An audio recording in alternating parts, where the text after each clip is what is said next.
In the once majestic Rose Castle, now reduced to a smoldering ruin, the air is filled with screams and the stench of blood. The proud Ragnar clan's members, servants, and workers lie scattered, slaughtered mercilessly. Amid this chaos, a lone figure stands, Theo, the young lord of the Ragnar clan. He fights desperately, trying to fend off the mysterious faction responsible for this devastation, unaware of which rival house has betrayed his family. Before we dive deeper into this brutal battle, let's take a step back. The Ragnar clan is no ordinary family. For over 1,000 years, they've served as the Empire's northern shield, protecting its borders at the edge of the continent. This family's strength comes from their unique lineage, rumored to descend from dragons. Every Ragnar is born with extraordinary magical powers, stamina, and unmatched swordsmanship. That is, every Ragnar but one. Our protagonist, Theo, the so-called bastard heir of the Ragnar clan. Unlike his kin, Theo was not blessed with the talents that define his family.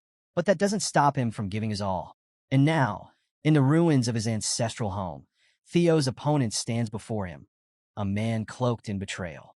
This traitor is none other than his own swordsman tutor, the person he trusted most, Master Rendon. Theo's eyes widen in disbelief as Rendon pulls off his mask, revealing the face of his betrayer.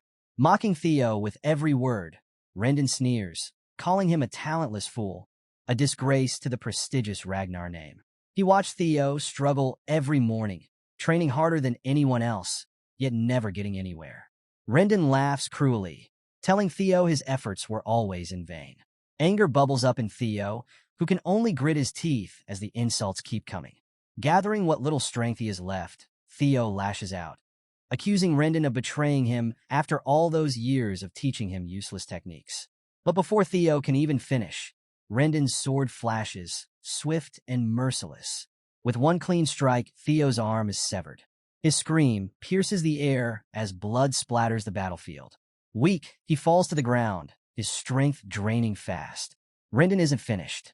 Grabbing Theo by the hair, he lifts him up, forcing him to witness the burning ruins of Rose Castle. "Look at what you've caused," Rendon snarls.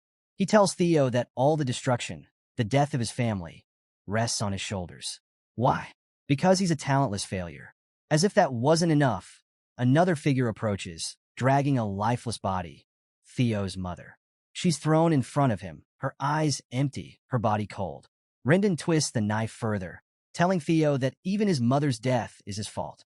He's the reason she's nothing more than a corpse. Overwhelmed by grief, Theo can barely stand, but he makes one last, desperate attempt. With all the strength he has left, he grabs his sword and charges at Rendon, his mind filled with rage. But before he can reach him, a sword whizzes through the air and pierces Theo's gut, launching him several meters away. The one who threw the sword, another enemy, looks annoyed. "Just finish him off already," he grumbles. Rendon, chuckling, apologizes to his companion. "I was just taking my disciple for a stroll down memory lane," he says with a grin. As Theo lies bleeding out, his vision begins to blur. The world around him starts to fade, and with his final thoughts, he reflects on his pitiful death. He regrets not having the talent to protect his family, to save his mother, to live up to the Ragnar name. Everything he fought for, gone. Darkness consumes him. But this isn't the end. Just as the light leaves his eyes, a sudden system window appears before Theo. A cold, emotionless voice announces that his death has triggered a special trait. The world around him shudders, and the system informs him that he will be sent back to a critical moment, a regression point, this time with a newfound power. And with that, Theo's story truly begins. Theo opens his eyes, disoriented. The first thing he sees is the last person he ever wanted to see again, Rendon, his treacherous instructor. They're in the middle of sword training, just like the old days. Rendon, ever the strict teacher, snaps at Theo for daydreaming. But Theo is frozen, confused. His mind is racing. Is this a flashback? It can't be. The face he never wanted to see again, the one that betrayed him, now stares back at him like nothing ever happened. It feels like some cruel cosmic joke. Suddenly, a system window appears in front of Theo, and he's completely clueless about what's going on. The message? Punch Rendon in the face, part of a tutorial quest. Theo has no idea why or how this is happening, and what's weirder is that Rendon can't see the system window. With a mix of disbelief and irritation, Theo decides he's not going to question it. He drops his training stick, balls his fist, and without warning, delivers a solid punch right into Rendon's smug face. To Theo's surprise, Rendon barely reacts, his face completely blank as if Theo's punch was nothing more than a joke. Our boy, though, is inwardly smirking, thinking about how real this so-called flashback feels. But his satisfaction is short-lived. Rendon, now angry, retaliates with a vicious strike, sending Theo crashing to the ground. As the pain floods his senses, Theo is annoyed. Do I seriously have to endure pain in my flashbacks too? Rendon sighs, completely missing the point of Theo's outburst. He assumes it's all because Theo is frustrated about the upcoming awakening ceremony, a huge event where the members of the Ragnar clan unlock their true power. Rendon explains he understands why Theo's struggling, but he won't forgive a student who lashes out at their master. Then he just walks away, leaving Theo on the ground. At the mention of the awakening ceremony, Theo's eyes widen. That ceremony happened 10 years ago. Now it's all starting to click. As Rendon leaves, and the other clan members snicker, mocking him like they always do, Theo begins to process everything. The ground beneath him feels real. The injury, the stinging pain, it's all real. This isn't a flashback, he realizes. I've actually come back in time. He's 17 years old again, reliving a moment from 10 years before his death. Right on cue, another system window pops up, congratulating him for completing the tutorial quest. His reward? Ragnar's talent has been activated. The system asks if he wants to receive it. Without hesitation, Theo hits yes. Immediately, a surge of arcane energy erupts in his chest, and the system confirms his stats are going to increase at an insane rate. For the first time in his life, Theo feels a glimmer of hope. Meanwhile, back in the Rose Palace, we cut to that filthy traitor, Rendon, having tea with Theo's mother, Lady Cecilia Ragnar. He's busy reporting to her about Theo's progress, though he's not exactly kind with his words. Rendon sneers, telling her that her son is the most talentless student he's ever seen. But with a broad, fake grin, he assures Cecilia that this is exactly why he is here, to whip Theo into shape before the awakening ceremony, which is now only 5 months away. Lady Cecilia, with her usual grace, smiles warmly and hands over a heavy bag of gold coins, telling Rendon to give Theo a bit of extra attention. Rendon eagerly accepts the money, trying to reassure her that she has nothing to worry about. But Cecilia's response is calm and firm. She's not worried. She believes in her son, Theo, with all her heart. We cut to Rendon, smugly strolling down the castle corridor, a hefty bag of gold swinging in his hand. He grins to himself, pleased with the easy money he's earning. He's being paid handsomely to teach Theo absolutely nothing. As he walks, he chuckles at how both mother and son are complete fools. Not only is he training the direct heir of the Ragnar clan without lifting a finger, but he's also being rewarded by his real master for leaking Theo's secrets and sabotaging his progress. It's a dream opportunity for this traitor. Betrayal never felt so sweet. As he walks, Theo zooms past him at full speed, sprinting down the corridor. Rendon barely glances at him, scoffing under his breath, calling Theo an idiotic loser as he watches him dash away. But Theo's not running aimlessly. He's rushing to see his mother. When he finally reaches her, he calls out to her, gasping for breath. As she turns to face him, Theo can't hold back. Without saying a word, he embraces her tightly and bursts into tears. For the first time, it truly hits him. He's really back, 10 years into the past. The painful memory of Rendon forcing him to watch his mother's lifeless body flashes in his mind. But now, feeling her warmth, hearing her voice, Theo is overwhelmed with happiness. Seeing her alive again fuels his resolve. He swears to himself that this time, things will be different. This time, he'll change the future for her sake. And with the mysterious system backing him and his Ragnar talent awakened, he's sure he'll become powerful enough to face the war for the throne head-on. Most importantly, he's determined to take revenge on that piece of garbage, Rendon. Just as his thoughts solidify, the system delivers his next tutorial quest. Train your body to the limit. It's still the crack of dawn. The sun hasn't even risen yet, but Theo is already hard at work. Fueled by thoughts of revenge and a burning desire to protect his mother, he pushes himself harder than ever before. In his previous life, he was part of the intelligence agency, Blackbird, but was always stuck in the background due to his lack of combat skills. Now, with the Ragnar talent, everything is different. He recalls critical pieces of information he had gathered, like the secret elixirs and manuals he never expected to use. One thing stands out: the Bloody Sword Emperor Elixir, a potion that enhances the body's strength to terrifying levels.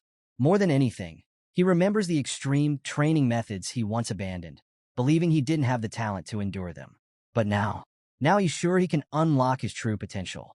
As he runs laps around the training hall, he feels his speed increasing. His body is responding to the intense training, and the system window is there to show his progress. Other clan members watch in disbelief, whispering amongst themselves. Has Theo always been this fit?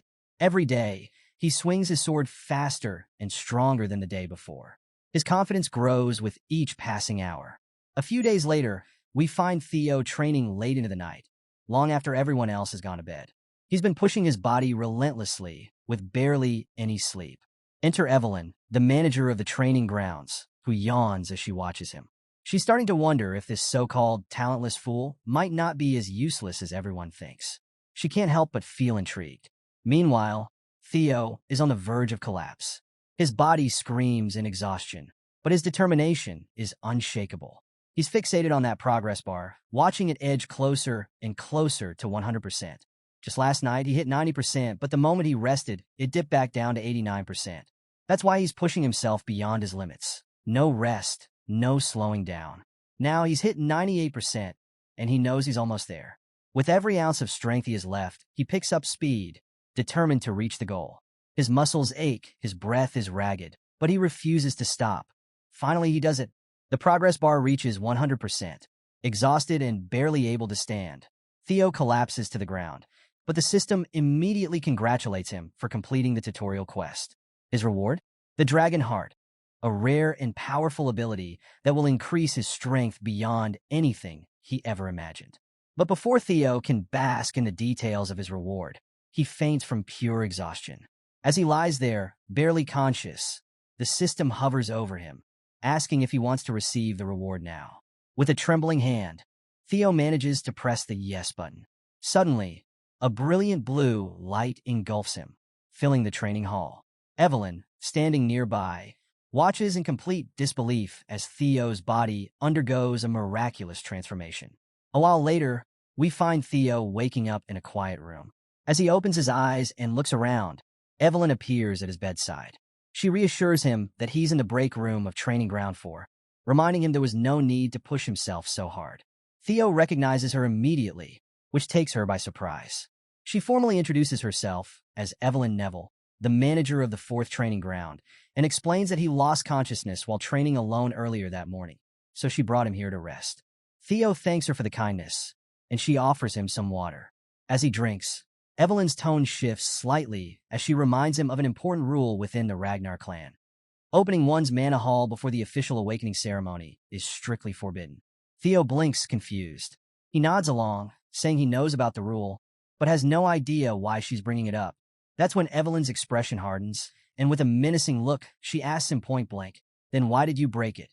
Caught off guard, Theo stumbles over his words, asking why she's questioning him like this. Evelyn narrows her eyes and explains that right before he passed out, she felt a powerful mana wave, one that perfectly matched the opening of a mana hall. She demands to know if Theo had opened his mana hall without authorization. Theo is completely clueless at first, but then it hits him. He remembers the moment just before he collapsed, the reward he received from the system for completing his tutorial quest. He had been granted a Dragon Heart, along with the magic power of 10 past lives. He's at a total loss for words. A Dragon Heart is no ordinary prize. You see, a Dragon Heart is incredibly special because it allows a mana hall, the core of a warrior's power, to be placed directly inside it. Normally, humans place their mana halls in their lower abdomen because the heart can't handle that kind of raw energy. But with a Dragon Heart, the mana hall can operate far more efficiently, granting overwhelming power. In the Ragnar clan, every warrior dreams of obtaining a Dragon Heart, as it's the fastest way to ascend to immense strength. But no human has ever overcome the natural limitations of their heart to use one. Until now. Theo realizes the gravity of his situation. Sure, he's received an incredible reward, but it's also put him in a dangerous position. Especially with Evelyn Neville standing in front of him, a high-ranking swordswoman who once commanded the elite white armored dragon cavalry. Her skills were so feared, even a demon dragon revered her. But more than her skill, Evelyn was known for her unyielding principles. She was the type who couldn't tolerate dishonesty or cowardice, something Theo knows too well. Years ago, she was briefly his direct master, but when she found him lacking, she relinquished the role.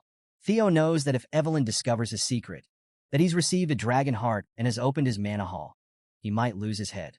But instead of panicking, Theo smiles. He's already got a plan in mind. As long as he doesn't get caught, he's safe. With a smirk, he makes a sassy comeback to Evelyn's accusations, questioning how she can accuse him of opening his mana hall without any real proof. Are you really willing to execute me just based on your gut feeling? He challenges. Evelyn falls silent, momentarily stunned by his confidence. Theo doesn't stop there. He presses further, reminding her that he is still an heir of the Ragnar clan. If word got out that she falsely accused him of breaking clan rules, it would be seen as defiling the Ragnar name. You know the punishment for humiliating an heir, don't you? He adds, his voice laced with menace. Evelyn, unfazed by his threats, calmly replies, execution. Theo nods, satisfied that she understands. He warns her to think carefully before she speaks again. Evelyn is taken aback. Is this really the same timid boy I knew? She wonders. Something has definitely changed about him, and it's not just his attitude. She's sure she felt that mana wave. She's certain he opened his mana hall.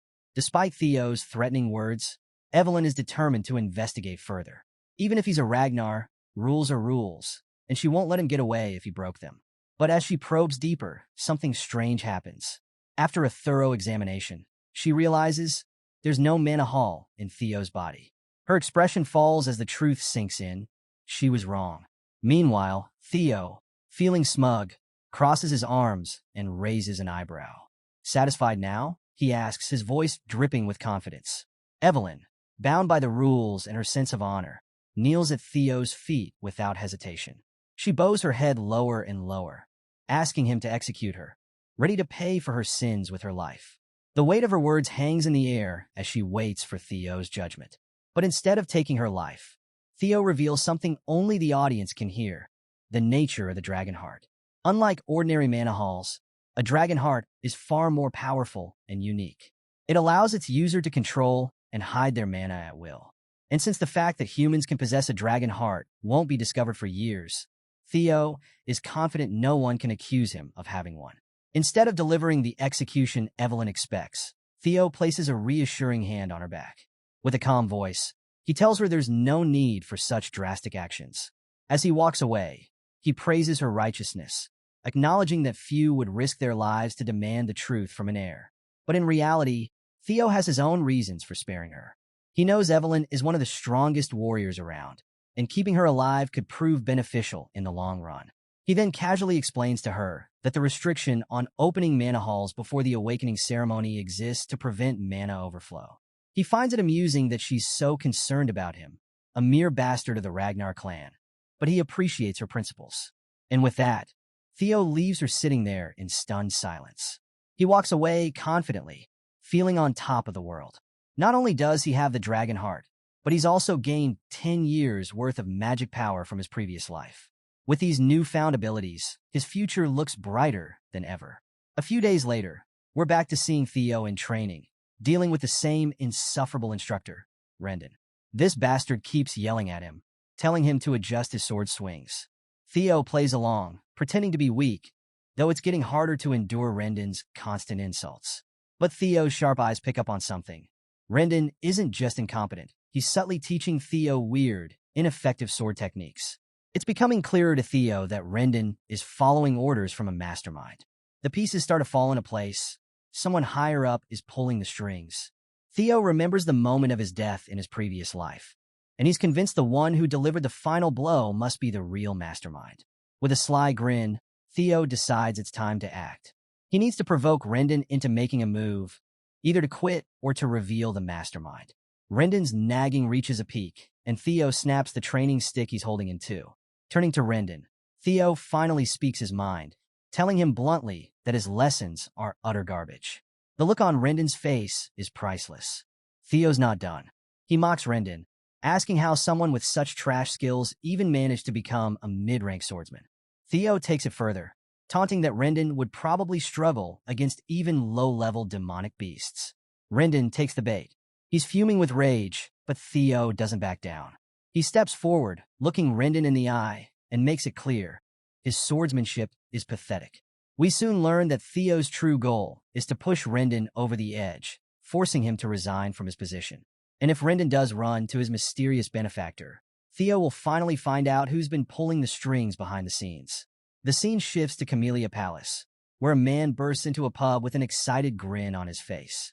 He calls out to someone named Axion, loudly announcing to everyone that the bastard of Ragnar, Theo, will be dueling his master next week. The man, clearly thrilled, starts bragging about how Theo is blaming his instructor for his lack of talent and is convinced Theo will be left permanently disabled after the duel. But Axion, sitting quietly in the corner, doesn't share the man's excitement. His silence is tense, and without warning, the glass in his hand smashes into the loud guy's face, knocking him out cold with a single blow. Axion, clearly annoyed, makes it clear that he doesn't care whether a bastard like Theo ends up half-disabled. Why would he? He's just another Ragnar after all. Specifically, one of the four hounds of the north, known as the Dark Tiger Axion Ragnar. Standing beside him is Remington, another of the four hounds, known as the Silver Lion. Just then, another man strides into the pub, Ed Trevion, also known as the Nine-Dragon Sky Dragon. Ed looks particularly worried, warning the others that things could go wrong if they let their guard down. But Axion, still annoyed, brushes off his concern. That's true only for people with talent, he says coldly.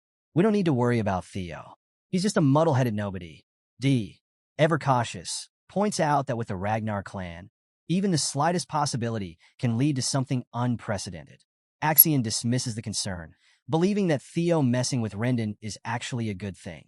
His instructor should be more than capable of handling the so-called bastard. But a week later, the situation escalates far beyond anyone's expectations. At Training Ground 4, the atmosphere is tense. It's not just the usual clan members in attendance. Big shots from across the region have gathered to witness this unexpected duel. Theo stands in the middle of the arena, visibly anxious under the piercing gazes of hundreds of spectators. He curses himself, recalling how he just wanted to get Rendon fired after being humiliated, but things spiraled out of control fast. Still, he isn't too worried. This was bound to happen eventually, and he's fired up to take revenge on Rendon. The system notification confirms his next task, third tutorial quest: fight Rendon and win. As Theo takes a deep breath, the memory of how this duel was set into motion flashes through his mind. We cut to the moment when Theo confronted Rendon, calling out his pathetic swordsmanship and bluntly firing him. You're done. Get lost, Theo had said, but Rendon, desperate, protested that his contract wasn't over yet. Theo shot back, reminding him that since he was fired by the employer, Theo himself, there was nothing left to discuss. Theo would have loved to punch Rendon right then and there, but doubts still lingered in his mind about his ability to take this guy down. For Rendon, this was a disaster. He couldn't afford to be fired. He hadn't completed his true mission yet. As he stepped closer to Theo, trying to convince him otherwise, a system window flashed before Theo's eyes. Fight and win against Rendon. It caught Theo completely off guard. Before he could react, Evelyn Neville stepped in, suggesting they settle this the Ragnar way, through a sword match, letting strength decide the outcome. A duel would eliminate the need for any tribunal. Everything would be decided by the sword, following the will of the victor. Sensing an opportunity, Rendon quickly agreed to the duel, eager to resolve things on his terms. Theo, meanwhile, was left unsure. He wasn't ready to face Rendon in a real fight. But with the pressure mounting and Evelyn insisting it was the best course of action, Theo found himself with no choice but to agree. Now, standing face-to-face with Rendon, Theo could hear the whispers of the crowd. They mocked him, smirking as they gossiped about how pathetic the bastard of the Ragnar clan was. They were convinced he didn't even know how to properly swing a sword and fully expected him to leave the arena crippled. To them, there was no way Theo, an apprentice swordsman, could possibly defeat a mid-ranked fighter like Rendon. Rendon, brimming with arrogance, tells Theo that if he apologizes now, he'll pretend nothing happened. There's no need to throw your life away over your pride, he sneers. But Theo, always quick with the sass, fires back. Maybe you should apologize, Rendon, he says, voice laced with confidence. Unless you want to end up a one-armed swordsman, I suggest you quietly accept that you've been fired. Rendon simply grins, his mind already set on how this duel would end. To him, this was the perfect opportunity to accidentally kill Theo under the guise of an official match. As the fight begins, he mockingly invites Theo to take the first strike. With a determined shout, Theo charges forward, sword raised. The crowd is stunned as they watch Theo rush recklessly toward his opponent, clearly lacking any proper form or technique. They murmur among themselves, certain this will be over in moments. Rendon smirks, easily blocking Theo's attack and delivering a series of sword strikes in return. But much to his surprise, Theo manages to defend himself, albeit clumsily. The battle continues as Rendon keeps swinging, pushing Theo back with every strike. In his mind, this outcome is inevitable. Theo is still nothing more than an apprentice, barely a swordsman at all. Rendon's confidence grows as he corners Theo, his sword strikes coming down harder and faster. As the crowd watches, Rendon can't help but think that Theo may have improved slightly, but it's nowhere near enough to pose a threat. If Theo were at the level of the Four Hounds of the North, it might have been a different story. But to Rendon, there's no way this imbecile from the Ragnar clan could ever hope to defeat him. The scene shifts to a few days earlier, where Theo, looking bewildered, turns to Evelyn and asks, "What were you thinking when you suggested that match?" Evelyn, ever calm, simply replies that she was trying to help him. She explains that if Theo really wants to get rid of Rendon, he needs to be more strategic about it. Firing him isn't enough. She believes that Rendon has someone powerful backing him up. Theo, curious, asks how she knows this, and Evelyn reveals that it was obvious because Rendon had been teaching him a bizarre, inefficient sword style. She even had someone secretly investigate him. Theo is caught off guard by her revelation. In his past life, Evelyn never bothered to expose Rendon, but now she's digging into the mystery, just because he piqued her interest after the whole Manhwa incident. Evelyn's investigation uncovered that all of Rendon's actions trace back to Camellia Palace. While this isn't entirely surprising to Theo, it irritates him to realize that all this chaos is yet another part of the miserable war for the throne. Quickly brushing aside his annoyance, Theo remarks, "I'm surprised you figured this much out." He confesses that with his current skills, he's not confident he can beat Rendon yet. Evelyn, however, offers him a smirk and reassures him. "You can beat him.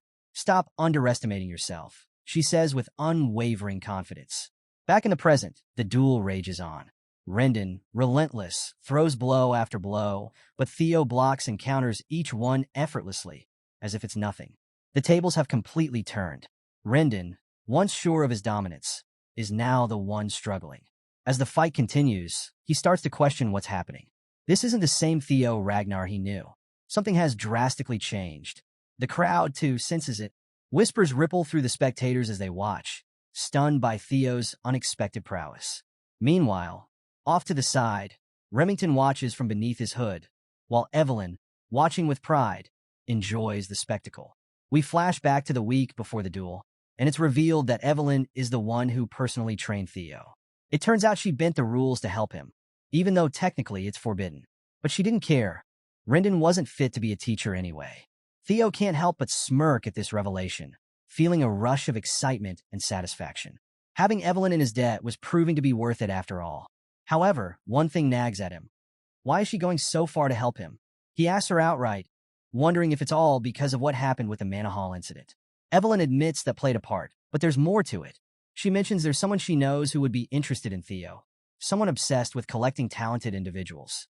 Theo takes note of that, filing it away for later. Back in the present, the battle intensifies.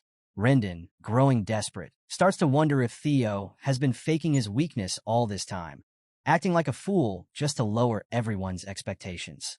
Mid-fight, Theo suddenly asks, "Who's backing you?" Rendon freezes, his face twisting in confusion and anger. "What are you talking about?" he snaps. But Theo presses on, casually reminding him that he knows Rendon has been teaching him useless sword techniques on purpose. He finally gets blunt, asking if Rendon is working with Camellia Palace. The moment of silence that follows confirms Theo's suspicions. The truth is written all over the old man's face. Seizing the opportunity, Theo swings his sword, and in a flash, he slices through Rendon's hand.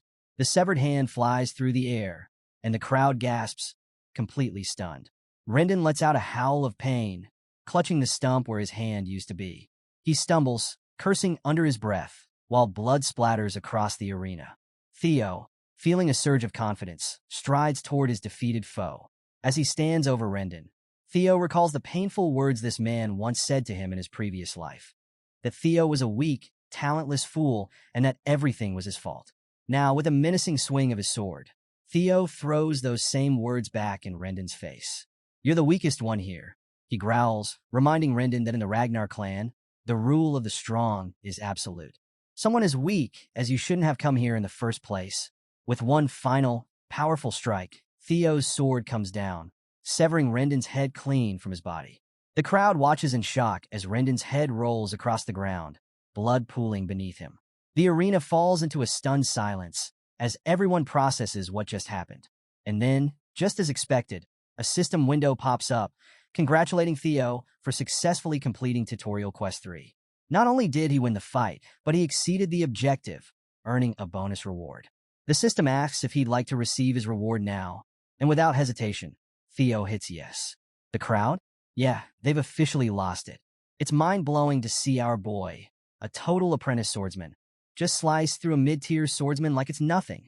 Meanwhile, our guy, yeah, the one you're rooting for, he's standing there completely underwhelmed like this old bastard.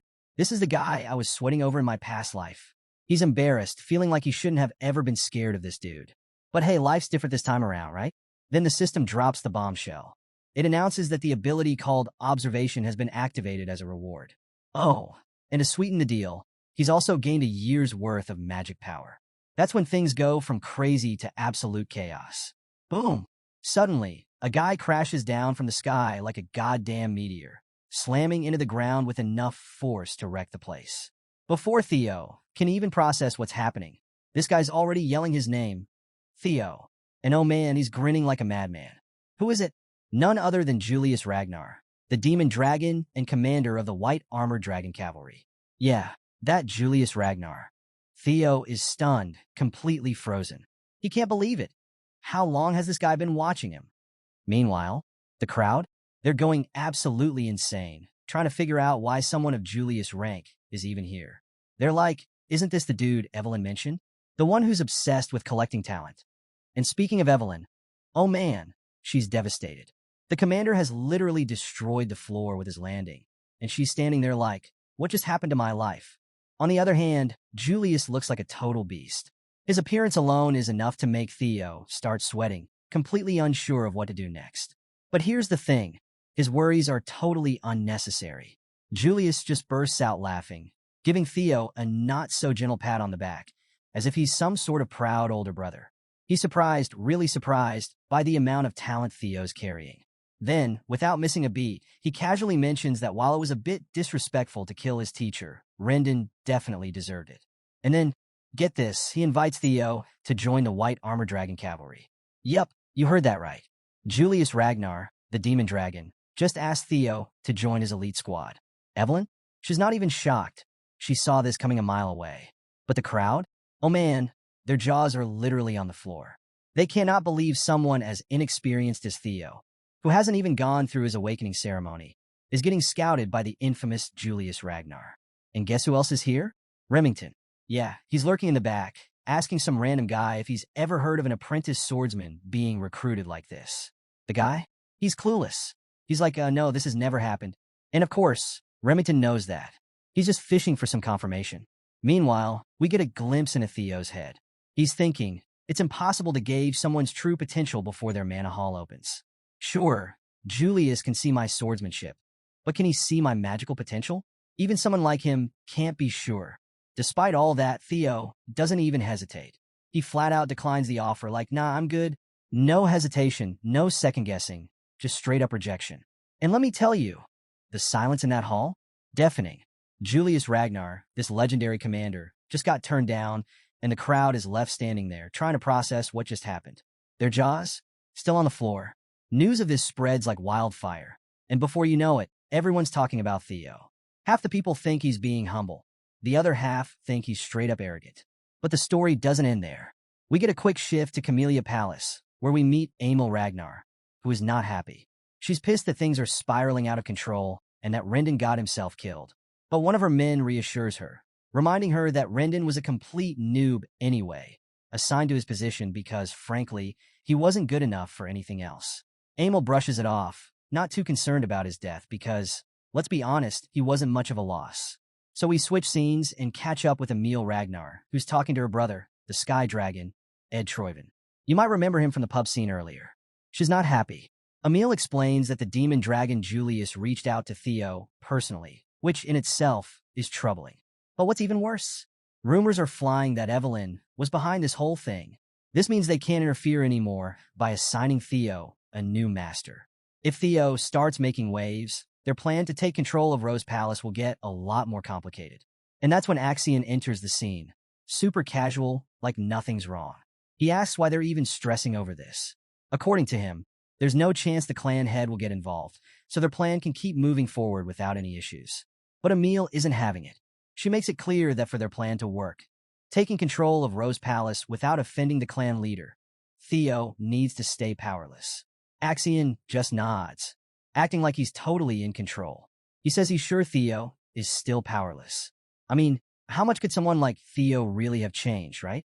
He figures that Evelyn and Julius just have a soft spot for underdogs, so there's no reason to freak out. But Ed Troyven? He's not vibing with his nephew's laid-back attitude. He warns Axion to take the situation seriously. That's when Axion pulls out a letter and, with a sly grin, tells them that since they're both so worried, he'll just mess with Theo a little to remind him of his place. What could go wrong, right? Next scene, we're at the training grounds where Evelyn is watching Theo wrap up a training session. She's impressed with how far he's come. Theo thanks her, admitting that it's definitely different learning from a proper master like her. Then, Evelyn drops the question we've all been wondering about. She asks why he didn't join the White Armor Dragon Cavalry.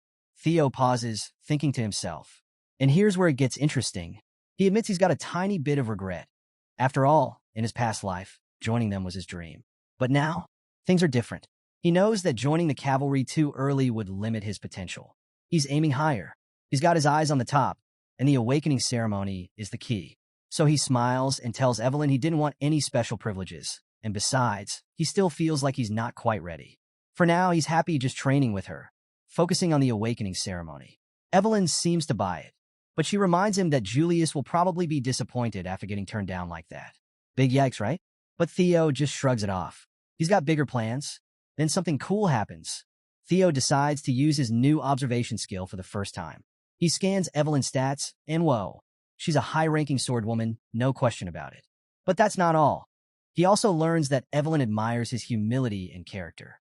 Training him has brought her a sense of purpose she hasn't felt in a long time. And here's the kicker. She misses her time in the White Armored Dragon Cavalry.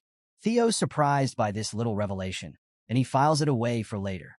But before he can think too much about it, a new guy walks in, introducing himself as Sybil Dree. He's from the Southern Inspection Post and says he's got something important to discuss with Theo.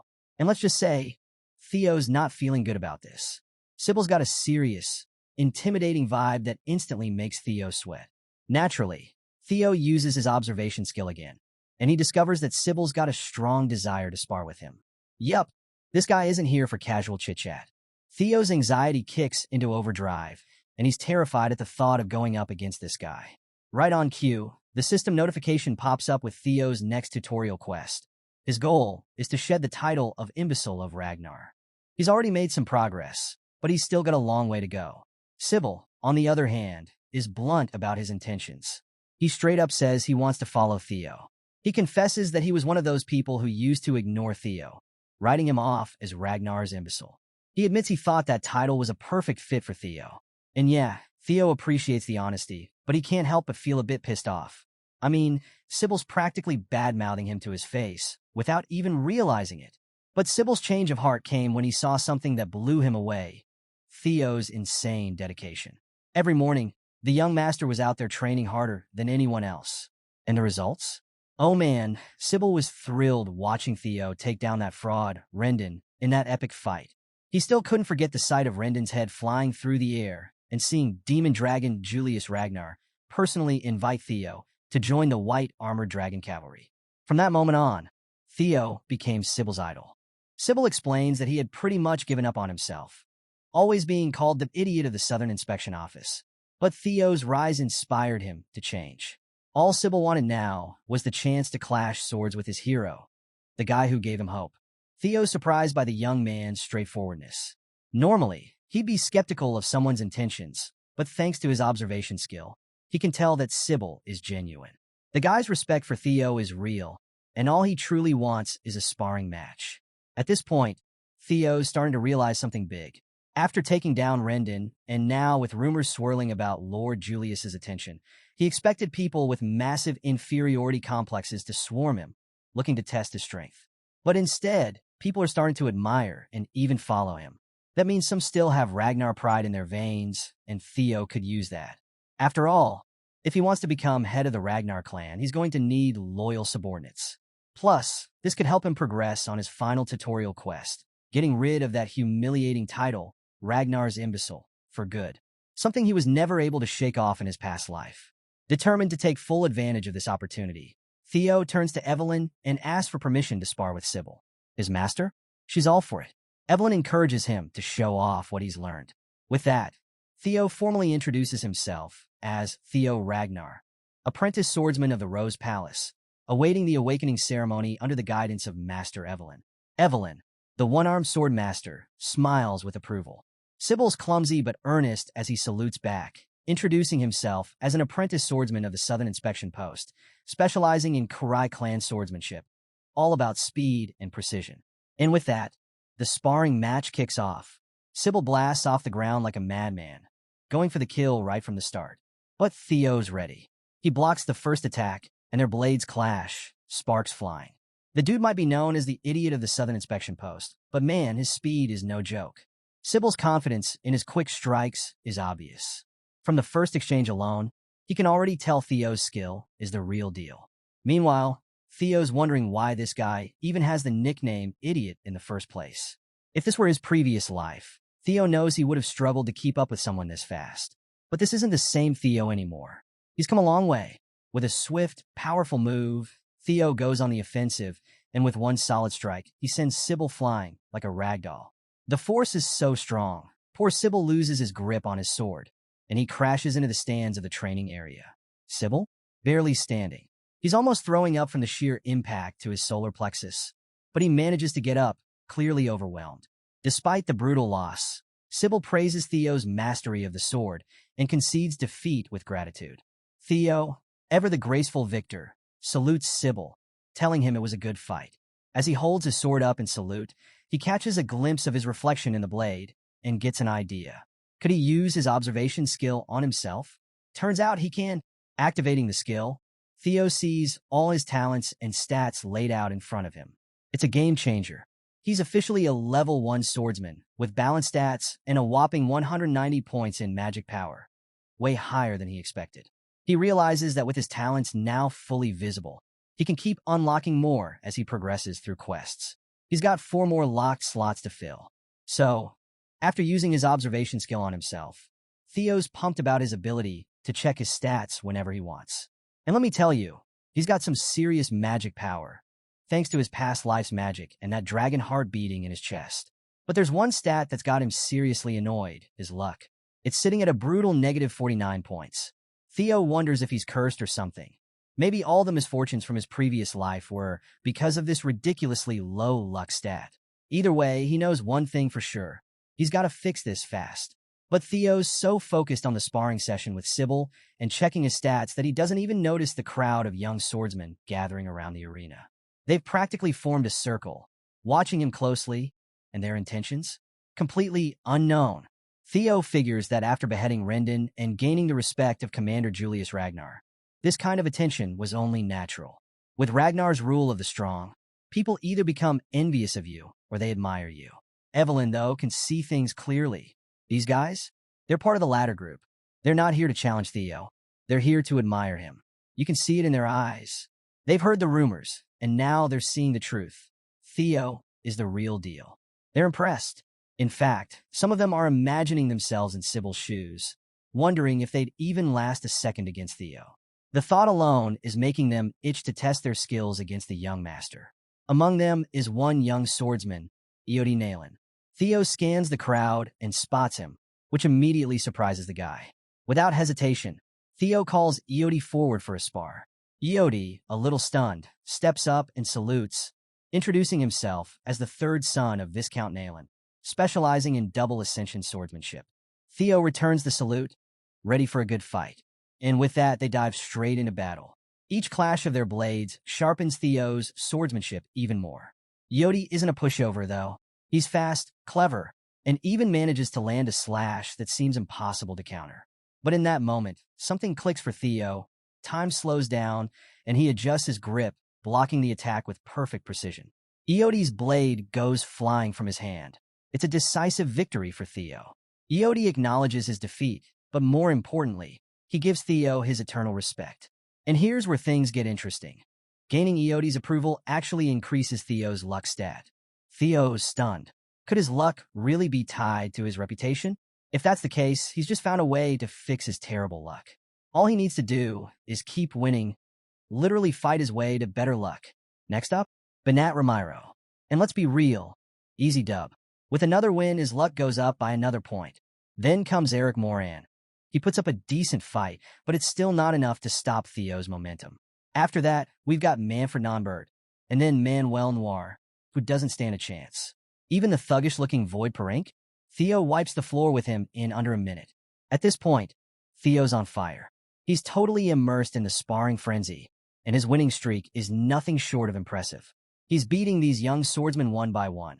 Daniel Riemann is just another name added to the list. And even though he's starting to feel the exhaustion creep in, he's still itching for more.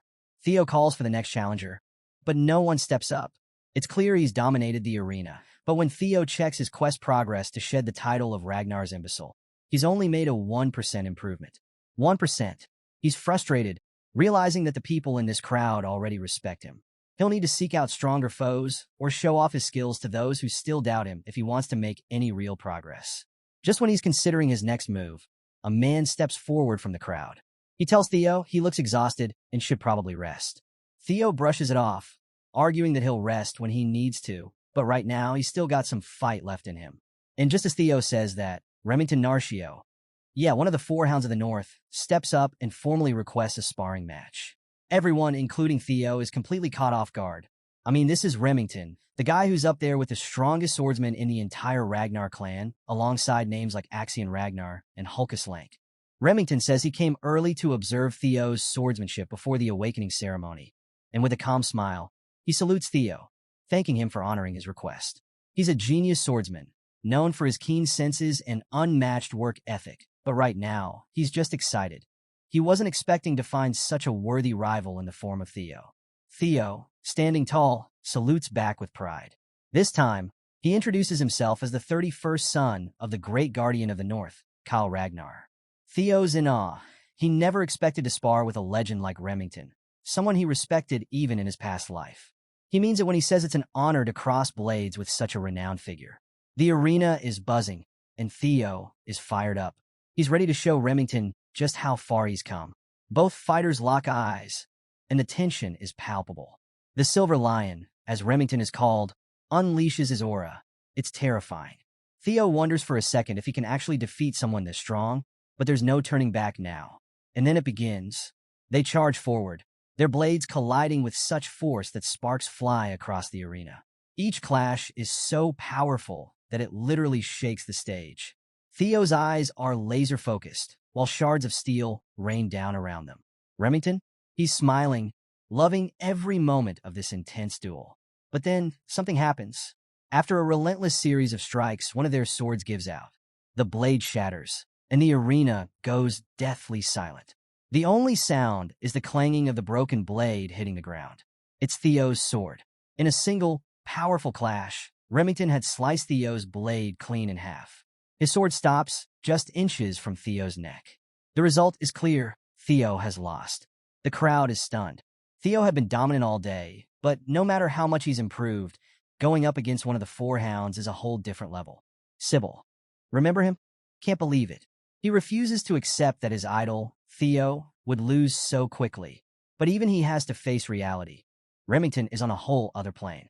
And just when everyone is about to write off the duel, Remington does something unexpected. He declares that the duel is actually his loss. The crowd? Shocked. Remington salutes Theo with impeccable form, thanking him for the spar and explaining that Theo's sword was already worn out from all his earlier fights. Plus, Theo was fighting while exhausted. Remington says that in a more ideal setting, with both of them at full strength, the outcome could have been very different. But Theo, ever the pragmatist, insists that on the battlefield, no one offers such considerations. As soon as he lost his blade, he accepted the defeat. Remington just nods, smiling in understanding. And in that moment, something profound happens. Mutual respect is forged between them. The White Lion and the former imbecile shake hands, and the crowd watches in awe. One of the four hounds of the North had just publicly acknowledged Theo. This wasn't just a sparring match. This was a game changer for Theo.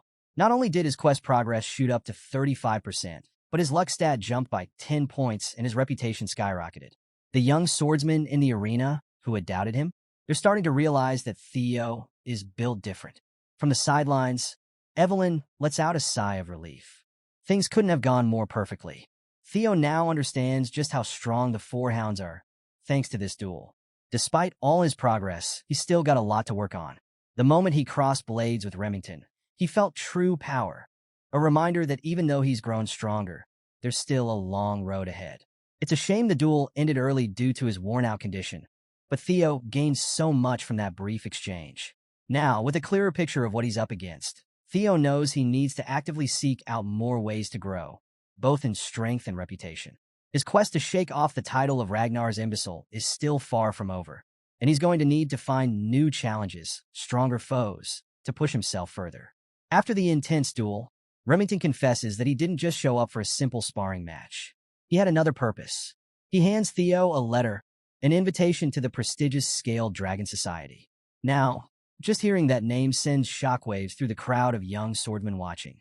The Scaled Dragon Society isn't just any group, it's a high society club with a brutal selection process. For a rising star like Theo, getting invited is a huge deal. Theo, always modest, asks if he's really qualified for something like this. But Remington quickly assures him that Theo is more than deserving of the invite. He downplays the whole thing, saying the society is really just a place for their peers to gather and socialize while waiting for the upcoming awakening ceremony. Nothing too serious, at least, that's what Remington says. But Theo isn't sure if Remington has ulterior motives. You see, Theo knows the Scaled Dragon Society is centered around none other than his half-brother, Axion. It's basically a nest of snakes who look at Theo with contempt and ridicule. But Theo realizes this is the perfect opportunity. Not only could it help him progress in his quest, but it's also the ideal chance to do some recon on Axion and Camellia Palace. Knowing there's more to gain than to lose, Theo takes the letter of invitation and thanks Remington, promising to participate and step into the den of his enemies. Remington, thrilled to have reeled in another rising star, shakes Theo's hand, happy to offer any help he can. He tells Theo the meeting will be in 2 weeks, so he's got just enough time to prepare and come up with a plan. As Remington leaves, Evelyn, cool as ever, takes a drag from her cigarette, looking a bit worried about her new disciple stepping into this dangerous game. Meanwhile, word travels fast, and soon, news of Theo's invite to this high society gathering reaches Rose Palace. Theo's mom, Cecilia, practically bursts into his room, beaming with excitement. She was about to deliver the news herself, but well, Theo already knows. Cecilia's overjoyed. This is the first time Theo's been invited to something so significant, and she's not about to let her son show up unprepared. Without missing a beat, Cecilia's already gathered the palace's grooming team. She knows that everything from Theo's appearance to his composure will be under close scrutiny. The Scaled Dragon Society features Axion, the son of the cunning Emil, and other brilliant talents like Remington, so every detail matters. Cecilia immediately grabs a tape measure and starts taking Theo's sizes, all while giving him advice on attire and demeanor. She's confident that Theo can handle himself when it comes to etiquette, but the finer aspects of high society? That's where she can help. After all, she used to be a successful actress, so if anyone knows how to navigate this world of appearances, it's her. Theo knows that, deep down, his mother has always carried the burden of having an illegitimate child with a commoner concubine status. It wasn't her fault, but in the cutthroat Ragnar clan, where strength is everything, Theo can only imagine how hard it's been for her. She raised him while living under the shadow of his weak reputation in his past life. But this time, things are different. Cecilia might be all smiles and excitement on the outside, but Theo knows she's just a worried mother, concerned for her son's well-being. She wraps him in a tight embrace, assuring Theo that no matter what, she believes in him, that he can achieve anything. And for the first time, Theo lets the warmth of his mother's embrace melt the coldness in his heart. He hugs her back, promising himself that this time around, he'll work hard to stop making her worry. But while Cecilia's thoughts are on Theo joining the Scaled Dragon Society and making a good impression, Theo's mind is already on something else. All he can think about is destroying this nest of snakes. He knows that the society is filled with enemies, and if he's going to survive, no thrive, he's going to have to pulverize every last one of them. It's been 2 weeks since Theo's invite to the Scaled Dragon Society, and tonight's the night of the banquet. Remington, ever the gentleman, rolls up to Rose Palace in a lavish carriage to pick up Theo. But the moment he sees him, Remington has to do a double take. Theo? This isn't the same guy who spent days in training clothes.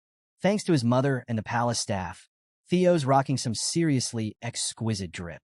He looks less like a warrior and more like an aristocrat, and Remington's genuinely impressed. Theo tries to brush it off as a joke, but Remington isn't kidding. He's blown away by the transformation. And to be fair, Theo has changed a lot in just 2 weeks. He's taller, his muscles are more defined, and it's all thanks to his relentless training.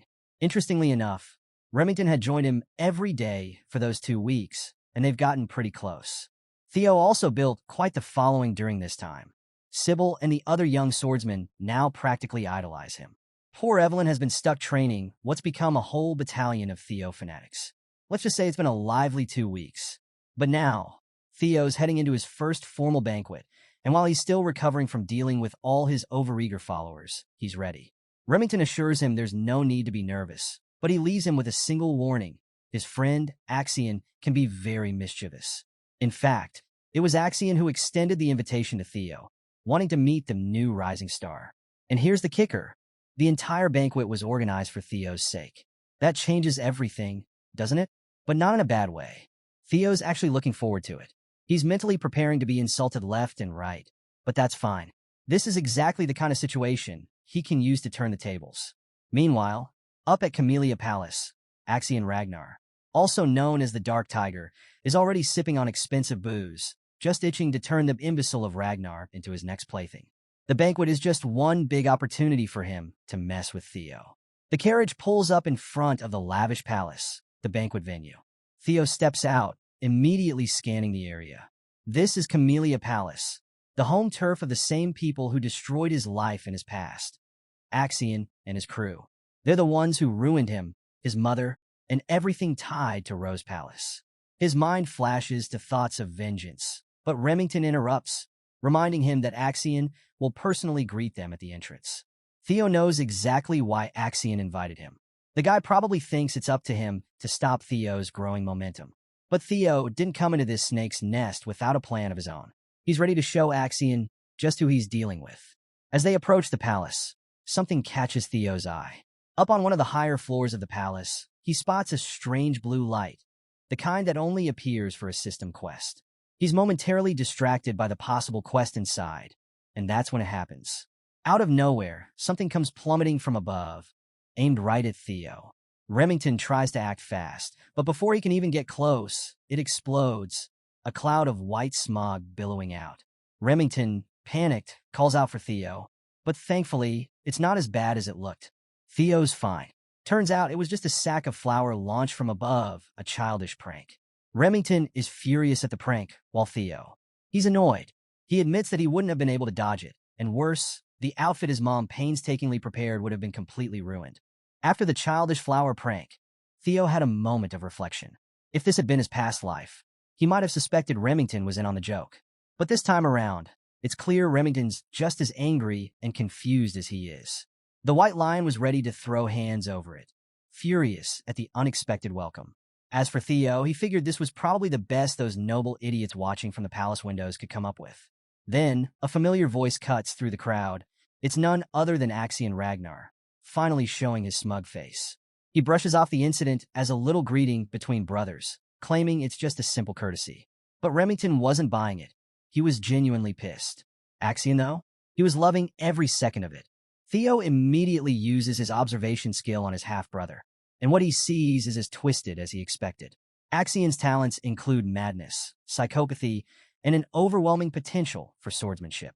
In Axion's mind, Theo was just a new toy to play with, and he couldn't wait to see how it would unfold. But instead of snapping back, Theo just smiles and thanks him.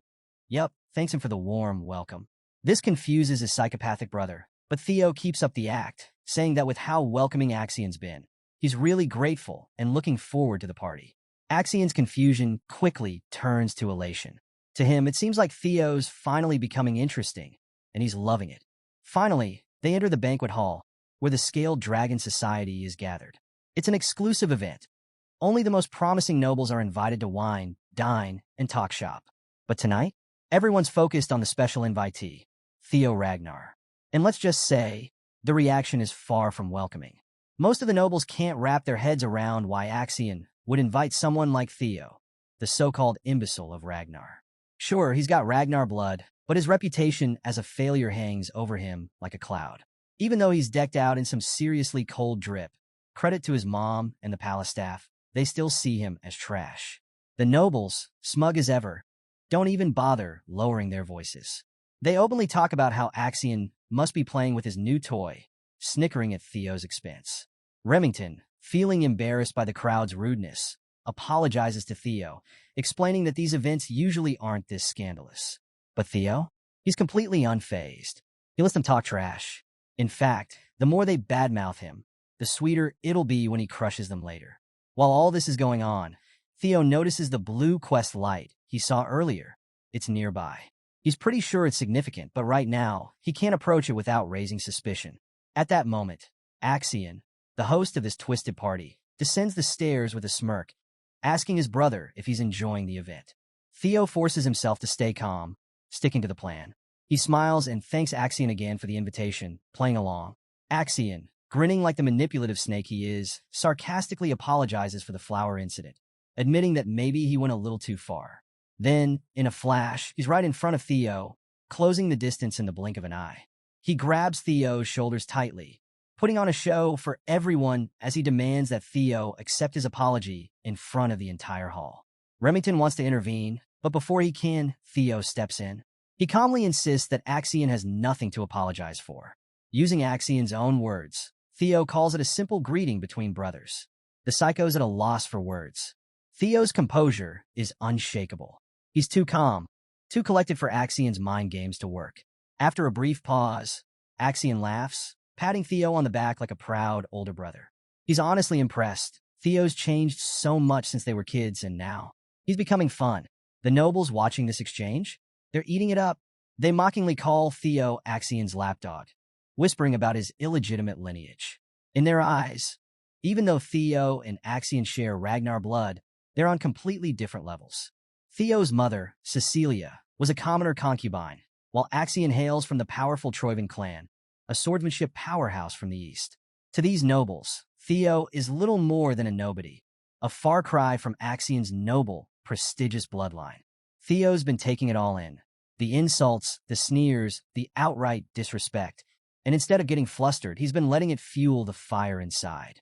But there's one thing that's confusing these snickering nobles: Remington's closeness with the so-called imbecile of Ragnar. As they start throwing insults Remington's way, even going so far as to question his lineage as an illegitimate son of the Narcio family, the White Lion is ready to snap. Theo can tell that Remington is about 2 seconds away from stealing the spotlight, but that won't do. Before Axion can lead Theo upstairs, Theo takes control. He calmly asserts that, since he's just arrived, he should greet his new friends. And with that, he walks straight over to the table where the nobles had been running their mouths. Every pair of eyes in the room is now fixed on him, on the imbecile of Ragnar. Theo quietly grabs a bottle of wine from the table, walking over to the noble who'd been smearing Remington's name. He makes a motion to pour the guy a drink, and the noble, smug as ever, smiles and asks if he said something wrong. That's when Theo shifts his grip on the bottle and smashes it over the guy's head without mercy. Boom! The entire hall goes dead silent.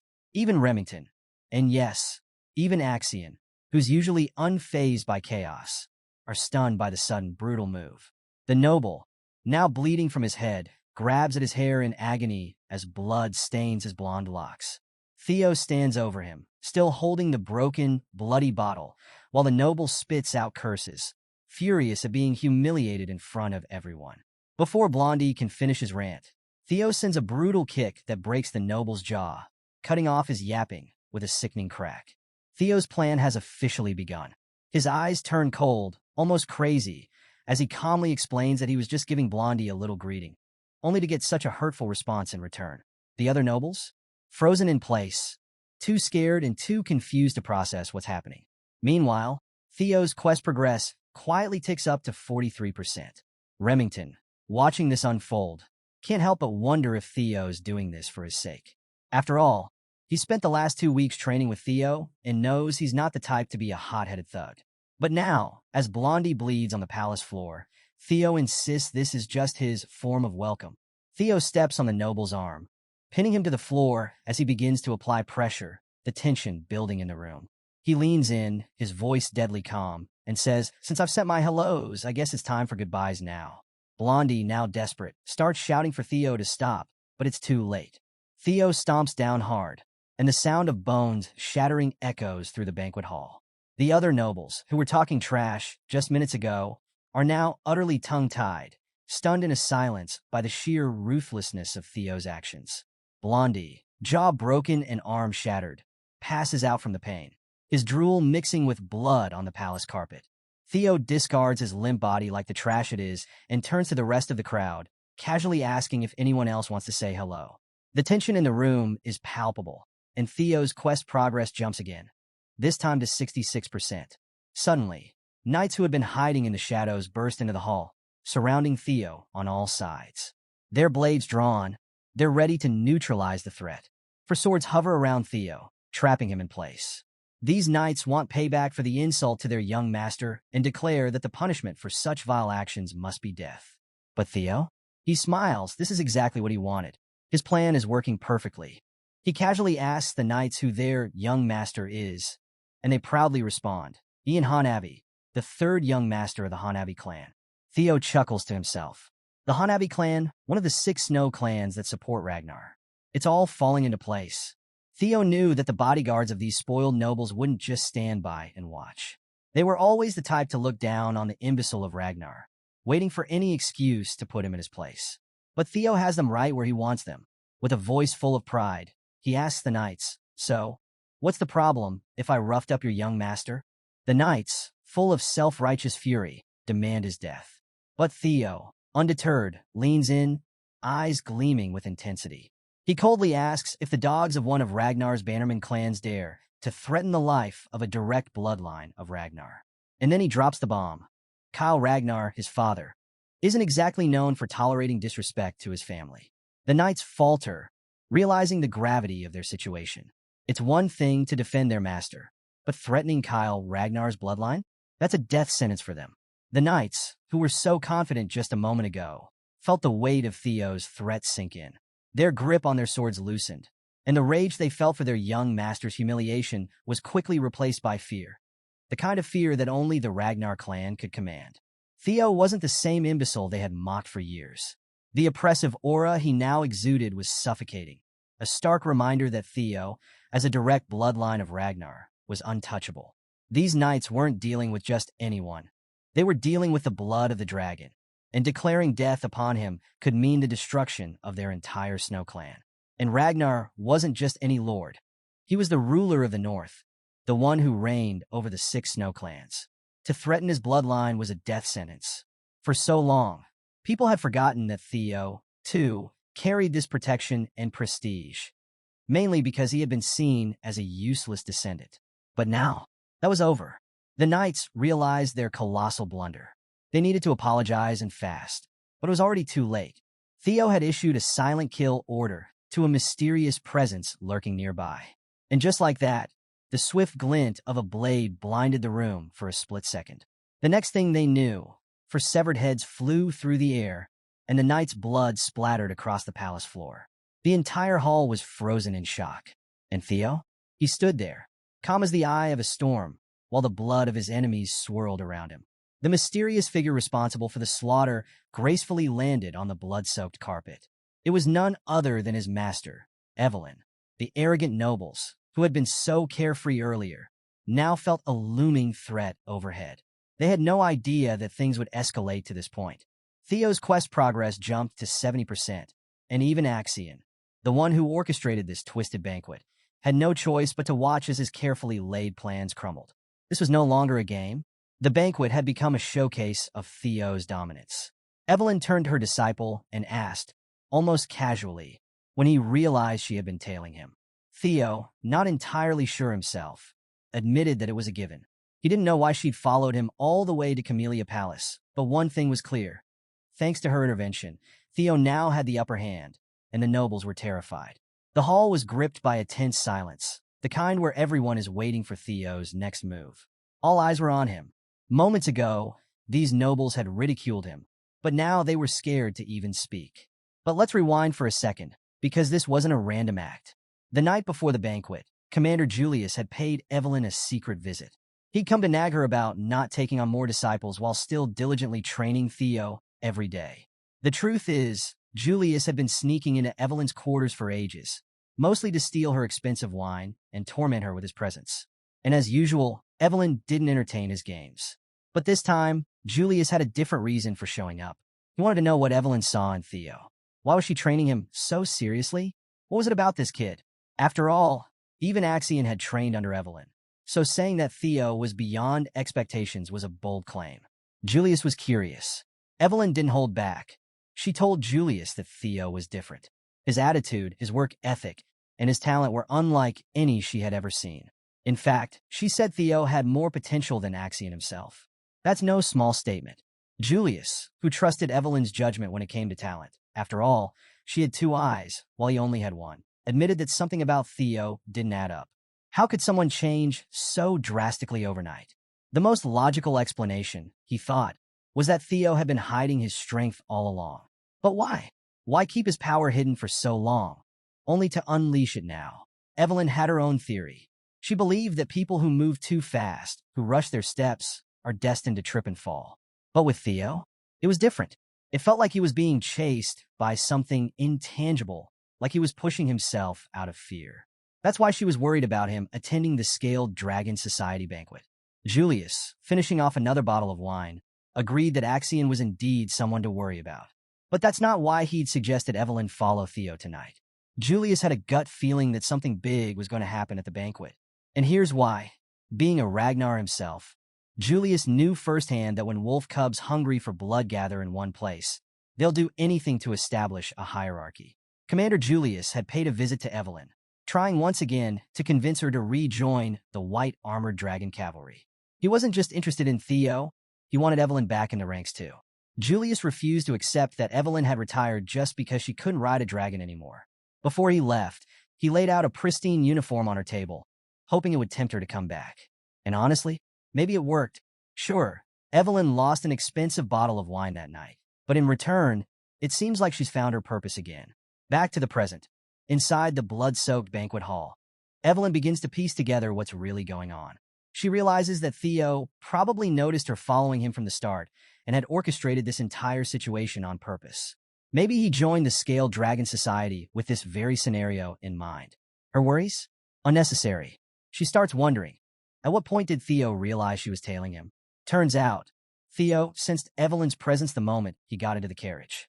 Thanks to his dragon heart, he can extend his energy perception like a sixth sense. But right now, that doesn't matter. What matters is that Theo's plan for revenge is in full motion. Turning to Evelyn, Theo asks the room a chilling question. What is the punishment for nobles who show blatant disrespect to a successor candidate of the Ragnar clan? The guilty nobles almost faint on the spot. They know what's coming. And Evelyn, ever the rule follower, calmly states that according to clan law, the punishment can be as extreme as immediate execution. Theo grins. He set the stage perfectly. But instead of calling for their heads, he says he's feeling merciful. These nobles are just children after all. Theo announces that he'll settle for taking one arm from each noble involved. The guilty parties start panicking, but it's too late. Evelyn moves like lightning, an unstoppable force. She slices through the room like a deadly machine, aiming at the bratty nobles who dared to insult Theo. The second son of the Byron clan tries to dodge. His right arm is severed cleanly. The first son of the red and white mercenary corps screams as blood pours from his stump. The dainty fourth daughter of the Ceres Merchant Guild loses her arm in one swift motion. The third son of the Clark clan attempts to flee, only to be caught and cut down in seconds. Even the first daughter of the Howard clan becomes another victim, reduced to a one-armed mess on the banquet floor. Theo's quest progress surges to 79%. One noble, too terrified to think straight, crawls toward Axion, begging for help. But Axion? He simply repeats Theo's words, telling the crawling noble that this is just another greeting between brothers.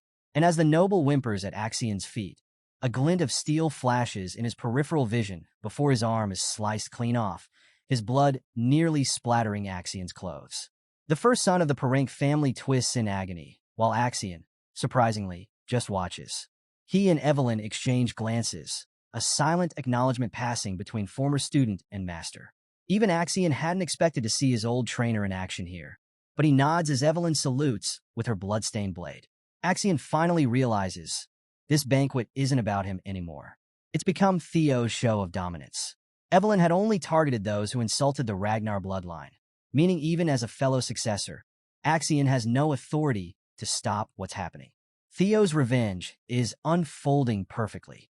In just a matter of minutes, Evelyn had severed the right arms of 14 nobles. Their status as swordsmen? Ruined.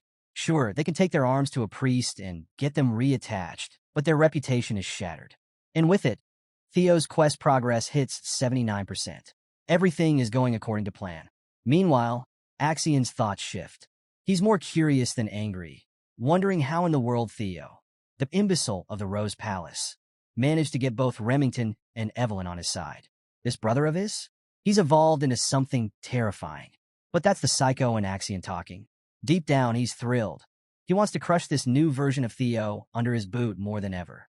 As Theo finishes what he came to do, he calls for Evelyn and Remington to leave with him. Together, they make their way out of the palace, leaving the frightened stares of the remaining nobles fixed on Theo. But before they exit, Theo and Axion lock eyes. Brother to brother, successor to successor. No words are spoken, but the tension between them is electric. Theo pauses for just a second, grabs Axion's arm, and tightens his grip, enough to wrinkle Axion's suit. After a beat, Theo lets go and waves goodbye with a sly grin, telling Axion he had a ton of fun at this bloody banquet. As they walk away, the final system notification pops up. Theo's tutorial quest to escape the title of Imbecile of Ragnar is finally complete. Axion, he's absolutely fuming. After watching his perfect plan blow up in his face, he storms out of his own palace, screaming Theo's name at the top of his lungs. As much as he wants to make a move right then and there, Axion knows it wouldn't be wise. Not yet. Meanwhile, Theo? He's riding high. With all the tutorial quests completed, no one in their right mind would dare call him the imbecile of the family anymore. His public perception has completely shifted, and his reward for pulling off this transformation? An experience elixir, a tonic that instantly raises your level by 5 if you're below level 30. This is just the beginning. The tutorial might be over, but Theo's true revenge is only getting started. News of the bloodshed spreads fast. Everyone across the palaces is shocked to hear what went down.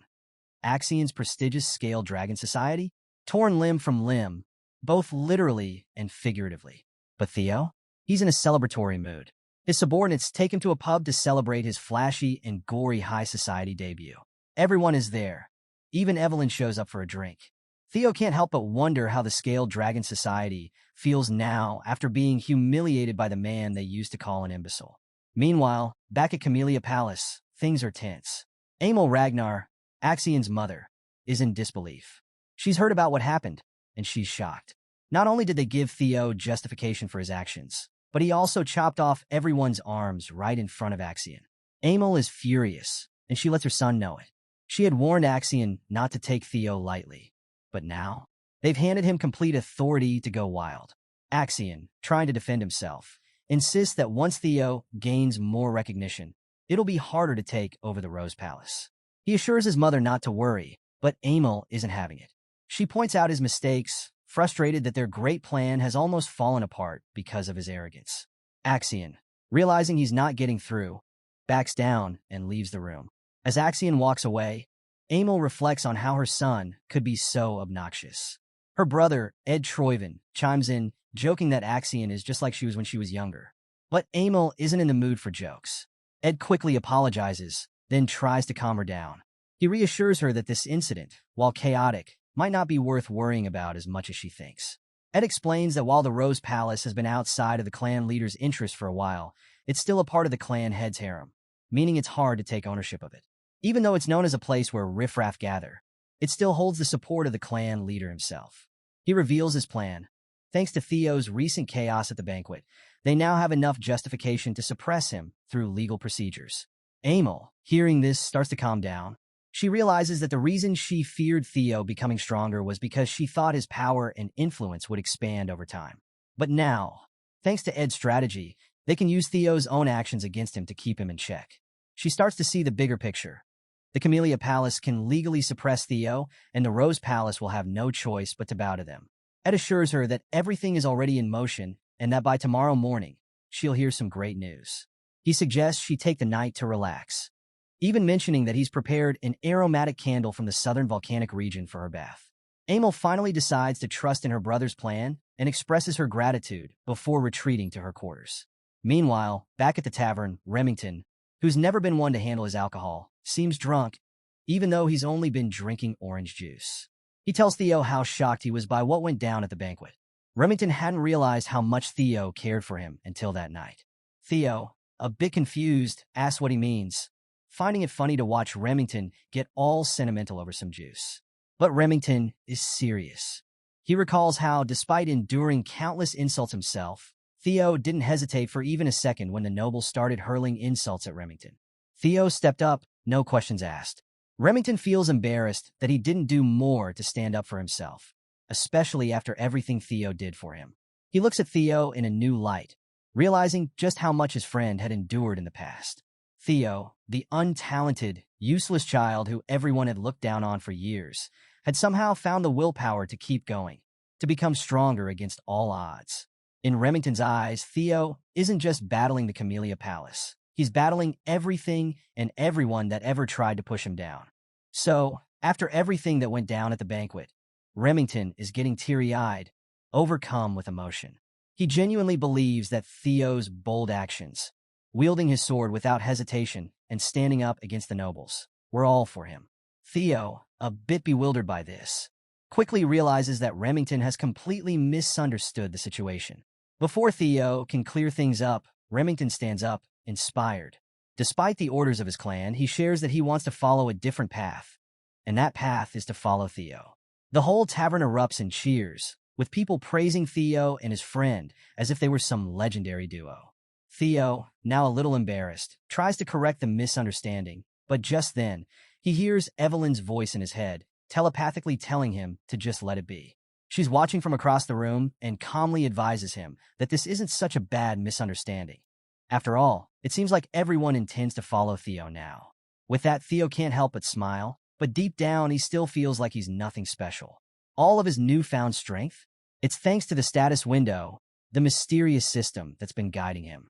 As Theo reflects, he looks at his stats and realizes that every bit of progress he's made comes from this strange system. He recalls thinking, at first, that the status window might be a manifestation of his own regrets from his past life. But the more he studies it, the more he understands it's something beyond him, something bigger. It even gives him a sense of déjà vu, but he brushes it off.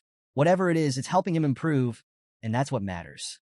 After the Scaled Dragon Society incident, Theo noticed his level had increased, and with each level up, the system gives him points to distribute across his stats. Now, Theo's starting to understand that he has complete control over how he can improve his abilities. The future ahead of him, shining with potential, is both exciting and terrifying. Evelyn catches a glimpse of Theo's sinister smile as he thinks about all of this, and it leaves her feeling a bit concerned. But Theo's got bigger things on his mind, specifically the counterattack from Camellia Palace. He knows they won't sit quietly after what he pulled, so he decides to start preparing. Theo turns to Remington, casually calling him Remy, and asks if he's willing to help with something important. Remington, a bit taken aback by the sudden friendly nickname, assures him that he's ready to help with anything. Theo then pulls out a piece of paper and hands it to Remy, explaining that the war for the throne between him and Axion is about to begin, and he'll need all the help he can get. Remington becomes silent, his mind drifting back to his past life, where he eventually became the clan head of Narcio, and the Narcio forces became powerful enough to challenge the Ragnar clan. Theo recognizes just how valuable it is to have someone like Remington on his side, and in this moment, he's determined to solidify their bond. Remington, now fully committed, reassures Theo that he's pledged his loyalty and will do everything in his power to support him. Theo thanks him sincerely, knowing that with Remy by his side, his chances of success have just skyrocketed. But just as they're starting to plan, the tavern door suddenly bursts open. A group of knights storm in, shouting Theo's name. Everyone turns, startled, as the knights announce that Theo is under arrest for assault, threats, and intimidation. Evelyn immediately calls, but Theo remains calm, telling her to relax. He steps forward to see the arrest warrant, noticing the ink is still fresh, meaning his enemies were in a mad rush to get this out. Despite knowing the charges are a setup, Theo decides to go without a fight.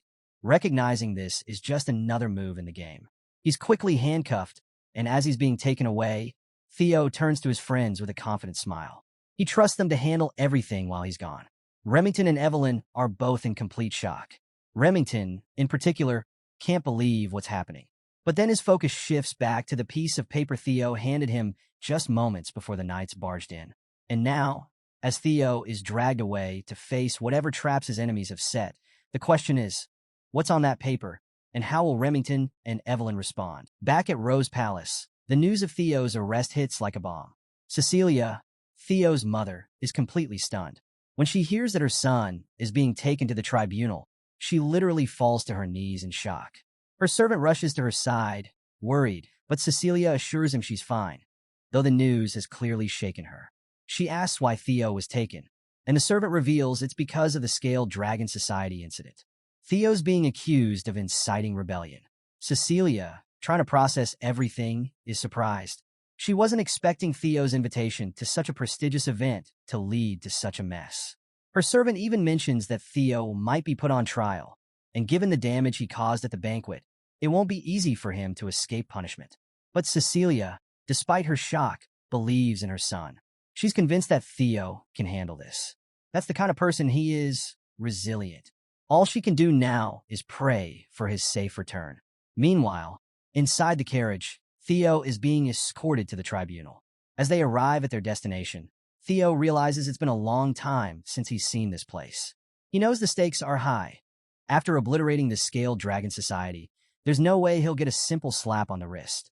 He's well aware that, as a successor of Ragnar, this trial will likely question his very right to the throne. As the knights order him to get out of the carriage, Theo walks with confidence.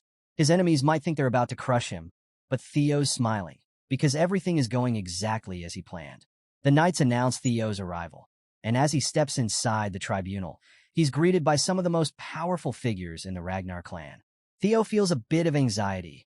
Who wouldn't, with such legendary figures gathered in one room? Among them is Julius Ragnar, the demon dragon and commander of the White Armor Dragon Cavalry. Then there are 4 of the 9 dragons who protect Ragnar: Sky Dragon Ed Troyven, the Sword Dragon Lady of Plum Blossom Palace, OSA Ragnar, and the Elder Dragon, Head Counselor Wolfgang Ragnar. Seeing all these formidable figures, Theo admits to himself that in his past life, he would have been overwhelmed by their presence, especially when he notices Wolfgang, the Elder Dragon. Wolfgang has a deep-seated disdain for Theo, and he doesn't even try to hide it. To him, Theo, an illegitimate child, is a stain on the Ragnar bloodline. Wolfgang, with a cold gaze, addresses Theo directly. "Are you aware of why you've been summoned?" he asks. Without waiting for a response, Wolfgang lays out the charges. The Byron clan, the Merchant Guild, the Red and White Mercenary Corps, and even the Hanabi clan. They're all cutting ties with the main family because of Theo's foolish actions. Furious, Wolfgang calls Theo a bastard, demanding if he can bear the damage he's caused to the Ragnar name. He makes it clear that Theo will be held accountable for dragging the clan's honor through the dirt.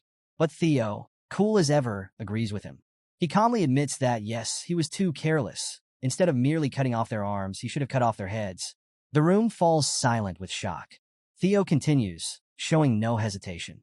He reminds the tribunal that the other clans, the ones who have now defied Ragnar, are, in fact, the subjects of Ragnar. The Lord has given them land and honor, he says. Their duty is to offer their loyalty and their lives in return. This is the way of chivalry.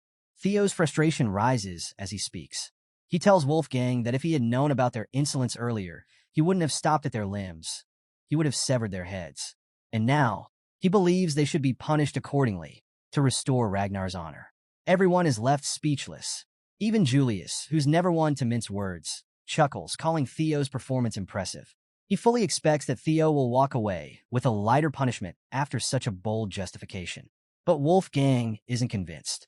To him, this is nothing more than mockery, a clever ploy. He's about to challenge Theo when OSA Ragnar, the sword dragon lady, steps in. She admits that Theo is correct. Ragnar may be strong, but it is not truly great. For the Ragnar clan to survive, they must listen to the voices of their vassals and knights. If they only rule by force, they will inevitably fall. Power alone won't hold Ragnar together. It requires respect and loyalty. Wolfgang, clearly surprised that OSA is taking Theo's side, falls silent. He wasn't expecting this turn of events, but OSA's words hit hard. She understands that power isn't enough to rule the world. It's about more than just strength. After hearing OSA Ragnar, the sword dragon lady and first wife of the clan head, Theo is surprised to see her taking his side. She's one of the best swordsmen in the north, and her support wasn't something Theo expected. She emphasizes that the punishment he's about to receive is justified and hopes he understands the gravity of the situation. Theo, staying calm, asks what his punishment will be. That's when Wolfgang steps in, sternly informing Theo that he'll be placed under 3 months of probation. But Theo doesn't let that slide. He boldly expresses his wish to participate in the awakening ceremony next year. Wolfgang, angered, thinks Theo's talking back, but OSA once again steps in, giving Theo's words consideration and allowing him to participate. This stirs things up, especially for Ed Troyven, who had been scheming in the shadows. Ed knows that the children Theo injured at the banquet were set to participate in next year's awakening ceremony. Now, thanks to Julius Ragnar's influence, Theo gets off with a lighter punishment. But Ed isn't worried. He sees this as an opportunity. If Theo carries the dishonor from this incident, the Camellia Palace can continue its plan to take over the Rose Palace. He smirks, believing everything is going according to plan, and that Theo is trapped. But then, Theo does something nobody expected. He announces that he wants to appeal the decision. The entire room is left stunned, including Ed Troyven. Ed tries to suppress his grin, thinking that Theo's arrogance will be his downfall. He's convinced that things are about to get much easier for him. Julius, ever the sharp one, steps forward and asks Theo if he really understands what it means to appeal. Theo responds confidently. He knows it's not something that can be brushed off with just 3 months of probation. But Theo's not here to settle for a slap on the wrist. In Ragnar culture, appealing means war. Theo states that in the end, only the strong have the right to speak the truth. He's not just asking to defend himself. He believes he should be rewarded for his actions. The room falls into speechless shock. Meanwhile, at the hidden northern branch of the series Merchant Guild, everything is engulfed in flames. Evelyn cuts down the last of the guards as Remington realizes this was the exact hideout Theo had mentioned. They uncover something valuable after destroying the place. Something that could shift the tides in Theo's favor. Back at the tribunal, Ed Troyven's eyes light up with joy. He believes his plan is coming together perfectly. Theo's standing before some of the most important figures in Ragnar, and now he's pushing an issue that could have been resolved in 3 months into a full-blown war.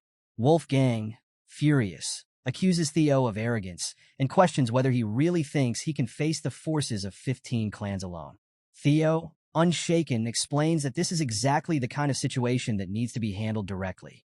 In their world, power dynamics are everything, and appeals are resolved through proxy battles, a one-on-one sword fight to decide the victor. The representative of each side fights for their honor. In Theo's case, there's a high chance that the opposing side will send Axion as their champion. Julius, always one to think ahead, recognizes the danger here. He questions whether Theo has a plan, warning him that if he's expecting someone to step up as his representative, he's in for a disappointment. But Theo's not backing down. He requests that the proxy battle take place in 1 week, as per the rules. Ed Troyven, thinking he's seen right through Theo's plan, believes Theo is banking on someone like Julius or Evelyn representing him in battle. But Ed knows no one will agree to fight for Theo, meaning Theo will have no choice but to fight personally. Ed, confident in his scheme, prepares to announce Axion as his representative, certain that Axion will easily finish Theo off and show him his place. But then everything stops. Suddenly, the entire room falls silent as they hear someone's footsteps. A voice praises Theo for his cleverness, noting how much he's changed since they last met. Kyle, with an air of authority, and says he's heard all about the situation. He knows that Theo is planning to make an appeal through a proxy battle. Theo confirms this, and his father nods, recognizing the difficulty Theo will face if he enters the battle himself. Kyle then asks the big question: who does Theo plan to choose as his representative? At that moment, Theo realizes his father is testing him. He could ask someone else to fight on his behalf, but Theo chooses to step up, knowing that this is a crucial moment to prove himself. He confidently tells his father that there's no one who can represent him. He will be his own champion in the proxy battle.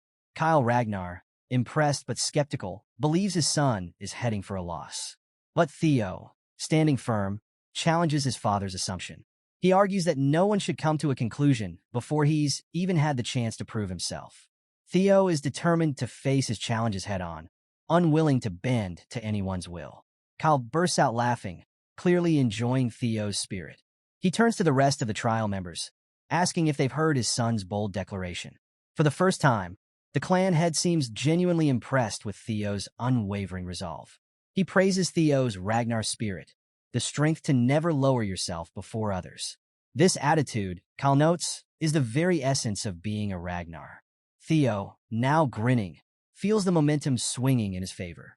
Things are going exactly as he planned. The proxy battle was never about winning, it was just bait.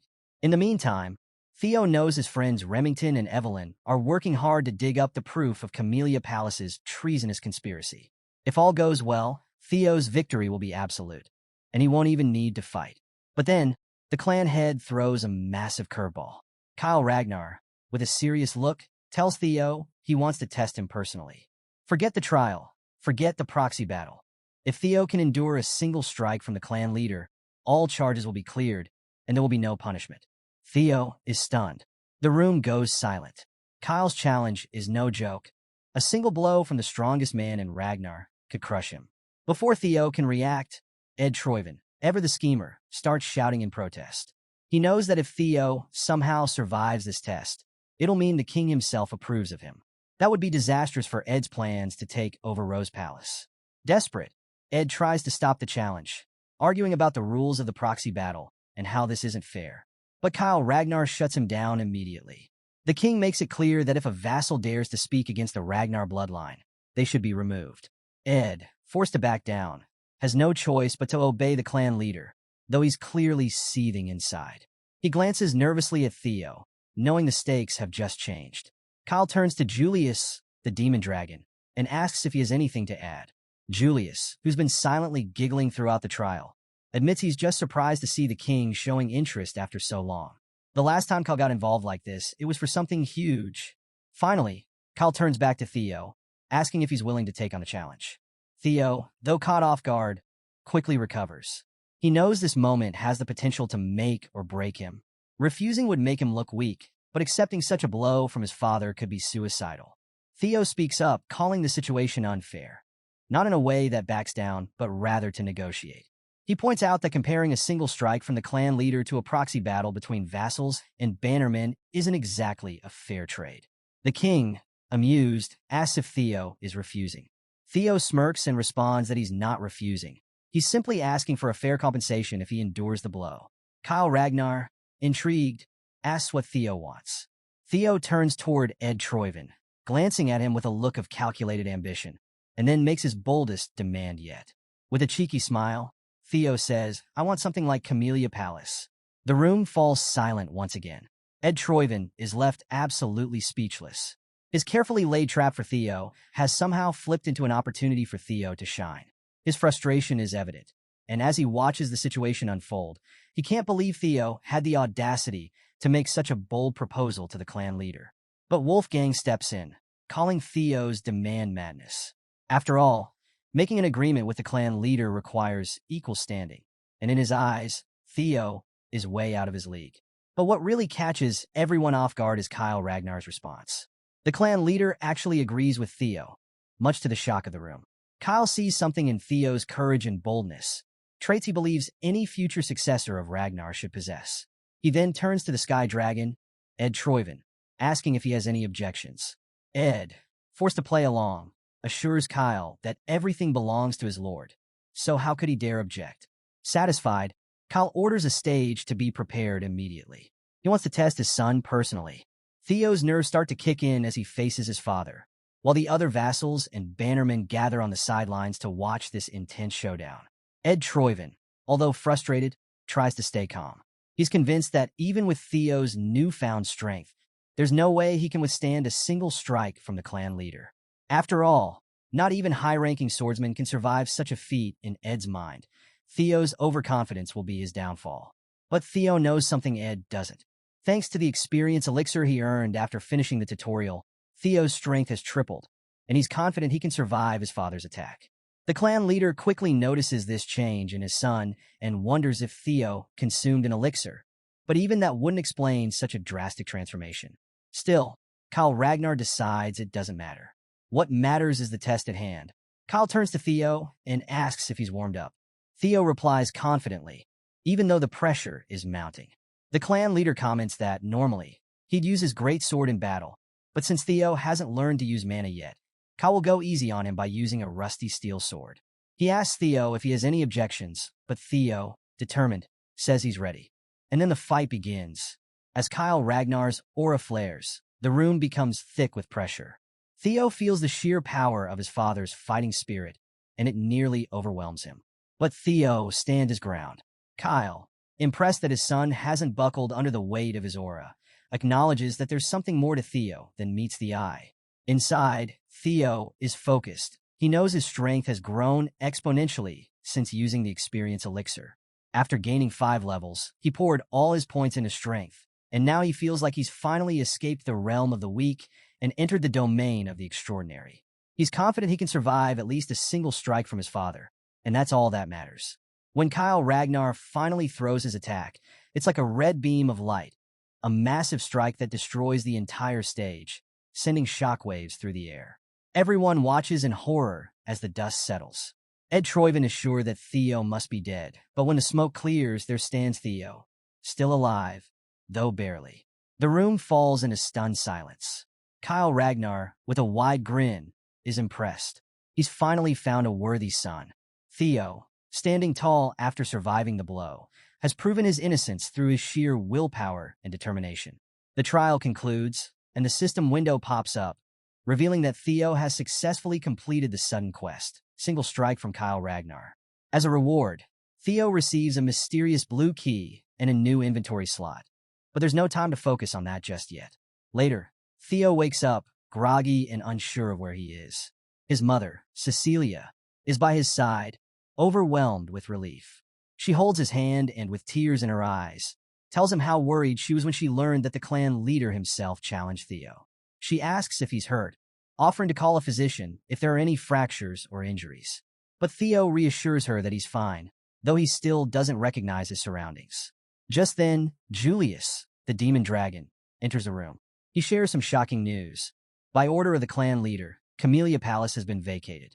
Amelie, Axion, and all their loyalists have been removed. Theo is grinning ear to ear as he realizes he's inside Camellia Palace, now fully under his control. The system window updates him, showing that all he needs to do now is uncover the palace's hidden secret to complete the next part of his quest. He's come far, and things are finally falling into place. Meanwhile, in the garden of Camellia Palace, Emil Ragnar, Axion's mother, is causing a scene. Furious at being forced to vacate her own property, she shouts at the servants, who are desperately trying to calm her down. But there's no calming her anger. This is a major loss of power, and she knows it. Watching all of this unfold, Ed Troyven, who's seething with frustration, quietly gives an order to Axion. He tells him to kill Theo once and for all. Axion, who had been planning something for the awakening ceremony, is taken aback by the sudden command, but Ed's intense desire for revenge is burning. He's not willing to wait any longer. Theo has to be eliminated now. Axion sees the rage in Ed's eyes and knows there's no arguing with him. Back in the palace, after things settle down, Theo is reflecting on the unexpected success of his plan. Even though there were plenty of obstacles, he's managed to secure Camellia Palace without using his trump card, and now he holds even more authority than before. He opens his inventory and casually pulls out an apple.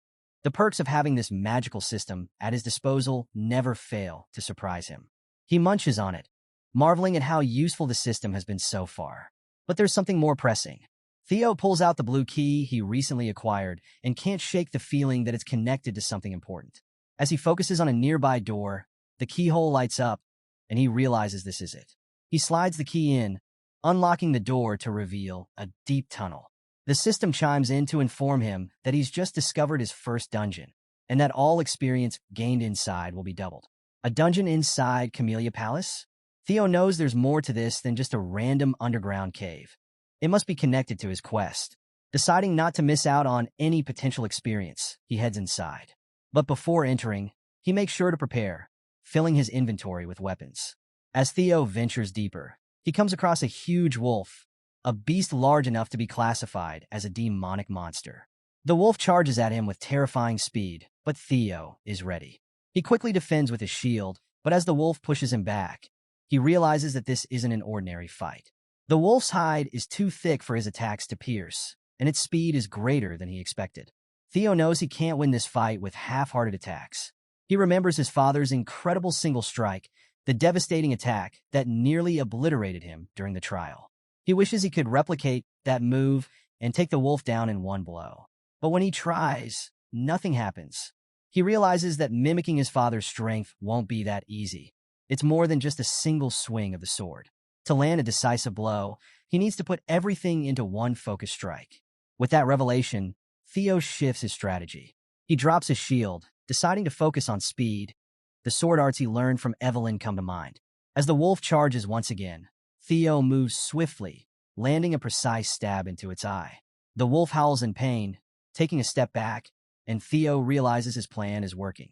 He charges forward again, determined to win this battle. Fast forward 2 months, and back at the training grounds, Theo's absence has not gone unnoticed. Iodi and Sybil are talking about how the number of people wanting to train with Theo is growing. The rumor about the clan leader teaching Theo a single strike has spread like wildfire, and now, everyone wants a piece of the action. As Sybil chats about the situation, Henry Morris from Plum Blossom Palace approaches, arrogant and full of himself. Henry addresses Sybil with disdain, calling him a lackey and demanding to know when the incredible young master Theo is going to show up. After all, it's been 2 months, and he's nowhere to be seen. Henry, obviously unimpressed by the rumors, mocks Theo, calling him a coward and insinuating that he's running away from the attention. Henry's taunts continue, much to Sybil's irritation. He accuses Theo of spreading false rumors about the clan leader's strike, suggesting there were no witnesses to confirm it actually happened. Henry Morris from Plum Blossom Palace is still running his mouth, assuming that all the rumors about Theo, including the destruction of the Scaled Dragon Society, must be fake news. But Sybil's patience finally snaps. He's had enough of Henry's disrespect, and with all the pent-up frustration from the last 2 months, he punches Henry square in the face, completely destroying it. Henry's arrogance is wiped clean as his face gets rearranged by Sybil's fist. Another guy from Plum Blossom Palace tries to step in, furious that Sybil would dare touch Henry. He throws insults at Sybil, calling him a dropout, but the tables have turned. Everyone in the training ground, all those loyal to Theo, start glaring at the Plum Palace guy, ready to pounce. Sybil doesn't hold back. He calls him a shit face, and makes it clear that no one is allowed to insult their young master Theo. Even Iodi is surprised by Sybil's words, especially since Sybil isn't exactly the prettiest guy around. For him to call someone ugly? That's bold. But Sybil brushes it off, still boiling with rage. He's been annoyed by the Plum Palace guys coming around and causing trouble, and he's had it. There's no way he's going to let them walk all over Theo's name. Without hesitation, Sybil and his comrades draw their swords and declare war on the Plum Palace troublemakers. The tension in the air is electric. They're about to clash, and it's going to get bloody. The Plum Palace guys, not backing down, draw their own swords. But just as they're about to fight, someone steps in and freezes all the weapons in place with a single move. Everyone is shocked.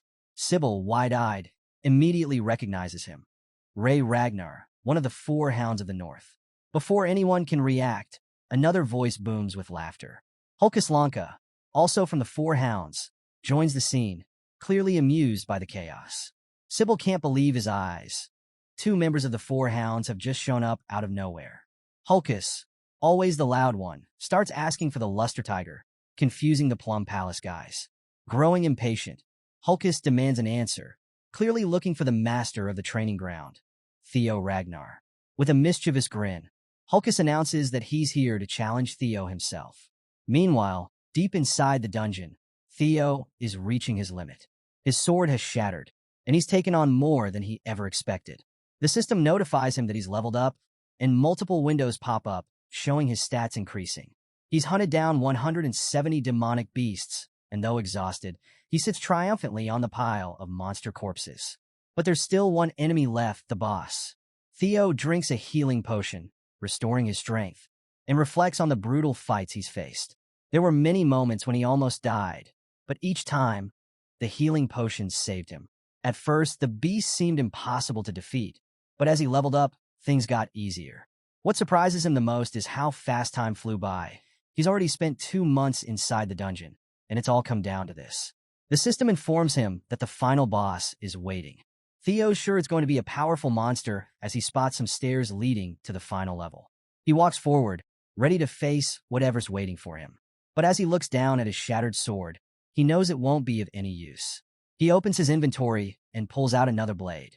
It's his last sword, one his mother gave him as a birthday present. As Theo grips the ceremonial sword, memories of his past life flood his mind.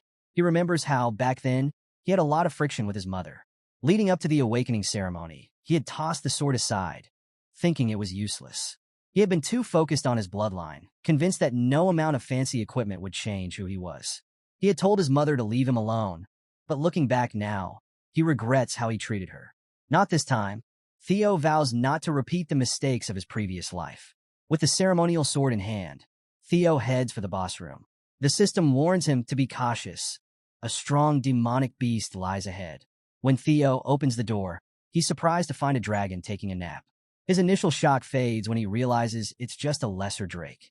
Still, the sight of a draconic creature makes him wonder. The Ragnars are said to be descendants of dragons. Is this just a coincidence? But there's no time for speculation. Theo knows he has to defeat the boss to complete the dungeon and get out of there. Inside the dungeon, the system flashes Theo the quest details. One more monster to defeat. The Lesser Drake, the final boss, is a kind of dragon, and it's no easy opponent. Theo steels himself for the fight, but even with his strength, he questions if he can really take down a dragon, even if it's a lesser one. Drawing on his training, Theo focuses on using his technique, the single flash. The movie's practiced endlessly against the wolves in the dungeon. Although it's nowhere near the level of his father's legendary Dragon Flash, Theo believes that if he uses his dragon heart to the max, he might just land a serious hit. With all his might, Theo charges toward the Lesser Drake, aiming for its eye. His sword pierces through, and the monster lets out a deafening scream of pain. Theo feels a brief moment of triumph, but it doesn't last. The drake's tail lashes out in retaliation, forcing Theo to dodge. He quickly realizes that his strike wasn't enough. The attack didn't reach the brain. The drake is hurt, but far from defeated.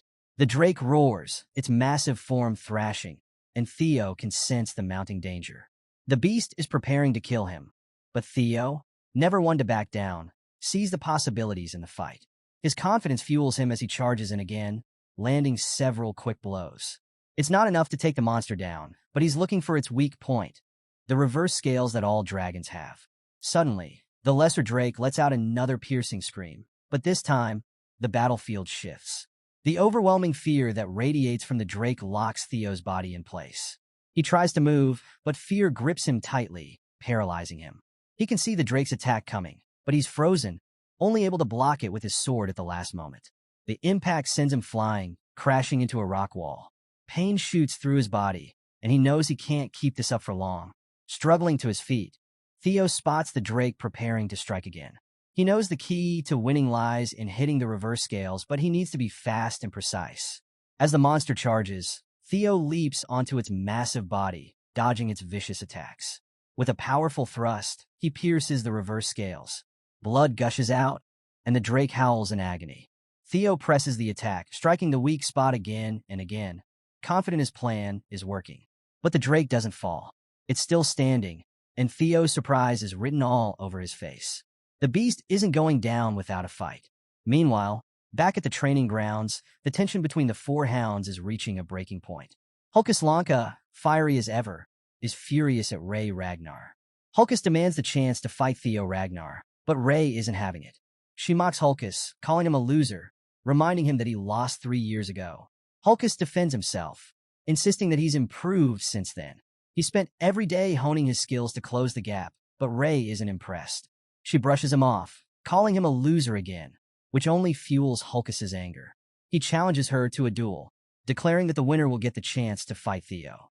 Their weapons clash, and Hulkus swings his massive weapon at Ray, but she blocks it effortlessly, unfazed. The spectators, Sybil and Henry, watch in shock. They don't understand how these two could be so strong. But seeing two members of the Four Hounds go head-to-head is terrifying enough. Just as they're about to get serious, Remington appears. Remington steps between them, making it clear that this is the domain of young Master Theo, and he won't tolerate any trouble here. Hulkus, ever the warrior, is excited to see Remington and even suggests fighting him. But Remington stays firm, asking Hulkus to respect his words. Then suddenly, everyone feels it. An immense, menacing pressure washes over the training grounds. It's a killing intent so powerful, it makes everyone pause. They all turn to see the source of the energy, and their eyes land on Theo. He's finally arrived, and the air is thick with his overwhelming presence. Even Remington, who knows Theo well, is surprised. He can't help but wonder, what happened during Theo's seclusion? Where did this intense pressure come from? As Theo walks onto the grounds, Ray and Hulkus can barely contain their excitement. The young master, the one they've been dying to test themselves against, is finally here. The entire training ground falls silent as Theo steps into view, dominating the atmosphere with the same fear he learned from the Lesser Drake inside the dungeon. Back in the dungeon, Theo had managed to land the critical blow.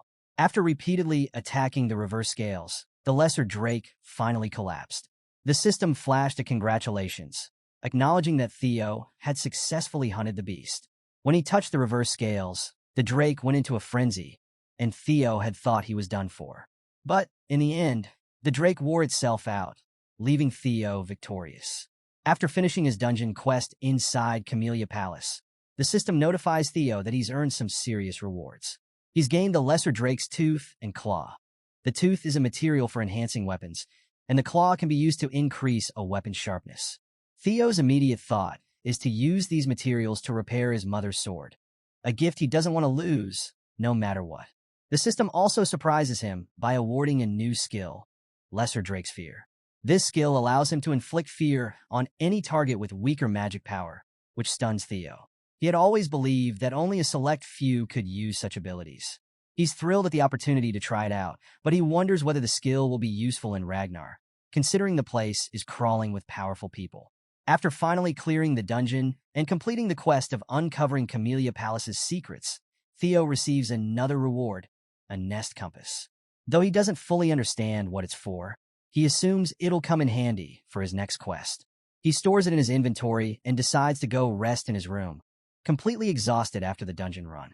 But before he can catch a break, a maid rushes over to Theo, informing him of an urgent matter. She notices his wounds and offers concern, but Theo brushes it off. There's a brawl happening in Training Ground 4, and she needs him to handle it. Theo, not in the mood for games, heads to the training grounds. As soon as he steps onto the field, he unleashes his new skill, Lesser Drake's Fear, and the effect is immediate. The overwhelming aura fills the air, knocking people unconscious as Theo commands them to get lost, declaring that he needs rest. But Hulkus Lanka, ever the battle-hungry member of the Four Hounds, isn't fazed. Instead, he's excited by the sheer killing intent Theo is putting out. Without hesitation, Hulkus charges straight at Theo, eager to test his strength against the young master. Hulkus swings his massive sword, but Theo, fresh from his dungeon training, easily overpowers him with just a single strike. The crowd is left shocked, their jaws dropping as Hulkus is knocked back, unable to comprehend how Theo deflected his attack so easily. Theo, too, is surprised by his own progress, realizing just how much he's leveled up since the dungeon. But Hulkus doesn't back down. He's been known as the weakest member of the Four Hounds, not because of his strength. He's as powerful as a black bear, but because he's a bit dull-witted and never rounds out his skills. Fueled by determination, Hulkus charges in again, challenging Theo to block his next attack. Even though Hulkus is known for his raw strength, Theo is now able to keep up with him. With a well-timed slash, Theo counters Hulkus and defeats him in one move. The impact leaves Hulkus coughing up blood before he loses consciousness and collapses. Theo realizes that he might have been too reckless with his strength, but he's glad Hulkus is tough enough to survive it. Sybil and the others in the training ground are stunned. They never expected Theo to defeat Hulkus Lanka, the black bear of the Four Hounds, so easily. As the crowd begins to cheer for the young master, Theo reassures them that Hulkus is still alive, though knocked out. But before Theo can even process the moment, his mother's sword, already battered, shatters completely. It's a moment of disappointment for Theo, as this was a precious gift, but the crowd seems to be cheering even louder, interpreting the broken sword as a sign of Theo's incredible power.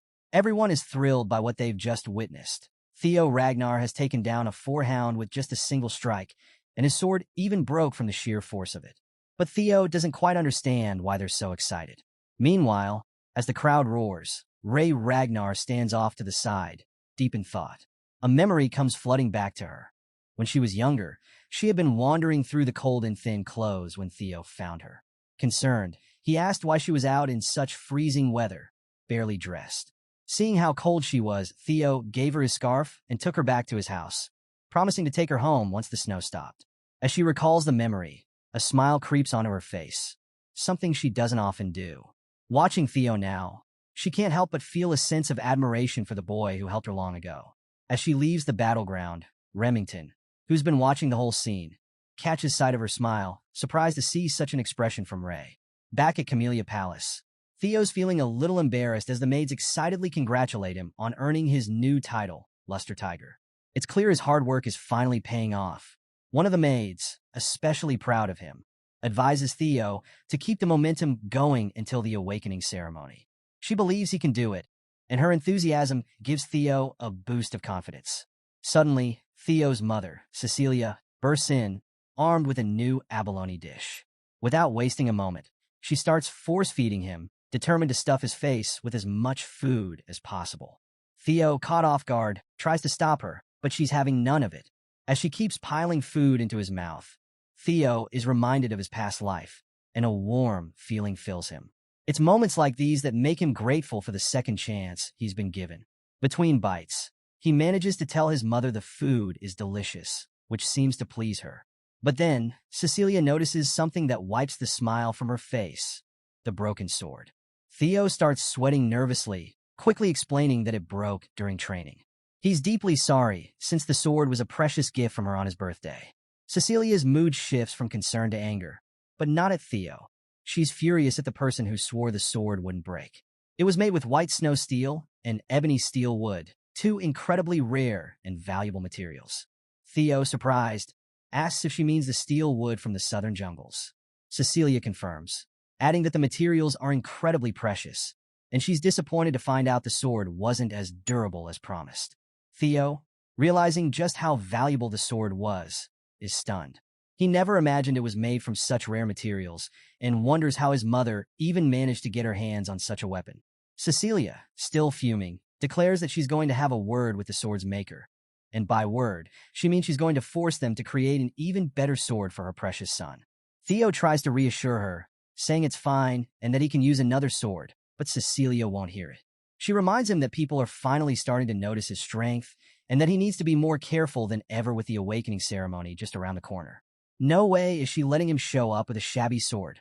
Theo, touched by his mother's love and care, can't help but feel grateful. Just as Theo thinks the conversation is winding down, Cecilia tells him it's time to get going. Theo, confused, asks where they're headed. That's when she drops the bomb. They're going to the Basque Workshop, the best smithy in all of Winterra. Now, the Basque Workshop isn't just any ordinary place. It's one of the top 3 manufacturing workshops in Winterra, known for its factory-like size and legendary craftsmanship. But what's truly special about the Basque Workshop is its master blacksmith, Curson, known as the Elf of Capitalism and one of the few artisans with the title of Master Craftsman. Curson's reputation is on a whole other level, and even Theo is shocked. He never expected to meet someone of her stature, and he's immediately curious about how his mother has connections with someone like Curson. When they arrive, the first thing Theo hears is Cecilia angrily addressing Curson as her mother, catching Theo completely off guard. Speechless, Theo realizes his mother isn't just any ordinary woman. She's the daughter of one of the most renowned blacksmiths in the region. Suddenly, everything clicks. He's quarter elf, and the reason for his handsome looks finally makes sense. Curson, clearly not fond of being called mother, snaps back at Cecilia, insisting that their relationship is not that of parent and child. Theo recalls that growing up, he was always told his mother was an orphan with no family. But now, here she is, the daughter of Curson, the high elf blacksmith. Cecilia doesn't waste any time. She throws the broken sword down in front of Curson, accusing her of making a defective product. Curson, prideful and a little insulted, doesn't believe her at first, until she pulls the sword out and sees for herself that it's broken. Speechless, Curson can't deny the evidence in front of her. As they bicker, Curson asks who wielded the sword. When Cecilia points to Theo, Curson's eyes widen in realization. "That's the kid behind you?" she asks incredulously. Cecilia wastes no time in defending her son, telling Curson to watch her mouth. Theo isn't just any kid. He's a genius who will one day reign over Ragnar. Theo, ever respectful, steps forward to introduce himself to the legendary blacksmith. He expresses his gratitude for having the chance to meet her, acknowledging her reputation as the master of the Basque workshop. Curson, somewhat surprised by his manners, praises Cecilia for raising such a child. But the conversation quickly returns to the sword. Curson asks if Theo was the only one who used the weapon. When Theo confirms, Curson is even more intrigued. Cecilia believes the sword was defective, but Curson, now realizing this might be more complicated, knows it's going to be a long conversation. She invites them inside to discuss things further, knowing this isn't just a simple repair job. As they walk into the workshop, Theo can't help but wonder about the connection between his mother and Curson. Curious, he asks if his mother is really related to the demon craftsman, and Cecilia confirms that he's right. He asks his mother if Curson is really her biological mother. Cecilia explains that, although she never spoke much about it, Curson took her in as a foster mother for a short time. She shares that Curson has a deep love for anything beautiful, whether it's music, jewels, theater, or even people, which is why she took Cecilia under her wing. But Curson, ever the gruff elf, cuts them off, calling the past pointless. Cecilia rolls her eyes, clearly not buying it, and Theo notices the affection behind the rough words. Curious, he asks how his mother ended up leaving such a place. Curson, with a tinge of frustration, reveals that Cecilia left because of her desire to marry the leader of the Ragnar clan. She never expected Cecilia to willingly walk into such a miserable life, especially with how dangerous the Ragnar clan could be. Yet, to her surprise, Cecilia survived and even returned last year, begging her to forge a sword for Theo. Curson, always the hard one to please, calls her shameless, which only makes Cecilia more annoyed as they start to bicker. As the two go back and forth, Theo smiles, realizing he's never seen his mother talk like this. It's a side of her he didn't know existed. In his past life, Theo had been so focused on the clan that he never took the time to understand his mother. He was too obsessed with status and power to notice the people who genuinely cared about him. Now, watching them argue, he begins to realize that Curson cares about his mother far more than she lets on. He wonders why Curson never intervened in his past life. But maybe things are different now. Eventually, they reach Curson's private quarters, and as they step inside, she abruptly grabs Theo and shuts the door, locking Cecilia out. Cecilia's muffled protests can be heard from the other side, but Curson ignores them completely, focusing her full attention on Theo. Without wasting any time, Curson asks Theo a cryptic question. Does he possess the relic of the primordial dragon? Theo, confused, asks if she's talking about the ancestor of the guardian dragon that protects the Ragnar clan. He explains that he's heard stories about the legendary treasures scattered across Winterra for the descendants of Ragnar, but to him, it always seemed like just a myth. Curson cuts him off, making it clear that the relics are not a legend. She's frustrated, almost on the verge of tears, as she examines the broken sword. It's a piece she had poured her heart and soul into, and it shouldn't have broken, unless it came into contact with something as powerful as a relic. She can't believe the sword failed so easily, and she's convinced that only a relic could have caused such damage. Theo, feeling guilty, apologizes, explaining that the sword broke while he was fighting a lesser drake. He doesn't know anything about relics, but before he can say more, Curson decides to show him instead of explaining. She pulls out a casket, sealed tight with chains, and asks if Theo notices anything unusual. Suddenly, Theo's system lights up, showing the familiar blue glow he saw before, just like the door to the dungeon in Camellia Palace. Realizing it's the same energy, Theo asks if it's part of a quest. Curson, who can't see the glow herself, notes his reaction and realizes that he's sensing something. She explains that inside the casket is a relic of the primordial dragon. She's tried countless times to open the casket, but every attempt has failed. Placing the heavy casket down, she tells Theo the story of the primordial dragon, a being so powerful that it removed one of its own fangs and had it forged into a weapon. This weapon is known as the White Moonlight Blade, a sword said to possess unimaginable power. Curson then drops a bombshell. If Theo can break the seal on the casket and claim the relic, the White Moonlight Blade will be his. But there's a catch. If he fails, the consequences could be fatal. The process could end his life, and there are no guarantees. She asks him if he's still willing to take the risk. Theo's reaction is immediate. He's smiling, his heart pounding with excitement. The danger, the risk, the legendary sword, it's all part of the challenge, and Theo can't back down now. With a confident grin, he tells Curson that the sword is as good as his. The system immediately pops up, revealing the next scenario quest. Be chosen by the primordial dragon's relic, the White Moonlight Blade. As Theo faces the sealed casket in Curson's workshop, the pieces of the puzzle start falling into place. The White Moonlight Blade isn't just any relic. It's the sword of the Black Dragon, one of the 9 dragons. Theo remembers the legendary Black Snow leader, someone who commands fear across Winterra, known as the Black Dragon. Very few know the truth about this sword, and those who've even spoken about it have either vanished or met a grisly fate. Flashes of his past hit him hard. He remembers running into the Black Dragon 4 years ago, and to this day, he doesn't understand why the Black Dragon let him live. It was sheer coincidence that he even saw the true form of the sword back then. Now, standing before the very relic he once glimpsed, Theo is in shock. How could Curson have been in possession of the primordial dragon's relic this whole time? Curson snaps him back to reality, asking if he's ready to open the casket. Theo, fueled by the desire to claim this legendary weapon, smiles, determined to make the sword his own. As he examines the casket more closely, he realizes its design is eerily similar to the dungeon door he unlocked in Camellia Palace. Trusting his instincts, he pulls out the blue key from his inventory and, to Curson's confusion, unlocks the casket.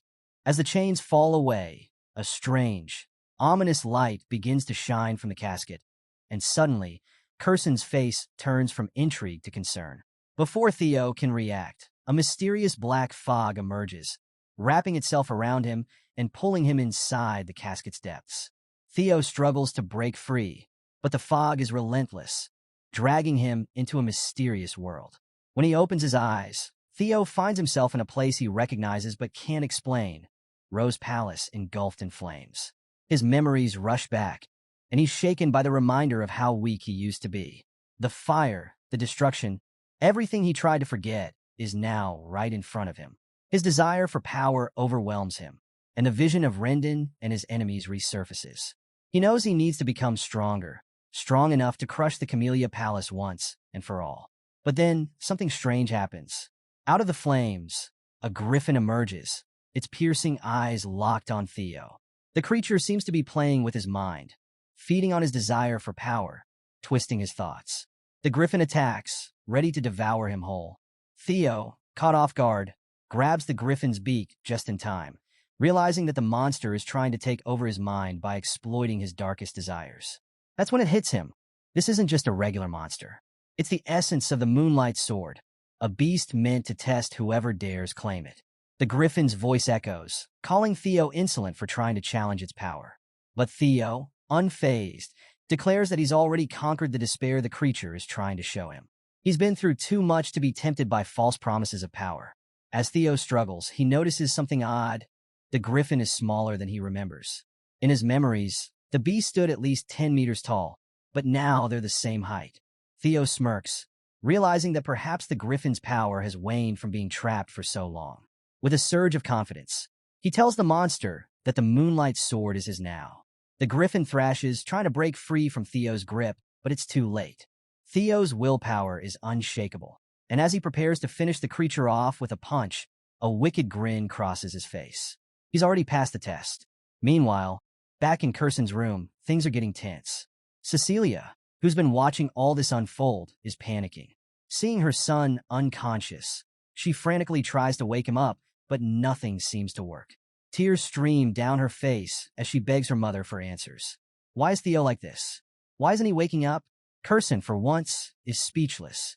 She didn't expect things to go this far and admits that she's never seen or heard of anything like this before. She can sense a monster's energy intertwined with Theo's bloodstream, but she doesn't understand how or why.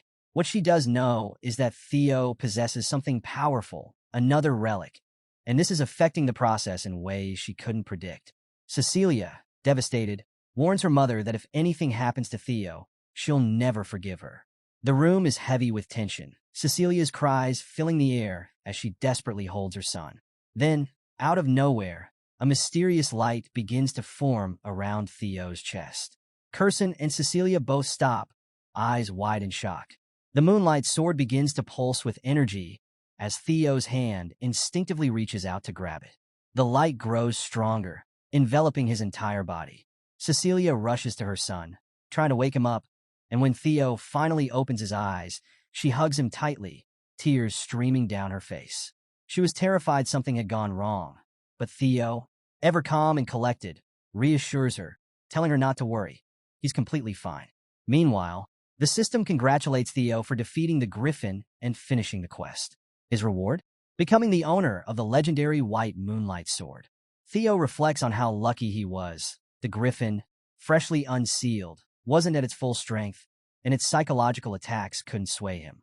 It was just a matter of timing. The system then alerts him to something even more shocking.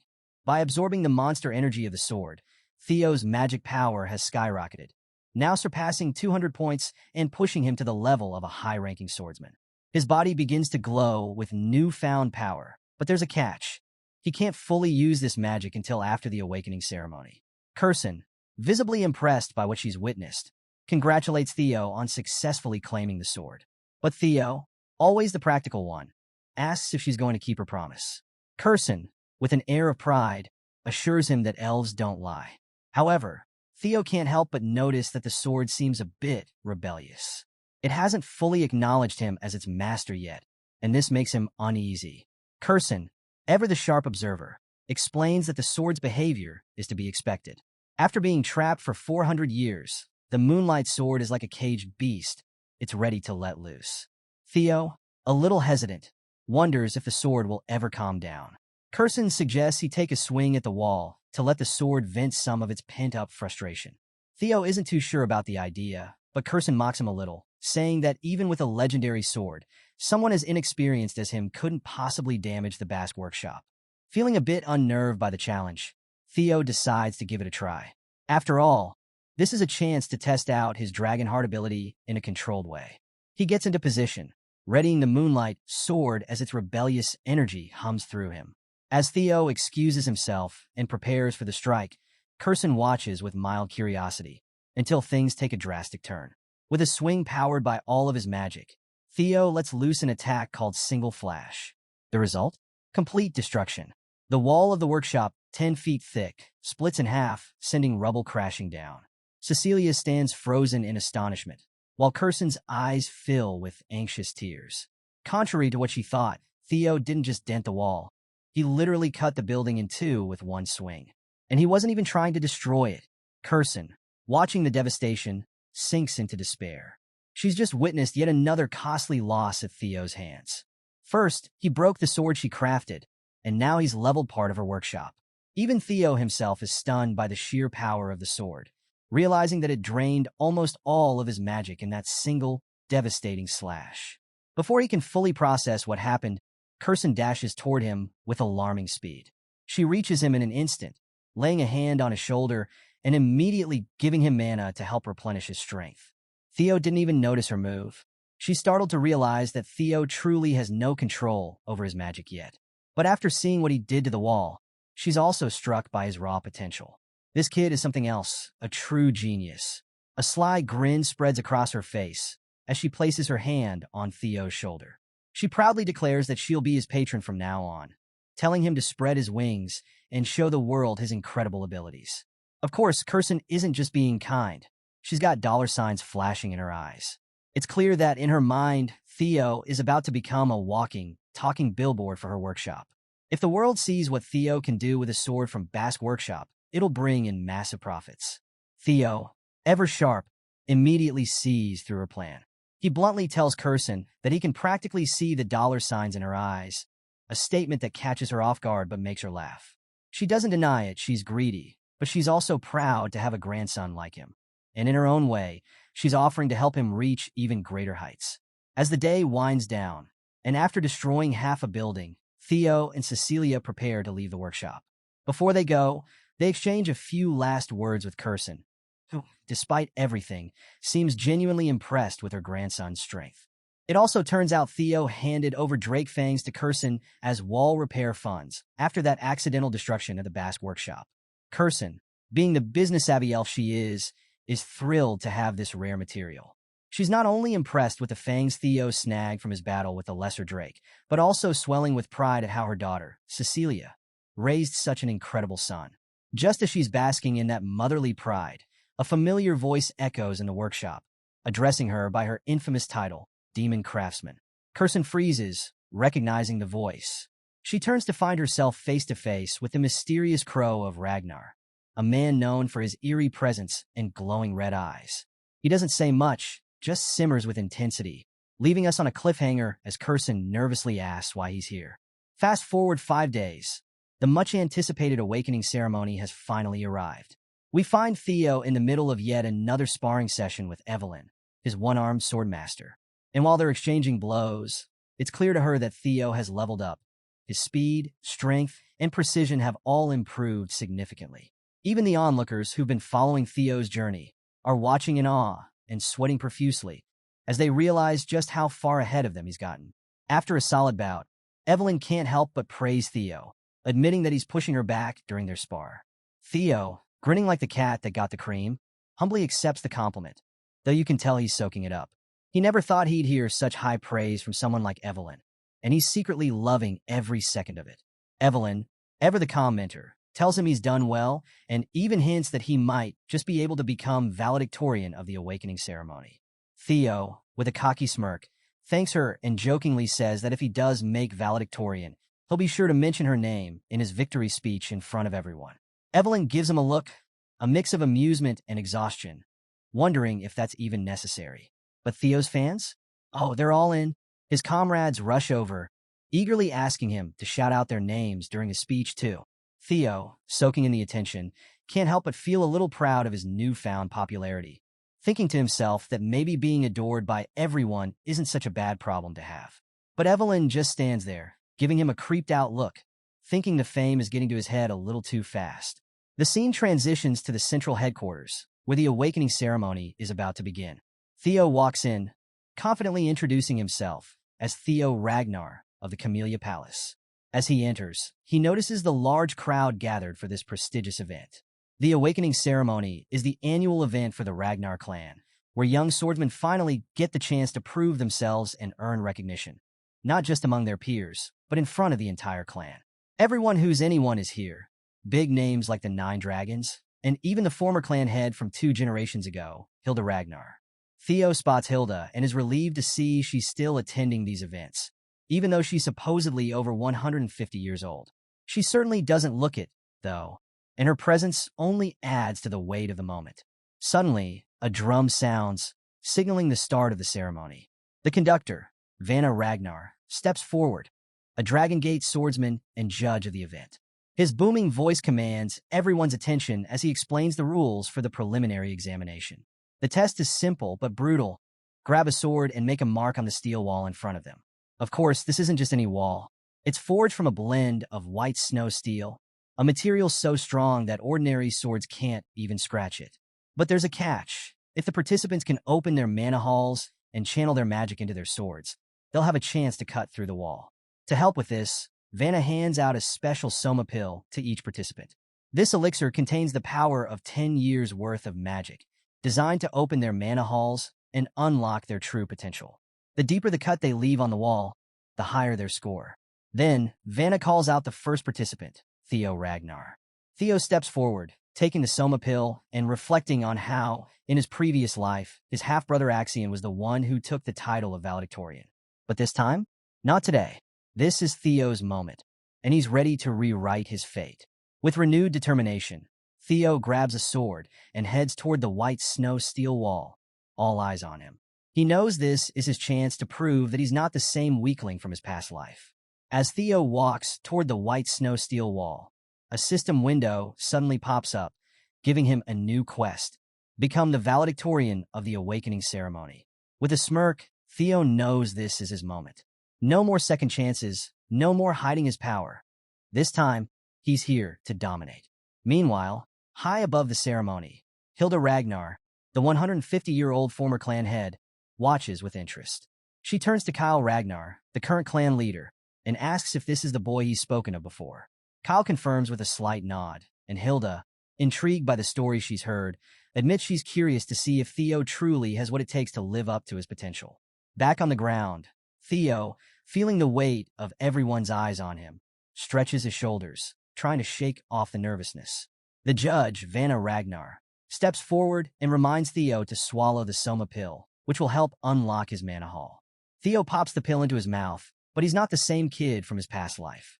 Last time, he couldn't control the Soma's power, and it severely injured his dantian. But not today. As soon as he swallows the pill, Theo feels an explosion of energy within him. The mana surges through his body, scattering in waves. Vanna is stunned, watching this brat cause a mana wave of this size. He's concerned too much mana can overload a person's system, especially someone with a powerful dragon heart like Theo. But just as quickly as the mana erupts, Theo stabilizes it with ease. Feeling a rush of confidence and power, Theo can't help but smile. It's almost too easy this time compared to his past life.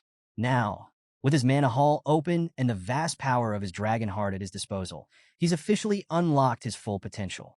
No more holding back. Theo gathers himself, leaping into the air, ready to unleash his first true attack. He channels every ounce of magic into his sword, and in a single, powerful flash, a massive dragon made of mana surges forward, slamming into the steel wall. The impact is devastating. A giant crack runs through the wall, leaving the entire arena in awe. Vanna, the judge, is completely boggled by what he's just seen.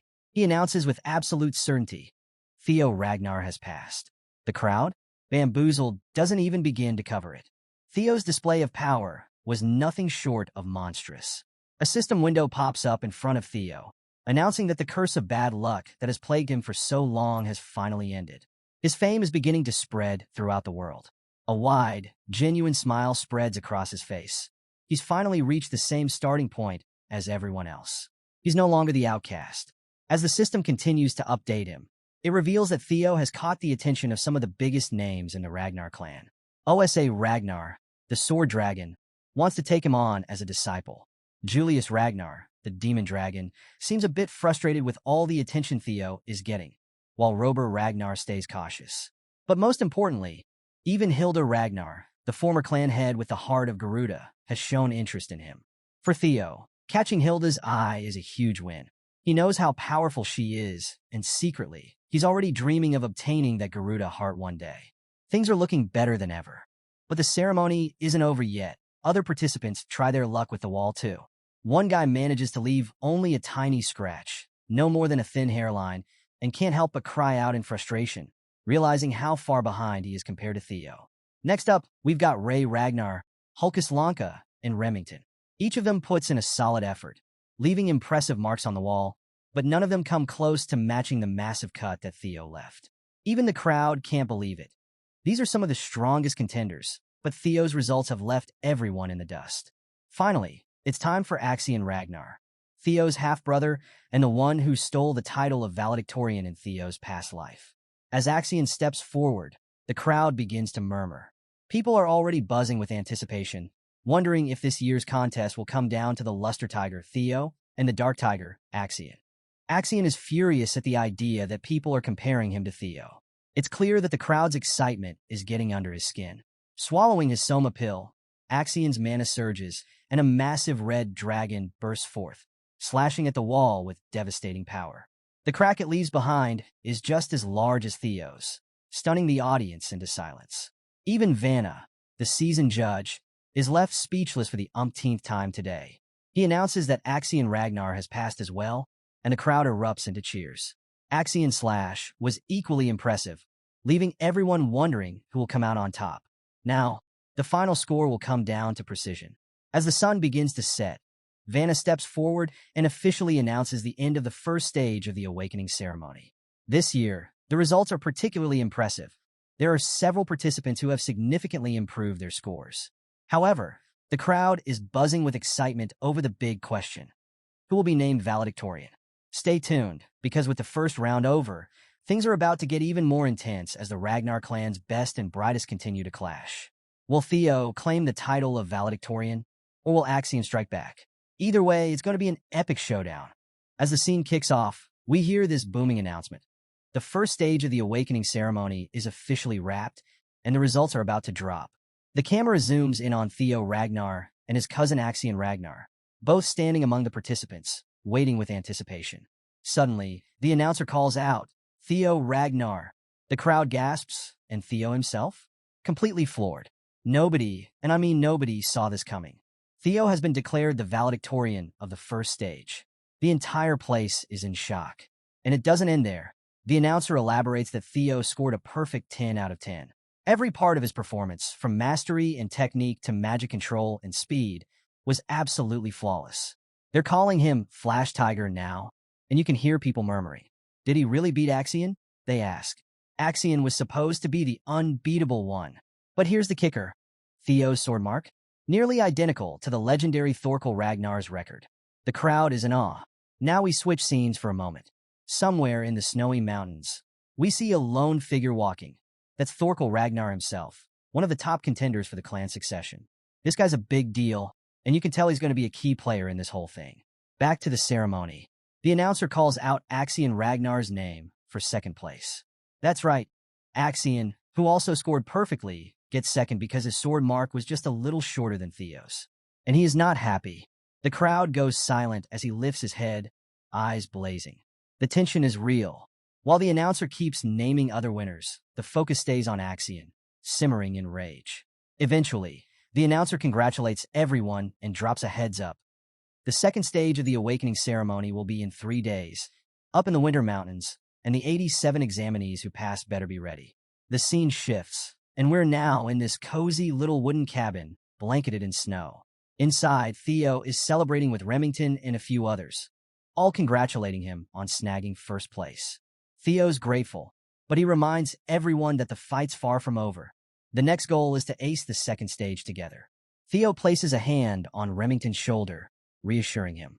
Remington smiles, but you can tell he feels a bit down, maybe even ashamed of his own performance. Theo brushes it off, calling his own win luck and reminding Remington that, as friends, things like that don't matter. It's a touching moment, and Remington feels a spark of determination, joining Theo in a toast to their next stage. Now we cut to the snowy mountains again. Theo is standing alone, reflecting on his victory. Scoring first place, he would have never thought that possible in his past life. But he knows this isn't the end. Winning the first stage over Axion was just a fluke. It wasn't a real battle.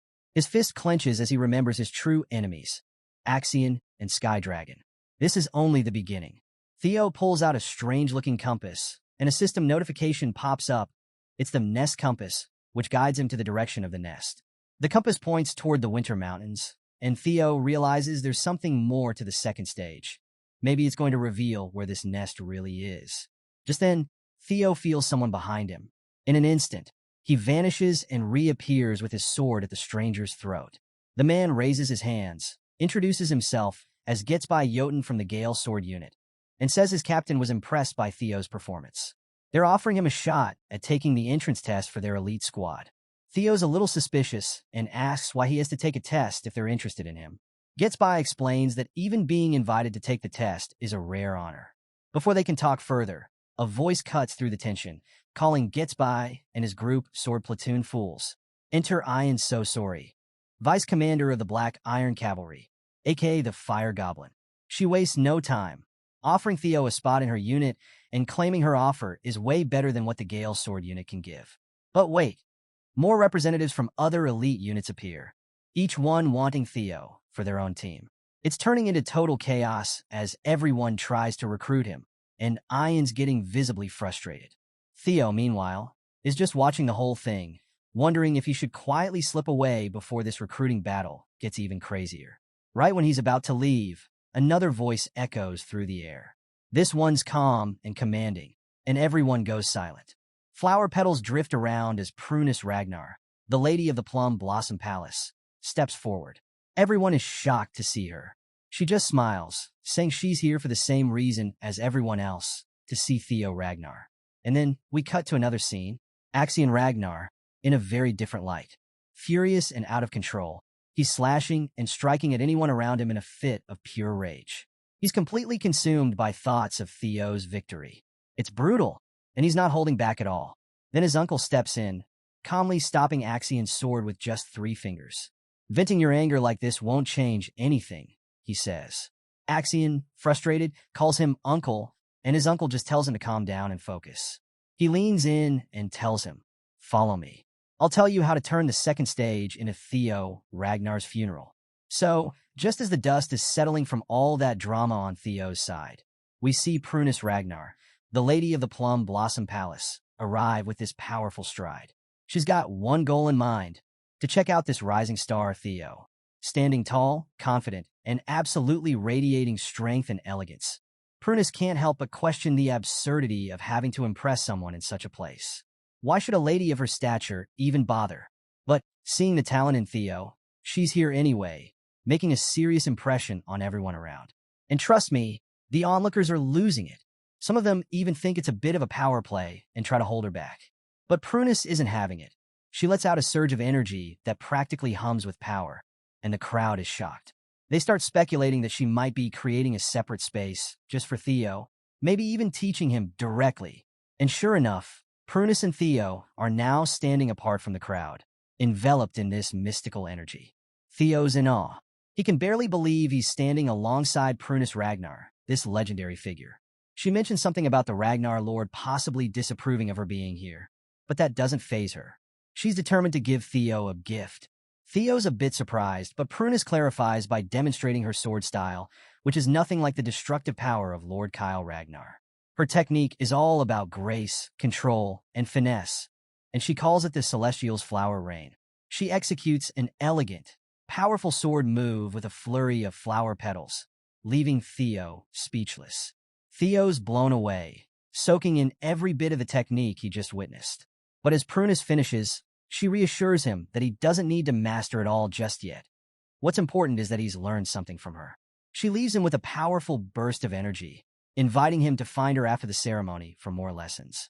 Theo, now encouraged and feeling the weight of her gift, reflects on its significance and the responsibility it brings.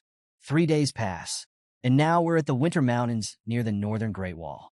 The landscape is massive, stretching as far as the eye can see, and it's no ordinary mountain range. The Ragnar clan has protected humanity from the horrors beyond these walls for over 1,000 years. This is where the second stage is set to begin. Jackie Ragnar, the ceremony supervisor, steps up to address the participants. He emphasizes that the Ragnar clan has been humanity's shield against the Demon Sea, a cursed land filled with monstrous creatures, and that one day these apprentices will bear that responsibility. For this test, though, they must stay within the Great Wall. Anything beyond is far too dangerous. The objective? Simple. Hunt down beasts, collect the bells around their necks, and survive in the Winter Mountains for 15 days. The bells vary in color, with the higher ones indicating tougher challenges. Oh, and there's a catch. Jackie mentions a beast so formidable that no one here could take it down alone. That's right, it's worth major points, but teamwork will be essential. Participants are allowed to go all out, meaning they can steal bells from others. It's survival of the fittest, the Ragnar way. Jackie also shows them a totem for safe zones where they can rest and resupply. As soon as Jackie announces the start, everyone takes off into the mountains. Theo's allies are quick to head into the forest, aiming to secure supplies and help Theo as best they can. Meanwhile, we see a pair of red-haired siblings, Hulkus Lank and his sister, brimming with excitement and ready to jump into the action. And then there's Axion.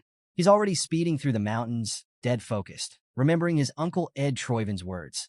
This test could be Theo's final stage. Axion's face is serious, determined to make this mountain Theo's grave. Just behind him is Ray Ragnar, one of the clan's 4 hounds, watching Axion carefully. Back to Theo. He's about to dive into the forest when someone calls his name. It's Remington, and he's got a lot on his mind.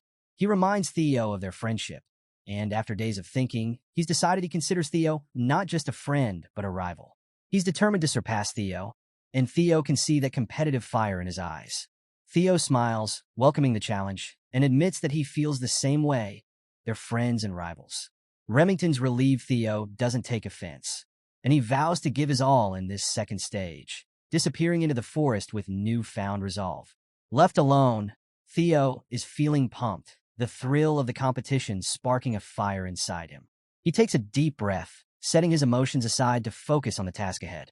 With a steady hand, he pulls out his compass, ready to follow it to the dragon's nest. The compass lights up, pointing the way through the vast, snowy landscape, and Theo's eyes gleam with excitement. Meanwhile, somewhere deep in the mountains, we catch a glimpse of a steep, snow-covered cliff illuminated by a mysterious blue light. It's hinting at something hidden, maybe a secret or a path waiting to be uncovered. So, we catch up with Theo, trudging through the snow in the outskirts of the Winter Mountain Range, muttering to himself. He's following his trusty compass, but he's not exactly thrilled with the situation. It's buried somewhere under all this snow, and he's joking to himself that he should have brought a shovel instead of his prized moon-white sword. The sword, known as Griffin, is silent as ever, until Theo grabs its hilt, and suddenly, the blade trembles as if it's alive. But hey, he's got no choice, so he swings the sword with all his might, aiming in the direction the compass is pointing. With a flash of blue energy, snow goes flying everywhere, clearing a path and revealing a hidden trail beneath. As the last of the snow settles, Theo senses someone watching him from the trees. Without missing a beat, he calls out, daring them to show themselves. From behind a tree, a man chuckles and steps forward, asking Theo when he noticed them since they'd been tailing him for quite a while. Theo turns, eyeing the three figures holding swords. One of them, a fat guy, points at his friend, blaming him for being too loud, while the bald one mutters that they're doomed because Theo's even stronger than they expected. The leader of the group smirks and greets Theo, calling him first place in a mocking tone. And Theo recognizes these guys instantly. They're Hai Chao and Loon, known as the Roughnecks of Book Mountain. These aren't just your average thugs. In his past life, Theo uncovered their dirty deeds while working under Hyuk-Seol. They'd used their missions as a cover to slaughter innocent civilians, leaving behind a bloody trail of carnage.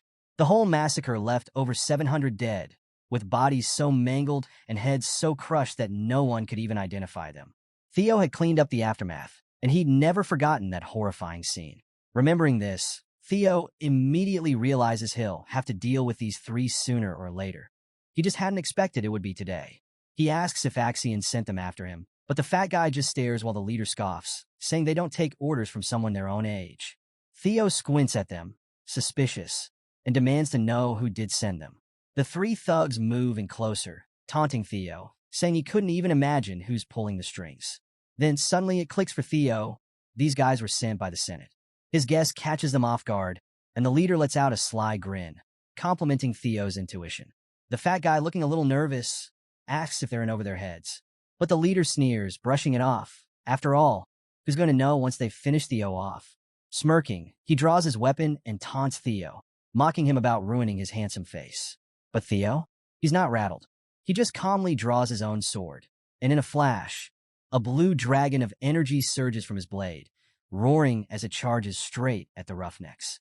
They barely have time to react before a powerful slash tears through the leader. In an instant, Theo unleashes three quick slashes that slice through them like a dragon's claw. Blood splatters across the snow as the three thugs are split in half, their bodies collapsing in a bloody heap. Theo's eyes flash crimson as he gazes down at the severed heads. "I don't want to be like you guys," he mutters, leaving their heads intact as a message. Standing amidst the carnage, Theo thinks back to his past life and realizes that maybe these three weren't as strong now as they were back then. Tossing their heads off the mountain without a second thought, Theo then recalls the technique Lady Prunus taught him, the Celestial Flower Rain. He's managed to replicate it 3 times, but he's still far from mastering it the way Prunus can, executing it with over 100 strikes in a single breath. He shakes his head, focused on the task ahead, and as he turns to leave, he catches a glimpse of something at the edge of the cliff. Peering over, he notices a hidden staircase carved into the rock below, partially concealed. And just then, the system pings with a hidden quest. Find the invisible staircase and explore the blue cave. Without a second thought, Theo leaps down, following the staircase that spirals deep into the mountainside. Meanwhile, back in the monitoring room, things are heating up. A man is holding a scroll and providing updates on the second round, announcing that Axion Ragnar is currently in first place, followed closely by Ragnar. Julius, who's sitting around a large round table, is quick to ask about Theo's progress. The announcer hesitates before revealing that Theo has yet to score any kills or ally himself with anyone. Julius raises an eyebrow, surprised, while the announcer speculates that Theo might be hiding or setting up an ambush. But Prunus, who's also at the meeting, clearly thinks otherwise. Just as she's about to speak, Wolfgang interjects, laughing menacingly as he dismisses Theo's chances in this round. Just because he stood out in the first round doesn't mean he'll stand out here. Wolfgang sneers, calling Theo a coward with zero real-world battle experience. He even goes as far as to mock Theo as an illegitimate child, grinning as he thinks about the roughnecks he sent after him, confident they've already taken care of Theo. Ed Troyven, sitting across from Wolfgang, narrows his eyes, growing suspicious. He telepathically asks Wolfgang if he had anything to do with Theo's situation, and Wolfgang just chuckles, admitting he hadn't bothered to give Ed a heads up. Ed's jaw clenches in frustration, thinking Wolfgang's crazy for acting without consulting him. Inwardly, Ed fumes. Ever since Theo took control of the Camellia Palace, he and his allies had been forced to relocate to the Rose Palace. It had given Ed an opportunity to search through it, but despite all his efforts, he still hadn't found the ancient dragon artifact. He now suspects Theo might hold the key to finding it, and he's willing to do whatever it takes to get it from him. Turning to his subordinate, Ed gives a silent, telepathic order to find Axion and tell him to hurry up with a plan to eliminate Theo. Meanwhile, Prunus warns Julius that the Senate must be plotting something in the background and suggests they set up a backup plan. But Julius brushes it off, confident in Theo's resilience. He believes Theo wouldn't just back down, and there must be a reason for his apparent inactivity. Turning to Prunus, he adds, "Besides, I haven't forgotten you met Theo behind my back." But Prunus just laughs, brushing him off, saying that what Theo thinks is what really matters here. Now we're back with Theo, who's made his way inside a dark cave filled with skeletal remains. Bones and skulls are scattered everywhere, and as he moves through, the skeletons almost seem to come alive, letting out eerie roars, trying to intimidate him. But Theo's mental stats are sky-high, and he's unfazed by these mental traps, barely sparing them a second glance. With a sigh, he places a hand on the cold cave wall and activates his skill, sensory perception. A surge of awareness spreads through the cave as his senses extend, mapping out the paths ahead. And there it is, a glowing path within the cave. Theo's lips curl into a smirk. This must be the hatchling's nest. He recalls a memory from his past life, remembering how Hyuxiol was rumored to have found a legendary item here years later. But this time, Theo's determined to beat him to it. Following the path, he soon approaches a massive, ancient-looking door. Standing in front of it, he can't help but feel a slight twinge of pity for Hyuxiol. After all, Theo is about to claim the prize before he ever gets the chance. Just as he's about to step forward, the door seems to come alive. Behind it, he senses a presence, and then he sees it, a massive eye, wide open and staring right at him from the darkness. So, Theo is standing there, totally dumbfounded as he pushes open this massive door, stepping into the mysterious space beyond. And what's in front of him? It's something straight out of a fantasy novel. Piles of glittering gold, rare swords, treasures from all over the world. But here's the thing. Theo's not drooling over the treasure. He's actually feeling uneasy. This isn't the hatchling's nest he thought he'd find. No, this is something way bigger. It's the lair of the ancient dragon. He takes a shaky breath, a single drop of sweat rolling down his face. He's hit with the reality that if he even thinks about challenging a dragon of this magnitude, he won't stand a chance. Not if he wants to leave this cave alive. All that legendary treasure might as well be miles away. As he glances around, trying to make sense of how he ended up here instead of the hatchling's nest, a thought pops into his head. Did he somehow get faulty intel from Hyuxiol? Or maybe he's just way too early, arriving 3 years before anyone else? Deciding it's probably best to just leave and regroup, Theo starts to turn away, but then he senses something. His blood runs cold as he feels an intense gaze on him. Turning slowly, he finds himself face to face with a massive, gleaming golden eye, wide open and locked right on him. The dragon's awake. Theo stands frozen in place, heart pounding, as the dragon speaks in a voice that resonates through the entire cave, carrying an air of ancient authority. "You are the first selector in a very long time," it says. The dragon, lounging calmly atop the mountain of gold, watches Theo intently. Theo can hardly breathe as the dragon goes on, introducing itself as Roadbroke, the very being the Ragnar clan reveres as the guardian dragon and the ruler of Winter Mountain.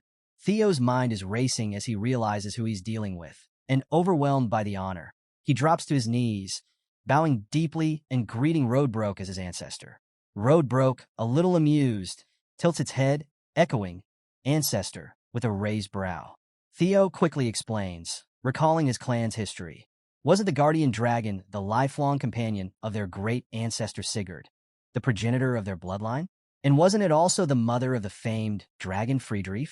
The dragon lets out a snort, almost sounding amused, and clears up a few things. "It seems that bastard Sigurd spread some nonsense," it says.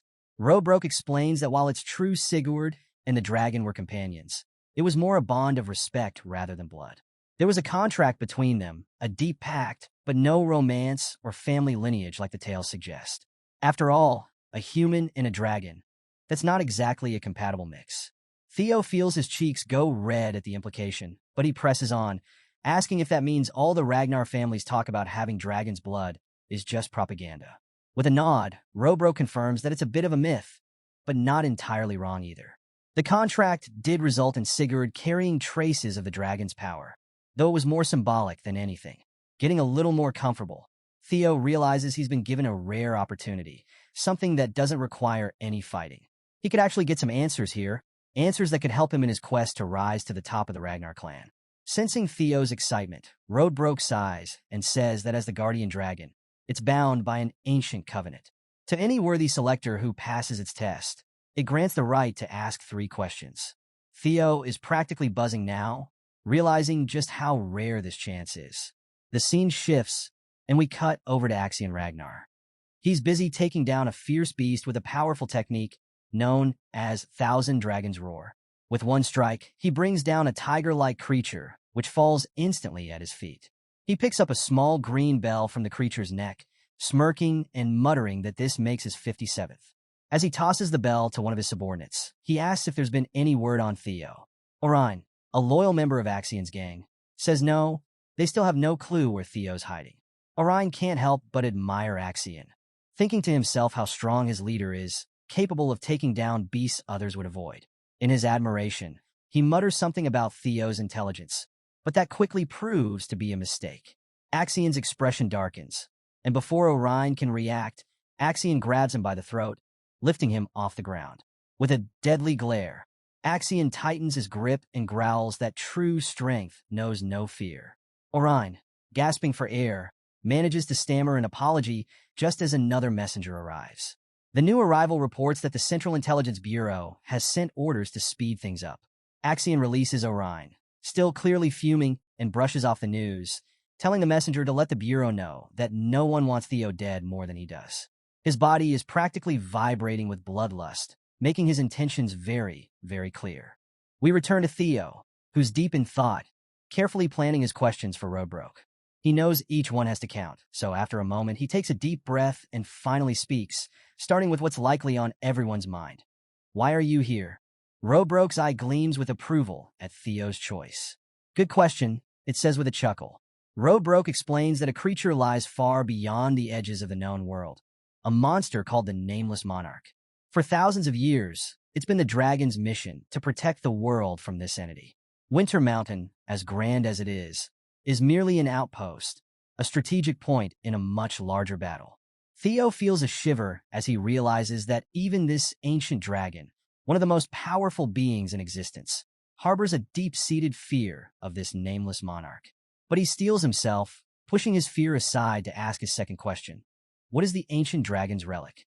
Roadbroke nods approvingly, impressed by Theo's curiosity.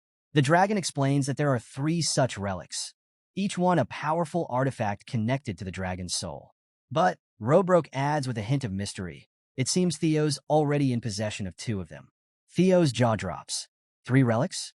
He quickly recalls that one of these relics is the dungeon in Camellia Palace, while another is his white moonlight blade. But what could the third relic be? Roadbroke reveals that the third relic is named Papnir, a result of the ancient dragon soul being split into 31 pieces, each one entrusted to humans to help them guard against the nameless monarch. The relics, Roadbroke explains, can take any form: an item, a weapon, or even a strange occurrence. Theo's mind is racing now, recalling his impossible return to the past, where he'd lived a full 20 years, only to return to his 17-year-old self. Could his strange regression have been caused by Papnir? The revelation stuns him, making him wonder about the significance of these relics and his own miraculous return to this point in time. After a moment, Theo gathers his courage to ask his third and final question. Why was I chosen? Inwardly, he's wondering what makes someone like him, who was once talentless, worthy of facing the nameless monarch instead of others who might be stronger or more gifted. Roadbroke meets his gaze with a knowing look and asks why Theo thinks he's the only one chosen. Theo's eyes widen in shock, his mind racing as he realizes what the dragon's hinting at. Others must have been selected by the relics too. He thinks of figures like Ed Troyven, Curson, and even the Black Dragon. Did they know about the relics? Did they experience regression as well? Theo feels like he's on the brink of uncovering a much bigger truth. But now he's faced with even more questions than answers. A terrifying nameless monarch, an ancient dragon bound by duty, and other possible regressors. The weight of it all settles heavily on his shoulders. Breaking the silence, Roadbroke announces that Theo's 3 questions have been asked, and the hidden quest is complete. Now, as per their covenant, Theo will be granted a reward. Theo thinks to himself that he came here hoping for Amon's relic, but maybe he can gain something even greater. A system window appears, congratulating him on completing the hidden quest and offering him the opportunity to claim a treasure. Roadbroke gestures toward the treasures surrounding him, saying Theo can choose whatever he wants: gems, relics, elixirs, skill books, or armaments. Anything he picks will be beyond ordinary imagination. With excitement, Theo's gaze sweeps over the treasures, and with a bold smile, he finally says what's on his mind, surprising even himself. I want you, Roadbroke. Roadbroke is stunned into silence, completely bewildered. And that's where we leave it. Roadbroke froze, visibly stunned, as Theo's unexpected request sank in. Her initial confusion gave way to a booming laugh, her voice echoing through the cavern like a rumble of thunder. She called his claim an amusing jest, remarking that her popularity must truly be eternal if someone dared make such a bold request. But her amusement didn't last long. Her tone sharpened like a blade as she demanded to know what he really wanted. Theo stood silent for a moment, his gaze steady. Then, with a cryptic glint in his eye, he hinted that she was standing atop the very treasure he sought. Roadbroke's laughter died instantly. Her golden eyes narrowed, irritation flickering like embers beneath her composed exterior. Her voice dropped, heavy with suspicion. That wasn't a joke, was it? Theo confirmed her suspicions with unshaken confidence, his tone calm yet resolute. Roadbroke's massive wings unfurled, their movement stirring a powerful gust that swept through the cavern. The force nearly sent Theo tumbling backward, but he braced himself. A suffocating aura followed, oppressive and thick, radiating the unmistakable power of dragon fear. Her voice boomed with unrelenting authority. Do you mean to claim all my treasure? My knowledge? Everything that is mine? The weight of her presence pressed down on Theo like an avalanche, but he stood firm. Despite blood trickling from his eyes and mouth, he refused to falter. Summoning his will, he conjured the lair Drake's fear, an ethereal blue smoke emanating from his body. Roadbroke sneered, unimpressed. How foolish, she mocked. Do you truly believe such a minor fear can stand against me?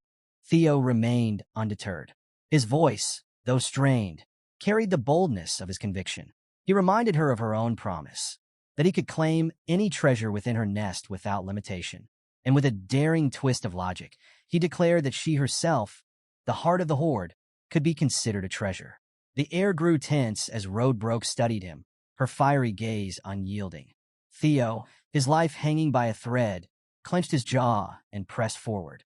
He understood the stakes, but he also knew the unparalleled significance of his claim. Roadbroke, the legendary guardian dragon who had once forged a pact with Sigurd, the progenitor of the Ragnar clan, represented the ultimate prize.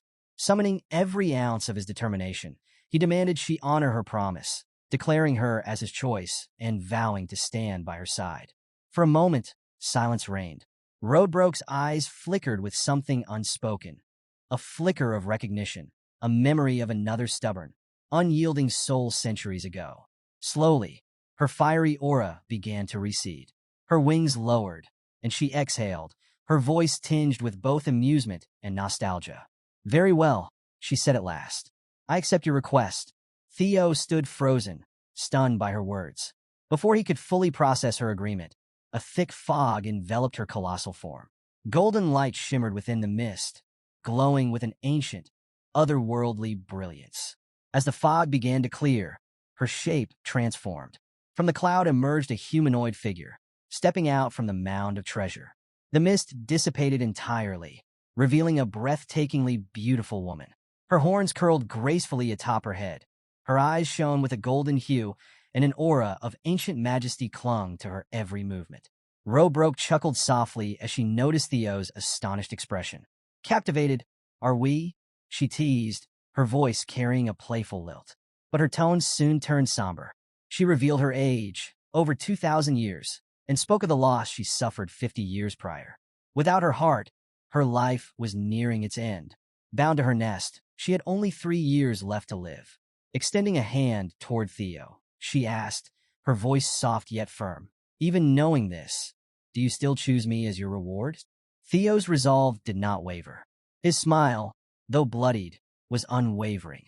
"My answer remains the same," he said. "I choose you, Robroke."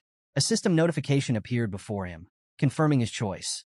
"Ragnar's guardian dragon, Robroke, has been selected as your reward." She shook her head, a blend of amusement and exasperation in her expression. "You're a fool," she said, though her words carried a hint of approval. "But such stubbornness suits a chosen one."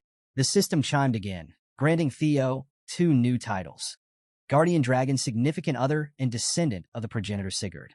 Bloodied but victorious, Theo stood tall, his fierce determination lighting his eyes. He vowed to grow stronger and seek out relics of the primordial dragons, determined to find a substitute for Roadbroke's lost heart. His voice, filled with conviction, promised that he would uncover a way to save her. Another system notification flashed before him. "A soul link has been established between you and Guardian Dragon, Roadbroke." His level increased as experience points flooded in, marking a tangible reward for his resolve. "I must accomplish this," Theo declared firmly, "to be worthy of the title Guardian Dragon's Significant Other." Roadbroke smirked, her expression laced with both pride and amusement. "Then take care of me in your new role, my chosen partner," she replied. She warned, however, that her condition would soon force her into hibernation, bound to her nest until a solution could be found. Before retreating to rest, she produced a glowing blue book from the treasure hoard. In an instant, she appeared directly before Theo, pressing the book against his chest. "This will awaken your mind gate," she explained. "Only then will our soul link become true. Use this time wisely." She gestured toward the cavern, noting the abundance of food near the nest, and encouraged him to study carefully. A system notification lit up before Theo's eyes, announcing that he had acquired the Grimoire of Amon. For a moment, he was stunned, his gaze fixed on the glowing book in his hands. The system elaborated, describing the tome as a mystical artifact tied to the sound that resonated at the dawn of creation, a holy resonance embodying universal truths. The weight of the revelation left Theo awestruck. This wasn't just a treasure, it was a link to the origins of existence itself. Marveling at his fortune, Theo turned to Roadbroke, his voice carrying a mix of curiosity and urgency. He inquired how long it would take to awaken his mind gate. Perched gracefully on a treasure chest, her golden eyes gleaming with amusement, Roadbroke explained that the initial process would take roughly a month. Theo's expression darkened as the gravity of her words settled in.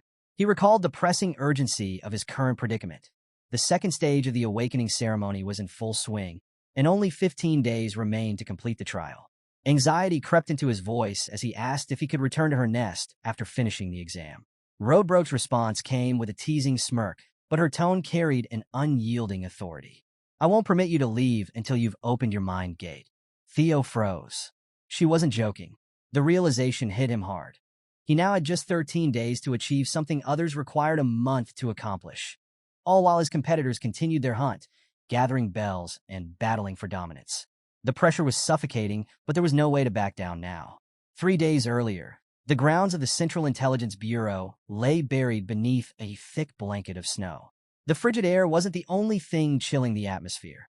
Axion's uncle stood nearby, his malicious grin radiating a sinister energy far colder than the winter frost. Axion watched silently as his uncle rummaged through a container, eventually pulling out what appeared to be an innocent marble.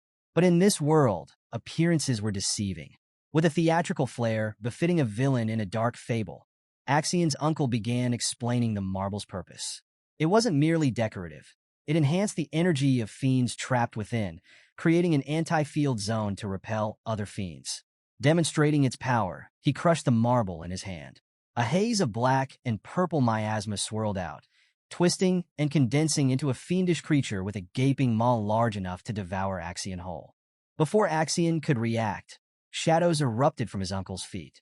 They coiled and surged upward, forming the shape of a massive dragon. With a single devastating strike, the shadowy dragon obliterated the fiend in an instant. Axion stood frozen, caught between awe and unease. The spectacle was a grim reminder of the monstrous legacy he'd inherited. His uncle, unbothered by Axion's inner turmoil, moved on, detailing the next stage of their plan. The second stage of the trial was straightforward: kill fiends and earn points. But for Axion, the mission carried a far more vindictive twist. His task was to lure Theo out into the open using the marbles. Axion, never one for subtlety, proposed torturing Theo to extract every ounce of information about the Rose Palace relic. His uncle, however, shot down the idea, warning that Theo was not someone to be underestimated. Restraint has never been your forte, he chided, earning a sharp glare from Axion. Instead, the plan was to exploit Theo's emotional ties, targeting his followers from the training grounds to provoke a reaction. Back in the present, Axion's scheme was unraveling. Despite the bait laid out, Theo remained elusive, refusing to participate in fiend hunting like the other competitors. It was as though he had vanished entirely. With only 12 hours left on the clock, Axion brooded in frustration. His rank, 860 points, was a poor consolation. Behind him, the rhythmic hum of footsteps announced the arrival of Felix Ragnar, a swordsman from Plum Blossom Palace and currently ranked 5th with 446 points. Felix, ever the self-proclaimed investigator, suggested Theo might have been captured by the Seal Scoundrels, a notorious band of rogue competitors. Axion's response was cutting, a cold, soul-piercing glare followed by a sneering remark. "Your deductions are as pathetic as your rank," he snapped. To twist the knife further, Axion mocked Felix's association with Lady Plum Blossom. Felix's jaw clenched, his hands trembling with suppressed anger. He wisely chose not to retaliate. Axion dismissed him with a wave, turning his attention back to the matter at hand. It's time to drag Theo out of hiding. Rallying members of the Scaled Dragon Society and Plum Blossom Palace, Axion laid out a new plan: systematically hunt down Theo's companions. The members of the Scaled Dragon Society grinned maliciously, eager for the hunt. But as Axion plotted, an eavesdropper lurked in the shadows. Concealed behind a tree, Ragnar, ranked 3rd with 561 points, listened intently. Deeper within the forest, the dying screech of a forest lizard echoed ominously. A band of hunters stood triumphant over its carcass, the scent of blood mixing with the damp aroma of moss and earth. This wasn't just any lizard, it was a mid-tier fiend. The hunters basked in their inflated sense of accomplishment, oblivious to the grander battles unfolding elsewhere. Among them was Sybil, ranked 68th with a mere 31 points, just enough to avoid being written off entirely. He clutched a yellow demon bell, a token of his earlier victory over a fiend so feeble it barely qualified as prey. Sybil's comrades, Gordon, ranked 53rd with 52 points, and Romero, ranked 62nd with 36 points, shared in his fleeting self-satisfaction. Their modest triumphs were enough to keep them alive, but not enough to elevate their standing. If points were currency, they'd still be impoverished. Sybil held up the yellow demon bell, the lackluster emblem of their mediocrity, grumbling. 12 hours left. Where's Theo? His tone carried more irritation over wasted supplies than concern for Theo's safety. Gordon, the group's self-proclaimed strategist, offered his theory. Theo's probably orchestrating something big. He's not like us, scrapping for points just to stay afloat. Romero, the group's resident optimist, chimed in with a spark of excitement. What if he takes the top spot again? His enthusiasm was met with a round of annoyed glances, his companions too jaded to share in his naivety. Their conversation was cut short by the sickening crunch of steel piercing flesh. Without warning, Orion Gardner, ranked 14th with 1,173 points, drove his blade through Sybil's back. The sound echoed sharply, and Sybil's victorious grin twisted into a grotesque mask of shock as blood spilled down his front. Orion yanked his sword free with a flourish, his icy voice cutting through the moment. "You're nothing more than fodder." Gordon and Romero froze, their breaths hitching as Orion's frosty gaze landed on them.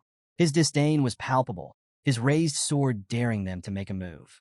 Before either could react, chaos erupted in a flurry of blood and steel. Meanwhile, deep within Roadbroke's nest, Theo stood under the penetrating gaze of the ancient dragon. Her glowing amber eyes studied him with an unsettling mix of curiosity and judgment. Her voice, a resonant rumble that seemed to reverberate through the cavern walls, filled the space as she appraised his progress. In a feat deemed nearly impossible, Theo had partially awakened his mind gate in under a month.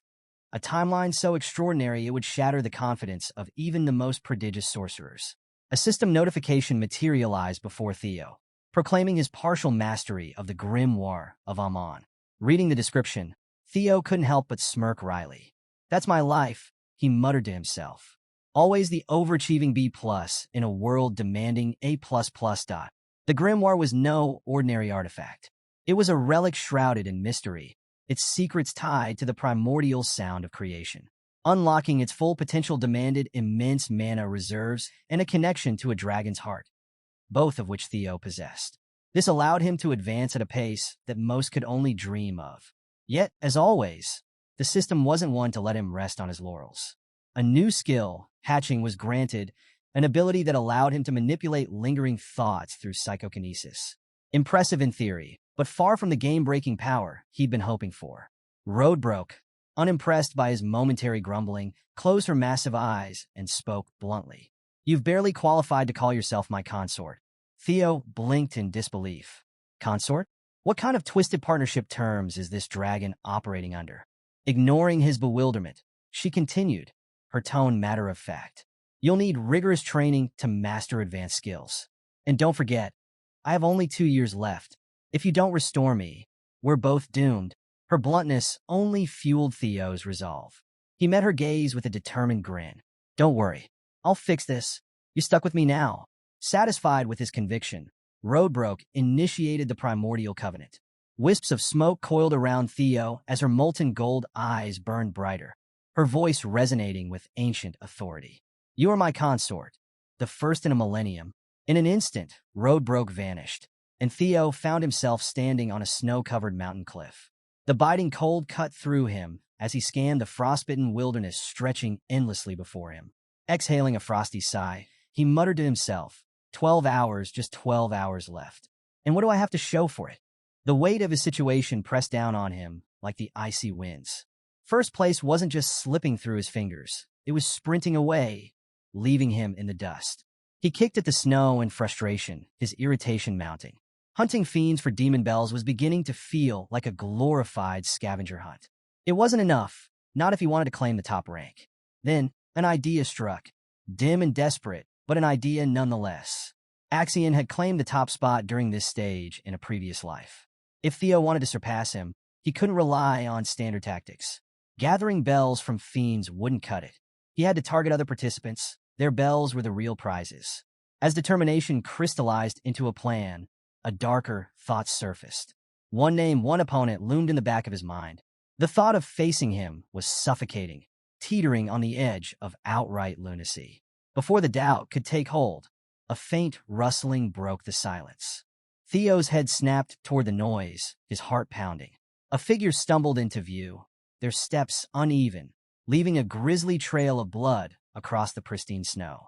Theo tensed, his gaze darting between the staggering figure and the ominous presence just beyond sight. A voice, soft yet chilling, sliced through the frigid air like a dagger. Theo froze, his blood turning to ice. A figure stumbling through the snow, dragging their feet with uneven steps. "Ray," Theo called out, his voice a mix of relief and concern.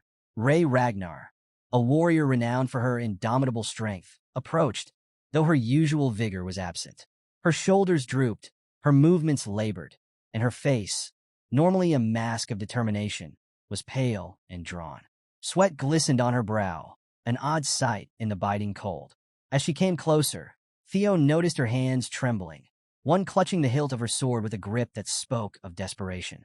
"Ray, what happened to you?" Theo hurried toward her, his eyes scanning for injuries. "Were you attacked by beasts?" Ray didn't answer immediately. Her breathing was shallow, her chest heaving with exertion. Theo's sharp eyes quickly caught the dark stains spreading across her side. A wound, fresh and jagged, leaking crimson onto the snow. A chill ran down his spine, colder than the winter air. "This wasn't a monster," he muttered, his voice tinged with unease. "Ray, did someone ambush you?" She tried to steady herself, but her knees buckled. Theo reacted instantly, catching her before she collapsed into the snow. "You need to rest," he urged, his tone firm but gentle. "You can explain everything later." Ray shook her head weakly, her voice rasping through her shallow breaths. "Go west, now," she managed, her words barely audible but charged with urgency. Theo eased her to the ground, carefully propping her up against a tree. Her sword slipped from her grasp, falling into the snow. Without thinking, Theo reached down and picked it up. The moment his hand closed around the hilt, a searing light erupted, enveloping him in a blinding flash. System notification. Hatchling synchronization initiated. Accessing memories within the sword. Reading the thoughts of its owner, Ragnar. Theo's vision blurred, the snowy forest dissolving into swirling colors. When the scene solidified, he found himself standing in a secluded section of the woods, shadows cast long by the pale light. He wasn't alone. Hidden behind the massive trunk of a tree, he saw Ragnar crouching, her eyes locked on a clearing ahead. Axion stood at the center, his presence as oppressive as the cold. Surrounding him were Theo's comrades, bound and bloodied, their faces swollen from merciless beatings. Axion's subordinates circled them like wolves, their weapons glinting ominously. "No sign of Theo yet," one of Axion's men reported gruffly. "But we've left enough tracks to lure him here." Another henchman snickered, his tone dark and gleeful. "We even let monsters roam the area. If Theo's alive, he'll come running." Axion remained silent, his icy gaze fixed on the hostages. His expression was unreadable, but the chilling aura he radiated spoke volumes. After a moment, his lips curved into a cruel smirk. "Should I execute them?" He mused, his tone casual, as though he were deciding what to eat for dinner. "Why bring so many? 2 or 3 would have sufficed." A subordinate shrugged, his blade already raised. "Why not start now? It'll make the message clear." The blade descended, gleaming in the faint light. But before it could strike, a resolute voice cut through the tension. "Stop this!" Ray stepped out of the shadows, her sword drawn, her stance unyielding despite the odds. Axion turned toward her, his brow furrowing in surprise before a mocking smile spread across his face. "Ragnar," he drawled, his voice dripping with condescension. "What brings you here? This doesn't concern you." Ray's voice was steady, each word sharpened by conviction. "They're Theo's companions. Release them." Axion's smirk widened, his tone turning derisive. "So, you've decided to side with Theo." "How predictable." Ray didn't respond. Instead, she lunged, her blade slicing through the air with deadly precision. Axion met her charge effortlessly, his sword flashing in a perfect arc. The clash of steel rang through the clearing, sparks flying with each strike. Ray's attacks were relentless, her determination unwavering, but Axion's skill and strength were overwhelming. With a crushing blow, Axion's blade sent Ray sprawling to the ground. She struggled to rise, her body trembling under the strain, but her strength was nearly spent. Axion loomed over her, his sword poised for the final strike. The memory shattered like glass, and Theo found himself back in the present, the snow-covered forest returning around him. Ray leaned heavily against him, her breath shallow and uneven. Her earlier words echoed in his mind, "Go west now." Theo's heart raced as the gravity of the situation sank in. Axion wasn't just targeting him. He was hunting everyone connected to him. Gritting his teeth, Theo tightened his grip on the sword, his resolve hardening. The snow-covered forest seemed to hold its breath as Theo, his voice taut with tension, questioned Ragnar about Axion's intentions. The weight of the situation was palpable as Ray hesitated, guilt casting a shadow over her features. She admitted quietly that Axion had taken Theo's comrades to draw him out, a desperate attempt to force his hand after Theo had remained elusive. Theo's fists clenched tightly, his nails biting into his palms as anger and determination swirled within him like an oncoming storm.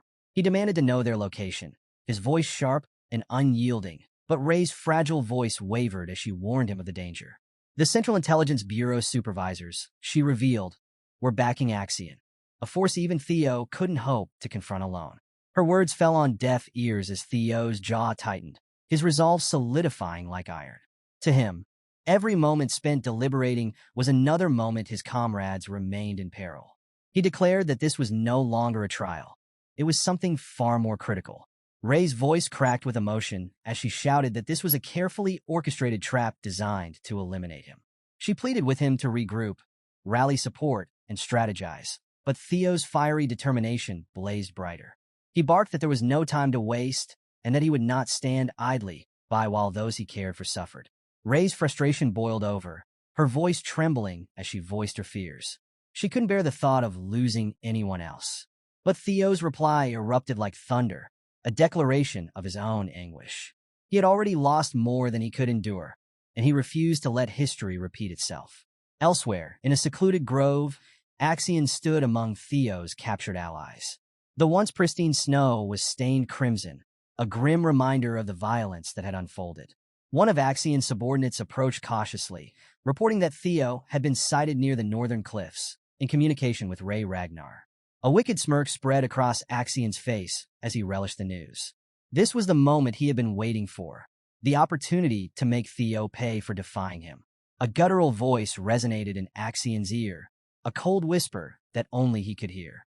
The voice reminded him that a direct confrontation wasn't necessary. Their priority was extracting information about the relics, leaving the task of dealing with Theo to more capable hands. Axion's expression darkened as he acknowledged the directive, though he fully intended to make Theo suffer before handing him over. The voice suggested using the summoning orb to distract the supervisors, a diversion to keep them occupied. Meanwhile, in another part of the forest, three figures stumbled upon a grim scene. Supplies lay scattered across the snow, and faint streaks of blood trailed into the distance. Remington, ranked second in the competition, knelt to examine a blood-stained box. His expression turned grim as he recognized the provisions. They had belonged to Theo's team. He called to his companions, Hulkus and Erica, urging them to act swiftly before it was too late. The tension between the three was palpable as they prepared to investigate further. The forest trembled as a massive white beast charged toward Theo, its weapon raised high above its head. Theo's eyes narrowed, every muscle in his body poised for action. The ground cracked beneath the creature's weight as its weapon swung down with tremendous force. Theo sidestepped at the last possible moment, narrowly avoiding the devastating blow. Dust and debris erupted around him as the ground splintered under the impact. Breathing heavily, Theo tightened his grip on his sword. He couldn't afford to hesitate. In a single fluid motion, he lunged forward, his blade cutting through the air with precision. He targeted the beast's vulnerable spots, his strikes swift and lethal. The creature let out a bone-chilling howl before collapsing with a resounding thud. Theo didn't pause to celebrate. His mind raced as he pressed onward. His comrades' lives depended on his speed and resolve. As he moved through the forest, the sound of rustling alerted him to another threat. 5 identical beasts emerged from the shadows, their glowing red eyes locking onto him. They growled deeply, their menacing presence meant to intimidate and delay him. Theo gritted his teeth, recognizing their purpose immediately. They weren't ordinary foes. They were designed to test his limits and stall his progress. Without hesitation, Theo tapped into the power of his dragon's third claw.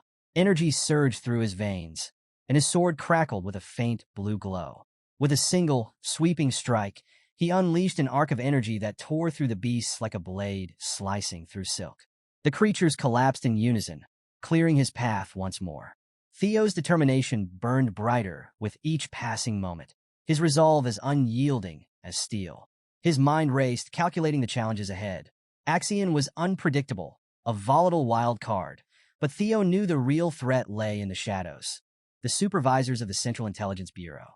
Their calculated interference was the driving force behind Axion's erratic actions.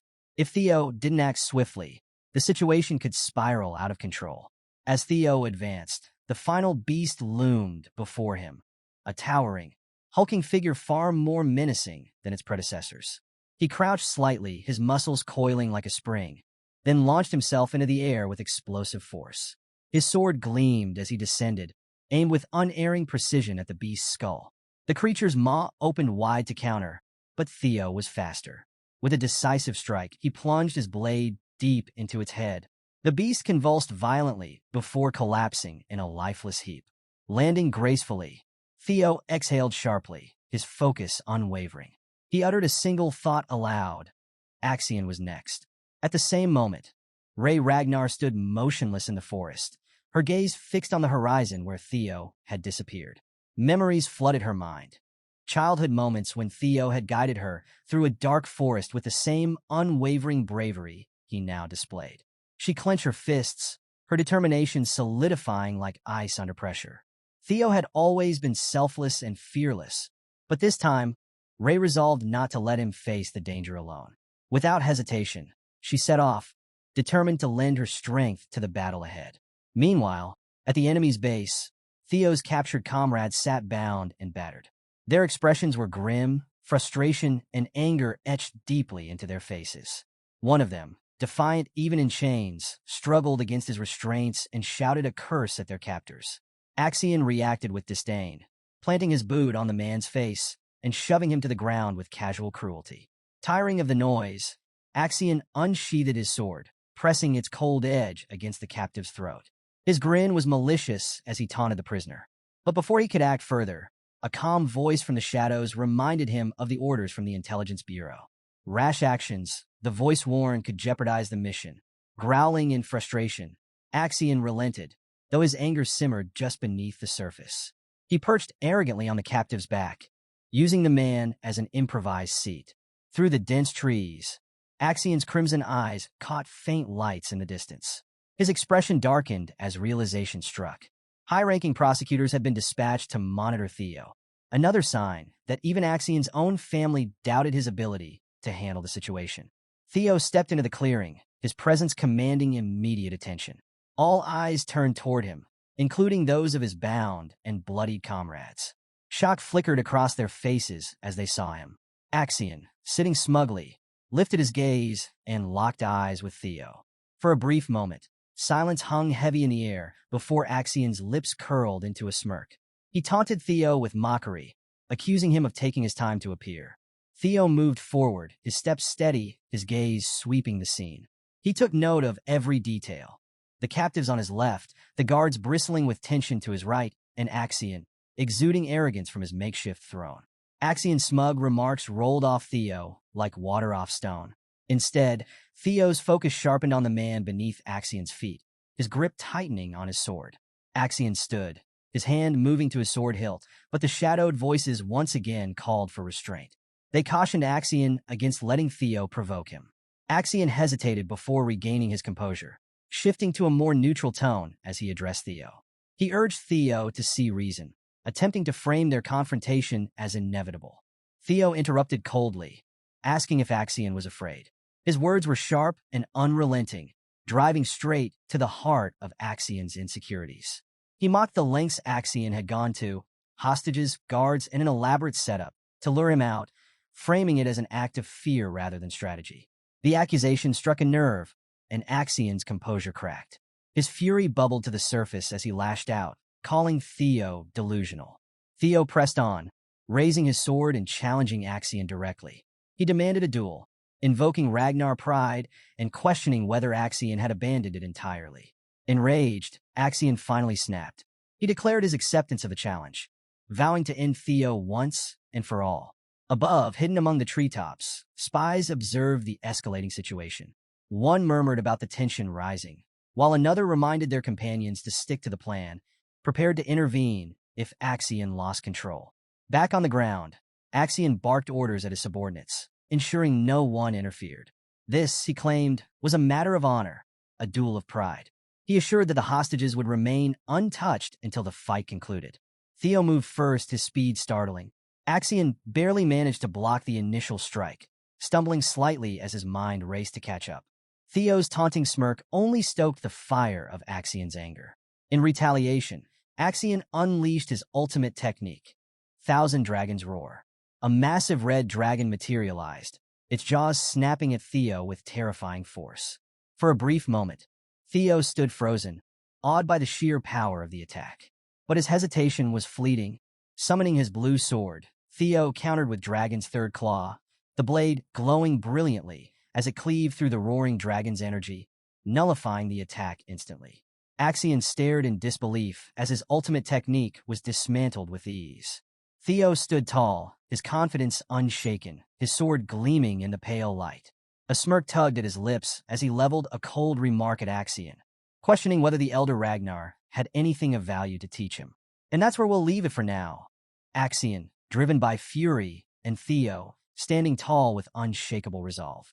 The clash of Ragnar pride is about to reach its peak, but who will emerge victorious? Don't miss the next episode as the stakes rise, secrets unravel, and destinies collide.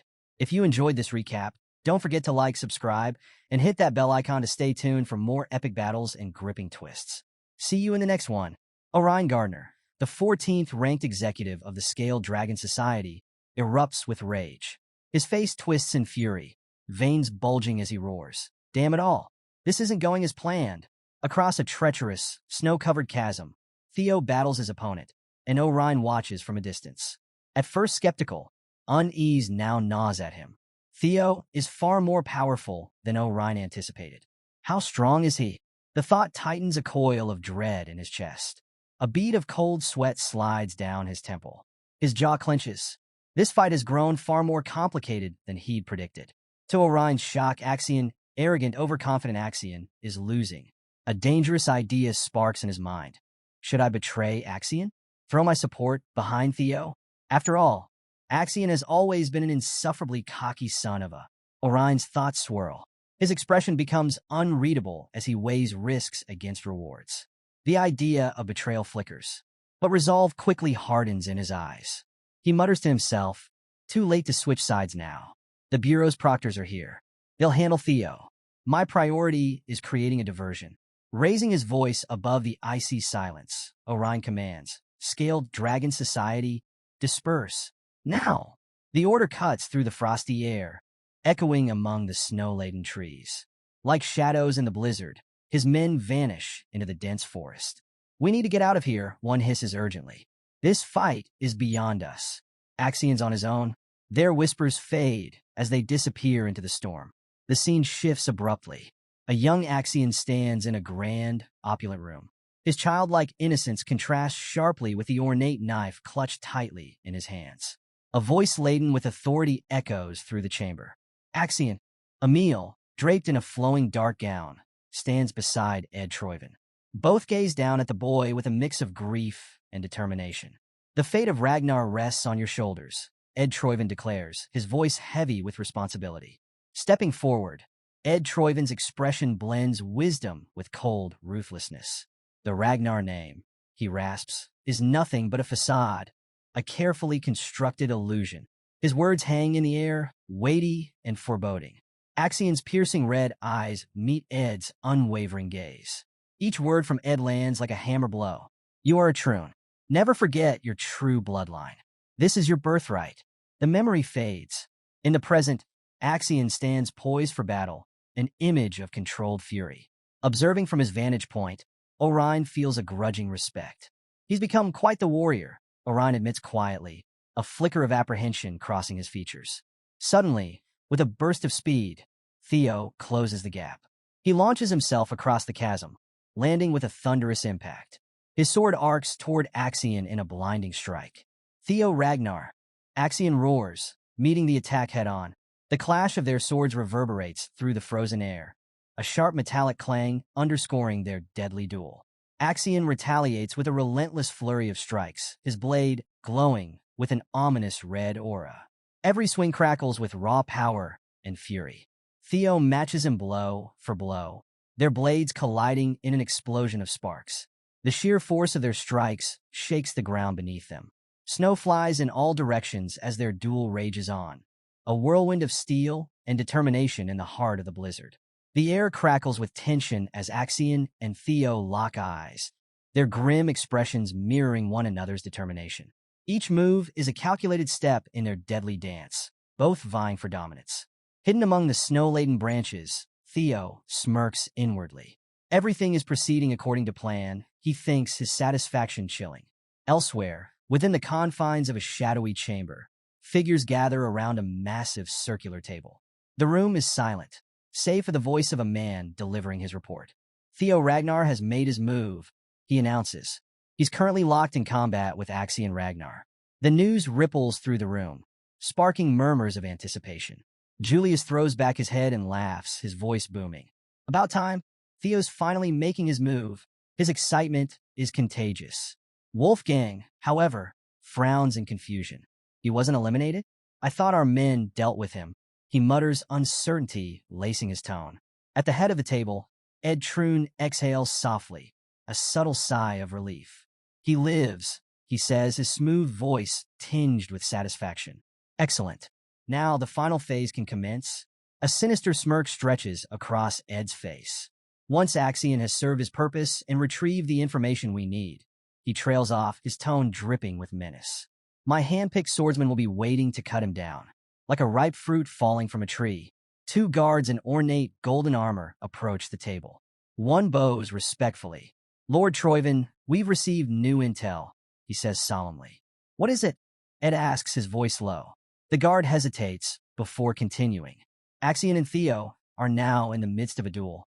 Ed mutters under his breath. What in the... Back at the duel, Theo's movements blur as he unleashes a dizzying display of speed and skill. His jester's footwork technique turns his swordplay into a whirlwind of relentless strikes, each aimed with deadly precision. Axion struggles to defend himself, barely managing to parry the onslaught.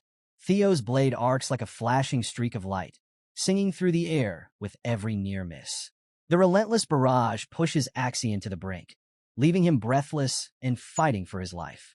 Gritting his teeth, Axion feels his muscles scream in protest. Through his struggle, a grudging respect blooms in his chest. He's strong, Axion admits, his voice tight with strain. A lot stronger than I thought.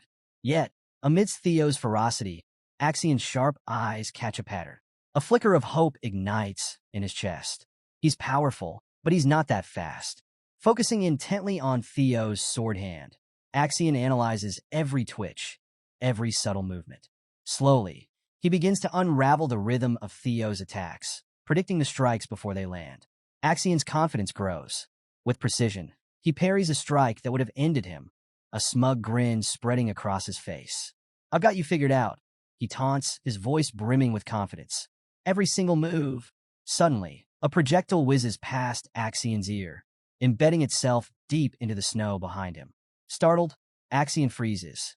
His eyes widen as he stares at the weapon lodged in the ground. What the hell?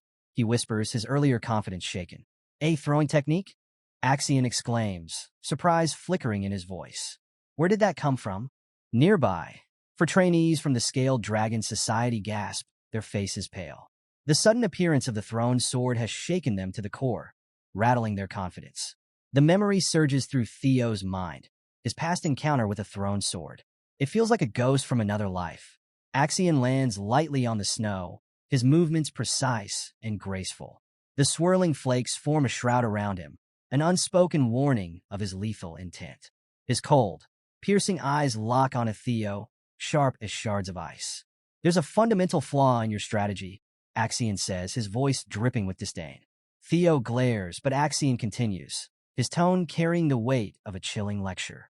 Relying on flashy, predetermined sequences only telegraphs your next move, Axion says, smirking faintly. You're making it far too easy for me to anticipate every action. A single drop of blood falls from Axion's blade, splattering onto the pristine snow. The stark red against white is a brutal reminder of the duel's deadly stakes, the fragility of life etched in violence. Nearby, the snow beneath a fallen man is rapidly turning crimson. The silence is deafening, broken only by the howling wind. Theo's eyes narrow, his gaze fixed on the lifeless figure. Recognition dawns like a blade slicing through his thoughts. The uniform, the insignia, it all falls into place. It was you all along, Theo whispers, his voice trembling with realization. Memories flood back. Theo sees the cloaked figure from his final moments before regression. The realization sends a chill down his spine. Axian's gaze lingers on the corpse, his mind racing. The man's face, now frozen in a silent scream, burns itself into Axian's memory. Pieces of the puzzle click together.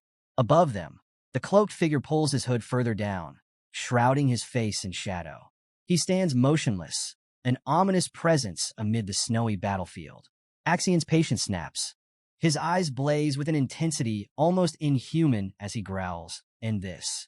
His voice is devoid of emotion, as cold and sharp as a winter wind. A wave of rage washes over Theo, his face twisting into a mask of grief and fury. Memories claw at him, raw and unrelenting. The burning palace, the screams, the overwhelming sense of loss. The monster who did this. "I'll make you pay," Theo growls, his voice thick with venom. The scene shifts again, plunging into Theo's memories. The magnificent Rose Palace is engulfed in flames, its proud spires collapsing into a crumbling inferno. "The day I died." Theo's voice echoes in the memory, heavy with pain and regret. He remembers sprinting through the burning halls, smoke and desperation clawing at his throat. "I was meant to die that day," he thinks bitterly. "I never even knew who was responsible for this atrocity." A single tear rolls down Theo's cheek, stark against the fiery backdrop. His voice cracks with emotion. "All because I was helpless, powerless." The memory fades, leaving a raw ache in his chest. Theo's mind races.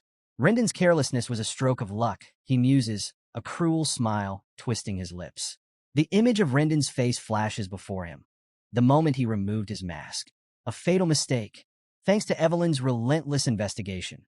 Theo's voice cuts through the silence, his determination hardening. "I uncovered the truth. Rendon and the Camellia Palace were deeply intertwined. Two sides of the same coin." The burning Rose Palace looms large in his thoughts, its destruction a constant reminder of his tragic past. It was the only logical conclusion. The pieces of the puzzle fall into place. Camellia Palace was behind the attack. Back to the present. The cloaked figure remains still, his face obscured, his motives veiled in shadows. His silent presence adds to the growing tension. Theo's fists tighten around his sword as he glares at the figure. His heart pounds, his memories fueling his resolve. This fight is no longer just survival. Theo's mind races, piecing together the clues. There's one detail he can't ignore, a unique fighting style that stands out among the Troan. His voice takes on a sharp edge as the realization strikes him like a bolt of lightning. "Among all the Troan," he mutters, "only one person uses the sword-throwing technique." The name echoes in his mind, dripping with betrayal and destruction. "Axian Ragnar," Theo whispers, the name tasting like ash in his mouth. He studies Axian's fighting style, his mind sharp and calculating. Throwing a sword is reckless, a high-risk gamble, Theo thinks. Only someone arrogant, someone blinded by their own sense of invincibility, would use such a tactic. The last remnants of doubt vanish from Theo's mind. His eyes harden with cold certainty. "I wasn't sure at first," he admits, his voice steady and filled with conviction. "But now, there's no denying the truth." Theo's bloodied fingers tighten around the shattered remains of his sword. The fractured metal bites into his skin, but the pain doesn't register. The sound of the breaking blade echoes in the air, a mirror of Theo's shattering illusions. The sword finally splits into two useless pieces, falling apart in his grasp. Theo growls, his voice low and raw. "What is it with you people? Why are you so hellbent on ending my life?" Axian stares, stunned. His eyes widen in disbelief as he processes what he just witnessed. He just broke a sword with his bare hand. Axian stammers, his voice betraying a mix of awe and shock. Theo lets the broken pieces fall to the ground, his expression unyielding. He glances down at his bloodied hand, then back at Axian. "This isn't like before," Theo declares, his voice unwavering. "I won't make the same mistakes again." In one swift motion, Theo retrieves a sword lying in the snow, a weapon discarded by one of his fallen comrades. He grips the hilt tightly, the cold steel biting into his palm. A steely glint flashes in his eyes, his face a mask of determination. "I will survive," Theo vows, his voice brimming with strength. "And I will protect those I fight alongside." With a sudden surge of power, Theo throws one half of the broken sword at Axion. Axion scoffs, unimpressed. What was that pathetic display? He sneers, his tone dripping with contempt. A pale imitation of my technique. You're a fool. But as the words leave his mouth, something shifts. Axion's eyes narrow, a flicker of recognition sparking in their depths. His expression falters. Theo's movements blur. His speed accelerates exponentially, catching Axion off guard. Axion struggles to follow the sudden shift in tempo, his senses overwhelmed. What in the world is this speed? Axion thinks, his mind spinning as he tries to process the impossible. A chilling premonition washes over him, the hairs on the back of his neck standing on end. He finally recognizes the aura surrounding Theo, a raw, unbridled power radiating from him. This isn't just killing intent, Axion whispers, his voice shaking. This is something far more sinister. Theo's mana surges, an overwhelming wave of raw energy exploding outward. The air itself seems to warp under the pressure, suffocating and oppressive. Axion staggers, his breath hitching, his body instinctively recoiling under the crushing weight of Theo's power. How? Axion's thoughts spiral in panic. How can his mana levels be this high? A horrifying realization dawns, his blood running cold. Could Theo have been holding back this entire time? Was this all part of his plan? Why was he hiding his power? Axion mutters, his voice trembling. But he doesn't have time to finish the thought. Theo launches a devastating attack, his sword radiating an almost otherworldly light. A wave of pure energy tears through the forest, splintering trees and shaking the earth itself. The ground cracks, the air crackles, and the world becomes a maelstrom of destruction. With a cry, Theo raises his sword high and brings it down with ferocious speed, aiming for Axion's head. Desperate, Axion raises his own blade, barely managing to block the strike. Sparks erupt as steel clashes against steel, the impact sending violent tremors up Axion's arms. Fueled by adrenaline and rage, Axion retaliates with a series of frenzied attacks. Each swing is a desperate attempt to regain control. Every ounce of strength and skill pushed to its limits. One of Axion's wild strikes connects, slicing into Theo's arm. Blood sprays onto the snow, a vivid reminder of the brutal reality of their duel. Theo stumbles, but doesn't falter. Instead, a cruel smile twists his lips as he presses his advantage. So, Theo taunts, his voice dripping with sarcasm. Is this the extent of your mighty power? I must say, I'm disappointed. Axion's face contorts with fury. He snarls, his voice a guttural growl. You'll pay for that. In a bold move, Axion grabs Theo's hand, catching him completely off guard. Theo stumbles, his balance thrown, his eyes widening in shock. Axion seizes the moment. His blade arcs toward Theo's head with deadly precision. A sharp cry tears from Theo's throat as he narrowly avoids the strike, jumping back just in time. But Axion isn't finished. He rolls to his feet, countering one of Theo's lightning-fast kicks. The force of the blow staggers Axion, his arms trembling as he blocks. The battle becomes a brutal, relentless exchange of blows. Each strike carries the weight of their shared history, the unspoken grudges and destinies intertwined between them. Snow swirls around them in a chaotic ballet of death and fury, the silent witness to their struggle. Theo advances, his eyes blazing with cold fire, his sword poised in a ready stance. The snow falls heavily now, its quiet beauty contrasting the ferocity of the fight. Axion pauses mid-stride, his head cocked slightly to the side. His instincts scream at him, something's changed. What's this? He murmurs, sensing the shift in Theo's demeanor. Theo doesn't answer. His focus sharpens, and with deadly intent, he charges again. Their swords collide, the impact creating a vortex of energy that explodes outward. Snow and debris scatter in all directions, and for a moment, the air seems to distort and bend around them. Theo's face is a mask of grim determination, his gaze fixed solely on Axion. Finally, he utters a single word, a name dripping with venom and hatred. Axion. With a ferocious roar, Theo charges forward, his boots kicking up sprays of snow as he closes the distance. Every ounce of his strength, every drop of his fury is poured into this final attack. Let me give you a taste of your own medicine, Theo growls, his voice chilling and menacing. He pauses, letting the weight of his words hang in the air. Do you know what it feels like? Theo's voice is low, deadly. as his burning gaze locks onto Axion.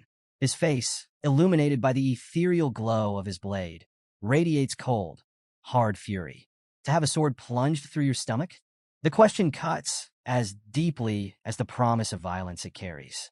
Axion's eyes widen in disbelief, his mind racing. But it's too late. Theo's blade finds its mark, slicing through the air with lethal precision. The glow of the sword arcs toward Axion's head, its radiance burning bright against the snowy backdrop. This doesn't look like a monster attack, a voice observes, surveying the scene. It looks like someone was taken. The only one capable of something like this is Axion, Remington suggests. Hulkus, Erica, and Remington exchange uneasy glances. Axion? Hulkus wonders aloud. But he's in first place. Does he want to get more bells? Remington's eyes narrow as the realization strikes. It seems he took Theo's subordinates as hostages to draw him out. His voice hardens.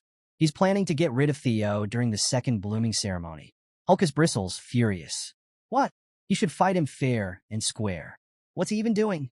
Ever pragmatic, Erica replies coolly. Turns out Axion is a coward, huh? So what? Hulkus shouts, his frustration spilling over. Erica remains calm, though her words cut. This is Ragnar's blooming ceremony. Situations like this are normal. Remington falls silent, deep in thought, his expression unreadable. Finally, he speaks, disapproval lacing his tone. That's why I don't like Ragnar. Even if it's a battle of strength, this is still unacceptable. Erica's sharp gaze meets his. Your words are dangerous, she warns. Are you being serious, Remington? With newfound resolve, Remington declares, I must save his subordinates. If it were Theo, he would do the same. Hulkus turns to Erica, urgency in his voice. If you come with me, you'd be a great help, he pleads.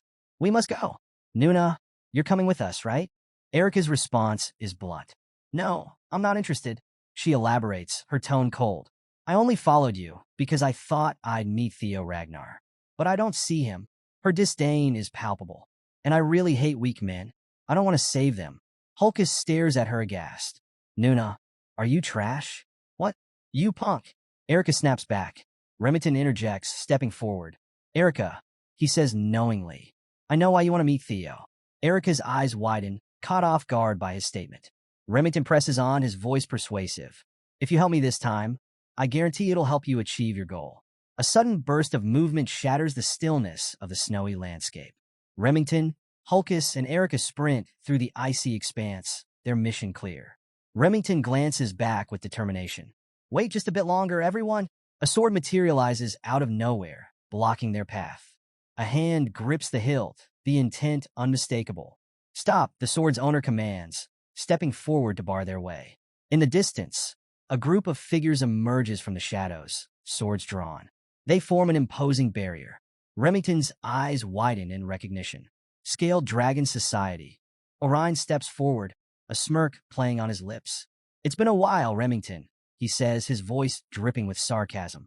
I can't believe you threw us away to team up with some dumbass. Orion's smirk deepens as he continues. And now you're hanging out with those stupid bear ranks? Hulkus explodes, fists clenched. What are you saying? That we're just dumb bears who use muscles for brains? Feigning innocence, Orion shrugs. I didn't say all that. Remington's voice cuts through the tension like steel. Move, Orion. I don't want to fight an old friend. Orion's smirk fades. I refuse. Remington's gaze hardens, his grip tightening on his sword. If you won't move, Remington says, his voice laced with menace, then I'll have no choice. The sword swings with deadly force, its intent clear. But to get rid of you. Meanwhile, on the battlefield, Sybil's eyes widen in a mixture of shock and pain as blood splatters across the pristine snow, a stark contrast to the white landscape.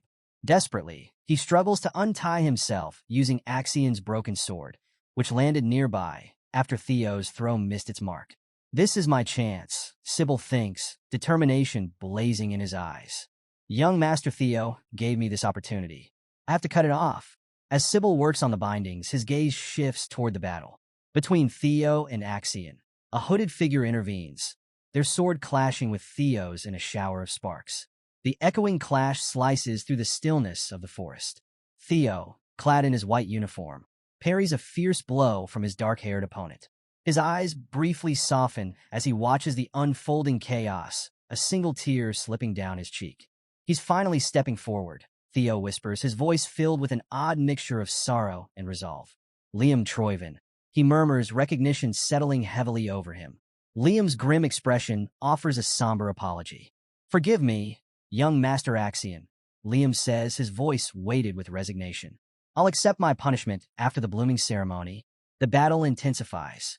Theo and Liam's swords clash with deadly precision, their movements a whirlwind of grace and lethality. Escort the young master, Liam barks to his men. Behind them, Axion watches the events unfold silently, his expression unreadable. Liam's forces move swiftly, surrounding Axion with their swords poised, ready to protect him. You've done enough, young Master Axion. Liam addresses him firmly but respectfully. Let us handle the rest. One of Liam's subordinates approaches, presenting Axion's sword. We've retrieved this for you. Axion's hand closes around the hilt, his grip tightening. He stares ahead, his eyes sharp, a hint of seriousness betraying his otherwise stoic expression. Liam's next attack is brutal, his sword cutting through the air with lethal intent. The blade hurtles toward Theo, their swords clashing once more. The impact reverberates through the forest like a thunderclap. Theo grits his teeth, deflecting the powerful blow. His quick parry throws Liam off balance, leaving him momentarily exposed. Theo seizes the opportunity, preparing to counter. But Liam's sword doesn't stop. It continues its deadly arc, aiming directly at Theo's exposed position. Theo braces himself, his eyes blazing with a mixture of determination and defiance.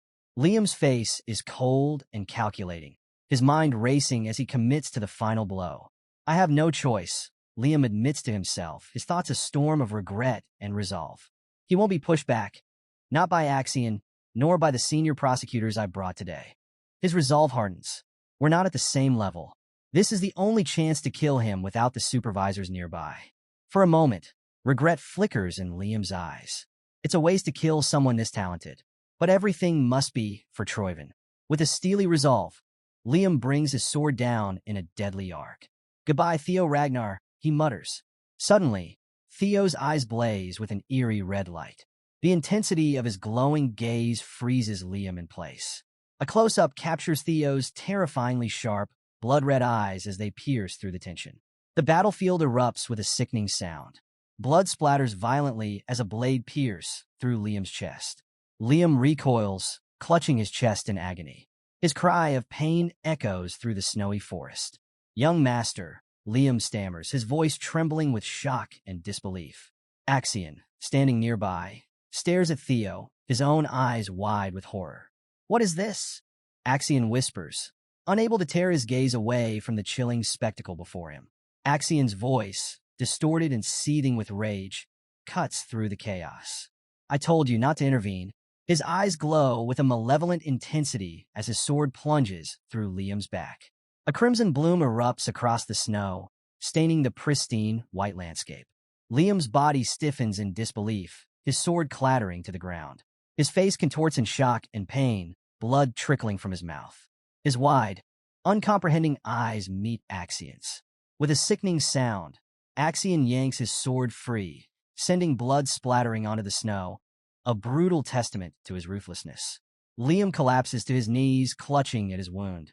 Axion's subordinates stand frozen, their faces a mixture of horror and confusion. One stammers, speechless. Another cries out in anguish. Axion, what are you doing? Axion's glowing red eyes burn with an almost demonic light. A muscle twitches in his jaw as he spits his justification. You got involved in the fight because you thought I'd lose. That's an insult to me. An insult to the air. Theo watches in shock, realization dawning across his face. Axion, you crazy bastard, he murmurs. That's your own family. Axion turns back to Theo, a cruel smirk twisting his lips. Yes, Theo Ragnar, you are indeed strong, he sneers, his voice dripping with condescension. But not strong enough. In a flashback, where we see Ed Troyven standing before a young Axion, his face partially obscured in shadow. His voice is cold, filled with malice. The weak are useless, Ed declares. But you, Axion, you were born with talent. The scene shifts. Ed's face becomes partially visible, a sinister smile playing on his lips. You must trample upon others and stand above them. Only then can you claim the throne of Ragnar. Young Axian's eyes burn with an unsettling intensity, his small frame carrying a dangerous ambition. Back to the present, Axian's smirk is tight with arrogance. His gaze bears down on Theo with disdain. You must be weaker than me. That is the only logical conclusion. Raising his sword, his stance radiates power and ambition. I will be the strongest. I will claim the throne, and I cannot possibly lose to someone like you in such a place. His grip tightens on the hilt, his knuckles white with tension. A silent promise of violence hangs in the air. Anyone who gets in my way. With a furious roar, Axian unleashes his attack, his blade a red blur against the snowy backdrop. All shall be killed.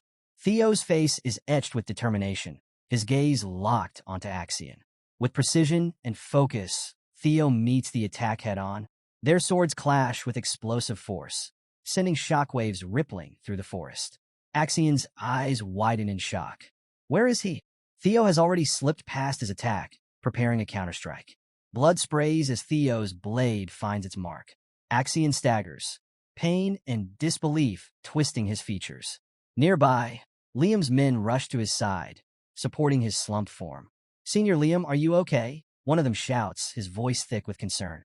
Liam coughs, blood dribbling from his lips as he clutches his wound. Ugh! One of his men glares at Axian's direction, torn between loyalty and outrage. Damn it, Axian, I know you're reckless, but this is too far. Liam, despite his pain, grits his teeth and gives a desperate order. Don't worry about me. Go help Master Axian. Kill Theo Ragnar. His voice is hoarse, but filled with fanatical determination. One subordinate hesitates, looking back at his injured leader. Why? Why are you so persistent? He asks, struggling to understand Liam's unwavering loyalty after such a betrayal. Liam's face twists with pain and desperation. Now go, he shouts. If Master Axian dies, we're all doomed. Axian spits a mouthful of blood onto the snow, his face a mask of fury and pain. Yet his glowing red eyes remain locked onto Theo, his resolve unbroken. Theo presses his attack, his sword a streak of brilliant blue energy slicing through the snowy battlefield. The glow contrasts sharply with the pale landscape, a beacon of his unrelenting resolve. Axian's eyes widen in disbelief, his breath catching as he witnesses Theo's power. Ridiculous this can't be, he mutters. In another flashback, Ed Troyven, his expression smug and knowing, looks directly at a younger Axian. When it comes to Ragnar, Ed remarks, you can always expect the unimaginable. The scene shifts. A flickering lantern glows in a dimly lit room, its flame dancing precariously. Even a weak lantern before the wind, Ed's voice echoes, can suddenly ignite into a roaring fire. Back in the present, Theo's face is set with determination, a single bead of sweat tracing a path down his cheek. His focus is absolute. No way, Axian whispers, his voice tinged with disbelief. Ed Troyven's voice returns, this time cold and dismissive. Why are you so worried about that bastard? He's nothing, just a waste with no talent. Axian smirks arrogantly, holding a card in his hand. I'll toy with him for a bit, he replies smugly, and make him realize his place. But Ed's tone turns sharp, his face partially obscured in shadow. Don't you know? Ed's words cut through the air like a blade. The gap between your skills and his isn't as wide as you think. Back in the battle, Theo's sword slices through the air, leaving a vivid trail of blue energy. Axian's features contort with fury as Theo's attack hurtles toward him. A piece of trash like you, Axian snarls, can easily be torn to shreds. Unleashing his full power, Axian roars, crimson energy radiating around him. I will become the Northern Sovereign. I will take Ragnar's throne. Me, Axian Ragnar. Behind him, a massive spectral entity materializes, its jaws wide open in a silent roar, radiating raw, terrifying power. Theo stands firm, his expression resolute despite the overwhelming force before him. Throne this, throne that, Theo growls, his voice shaking with righteous fury. Because of your ambition, so many of my men have died. Clenching his fist, energy crackling around his hand, Theo steps forward. If you refuse to abandon that ambition, then I'll break it myself. Even if I have to do it by force. Brilliant blue energy explodes around Theo, his aura igniting into an intense radiance. Behind him, a magnificent blue dragon materializes, its blazing eyes filled with righteous fury. With the power given to me, Theo declares, his voice booming, I will end this. The dragon surges forward as Theo unleashes his ultimate attack. 3 claws of the dragon. His eyes glow with an unyielding blue light, his focus razor-sharp. The monstrous entity behind Axion lets out a silent roar as Theo's dragon races toward it. Theo glares, his resolve unwavering. I will become strong enough to cut down anyone who stands in my way. Liam, despite his injuries, stares wide-eyed at the battle. The raw power Theo wields leaves him speechless. Axion's subordinates watch in stunned silence, their faces etched with awe and fear. From a distance, Remington, Hulkus, and Erica observe, their expressions mirroring the sheer magnitude of the forces colliding before them. Pain and desperation twist Axion's features as he struggles against Theo's onslaught. Their powers clash violently, creating a blinding vortex of energy. The force of the collision erupts in a massive explosion, sending shockwaves rippling through the forest. In the aftermath, the battlefield falls silent, thick with smoke and debris. The air hums with residual energy as the dust begins to settle. Axion's boots dig into the snow, the pristine white now marred by drops of his blood. His feet slide backward, leaving a trail of disturbed powder before he crashes onto the snowy ground. A dark silhouette against the pale landscape, Axion lies motionless. His body, limp and lifeless, is surrounded by a growing pool of crimson, a gruesome testament to his defeat. Theo stands over Axion's fallen form, his sword lowered but still radiating power. His silhouette is imposing against the pale sky. Weariness and grim satisfaction mark his features as he gazes down at his defeated opponent. Liam stares in disbelief, his face pale with horror. His voice is barely a whisper, trembling with denial. Master Axion, the cold, sharp steel of Theo's blade hung in the air like a morbid pendulum, dripping crimson onto the pristine snow below. Axion lay sprawled on the ground, his lifeless eyes staring blankly at the unforgiving sky. A chilling silence descended upon the battlefield, broken only by the ragged breaths of the surviving combatants. Liam's subordinates, their faces a mixture of shock and horror, stammered. Young Master Axion. Despite his grievous wounds, Liam struggled to rise, his gaze fixed on Axion's fallen form. Kill, he rasped, his voice a ragged whisper. Kill him. Kill that bastard. Theo stood amidst the carnage, his once white coat now stained crimson with blood. His sword, lowered but still dripping, bore the evidence of his victory. The faces of Liam's subordinates, barely visible beneath their dark hoods, betrayed their inner turmoil. Though weary and wounded, Theo held his ground, his sharp gaze sweeping over the remaining members of the Central Intelligence Bureau. His mind raced. I'm in trouble. He assessed the situation grimly. Even if I were at full strength, going against 4 senior proctors would be a gamble. In my current state, it's impossible. My stamina is at its limit, and my mana is almost gone from the earlier attack. His grip tightened on his sword, anticipation flickering in his exhaustion. Soon he thought, isn't it almost time for him to appear? 2 cloaked figures approached Theo, their swords unsheathed, the tension rising with each step. Theo prepared himself, his grip tightening further. Soon, suddenly, a blur of motion broke the standoff. Figures clad in dark cloaks moved with blinding speed, their swords flashing in the pale light. A surprised grunt and the sickening thud of a body hitting the ground shattered the silence. Before anyone could react, more figures joined the fray, their movements swift and precise. Remington, Hulkus, and Erica emerged from the chaos, their faces grim with determination. Their swords clashed with the attackers in a whirlwind of steel. That's not who I was waiting for, Theo exclaimed, his voice a mix of surprise and relief. What? You guys? Theo gasped, his eyes widening in astonishment. Remington, his silver hair gleaming in the fading light, offered a wry smile. Isn't it natural to save a comrade in trouble, young Master Theo? He said, his voice calm despite the chaos around them. Theo, momentarily speechless, could only stare at his unexpected saviors. Erica grinned. Theo, you look even better in person. Damn, it's my first time meeting someone as strong as you. I like you already. Hulkus laughed, his wide grin cutting through the tension. Finally, Sybil, his face bruised but his spirit undeterred, joined the fight. "We sincerely want to assist young Master Theo," he declared, his voice ringing with unwavering loyalty. "We can't just run away after causing so much trouble." Despite the intervention of the supervisors being strictly forbidden, they stood with Theo, their resolve unshaken. "You do know that directly involving yourself with a candidate is a serious offense, right?" Remington shouted, his voice laced with irony. The question hung in the air, heavy with unspoken defiance. The tide of battle shifted. The remaining members of the Central Intelligence Bureau, overwhelmed and outmatched, found themselves on the defensive. Liam's face contorted with pain and frustration as he watched his carefully laid plans unravel before his eyes. "Sir Liam, what should we do?"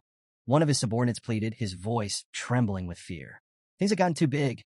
Should we get rid of all these guys too?"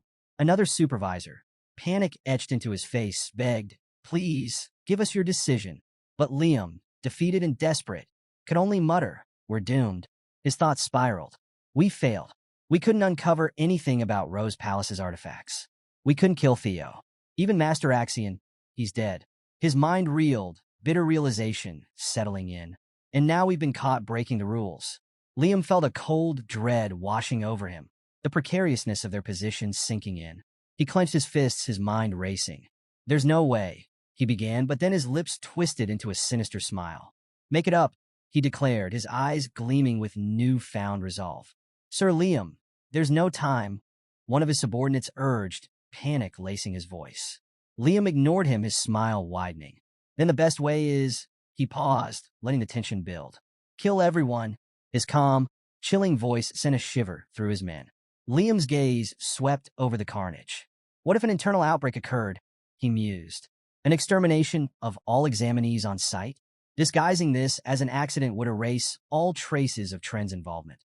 He pulled out several dark orbs, their sinister energy radiating ominously in the cold air. "These fifth-grade monsters are enough to make it look like an accident. Understand?" His gaze bore into his men, daring them to disobey. One hesitated, but eventually stammered, "Yes, sir." Just as Liam prepared to unleash the monsters, a voice cut through the tense atmosphere. "What is going on here?" Liam froze, his breath hitching as a sudden, sharp pain shot through him. A choked gasp escaped his lips, and his sinister smile faltered. 3 supervisors had arrived, their imposing presence halting the chaos. The representatives of the White Dragon Clan, Plum Blossom Palace, and Daffodil Palace, Selford Gardner, Sally Gardner, Natasha Koppel, and Aaron Backus, stood with expressions of concern and suspicion. Their gazes swept over the battlefield, taking in the devastation. "What's going on here?" Selford demanded, his firm, authoritative voice breaking the silence. Natasha's eyes narrowed as her gaze fell on Liam's fallen form. "Sir Liam," she exclaimed, rushing to his side. The other supervisors moved swiftly, intercepting the remaining members of the Central Intelligence Bureau. "You 3 stop," one commanded, his tone brooking no argument. "Follow us if you want to save your lives. If you want to end up like Liam, then stay where you are." A tense standoff ensued, the air thick with unspoken threats. Amidst the turmoil, Theo stood silently, his gaze fixed on the unfolding events. He had survived against impossible odds, but the cost had been immense. "Supervisors," Theo said, his voice tinged with relief. "Thank goodness you arrived." Remington nodded, gratitude evident in his expression. "You came just in time," he added, his voice a mix of exhaustion and appreciation. Ray approached Theo, her face pale, but her eyes steady. A faint smile touched her lips. "Theo," she began, her voice soft but firm, "that was reckless. Why would you?" Theo met her gaze silently, his expression speaking volumes. The desolate, snow-covered landscape bore silent witness to the brutal confrontation. Under the pale moonlight, the surviving combatants gathered around Theo. Remington, Hulkus, and Erica stood by his side, their faces a mixture of exhaustion and relief. Sybil and the remaining members of Training Ground Number 4, their eyes glistening with tears, called out to him. "Young Master Theo, you did all this for us. We have no regrets, even if we die." Theo looked at them, his heart heavy with the weight of their sacrifice. Nearby, Ray whispered, her voice filled with admiration and relief. This is the strength I'm after." "Theo," her gaze softened as she extended her hand. "All right, give me the bell," she said with a faint smile. "I'll get first place." Theo smirked faintly, his expression a mix of weariness and determination. In the aftermath, under the weak moonlight, the battlefield became a somber tableau of loss and resolve. Far away, at the headquarters of the Central Intelligence Bureau, Ed Troyven sat motionless, his face etched with shock and disbelief as he listened to his subordinate's report. Axion, he murmured, his voice barely audible. The news of Axion's death had shaken him to his core. Around the table, the other council members, Wolfgang, OSA, and Julius, stared in stunned silence. Dead, one of them whispered. Years of scheming, manipulation, and carefully laid plans had unraveled in an instant. Everything they had worked toward was reduced to nothing. The announcement echoed through the snowy forest clearing, a formal declaration that hung in the air like a solemn decree. The second round of the blooming ceremony has concluded. The gathered figures, their faces marked with exhaustion and hardship, exchanged shocked glances. Murmurs rippled through the crowd, uncertainty and anticipation crackling like static. The scene panned downward, focusing on the deliberate steps of the examiner as he moved forward. His boots left firm impressions in the snow, each step punctuating the tense stillness. A deep, resonant voice cut through the murmurs. Everyone has worked hard, it announced. Pharaoh Ragnar, the Ascendant Dragon, stood tall at the center of the clearing. His long white beard framed a face etched with authority and wisdom. His crimson eyes glimmered faintly, his presence alone commanding respect. Pharaoh's voice carried over the crowd. 45 out of 87 candidates passed. The crowd reacted instantly, disbelief, confusion, and murmured questions. I can't believe the Ascendant Dragon himself is here, someone exclaimed. Why would someone who rarely shows up come now? Another whispered. Unfazed by their reactions, Pharaoh continued, his tone steady. The survival rate is not bad. It must be true that this year's talents are the best we've seen in generations. The atmosphere shifted. The air seemed to hum with unseen power as Pharaoh's words carried weight. And the highest score this round is surprising, he added, his crimson eyes gleaming ominously. Pharaoh's gaze swept across the crowd. As you all know, everyone who passed the second round of the blooming ceremony will be promoted from apprentice to entry level. The weight of his declaration sank into the assembled candidates. You are allowed to be proud of yourselves, Pharaoh stated. His solemn tone softened slightly, tinged with a note of acknowledgement. Because now, you are qualified to serve as Ragnar's inspectors. In the crowd, Remington and Sybil stood side by side, their expressions unreadable. Everyone here is qualified, Remington muttered, his calm tone betraying a hint of contemplation. Pharaoh's voice resumed, commanding the crowd's attention. Now, I will announce the scores of the second round of the blooming ceremony. His red eyes glimmered again, a subtle reminder of his unyielding authority. The results: first place, Theo Ragnar, 1,121 points. The reaction was immediate. Gasps and whispers spread like wildfire. As expected, it's Theo Ragnar again, someone exclaimed. 1,000 points? How is that possible? He didn't even have any points until the last minute. What happened? Another voice joined the growing chatter. Didn't you hear? Axion. The sentence trailed off, leaving the name to linger ominously in the air. Pharaoh continued, unperturbed by the crowd's reactions. Second place, Remington Narcio, 926 points. Third place, Erica Lank, 843 points. Fourth place, Ray Ragnar, 789 points. Fifth place, Hulkus, 742 points. Pharaoh paused briefly, his tone shifting as he approached the end of the announcement. 45th place, Isla Lehman, 28 points. With finality, Pharaoh declared, that is all. Everyone has worked hard. Pharaoh's voice took on a sharper edge as he added. However, the blooming ceremony is not yet over. There is still the third round. The tension among the crowd thickened as confusion rippled through the candidates. Pharaoh finished with a solemn directive. Those who have earned the qualification to participate in the third round, raise your hands. Questions and murmurs spread again as the candidates glanced at one another. Did you succeed? Someone asked, their voice tinged with anxiety. No, I didn't have enough bells. Another replied, frustration evident. I don't understand, one muttered. Even after seeing it, none of this makes sense. The snowy clearing fell into an uneasy silence, the weight of the Ascendant Dragon's announcement pressing down on the candidates. A soft thud broke the tense silence as Remington raised his hand. The movement, calm and deliberate, drew attention. Erica followed suit, her expression resolute, while House hesitated, confusion clouding his face. Ray, after a brief moment of consideration, also raised his hand. From the center of the crowd, Theo raised his gloved hand high, the black leather standing out sharply against the pale light. Faro's gaze swept over the candidates who had raised their hands, his expression grim but intrigued. The hidden piece of the second round, he began, his voice resonating. The elemental attribute breathing method, an ancient technique. To master it, one must not only collect bells, but also understand the words etched within them. It's called a hidden piece because of how difficult it is to read, comprehend, and integrate into one's magic. Only those who've truly mastered it during the exam can qualify for the third round. The crowd murmured in awe, some glancing at the raised hands with envy and disbelief.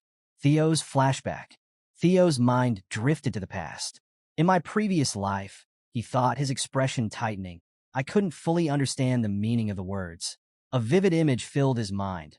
A single bell, its surface adorned with strange, intricate symbols. His bright blue eye filled the screen, glowing with unearthly energy.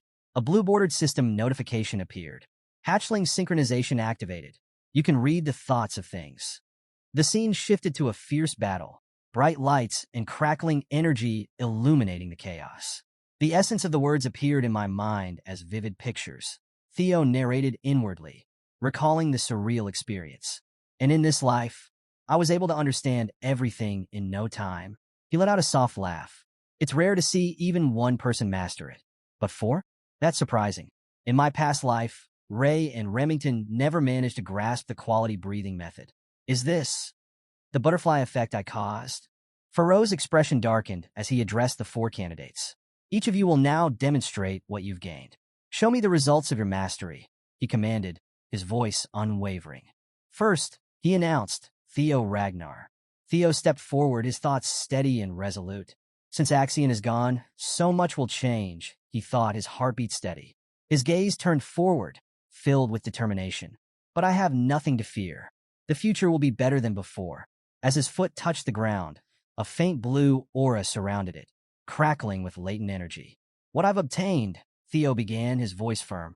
The air around him seemed to hum with power. His blue eyes narrowed as a glowing text box appeared before him. Infusion, manifestation, control, expansion, aura release.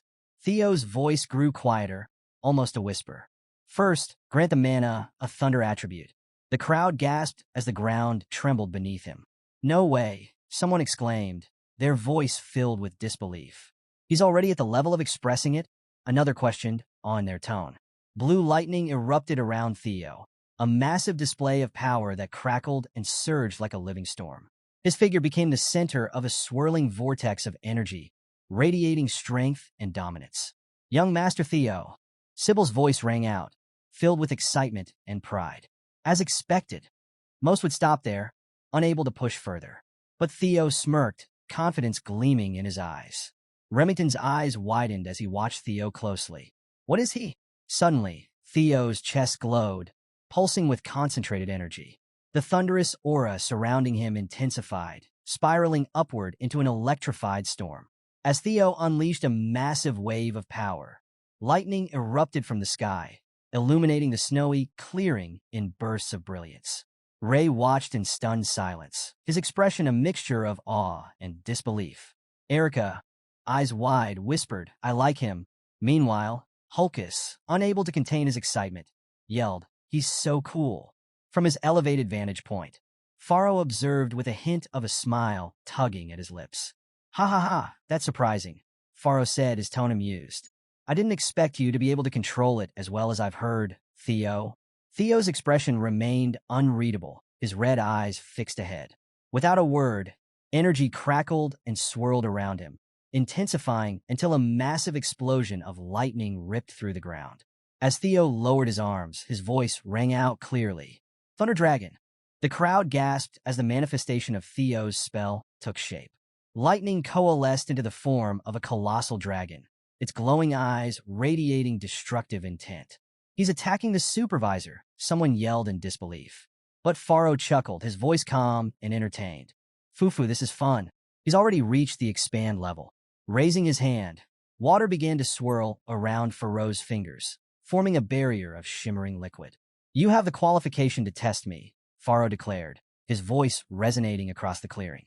Theo stared ahead, his resolve unwavering, his gaze locked on Pharaoh.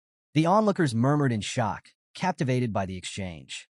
"Good, Theo Ragnar," Pharaoh said, his tone laced with approval. "I'll give you an extra 1,000 points." Gasps rippled through the crowd as the updated score appeared. First place, Theo Ragnar, 2,121 points. 2,000 points, Hulkus exclaimed, his voice brimming with disbelief. "That's insane," someone muttered, while another voice added. "At this rate, he's on par with Lord Thorkel." Pharaoh chuckled once more, clearly pleased by the outcome. Impressive. The scene shifted, highlighting the other top contenders as they stepped forward. A blue-bordered system notification appeared. Remitinario plus 500 points. Next came Ray Ragnar. Ray Ragnar plus 300 points. Finally, Erica Aranka stepped up. Erica Aranka plus 300 points. Pharaoh, holding a scroll in hand, addressed the group with a note of pride. "This batch is exceptionally talented. Normally, surpassing 1,000 points would place you firmly at the top." The rankings updated once more. First place, Theo Ragnar, 2,121 points. Second place, Remington Narcio, 1,426 points. Third place, Erica Lank, 1,143 points. Fourth place, Ray Ragnar, 1,089 points. The scene transitioned to a sweeping shot of snowy mountain ranges under a pale gray sky. Pharaoh's voice echoed ominously. "Everyone has worked hard." Snow fell gently as the crowd began to disperse. "All candidates except those proceeding to the third round may leave," Pharaoh declared. "Prepare for the nomination ceremony happening in 1 week." The remaining candidates, Theo, Ray, Erica, and Remington, stood firm, their gazes fixed on Pharaoh, who stood atop a stone platform. Pharaoh's expression darkened, and a malevolent energy began to radiate from him. A crimson aura emanated from the mountain's peak, growing stronger with each passing moment. Suddenly, a burst of raw energy rippled outward, shaking the ground. The 4 candidates stumbled, crying out in surprise. Pharaoh's voice, now laced with a strange, dark energy, boomed across the clearing. "Shall we start the third round?" Theo's eyes widened as he felt an overwhelming surge of power course through him. His vision blurred as a massive dragon shape began to take form in his mind. "What is this?" Theo murmured, his voice tinged with shock. "How?" The image solidified, a magnificent dragon wreathed in energy, its form burning with intensity. Theo's eyes glowed fiercely, his expression hardening into one of rage and determination. "Roadbroke's energy," he whispered, his voice trembling with both recognition and fury. The massive screen flickered, revealing the image of an imposing man. His eyes glowed an eerie, blood red, sending an unspoken message of power and dominance. Pharaoh's voice carried a weight of foreboding. "Anything can happen during this meeting. The outcome is entirely in the hands of the clan head." The scene shifted. A grand, otherworldly manor loomed in the distance, bathed in an ethereal glow. This was no ordinary meeting. It was the deciding factor, the final step toward nomination. Only those deemed worthy could stand within the manor's halls. Every past candidate who had made it this far had served in the clan head's domain. In the haze of crimson mist, shadowy figures emerged, each gripping a weapon. Their forms were barely visible, swallowed by the oppressive atmosphere. Pharaoh continued, his voice unwavering. "Being nominated to serve in the clan head's manor is proof that one is recognized as a potential successor." Theo's gaze sharpened, a flicker of unease passing through him. "So, the one waiting for us at the top is the clan head," he murmured. His eyes darted around, scanning the area, until a bead of sweat traced a slow path down his temple. His breath hitched. Why? Why am I sensing Lodbrok's energy?" His voice was barely above a whisper, edged with suspicion. A realization struck him like a lightning bolt. His heart pounded in his chest. "No, it can't be." A silhouette emerged, bathed in an ominous red glow. Behind him, a massive, pulsating blue heart throbbed with unnatural energy. "The one who took Lodbrok's heart." Pharaoh's voice rang out once more, urging them forward. "Now, then, break through the dragon's fear and greet the clan head." A crushing force bore down upon them. The sheer presence of the clan head's aura was suffocating, making every step a battle against an invisible weight. The four candidates strained against the overwhelming pressure. Erica let out a ragged cry. Damn it, she gritted her teeth, muscles trembling under the strain. How the hell are we supposed to climb in this state? Theo, struggling to push forward, exhaled sharply. I'm giving up on brute force. It won't work. Remington, ever composed even amidst the chaos, glanced at him. Huh, then what do we do? Theo's response was immediate. We need to match the mana's wavelength. Erica, still gasping for air, furrowed her brows. Wavelength? Remington's sharp mind caught on instantly. Ah, you mean an anti-phase wave? Interfering with the mana to cancel out the pressure. Theo smirked slightly. Correct. You never disappoint, Remy. His expression turned serious. But easier said than done. This is their way of filtering us out. If you can't control your magic properly, you don't deserve to meet the clan head. Remington nodded, his gaze hardening. You've got a point. Erica groaned in frustration. Anti-phase? Interference? Are you two speaking some kind of secret mage language?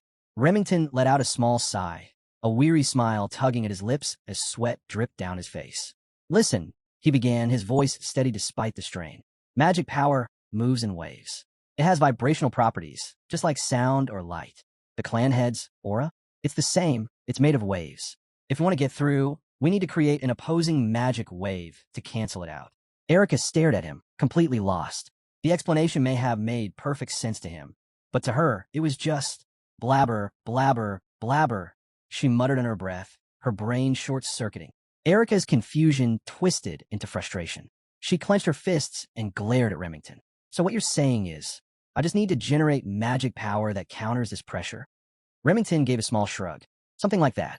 The scene shifted to a desolate mountain peak, the wind howling through the jagged rocks. Erica's patience had officially snapped. You absolute goody two-shoes, she snapped, her voice dripping with sarcasm. Why didn't you just explain it that simply in the first place? Remington raised an eyebrow. Goody two-shoes, he muttered to himself, unfazed. Ray, watching the exchange, nodded in understanding. I see. So that's what I need to do, Light. Erica, still fuming, turned back to Remington. By the way, are you really 17? You talk like a total boomer. Before Remington could respond, a sudden shift in the air drew their attention. A vortex of blue energy swirled around Theo, crackling with raw power. The very atmosphere seemed to tremble. Remington and Erica froze, eyes widening in disbelief. Theo stood at the center of it all, his body radiating a brilliant blue aura. His gaze was unwavering, filled with pure determination. A voice echoed through the scene. It's only natural for the next clan head. From a distance, Faro watched the display, a flicker of intrigue crossing his face. Declaring himself the next clan head already? How reckless! As Theo's energy continued to surge, his form glowing like a beacon against the darkness, the tension in the air grew thicker. Remington's voice broke the silence. Young Master Theo, what are you? Erica's concern mirrored his. Theo.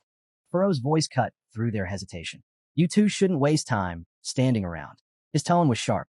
Your ranking is determined by the order you arrive. Every second counts. Snap back to reality. The group exchanged tense glances. The pressure was on. Meanwhile, high above in a rocky outcrop, Faro let out a quiet chuckle. Oh, interesting. The wind whipped around him as he mused. To think I'd be considering taking on a disciple at my age. Scene shift. Palace. Laughter echoed through the grand palace halls. Wahaha, my precious youngest daughter, where are you? The eccentric demon craftsman dashed through the lavish corridors, his excitement radiating like a wildfire. A group of maids trailed behind, whispering amongst themselves. The demon craftsman is here again. The palace has been livelier ever since young Master Theo became a rising star. Meanwhile, in a secluded chamber, Cecilia Ragnar sat deep in discussion with Taylor. The moment Curson spotted her, his voice boomed across the room. So here you are, my dear Cecilia. Cecilia barely suppressed a sigh. Mother, please.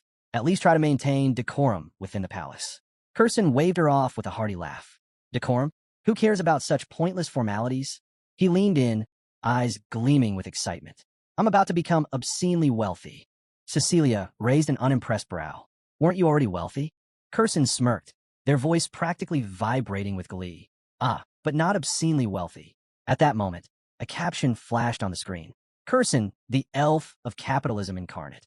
Curson let out a dramatic sigh of satisfaction. Ever since Theo became a rising star, orders have been pouring into my workshop nonstop. His laughter filled the room. Ha ha, my business is finally mainstream. His expression turned momentarily serious, his eyes burning with ambition. This is just the beginning. Cecilia offered Curson a simple smile, but behind that calm facade, her thoughts churned. I always believed Theo would excel. Her mind drifted back to him, a shadow of worry creeping in. But now that I'm seeing it unfold, I can't help but be anxious. What if he gets hurt? What if the pressure becomes too much? She clenched her fists, frustration bubbling to the surface. All I could do is stand by and watch. I hate this feeling. I wish I could do more. Her gaze shifted to a nearby display, a beautifully crafted outfit draped over a mannequin. She sighed. This is all I can do for him. But I wish I could help in a more meaningful way. Curson, completely undeterred by her somber mood, threw their arms wide, their excitement boundless. Haha, the days of crafting only weapons are over. They spun dramatically. I'm expanding my empire. Accessories, clothes, you name it. Cecilia, still lost in thought, barely reacted. Curson, however, was far from finished. Their eyes sparkled with mischief as they turned to her. Mother, they said with a sly grin. Cecilia blinked, startled. Huh? Curson leaned in, lowering their voice slightly. Tell me, have you ever made a prosthetic arm? The scene cut to a close-up of a mechanical arm. Intricate, meticulously designed, and gleaming with potential. Scene shift, graveyard of swords. Laughter echoed across the vast, desolate battlefield.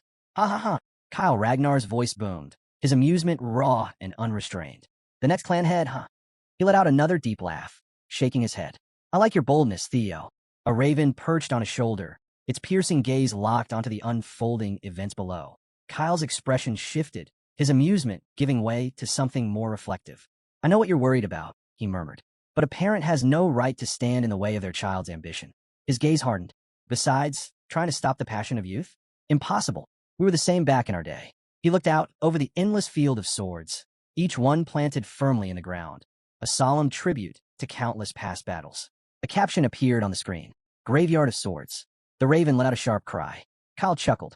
Didn't I tell you? There's nothing to worry about. Then, his expression darkened. His voice carried a quiet but unwavering intensity.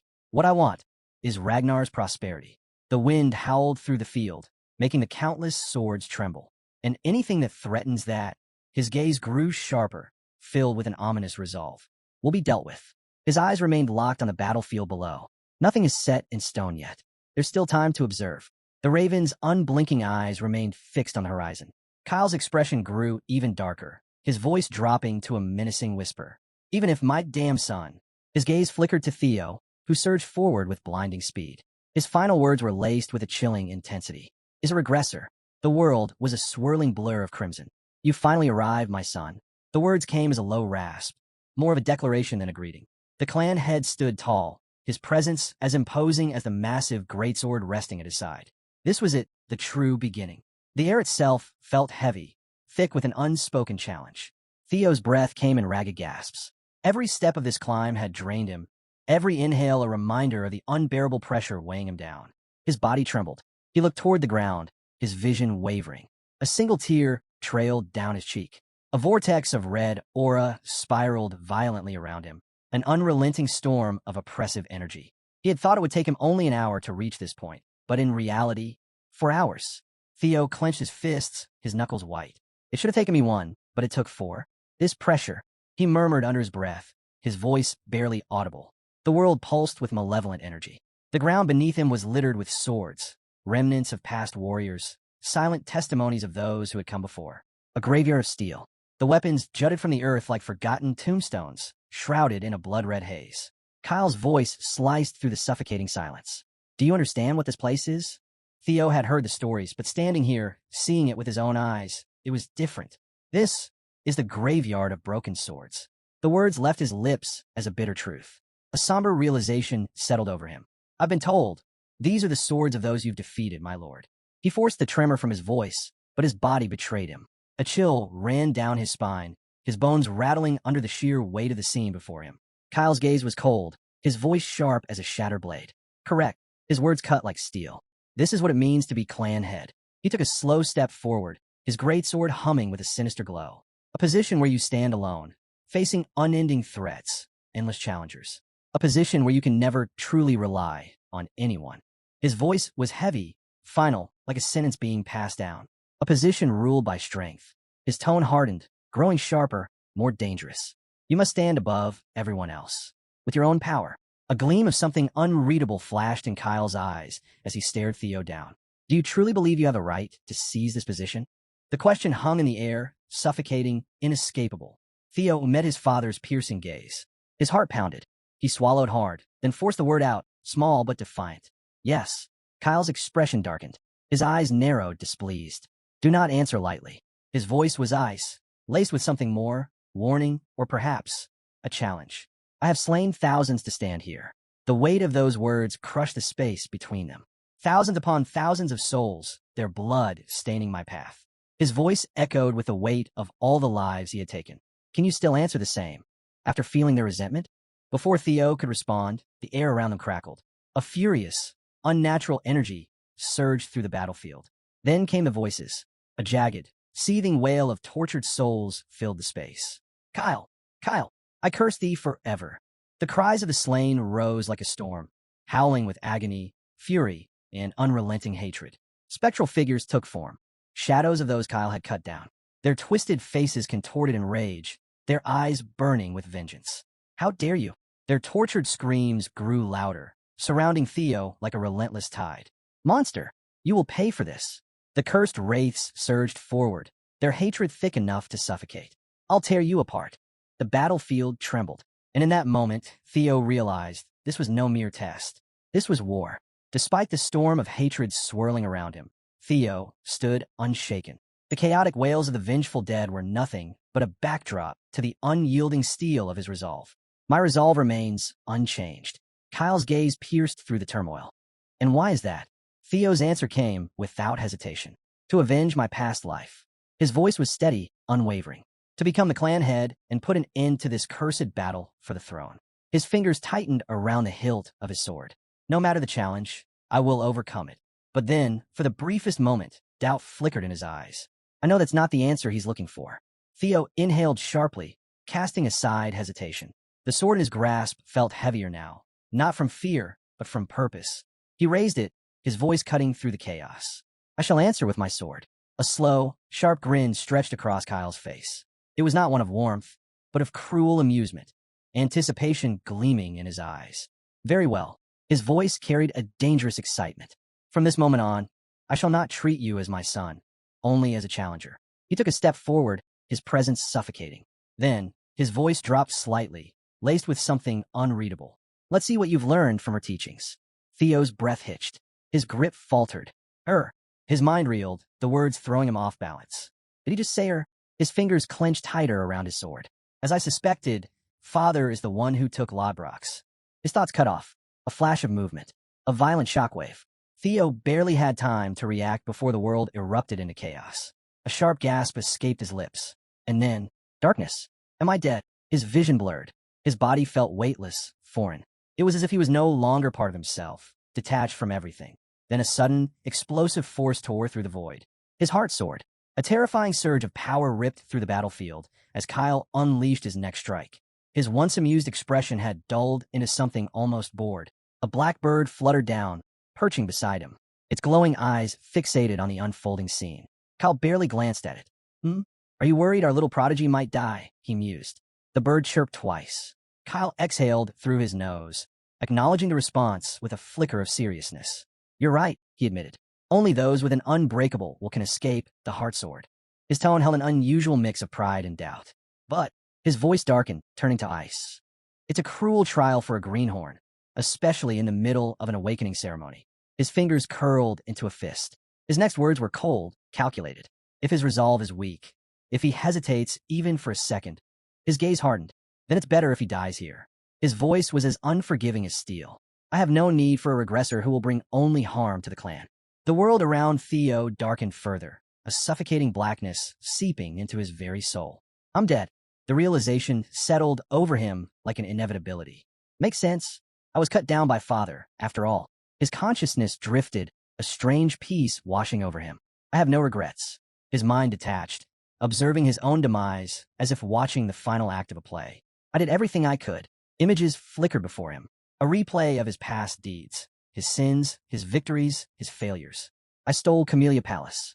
I killed Rendon and Axion. And now, the curtain was closing, or so he thought. Theo's mind was heavy with the weight of his past. his crimes, his victories, his regrets. It was all just luck. The realization struck him like a blow, cold and undeniable. His life flashed before his eyes, yet instead of fear, a strange calm settled over him. Compared to my past life, this one was happy. A faint smile tugged at his lips, a rare moment of tranquility. That's right, it's time for me to go. His thoughts faded, slipping further and further into the abyss. Rest peacefully. The words echoed, distant and hollow, as his consciousness dissolved into nothingness. The darkness swirled, consuming everything. And then, a voice. Harsh, guttural, unyielding. Hey now. It wasn't gentle. It wasn't comforting. It wasn't even meant for him. A monstrous presence emerged from the void. A magnificent beast, its form shifting between shadow and light. Enough already. Get up. Its voice rumbled like thunder. If you were just going to sulk, you should have let me devour you. A single spark ignited in the void, small but potent. It flickered, then roared into a blaze, flames licking at the edges of the darkness. Theo's heart pounded. You're right. Thanks. Strength surged through his body, the frigid grip of death retreating before his rekindled resolve. I can't let it end like this. His awareness snapped back. His body stirred. His legs moved. The crunch of the ground beneath his feet was real. I made a vow. His head lifted, eyes burning with fierce determination. His thoughts were sharp, his mind clear. His sword gleamed in his grip, power coursing through him. I may break. Pain screamed through his body, stretched to its limits. But still, I will never yield. With a roar, he struck. His body moved on instinct, a symphony of motion and raw power. His sword became a streak of light, cutting through the darkness like a blazing comet. A single, devastating slash. The void shattered. Theo stood still, dazed, watching as the world around him fractured, splintering into 1,000 pieces. His vision cleared. The battle was over. He had survived. Kyle watched from above, his gaze unreadable, his dark brows shadowing his eyes. Then he spoke. You pass. The words were stark, devoid of the cruel amusement from before. But there was something else, an edge of acknowledgement, a sliver of pride. Theo stood, his chest heaving, his muscles screaming in exhaustion. He had been pushed to the brink, but he endured. 1 week later, clan headquarters. The air crackled with anticipation. The nomination ceremony was finally here. The grand hall buzzed with energy, voices blending into a restless hum. Excitement and tension clashed, unspoken yet undeniable. Hulkus stood awkwardly beside Erica, shifting uneasily. He looked visibly uncomfortable, his towering frame rigid as he scanned the sea of people. He groaned, his voice tight. There are way too many people here. It's making me anxious. His fingers fidgeted at his sides, his shoulders stiff. Erica rolled her eyes, a smirk tugging at her lips. How could someone so big be this timid? She teased, her tone laced with amusement. There was something almost fond in her voice, though she'd never admit it. Hulkus bristled at her remark, his voice rising in protest. I'm not timid. You're just overly bold, he shot back. His frustration grew with every name he listed. Commanders from every unit, the 9 dragons, the former clan head, the current clan head, heroes, all of them, gathered here. His words spilled out in a rush, as if trying to justify himself. Erica scoffed. You're such a baby, she muttered. Relax already. She smirked. No one's going to care about someone who couldn't even obtain elemental breathing. Hulkus gaped, his eyes widening in disbelief. What did you just say? He sputtered. His face twisted in frustration and embarrassment, his fists clenched at his sides. A strange sensation bubbled inside him, his body trembling. He exhaled sharply, his eyes darting around. Just tell me already, he demanded. What did the clan head give you during the 3rd stage? His voice brimmed with impatience. Erica crossed her arms, her tone cool. It's a secret. Hulkus' face darkened with outrage. You're so stingy, sis, he yelled. My Theo would have already told me everything. His fist tightened in fury. Erica raised an eyebrow at his outburst, unimpressed. My Theo? She repeated, her voice laced with skepticism. What are you even talking about? Hulkus turned away, his expression hardening. You know as well as I do, he said firmly. A lank exists to be the sword of a Ragnar. Our lives belong to them. His mind flashed to an image, dragons of bone and fire, surrounded by legions of bears. If I have to stake my life on someone, I want it to be someone powerful. Someone with character, strength, ambition. His eyes burned with determination. That's Theo. He's my Ragnar. Erica frowned. And Theo agreed to this? Hulkus hesitated, his brow furrowed. Does he have to? He asked. I was just planning to join the same unit as him. His gaze drifted to the side, uncertainty creeping into his expression. But his fists clenched again. For some reason, the clan head isn't taking Theo into the manor. His voice was tense, but resolve burned in his eyes. That means I can still follow him. Suddenly, a rhythmic thump echoed through the grand hall. A staff struck the stone floor, its metallic clang reverberating through the courtyard. Attention! Ragnar's voice boomed over the assembled crowd. He raised the staff high, his presence commanding. The nomination ceremony shall now commence. A charged silence followed, then an eruption of cheers. Valedictorian, Theo Ragnar, Vanna announced, his tone carrying a forced edge of respect. Step forward. The roar of the crowd was deafening, their chants shaking the very walls of the great hall. Theo stepped into the open, his figure framed against the vast sprawl of the headquarters. The energy of the moment crackled in the air. All eyes were on him. Young Master Theo, a voice rang out from within the crowd, cutting through the tense silence. Where will you choose? The question lingered in the air, a challenge, a plea. Evelyn watched from the sidelines, her gaze fixed on Theo, a strange longing flickering in her eyes. I'd love for him to join our white armored dragon cavalry, she mused silently. But that's just a selfish dream. Standing alone in the courtyard's center, Theo faced the sea of expectant faces. Vanna Ragnar's voice carried over the assembly. Congratulations on being named the overall valedictorian, Theo Ragnar, he announced, his tone filled with weight. Your excellence in every category was truly awe-inspiring. He paused. Now, then, a sharp sound rang out. Movement. The crowd instinctively turned toward the source. Vanna's face twisted in shock, his eyes widening. A figure stepped into view, Ed Troyven, director of the Central Intelligence Bureau. His eyes were concealed in the shadows, his presence sending a ripple of unease through the gathered elites. The Sky Dragon, the Central Intelligence Bureau's director, Ed Troyven. Murmurs spread like wildfire. What the? Is he here to avenge Axion? Someone whispered. No way. Another muttered. Not with the 9 dragons and the head of Ragnar watching. Vanna's voice was tight with tension.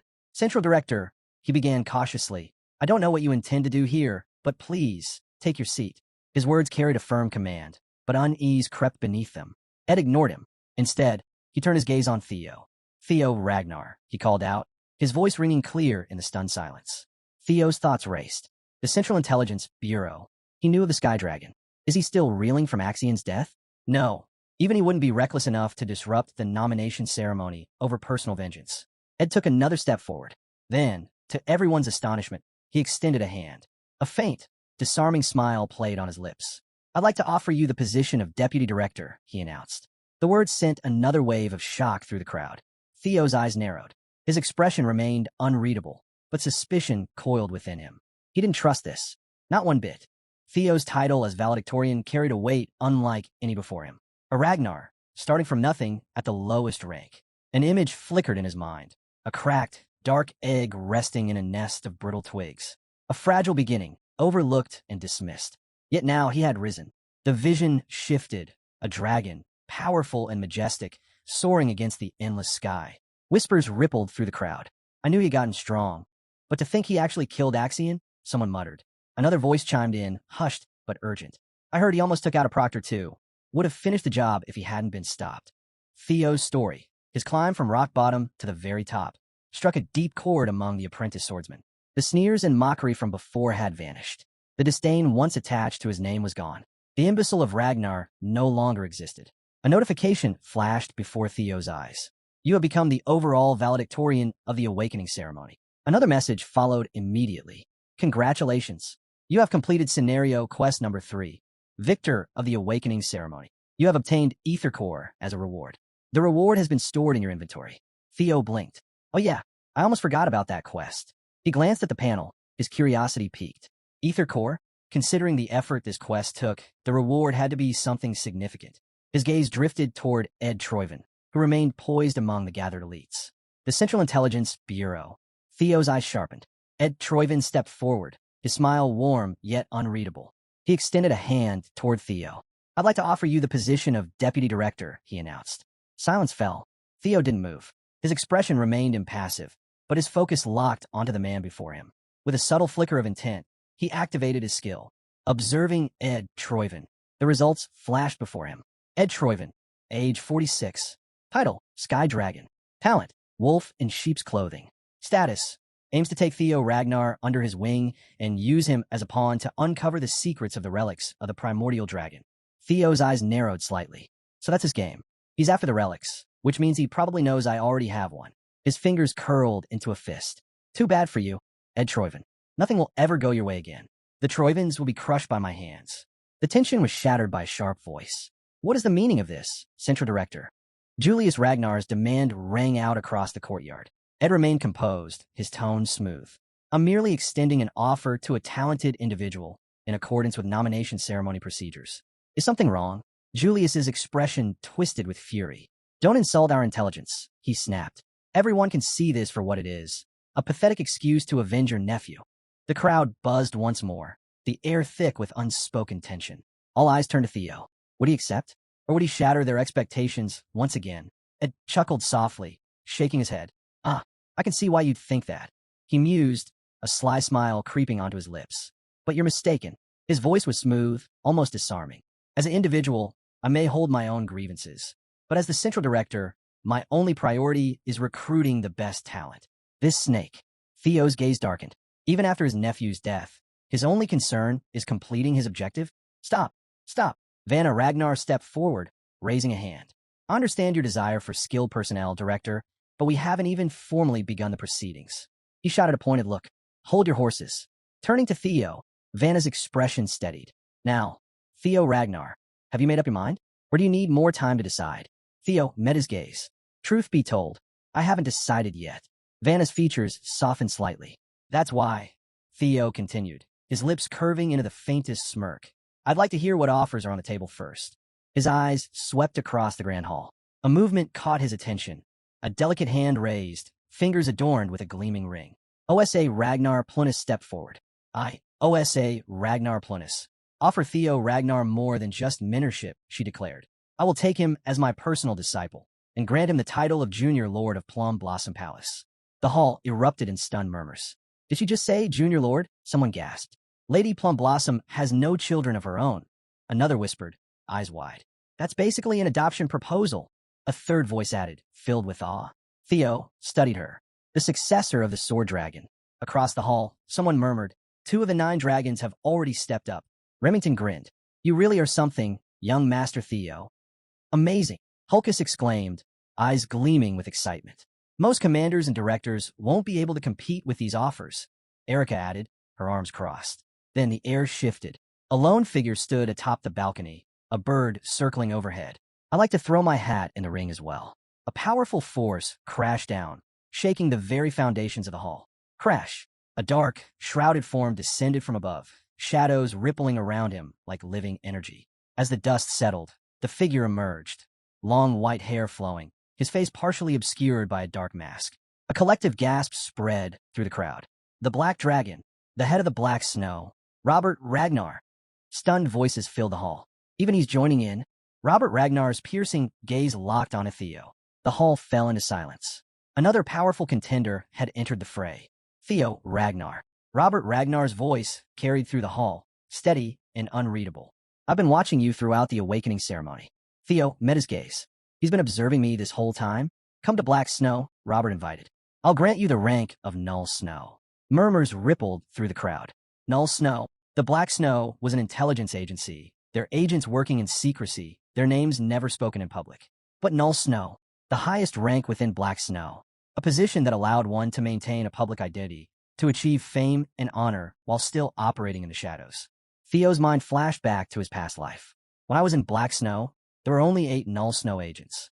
He had strived for that rank, pushed himself to his limits, yet it had always remained just beyond his reach. To think I could obtain it so easily this time. A voice cleared its throat, pulling Theo from his thoughts. If it's prestige you seek, then allow me to remind you of another option. Pharaoh Ragnar stepped forward, his expression warm. Theo Ragnar, your performance in the 3rd stage left quite a lasting impression. He smiled. I hope you haven't forgotten about Zenith Academy. Gasps erupted throughout the hall. Zenith Dragon, the master of Zenith Academy. The proctor who had once saved Theo couldn't contain his shock. Pharaoh Ragnar himself? That makes 4 of the 9 dragons, someone murmured. Let's not forget, Evelyn added, her voice tinged with amusement. There's still one more. All eyes turned toward the last remaining silent figure. Julius Ragnar, the demon dragon, commander of the white armored dragon cavalry. Julius stepped forward, his gaze unwavering. The White Armored Dragon Cavalry will not offer any special treatment to Theo Ragnar. Aaron let out a breath. He's really choosing now to stick to his principles? As expected of our commander, Evelyn said, admiration laced in their voice. Julius's voice was firm. Honor is earned, not given. My desire to recruit Theo is great, but I cannot grant him any privileges over the others. The only thing I can guarantee is full support for his development and the pride of being a Druid. His gaze locked onto Theo. That is my offer. The hall fell into silence. All eyes were on Theo now. He stood in the center of it all, taking a slow, deep breath. His eyes fluttered shut for a brief moment, then reopened, sharp, unwavering. A smirk played at his lips. I will choose. But before he could finish, a voice sliced through the air, laced with an undeniable force. You're a regressor, aren't you? Theo's breath hitched. His eyes widened in shock as he whipped around, scanning the room.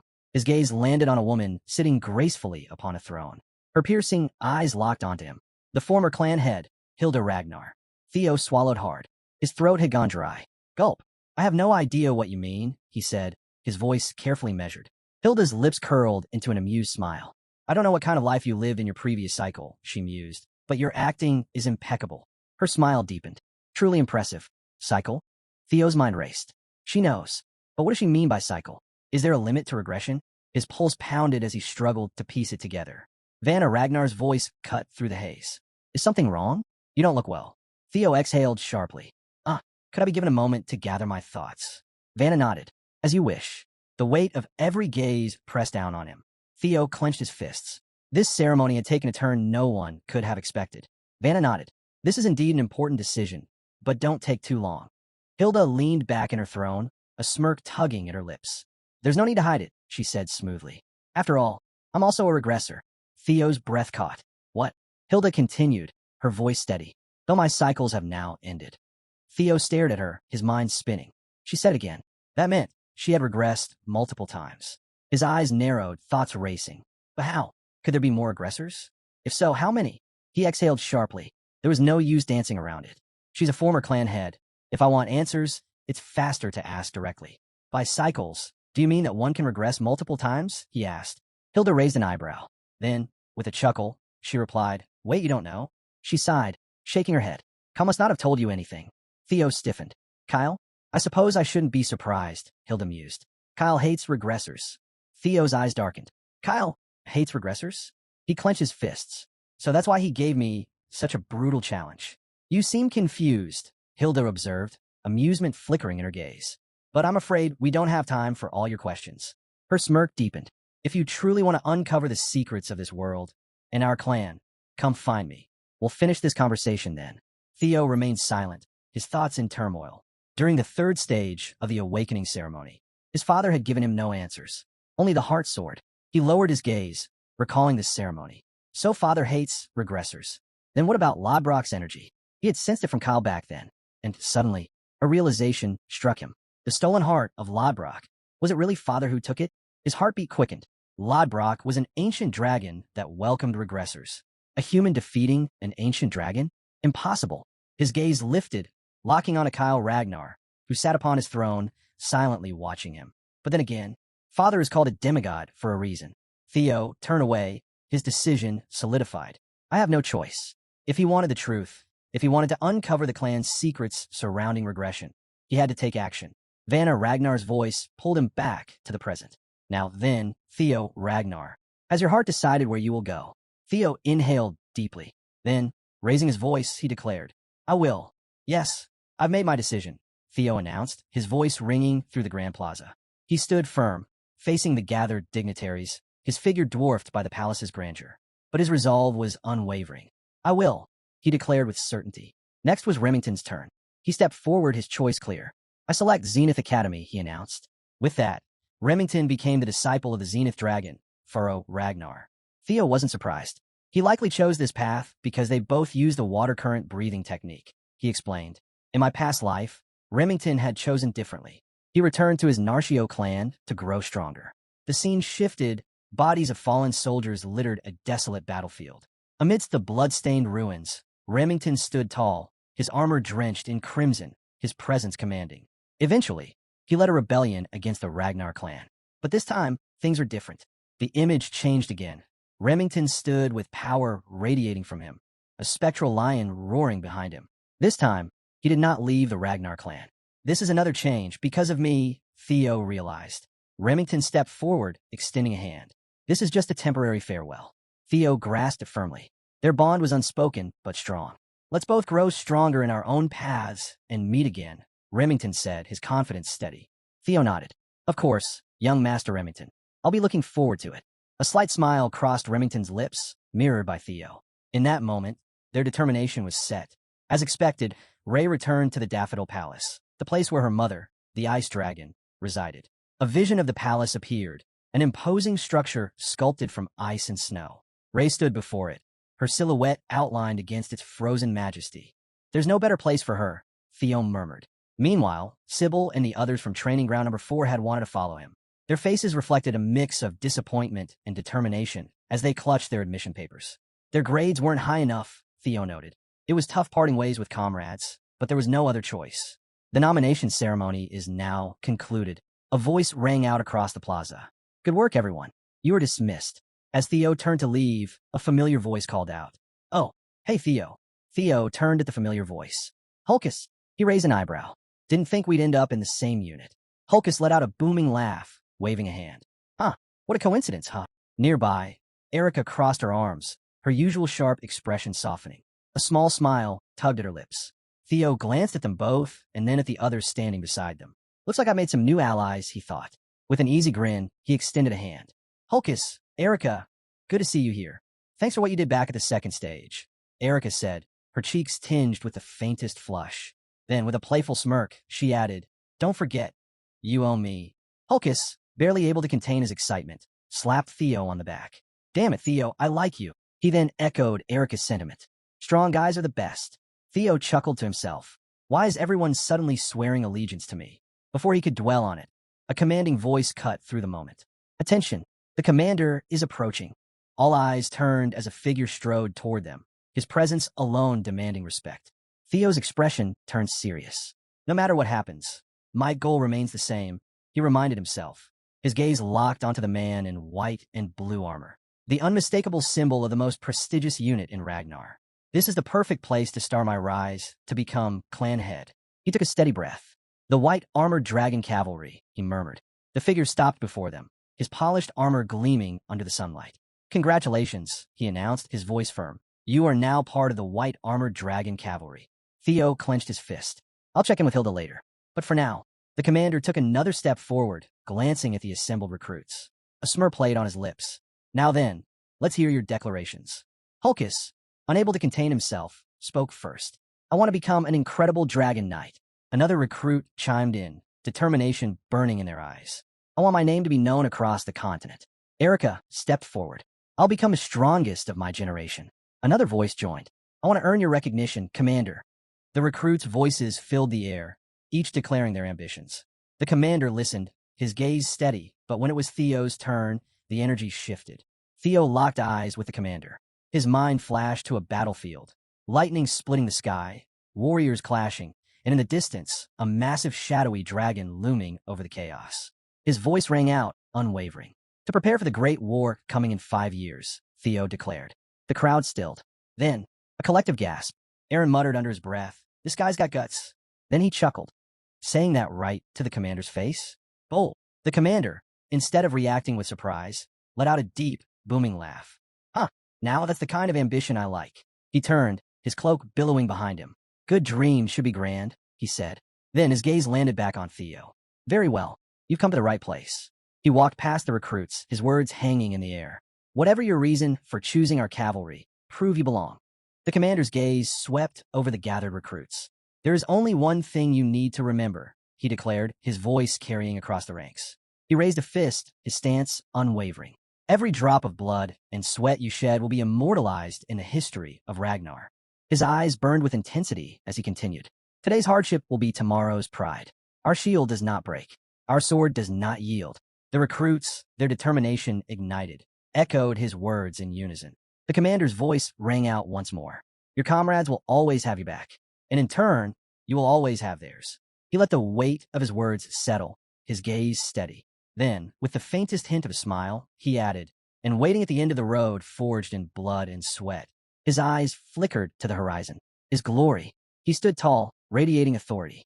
Congratulations, he announced. From this moment on, you are part of the white armored dragon cavalry. At that moment, a colossal spectral dragon materialized behind him, its form pulsing with raw power. Its eyes gleamed with an eerie light before it unleashed a deafening roar, shaking the very air around them. A flying dragon. A recruit gasped in awe. That's the commander's partner, another whispered. The commander's expression was proud as he gestured toward the mighty beast.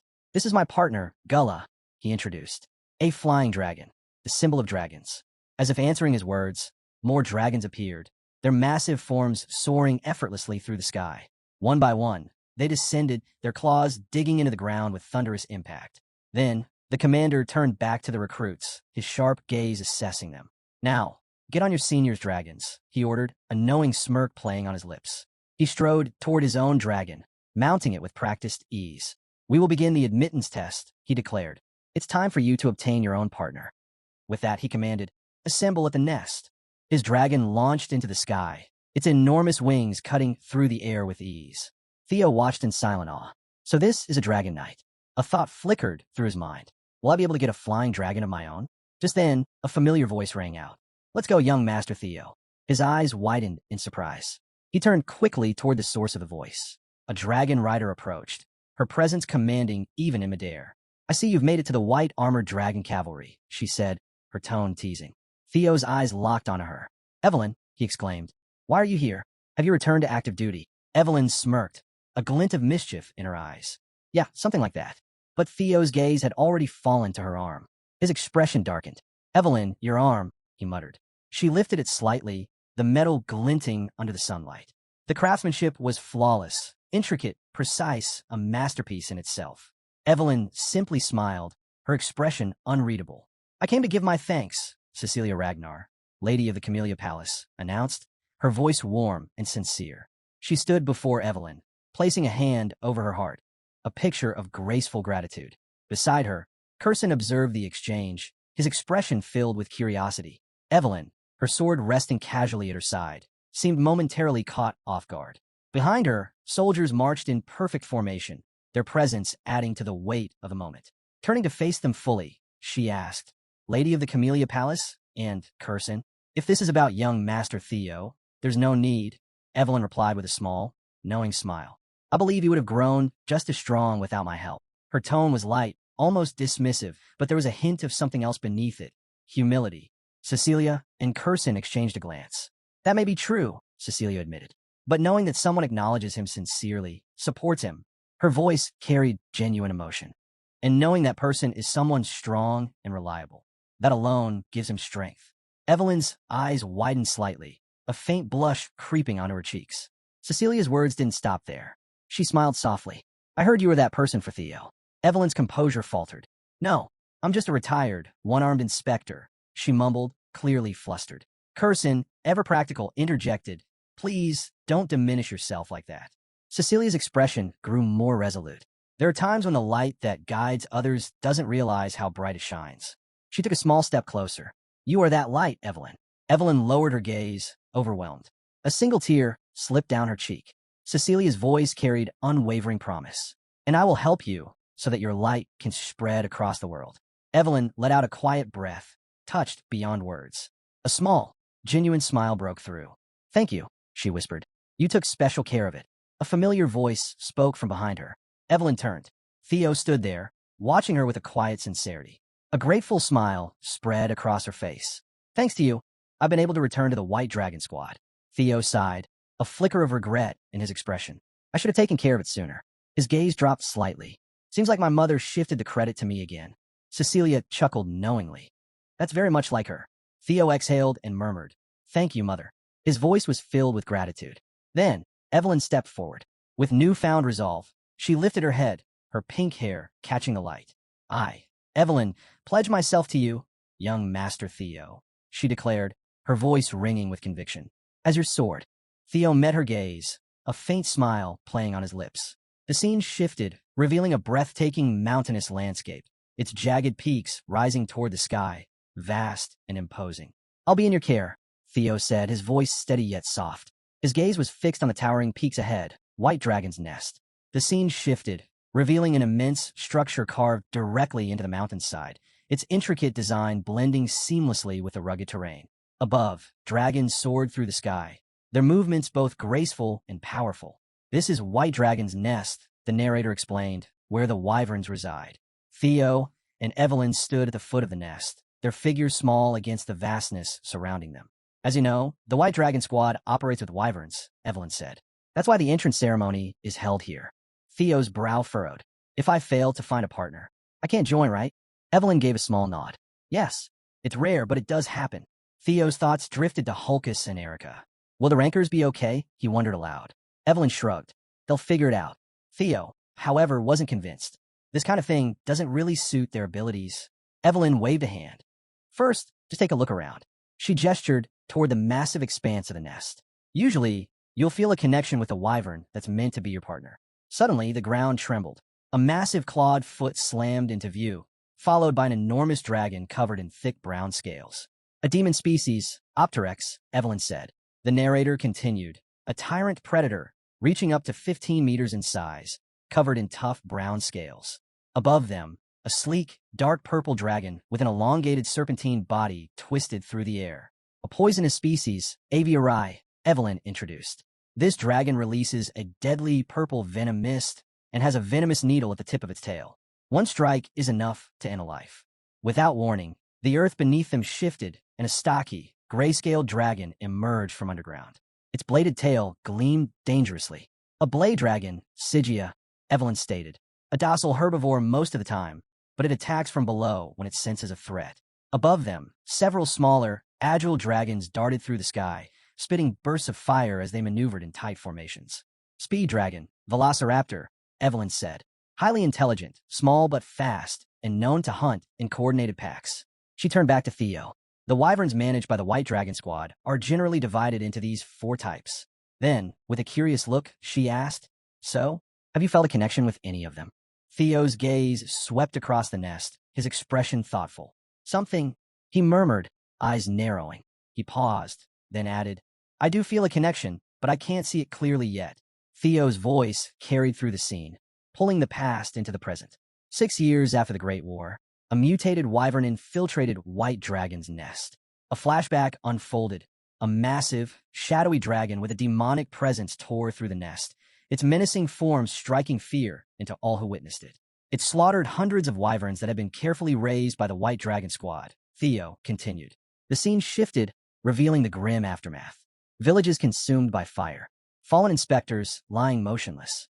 That day, 8 villages burned, and dozens of inspectors lost their lives. The devastation forced Ragnar to take action. They classified the demonic shadow dragon as a second-degree disaster and launched an extermination order, Theo stated. Dark silhouettes appeared, the battle that followed. In the end, it was finally captured, but only after both the demon dragon and the sword dragon intervened. A shadowed figure of the demonic shadow dragon lingered in the vision, its eerie form flickering like a nightmare reborn. They called it the demonic shadow dragon because of its unique ability to hide within the darkness, Theo explained. His thoughts drifted. It would be incredible to have a partner with that much potential. A memory surfaced, the dragon from his past. He focused, his sharp gaze searching the distance. The characteristics, they match, he murmured. Then, a sleek, dark-scaled dragon with piercing blue eyes swooped down from the cliffs. Found it! Theo's voice broke with excitement. As the wyvern stirred in the nest, the scene shifted once more. The commander sat atop his own dragon, watching Theo with a knowing smile. Nearby, OSA noticed Julius's reaction. You look happy, she commented. The commander chuckled. Wouldn't it be weirder if I wasn't? His voice carried a hint of pride. Unexpectedly bringing a dragon under my wing. That's a good thing. OSA nodded with a small smile. I was just about to bring that up. Julius, his gaze unwavering, remained silent. OSA turned to him. Captain of the White Dragon Squad. You plan to make Theo the center of the unit in the future, don't you? The commander said nothing. OSA smirked. Just as I thought. You're always careful with your words. There was a hint of challenge in her voice. Words are the source of all trouble. Anyway, the commander finally replied, his tone calm but deliberate. OSA studied him, her expression thoughtful. You see the bigger picture, don't you? Julius's gaze softened, but his response was simple. I didn't say anything. At that moment, OSA approached the commander, the weight of unspoken intentions lingering in the air. OSA stepped forward, her expression firm. "Don't worry," she said, her voice unwavering.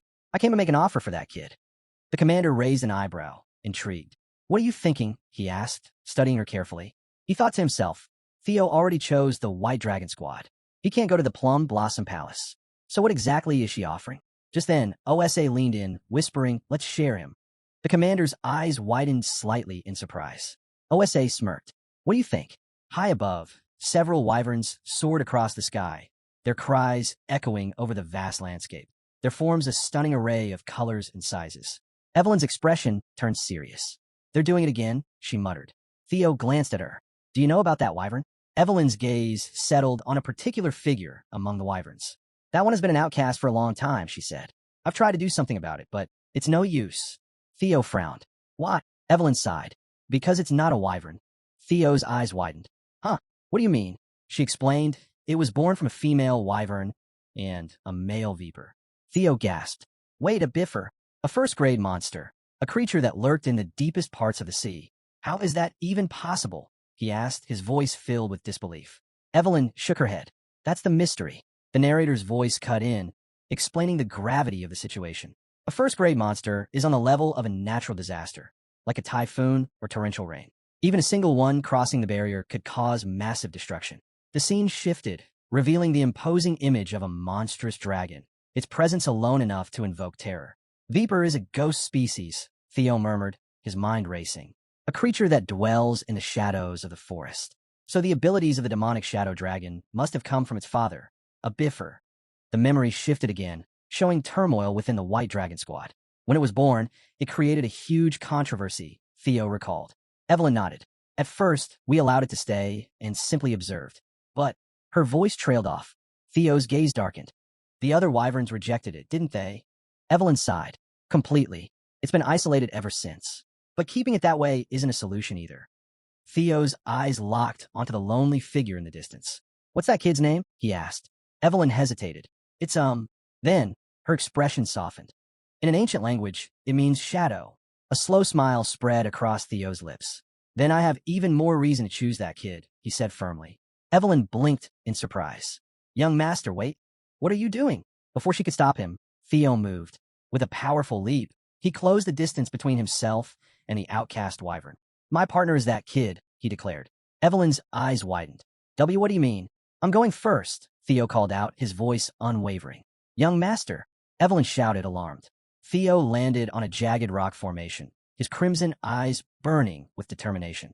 "This time," he murmured, his voice carrying a sense of unshakable resolve, "I'll make sure you live a different life, Umbra." A surge of energy erupted around him, and with a decisive motion, he unleashed a powerful beam onto the ground, sealing his vow. "I'm going ahead," Theo declared, launching himself into the air with a powerful thrust. Caught off guard, Evelyn gasped. "Young master." But Theo was already soaring, his movements precise and controlled, determination radiating from him. As he ascended, a translucent blue system notification flickered into existence before him. Channeling his newfound psychokinetic abilities, he summoned several swords that hovered in the air, their blades gleaming with an eerie blue glow. His eyes shimmered with the same ethereal light. Hatchling Synchro, you can utilize psychokinesis to move designated targets. The message flashed briefly before vanishing. Theo's summoned swords floated protectively around him as he landed gracefully, their presence a testament to his growing power. Without hesitation, he propelled himself upward again, each motion swift and calculated. Evelyn stared in disbelief. When did he learn psychokinesis? And to wield it like this? She muttered, unable to hide her astonishment. His growth is unreal. From within the wyvern's nest, unrest stirred. The creatures watched Theo's display, their cries filled with both unease and hostility. One in particular, Umbra, let out a fierce roar, its eyes glowing with an intense white light. Theo, undeterred, continued his ascent, his gaze locking onto Umbra. He knew this feeling all too well. The whispers, the doubts, the scorn. Imbecile. Is he even really a Ragnar? Huh, too incompetent. Even for an illegitimate child. His eyes narrowed. Sparks of blue energy crackled around him as a surge of power exploded from within. The Thunder Dragon breathing technique ignited, sending a ripple of electricity through the air. The dragon mark blazed to life on his skin, pulsing with raw energy, its radiant blue aura crackling with force. The wyverns shrank back, their cries turning from aggression to fear. Some bolted, their frantic movements betraying their panic. Theo scoffed, shaking his head. Running away the moment you're faced with real power? Bullies are nothing more than cowards in disguise. His gaze followed the retreating creatures before shifting back to Umbra. The wyvern let out a low growl, part fear, part defiance. Theo stepped forward. Are you all right? Umbra hesitated before letting out a sharp cry and flapping its wings, preparing to flee. I'll wait, Theo called after it. Evelyn, still watching from the sidelines, cautioned, he's on edge. If you push him now, it'll only drive him further away. Give him time. But Theo remained steadfast. No, he said firmly. That's exactly why I have to be here. His voice softened as he gazed at the wyvern. Why do you think he lingers near the nest even after being cast out? A bitter smirk crossed his lips. Because loneliness cuts deeper than any wound. Theo turned to Evelyn, concern evident in his voice. He's hurt. He couldn't have gone far. Please help me track him down. Meanwhile, deeper in the mountains, Umbra lay exhausted, his breath ragged as he struggled to recover. His body tensed at the slightest sound, his instincts on high alert. As Theo approached, a strange glow caught his eye, a luminous rock pulsing with energy. The moment his hand hovered near it, the light intensified. Theo, Evelyn cautioned. Many have tried to tame him before, but none succeeded.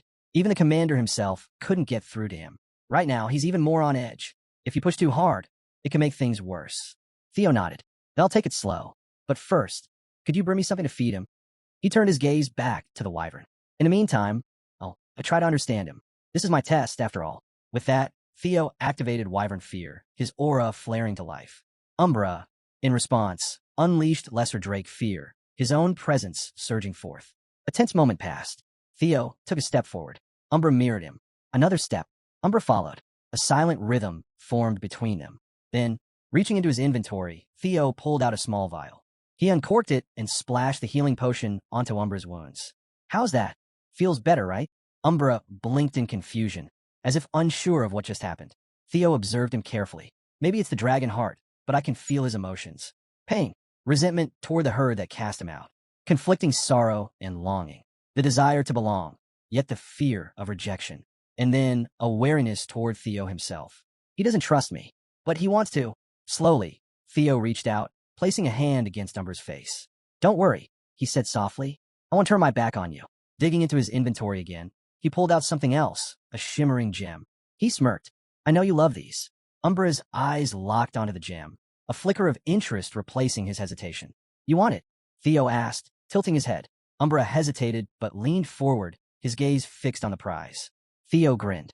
If you follow me, there's plenty more where that came from. He extended his hand. So what do you say? For a moment, Umbra remained still. Then, with a deep, rumbling roar, he gave a nod. You have been successfully recognized by the Viper Wyvern as its master. A blue system message appeared. New skill acquired. Wyvern taming, rank C. Mastery, 1%.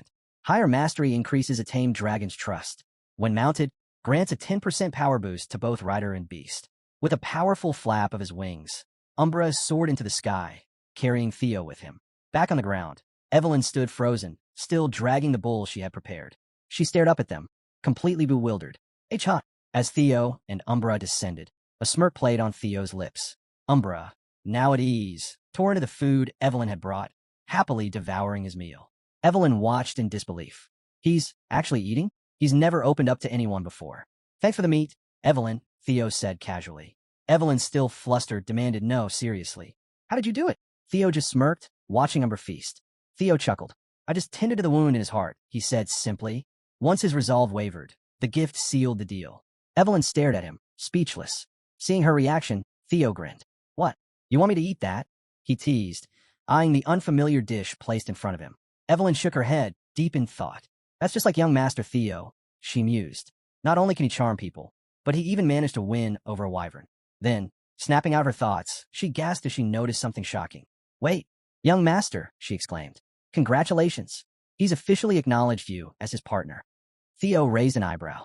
Oh, a wyvern offering their neck and back. Evelyn paused, realizing what was happening. Her eyes widened in panic. Wait, no. What are you doing?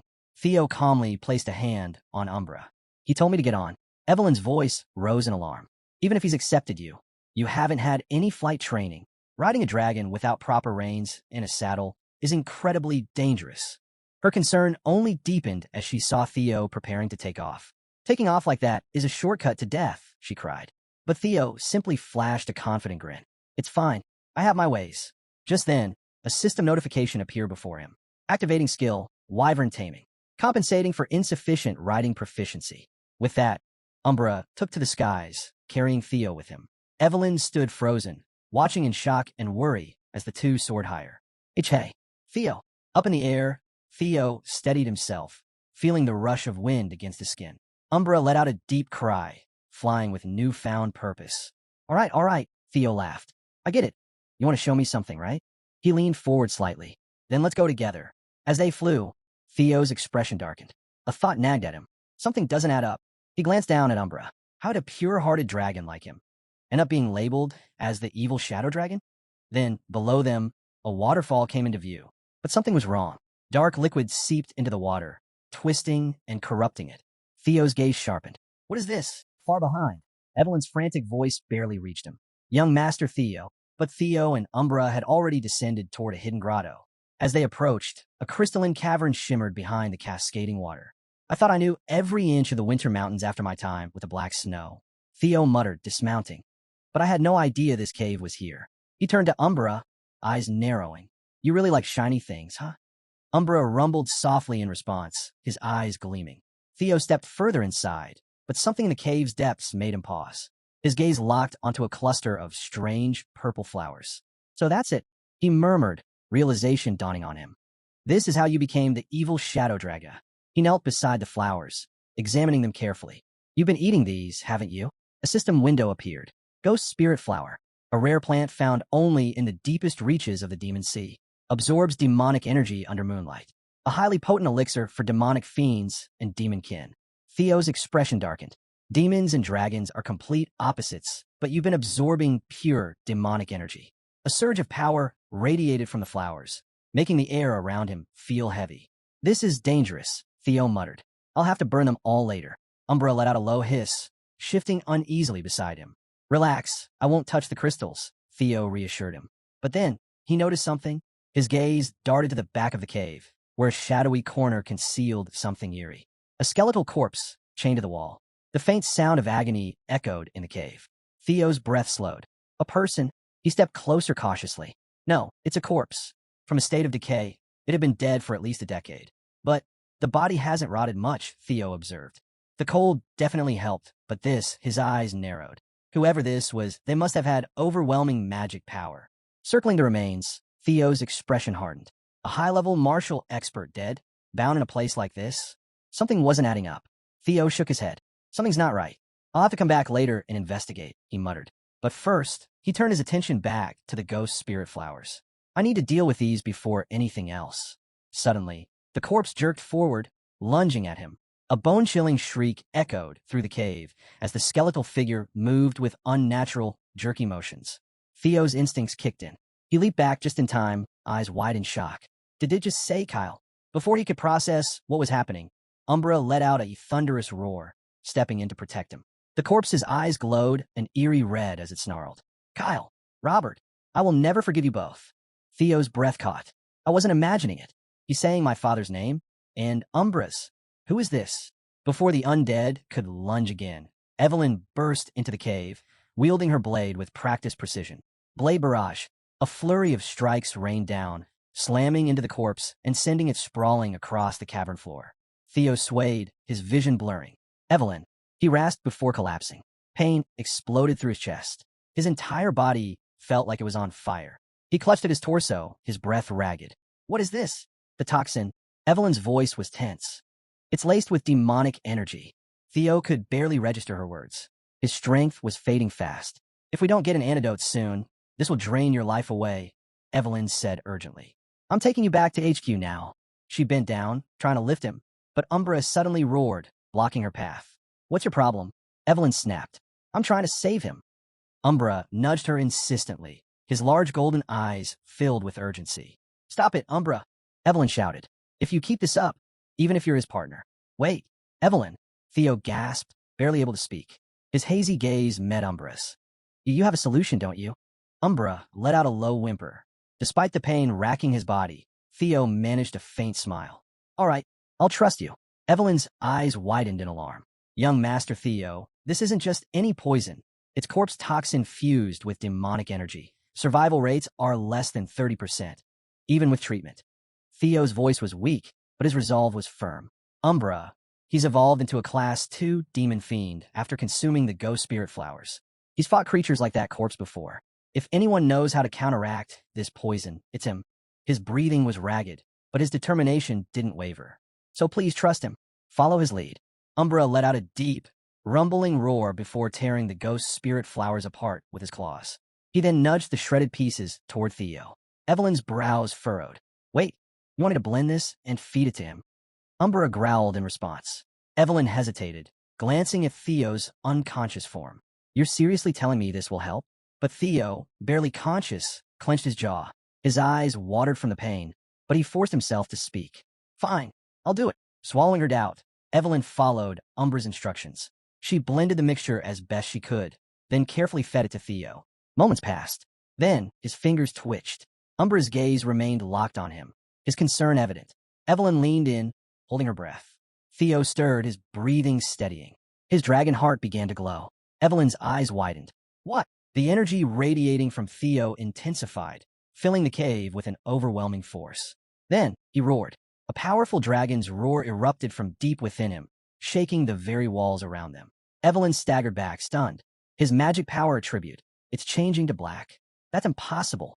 Umbra, equally shocked, took a cautious step back. What's going on? Evelyn exclaimed. A blue system notification appeared in front of them. Commencing body cleansing. Purification in progress. Another message followed. Obtaining the trait of the evil shadow dragon. The scene shifts to Julius's office.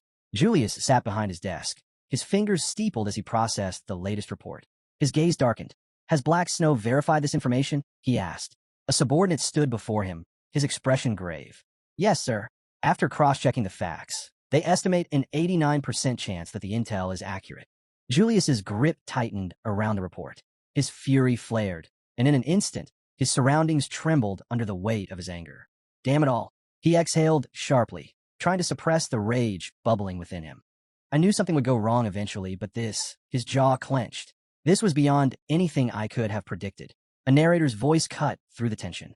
Trainer Isvin, captain of Platoon 5 of the White Armored Dragon Cavalry, and the 15 men under his command, have all perished in battle.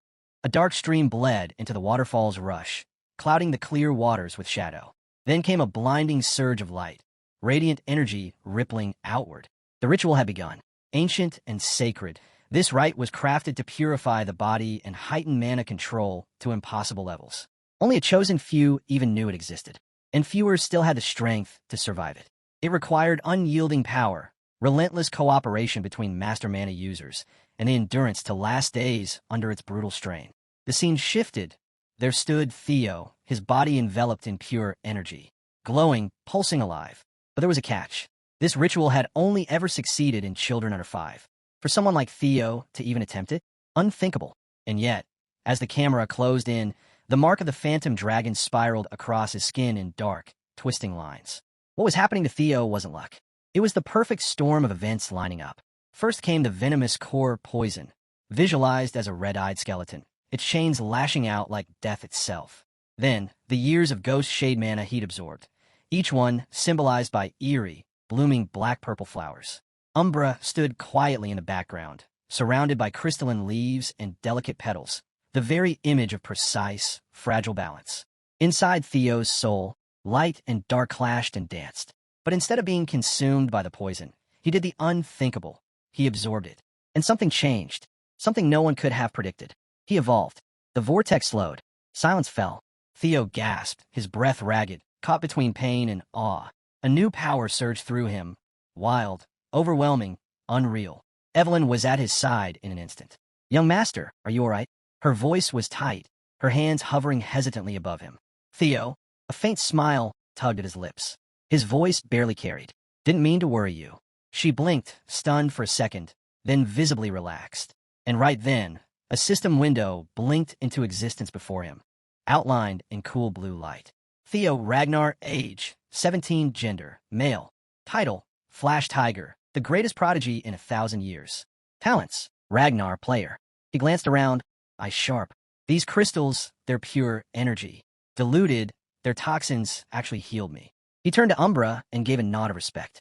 Thanks for believing in me. His voice steadied, strength returning with every word.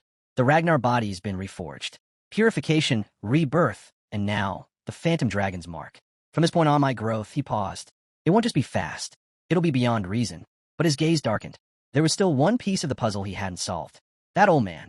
His eyes locked onto the chained skeleton nearby. Something about it was off. Heavy. Ominous. Together, Theo and Evelyn moved toward the stone wall behind it. Ancient carvings shimmered faintly under the cave's glow, etched with precision only a master could leave behind. What is this? Theo murmured, stepping closer. Evelyn leaned in, fingers brushing the grooves. It's a journal. Someone wrote this here. Theo squinted, reading the faded script. Time had worn it down, but the message was chillingly clear. The writing spoke of a man lost to vengeance. He named two enemies, Cale and Robert, as those who had once brought him down. Theo and Evelyn froze. They kept reading, each entry darker than the last. The man's body had begun to deteriorate, most likely from a wound Robert inflicted, his mana core shattered beyond repair. Desperate, he turned to Ghost Shade just to survive, but it was eating him alive. His thoughts spiraled, his memories flickered, and soon, the journal recorded frequent blackouts, his demonic nature slowly claiming what little was left of his mind. Each word in the carving bled with hopelessness. In a final desperate act, the man had melted down his most prized weapon, the Jade Serpent Blade, using it to bind what remained of his decaying body. A silent plea etched into time, waiting for someone, anyone, to find this place and carry out his dying wish for revenge. Theo and Evelyn traded tense looks. But what came next struck even deeper. The carvings mentioned two lost arts, the Phantom Sword art and the Storm Thunder God technique. Fabled skills that had vanished from the world. Evelyn's breath caught. This was the Wind Lord, she whispered. From Tragic Hero, the man who faced Lord Hector Ragnar 40 years ago. Theo stiffened. They told me the Wind Lord died. But he hadn't. Not really. He'd been left here, forgotten, shattered, chained to the dark. Evelyn sank to her knees. Her hands trembled. I heard a rightful Ragnar heir. That's treason. The sentence is death. Theo's voice came sharp and steady. Enough. That man wasn't Ragnar anymore. He was lost to madness. You saved me. There was no other choice. She tried to protest. The law was clear. The consequences, unavoidable. But Theo's words cut through. Then let the truth stay buried. He held out his hand. If guilt still weighs on you, then take his legacy. Claim his techniques. Carry his will. Evelyn looked up, stunned. These arts, they rival the 9 dragons. Why would you give them to me? Theo's answer came without hesitation. Become the Wind Lord's successor. Let his story live through you. Grow stronger. That's how his legacy survives. Still kneeling, Evelyn's body shook. Theo stood over her, calm and resolute. You're his disciple now. Let his soul rest. No one can judge that. She stared at him, wide-eyed. Didn't you once say you become his sword? Realization struck. With slow, reverent motion, the senior swordsman of House Ragnar lowered her head, placing her fist to the earth. My lord, she said, voice steady and full of purpose. Please accept my oath as your sworn vassal. Theo let out a faint smile. Even now, you're still bound to honor. He took her hand in his.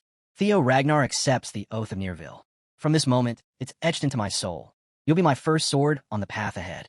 His words echoed, powerful and still. Evelyn rose in silence, the weight of the moment grounding her. Then, a gust of wind broke the quiet. A high whistle followed, and the scene shifted. The camera swept across a vast, thunderous training yard. It buzzed with action, soldiers clashing, commands flying, steel ringing in the air. This was the heart of the White Armor Dragon Corps, where only the elite trained. A booming voice cut through the chaos. Huh, still no sign of Theo, huh? It was Hulkus, larger than life, flexing with a grin. Maybe he really is the best in the whole damn Corps. He puffed his chest, but then stopped cold. His jaw fell open. All eyes turned as Theo stepped into the yard, calm, composed, and far from alone. Beside him marched a dragon, towering, controlled, radiating power with every step. Hulkus froze, his bravado melting away. Theo stopped in front of him, nodding coolly. I brought something back. Evelyn followed close behind. Around them, silence rippled through the recruits. Wait, is that Umbra? Someone whispered, staring wide-eyed. No way. That's the beast no one could tame. This guy, now I get it. Why they call him the greatest prodigy in 1,000 years. Even something like this is just raw talent? Unreal. One recruit finally stepped forward. Senior swordsman Evelyn. Junior swordsman Theo, Ragnar. Welcome back. We've logged your return from the aptitude trial. But where's the captain? Theo's eyes narrowed. I noticed he wasn't around. What happened? The recruit shifted, clearly uneasy.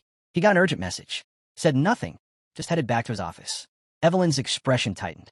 Urgent, she echoed, voice low. A sudden gust cut across the courtyard. Static crackled faintly in the air. Someone, was moving fast. Julius stepped into view, his voice carrying a sharp edge. He knows the trial's over, but there's no time to talk.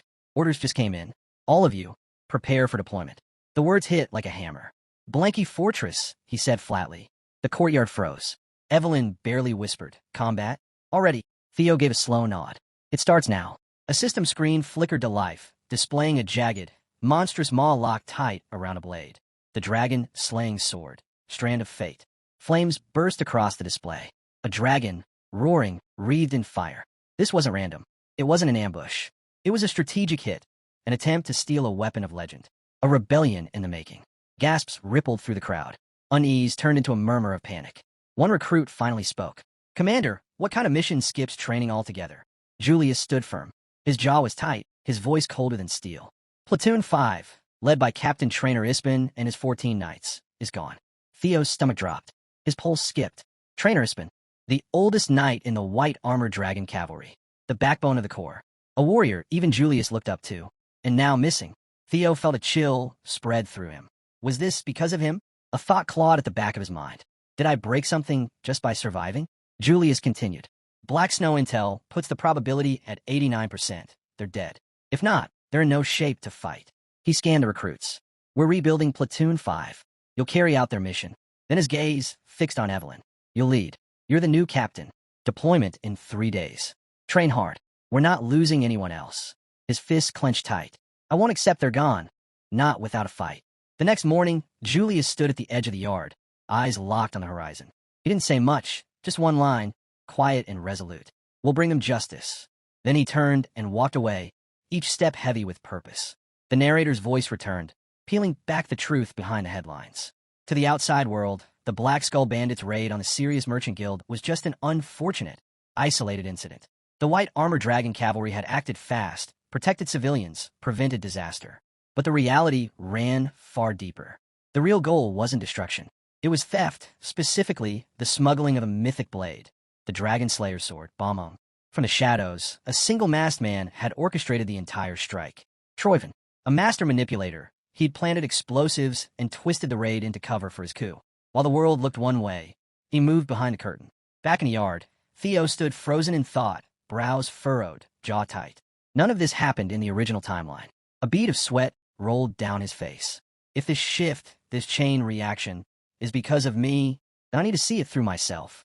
Suddenly, a blue window lit up in front of him, crisp, glowing, alive with power.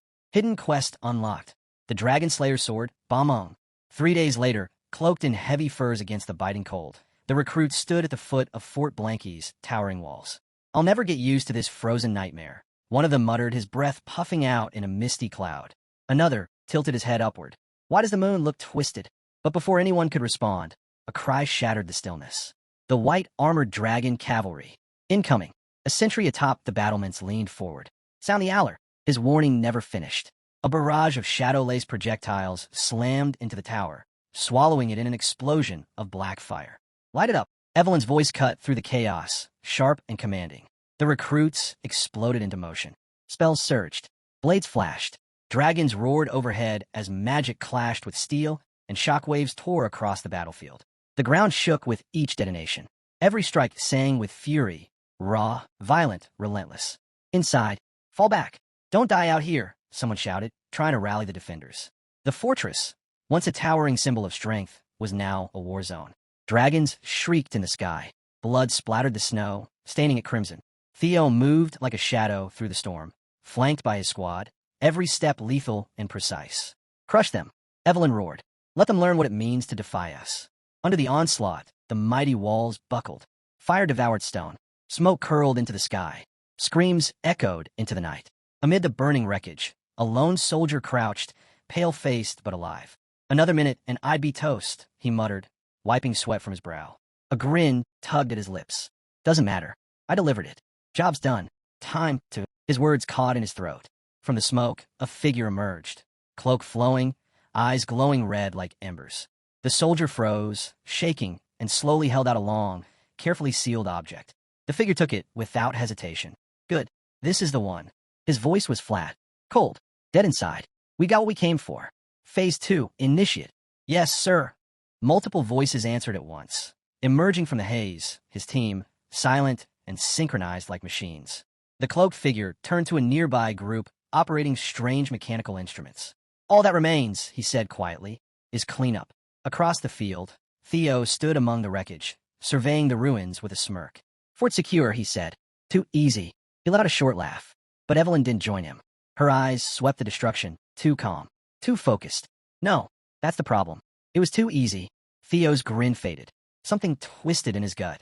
Platoon 5 couldn't have fallen to this. No chance. Without a word, he triggered hatchling Synchro, his mind diving deep into the fallen enemy's memories, scanning for the truth. This one's aware Balmong was taken, but never saw it. Low-level fodder, he muttered. Even the commanders, they don't know where it went. Something's off. Evelyn glanced at him. Something bothering you? He shook it off. Just thinking. Not far away, Sword gave a casual smirk. Flash Tiger or not, even rookies feel it the first time out. Come on, admit it. You were nervous. He gestured to the hostages in the distance. They're safe. Let's link back with the others. Theo sighed. Yeah, let's just get out of here. Sword walked past, but something stopped Theo in his tracks. His nose wrinkled. He went still. Gunpowder. Theo's eyes narrowed. In a flash, he moved, blade drawn, every motion precise and fluid like a dance of instinct and training. What's his deal? Aaron asked, half laughing. Probably just sick of your stink, Sword quipped. But Theo wasn't listening. He moved again, hurling a volley of strikes that landed with surgical accuracy. I knew it, he muttered, a knot of dread forming in his chest. Aaron caught the change in his tone. What is it, Theo? Then she saw it. Rows of barrels, half-buried and barely visible, each one humming with danger.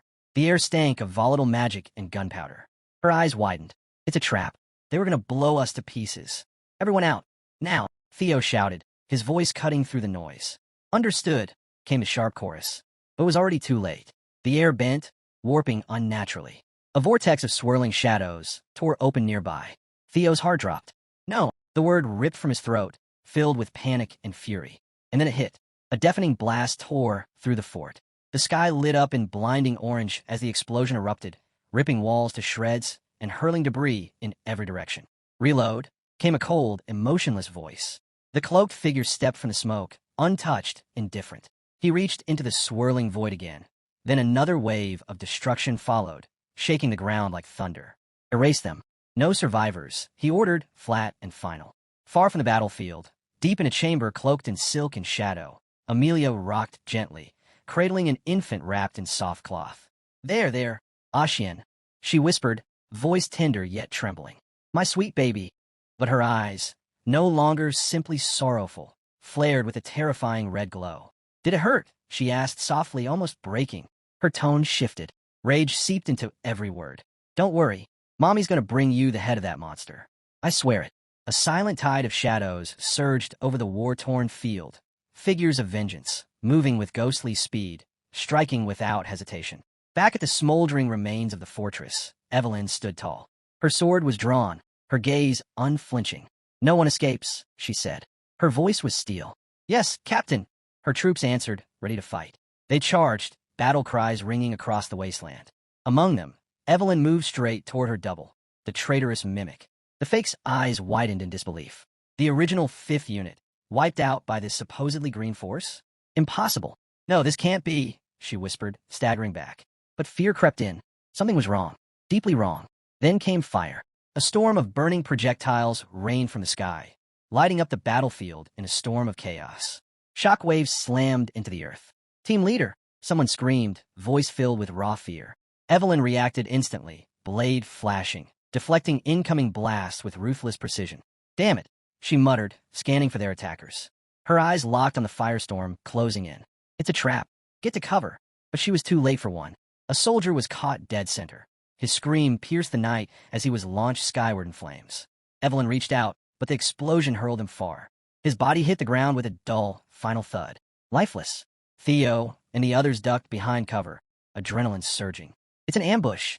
Move now," the squad leader shouted. Theo scanned the carnage, making his call in seconds. "We'll flank. Opposite direction of the blasts, go." Suddenly, a blue interface flickered into view before him. Mind gate activated. Cognitive restrictions lifted. His pupils dilated. Time slowed. Thoughts snapped into clarity.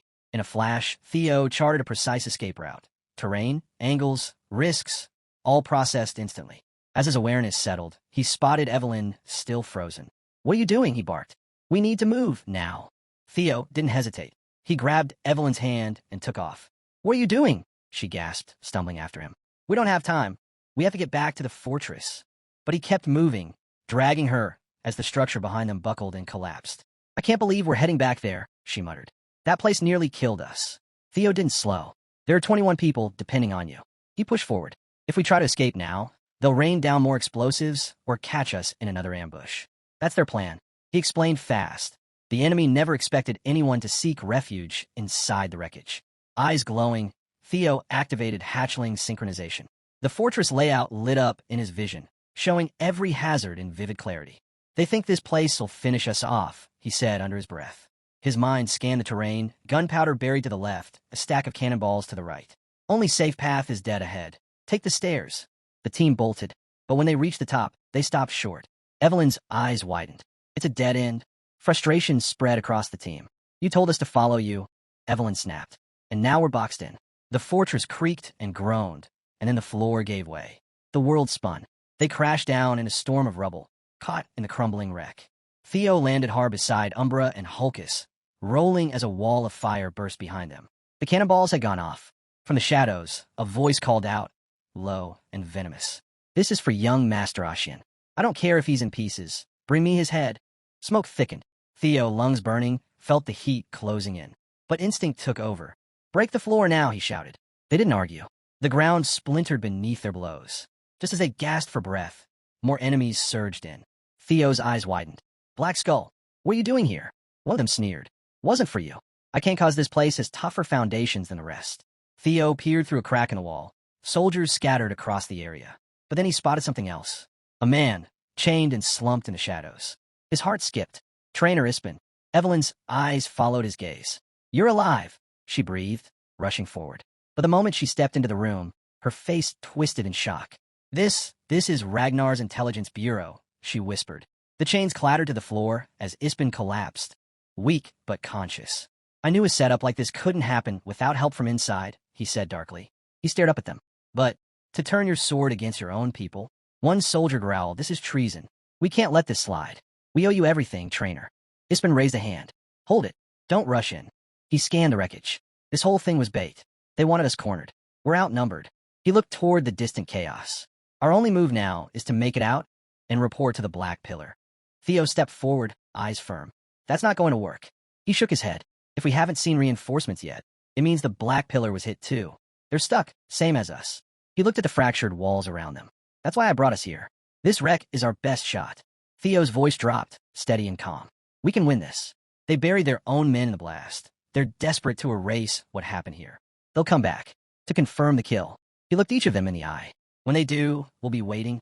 A quiet fell over the room. Ispin turned to Theo, surprised. He's unlocked the mind gate, and, at that age, a faint smile pulled at the corners of his mouth. "I would have quit back then, but this group? We chose well." Ispin shot up to his feet. "You're right. The White Dragon squad doesn't fold." He faced the others, eyes blazing. "You heard him. Get ready. We fight." Location: a battlefield soaked in blood, under a sky the color of spilled wine. Honestly, I didn't expect my riders to drop the ball this hard. After this scene, fire half of them. Back on the field, enemy grunts combed the rubble for bodies, unaware they were marching into their graves. While sifting through the debris, they found one of their own, barely clinging to life. No rescue, no hesitation. That twisted, Barbie doll-looking commander drove a blade straight into the wounded man's chest. He turned, bored. "Any signs of the bodies?" "We've finished sweeping the west," the grunt replied. "Heading east next." Barbie's lip curled. The ambush had failed. Only one team wasn't accounted for. "The white armored dragon cavalry," he muttered darkly. Then, out of nowhere, a blade whistled through the air, aimed right for his face. He dodged, just barely, twisting aside. Before he could counter, a crack rang out, Evelyn slammed into him with a crushing kick to the chest. She was already inside his guard, dodging his swing like it was nothing. Barbie staggered, snarling. It's them, the white armored dragon cavalry. Form up. Now. Too late. Half his squad had already been taken out by Theo's team, hitting hard from the shadows in a perfect ambush. Evelyn stepped forward, eyes locked on him. I was hoping this wasn't Central Intelligence, she said coldly. But now it's clear. Under Ragnar law, you'll be executed for treason. Steel met steel. Their blades collided in a storm of sparks. Barbie fought back hard, furious and fast, but Evelyn matched him, strike for strike. How are they still alive? He growled. He roared, unleashing his full strength in one brutal strike, forcing Evelyn to slide back. But she didn't flinch. Reaching into her prosthetic arm, she drew a concealed weapon and slashed, fast and lethal. Barbie ducked the first strike by a hair. The second came instantly, aimed right at his throat. He blocked it, but the impact shattered his guard, and he dropped to one knee, blood pouring from a fresh wound. Evelyn stood tall. Her voice rang out like judgment. The Central Intelligence Bureau is finished. This fortress is surrounded. You lost the moment your ambush failed. Surrender, while you still can. Barbie screamed, wild-eyed. Now, use the secret technique. Everyone froze. Secret what? Then, one of his men began to twitch. His body convulsed, muscles warping, veins swelling grotesquely. He was changing. The soldiers had been enhanced, forced into level 2. One of them, the same one who'd cowered from Theo earlier, charged, his face contorted like he was battling his own organs. Theo's eyes sharpened. Reverse blood surge. A forbidden technique. It burns away life force for a burst of raw power. The enhanced grunt hit harder than expected, forcing Theo back a step. But before he could fully recover, more came at him fast. One of their captured allies threw himself into the attack, shielding Theo at the last second. The hit landed. He crumpled, whispering, "Stay alive." It was unnecessary. Theo was stronger. But watching him fall, Theo's face hardened. Enough. He unleashed Thunderclaw. The force shattered the front line, bodies flung like dolls in a storm. Then, Mind Gate, active. Theo vanished. A blur of speed and precision, cutting through enemies like threads. But they just kept coming. He drew a deep breath. Time for the next step. Triple Thunderclaw. Theo slammed both fists into the ground. An enormous shockwave erupted, ripping across the battlefield. The land split open as streaks of raw energy carved through the terrain like molten veins. The blast threw everyone back. Dozens of enemies didn't even get the chance to scream. They were vaporized on the spot. Barbie survived barely, but his eyes were wide, his stance shaky. He couldn't process it. How had Theo crushed their secret technique like it was nothing? This monster, he can't be allowed to live, he growled. Around him, the rest of the squad stood frozen. Even Glasses muttered under his breath. We've got a long way to go before we can stand beside him. But that kind of power came with a price. Theo stumbled, coughing hard, blood streaking down from his lips. He'd pushed the Mind Gate too far. His body was cracking under the pressure. Barbie saw his chance. Screaming, he lunged at Theo. If I'm going down, you're coming with me. Something was wrong. Theo's instincts roared. He locked eyes on Barbie and saw it. A manicore, rigged for detonation. A walking bomb. But before he could react, Evelyn was there. She stepped between them, raising her hand without hesitation, calling on the divine force of God Tempest. With the technique Theo had entrusted to her, she launched the opening move, Squall. Barbie was flung back like a rag doll. Evelyn dashed in, striking again before he could recover. Then came the real blow. Hey, what are you gawking at, creeps? Someone shouted off-screen. Focus. Maelstrom. The attack landed, right on the manicore. Theo watched, stunned, as the detonation didn't happen. It was suppressed. The energy collapsed inward, then burst outward, slamming Barbie into the earth with a shockwave that shook the sky. No question, Barbie's story ends here. Rip. You will not be missed. Hey, Lord Theo. Hulkus's voice rang out. He came bounding over, beaming. Good call making me your first sword. Too late. Evelyn crossed her arms beside Theo, already wearing the title. Gratitude started pouring in from every side. You saved us. We owe you everything. Thank you, Theo. He laughed it off, brushing dust from his coat. Someone help him up. Where'd you learn moves like that? One asked. Theo just smirked. You don't want to know? The team swarmed him, cheering. Victory was theirs. Far away, under a different sky, an old man looked to the heavens. At last, he murmured. The long night is over. A new dawn begins. Location shift. Rose Palace. And there she was, collapsed on the floor, foaming at the mouth. If you know, you know. But no, she wasn't poisoned. It was Ed, holding her down with sheer magical pressure, choking her without laying a finger. He slammed her to the ground like a wild animal, growling through clenched teeth. Where did you get the nerve to act without my command? Stewards rushed in, voices pleading, but Ed wasn't done. He hurled a pile of papers at her feet, seals broken, orders forged. You mobilized my army. Use my seal. You sent them after Theo Ragnar and the white armored dragon unit. Her eyes darted, her mouth trembling. Her mask shattered. She broke down, shaking. First laughter, then tears. I just wanted his head, she sobbed. For killing my son. I wanted everyone close to him wiped out, just to make it stop hurting. Ed's face twisted in disgust. His hands clenched. Your son was trash. He slammed his fist into Ashian's cold body, blood splattering across her face. You forgot your place.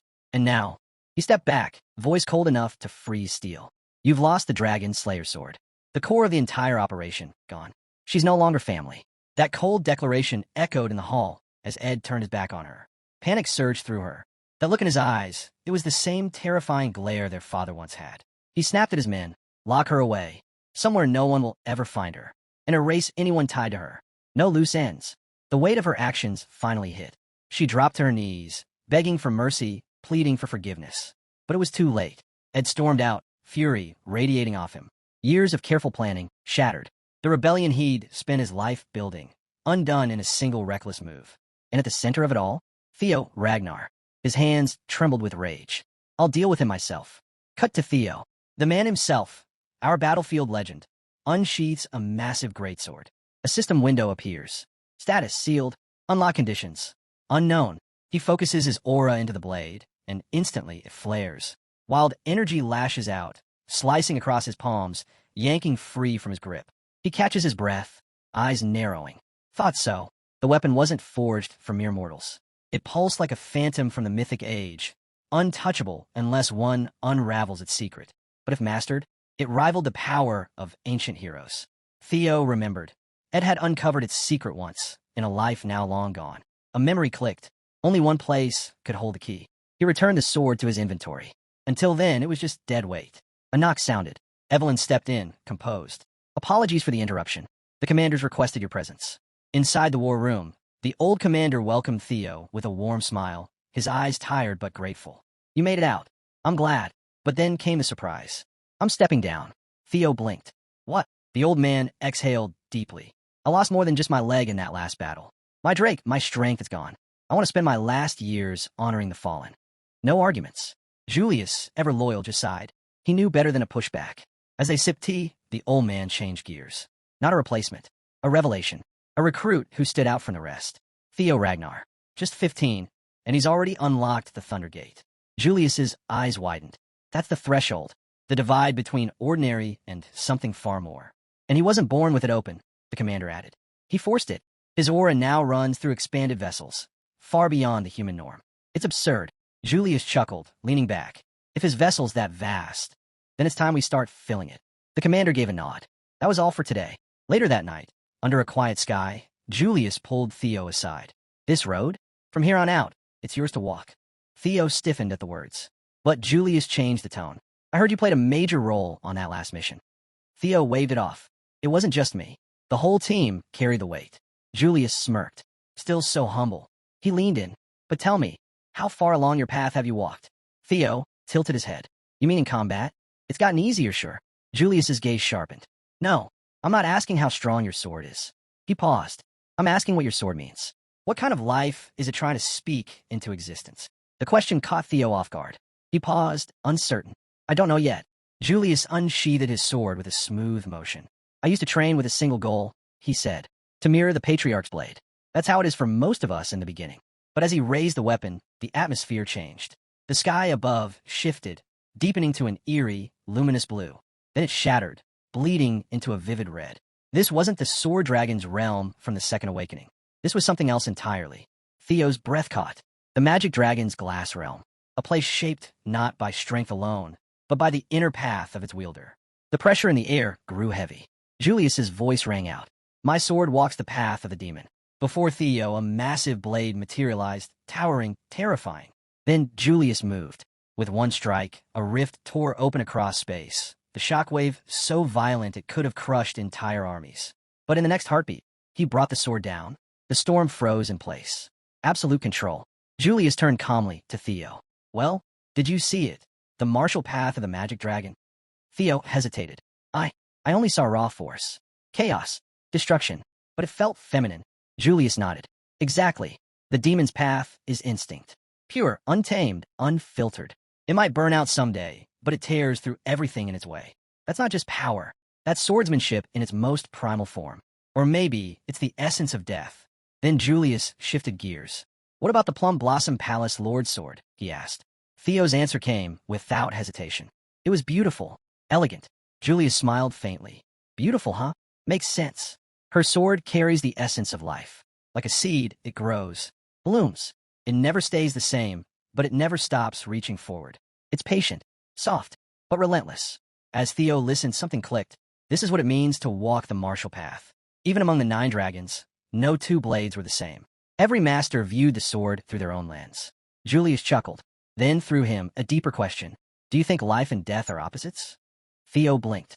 Aren't they? But Julius didn't answer. Instead, he dissolved the realm with a wave of his hand and handed Theo a worn book. What's this? Theo asked, opening it, then froze. His eyes widened.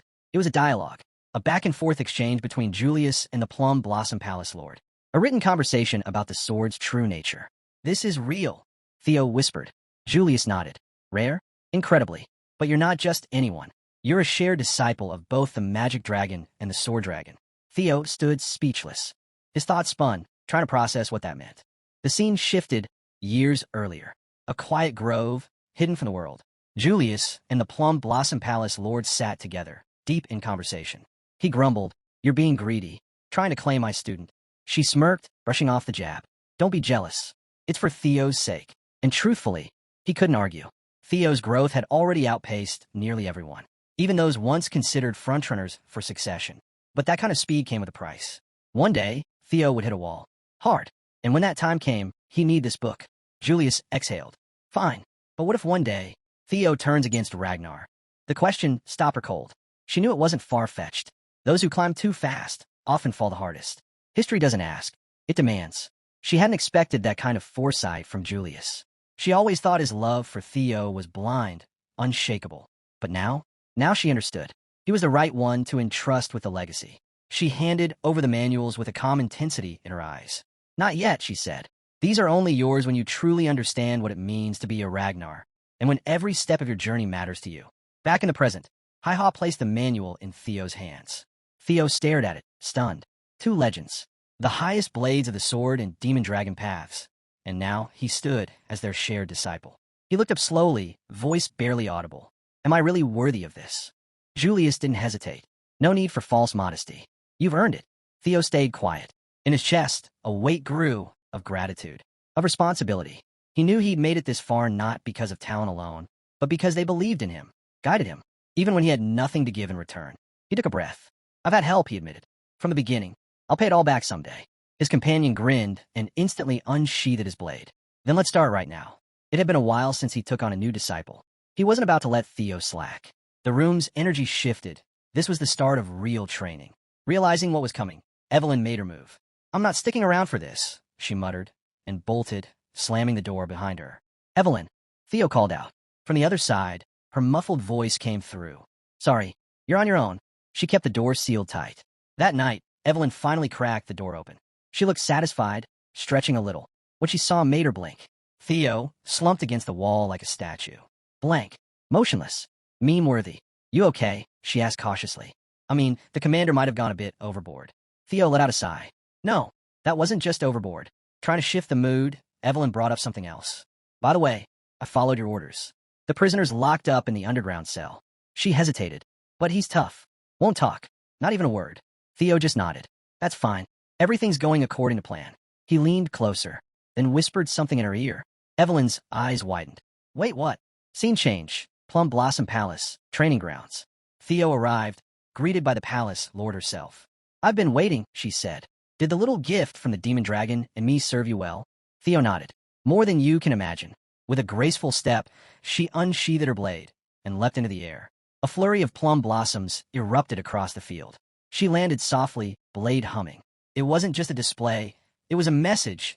This is the art behind the art. The true foundation of swordsmanship, she said, isn't about technique. It's about how a blade lives in your hands. She smiled. Let me show you how to make your sword bloom. Then, with surprising sincerity, she turned to him. Theo, would you become my disciple? But he didn't answer immediately. Instead, he looked her in the eyes. Are you asking this as the Heaven Dragon Sword Master? Her brows lifted slightly. That name wasn't one shared freely, even within a clan. But she didn't deflect. Yes, the Heaven Dragon School is passed down to one disciple at a time. I'm the current heir. And now, she continued, do you want to know the real reason I'm offering this? Theo lowered his head. Before that, I'm sorry. She stopped him with a gentle gesture. There's nothing to apologize for. I'm not hiding anything.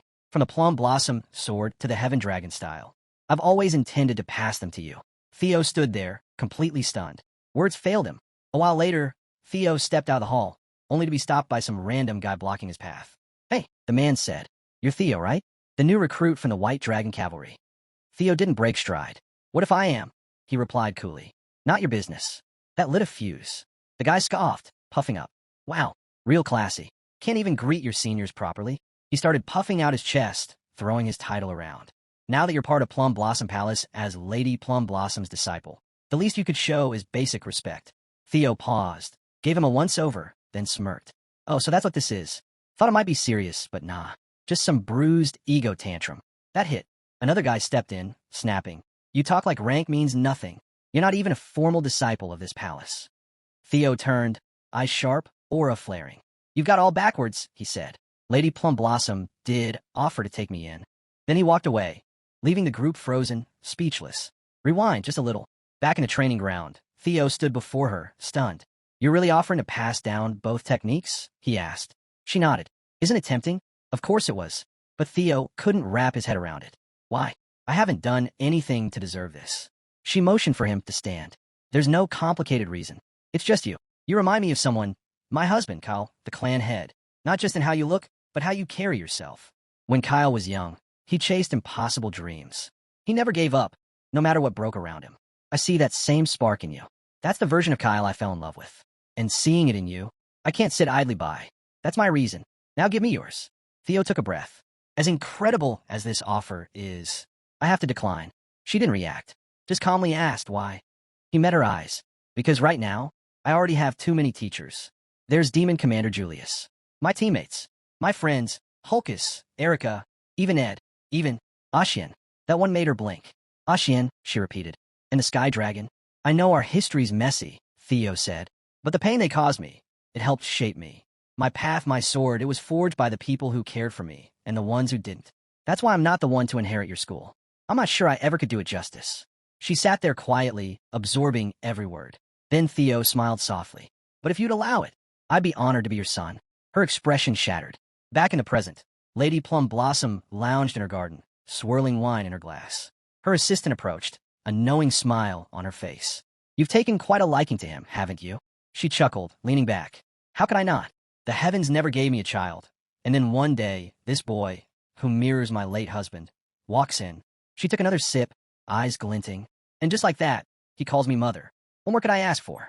Her assistant smiled, watching the peaceful glow on her face.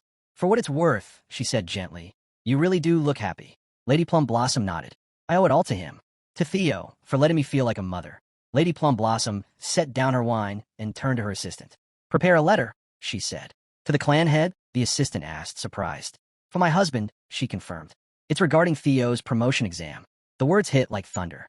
The assistant blinked. Theo? He just completed his awakening. Drawing attention to him this early, you know how risky that is. I do, the lady said calmly. That's why we have to act now. If we wait, the Ragnar clan will be caught unprepared. I want to entrust our future to Theo. Deep in the prison's underground chambers, the cocky inmate grinned in the dark. Took you long enough, he said to the approaching shadow. Didn't think you'd actually show. A twisted smile curled on his lips. Hey, don't blame me. It's all going just as he planned. Across from him, the loyal captive gave a quiet nod. I never doubted it, he said.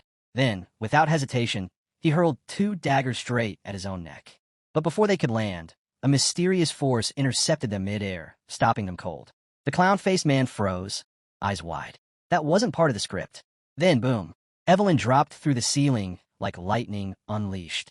The moment the intruder saw her, he realized he'd been played. This whole thing was a setup. Evelyn wasted no time.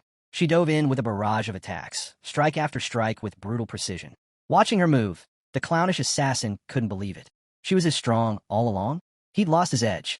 There was no way he'd be able to eliminate the captive now. Escape was the only option left. But Evelyn wasn't letting him go. "I'm not just going to stand by," she said sharply. Then, Wind God's technique. The force of the technique locked him in place, pinned down like a nailed shadow. Desperate, the assassin tried to erase all evidence, activating a failsafe to destroy the mission trail. Too slow. Evelyn stepped in and drove her fist in his gut. Hard. Lights out. At White Dragon HQ, the news spread fast. They had an assassin. Alive. In a secured war room, officials gathered in silence. Julius stood at the head. "The prisoner's part of Serpent Season," he said. "An Eastern Splinter faction operating under the Trovian clan." A hush fell. It confirmed everything. They were linked directly to the Sky Dragon. "And now we know," Julius said grimly. "There's a mole inside our ranks." The meeting was held off-grid, deep underground. No transmissions in or out. Their intel was clear. Serpent Season's current base was located inside an ancient fortress in the Calhelm region. 3 hours. That's how long they had before the entire operation vanished in smoke. There would be no second chance. "This is a strike mission," Julius said. "Surprise is our only card. We hit first, extract everything we can, and finish it before they burn all." A woman stepped forward. Cloaked in quiet authority, she introduced herself. "Agent Null Snow." Theo blinked. "Wait, why is someone like her being introduced to me?" Julius answered. "Because this isn't just any mission. This is your promotion exam, Theo Ragnar." Theo's eyes widened. "I'm eligible for promotion?" "You are," Julius confirmed. "But don't celebrate yet." He leaned in slightly. "The higher you climb, the harder the tests get. And frankly, assigning a mission like this to someone testing for mid-rank? Unusual." He wasn't wrong. This mission could spark civil war if it went wrong. Julius continued. "You ordered Evelyn to watch the cells. You expected the assassin. You made the first move. Now finish it." Theo bowed his head. "I apologize. Planning without clearance was out of line, even as an heir. But I won't back out. I'll see it through." Across the room, one of the senior fighters stepped up, grinning. A true combat veteran. A Chad in every sense. "You want solo mission rights?" he said, cracking his knuckles. "Then get promoted. Let's see what you're really made of." A blue system window flickered to life in front of Theo. Mission: sever the entanglements of a past life. He stared at it. The meaning was vague, but something deep in his soul stirred. Whatever those entanglements were, he was about to face them. Null Snow turned to him.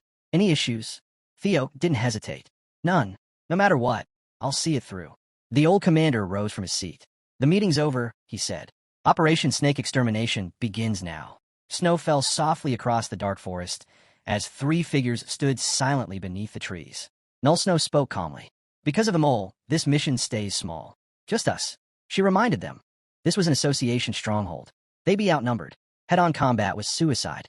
"We're swordsmen," she said. "We strike from the shadows. No matter what happens, don't even think about quitting." The other 2 nodded, their faces grim with resolve. Inside the mansion, the library flickered with candlelight. 3 men sifted through papers in silence. "Take everything," one said. "Even the scraps." The man in the Joker mask paced near the exit. "Once you're done, we move. No delays." One of them glanced at the door. "How long's it been since he left?" 2 hours, the masked man replied. "He should be back by now." The third man stood guard, sword drawn, eyeing the hallway. Then, click, a small sphere rolled into the room and burst, releasing thick black ash into the air. They coughed, disoriented. "Is it an attack?" the swordsman shouted, already on edge. Then chaos. The girl burst through the haze. With one fluid sweep of her scale-shaped weapon, she sliced clean through all 3. The Joker-masked man clutched his neck, blood spilling from his throat as his eyes went glassy. One tried to escape. She didn't let him. Steel flashed, and it was over. "The room's clear," she said into her comm. "Secure the basement. I'll take the upper floors." Her partner nodded, still stunned by the precision in her strikes. Following the intel map, he sprinted down a corridor, eyes scanning for the basement stairwell. Then, thwick, arrows rained down. He dove sideways, barely avoiding a fatal shot. Heart pounding, he dropped to a knee and activated his skill, reading the terrain. Every trap lit up in his mind. Every hidden enemy marked. Theo sprang into motion, his sword gleaming as he launched into thunder dragon breathing. In an instant, he cut through the traps, then through the ambushers. Silent, lethal, unstoppable. When the dust settled, bodies littered the hallway. The Joker-masked man, once barking orders, now reduced to ash. Theo stood alone, eyes locked on the staircase below. The security was overkill. That meant only one thing. Whatever's hidden in the basement, it matters. He descended slowly, scanning every shadow. Blood painted the walls. Skulls were scattered across the floor like forgotten relics. And mounted on the far wall, one skull, jaw clamped tightly around his sword. Below, while aura clung to the room like mold, the figure in the center didn't flinch. He stood surrounded by carnage, gazing at the mess with quiet contempt. Couldn't even wait, he muttered. TCH. This was no ordinary hideout. This was the domain of the Holy Demon Church, a doomsday cult that twisted salvation into fuel for destruction, devoted to a warped prophecy of apocalypse and rebirth. They believed in a savior, a divine figure who would rise when the world ended. But they corrupted that belief into something far more terrifying. The cult twisted faith into fuel for cruelty. Theo remembered it was this very group that ignited the Great War, nearly bringing the Empire to ruin. From across the chamber, the man called out, asking if Theo remembered him. But Theo didn't answer. Instead, he activated his mana sight. What he saw made his stomach tighten. The man's body pulsed with blood energy, warped by what could only be a demonic eye. His mind, fractured, unstable, and from him, something impossible seeped into the air. A mana that didn't follow any natural laws. It had to be the so-called grace granted by the Blood Christ. The man smiled. Still doubting, he asked, before folding his hands in prayer. Then he whispered that Theo would make a fine sacrifice. Suddenly, his body contorted, mutating into a monstrous form. He stepped forward slowly, telling Theo not to resist the god's blessing. Theo's eyes flicked to the creature's hand. Was it even human anymore? He didn't wait to find out. In a blur, Theo unleashed a storm of strikes in every direction. But then, the man caught his blade, just reached out and stopped it. Mid-swing, Theo threw his weight behind the weapon, but it didn't budge. Not even an inch. Before he could react, the man flung him across the room like a rag doll. The impact cratered the wall. Lying in the rubble, Theo stared up in shock. This man was only a blood priest, just a low-ranking cultist. Yet his power was beyond anything Theo had faced. His hands trembled. He thought about using the triple dragon's claw, but that would collapse the entire structure. He'd be crushed along with his enemy. Even a basic energy technique wouldn't be enough. Cornered and overwhelmed, Theo looked down at his sword. Doubt clawed at him. Was this weapon still worth holding? But then, through the chaos in his mind, a thought surfaced. Destruction is part of the sword, just like death is part of life. He remembered, every blade carries both love and ruin. It can protect, it can destroy, it creates, it ends. The contradiction burned in his chest. Theo gripped his sword tighter, whispering about the meeting of two blades, two truths. Across the room, the blood priest raised his hand like a preacher. This young lamb spills his sacred blood, he chanted. Then he roared, accept this offering. With a scream, he charged. Theo dodged just barely, but his focus never broke. His enemy laughed, calling him stubborn. But Theo had changed. He wasn't just reacting anymore. Something deeper had awakened. His movements began to flow. Strike, stillness, strike again, like the rhythm of the sea. That's when the truth hit him. Life and death aren't enemies. They're parts of the same story. One leads to the other. Each gives meaning to its opposite. He no longer needed to choose. He'd wield both. Raising his sword, Theo stood tall. The priest sneered. That blade won't save you. But Theo was calm now. Centered. And then, dragon flash. A whirlwind of dark mana erupted around him, spiraling like a storm. At first, the priest didn't flinch. But then his expression shifted. His eyes widened. Because in that strike, there wasn't just destruction. There was life. The impact launches Theo across the room, slamming him into the wall. He crashes down hard, blood spilling as he hits the floor. Gasping for breath, the man chokes out. You hunt truth with violence. You're corruption itself. I won't let you defile my God's name. Theo steps forward, placing a hand over the man's face. The priest screams in agony as Theo taps into his memory-reading skill, peeling back layers to find the source of the priest's strange power. Images flood Theo's mind, glimpses of the holy demon church's grip on the world.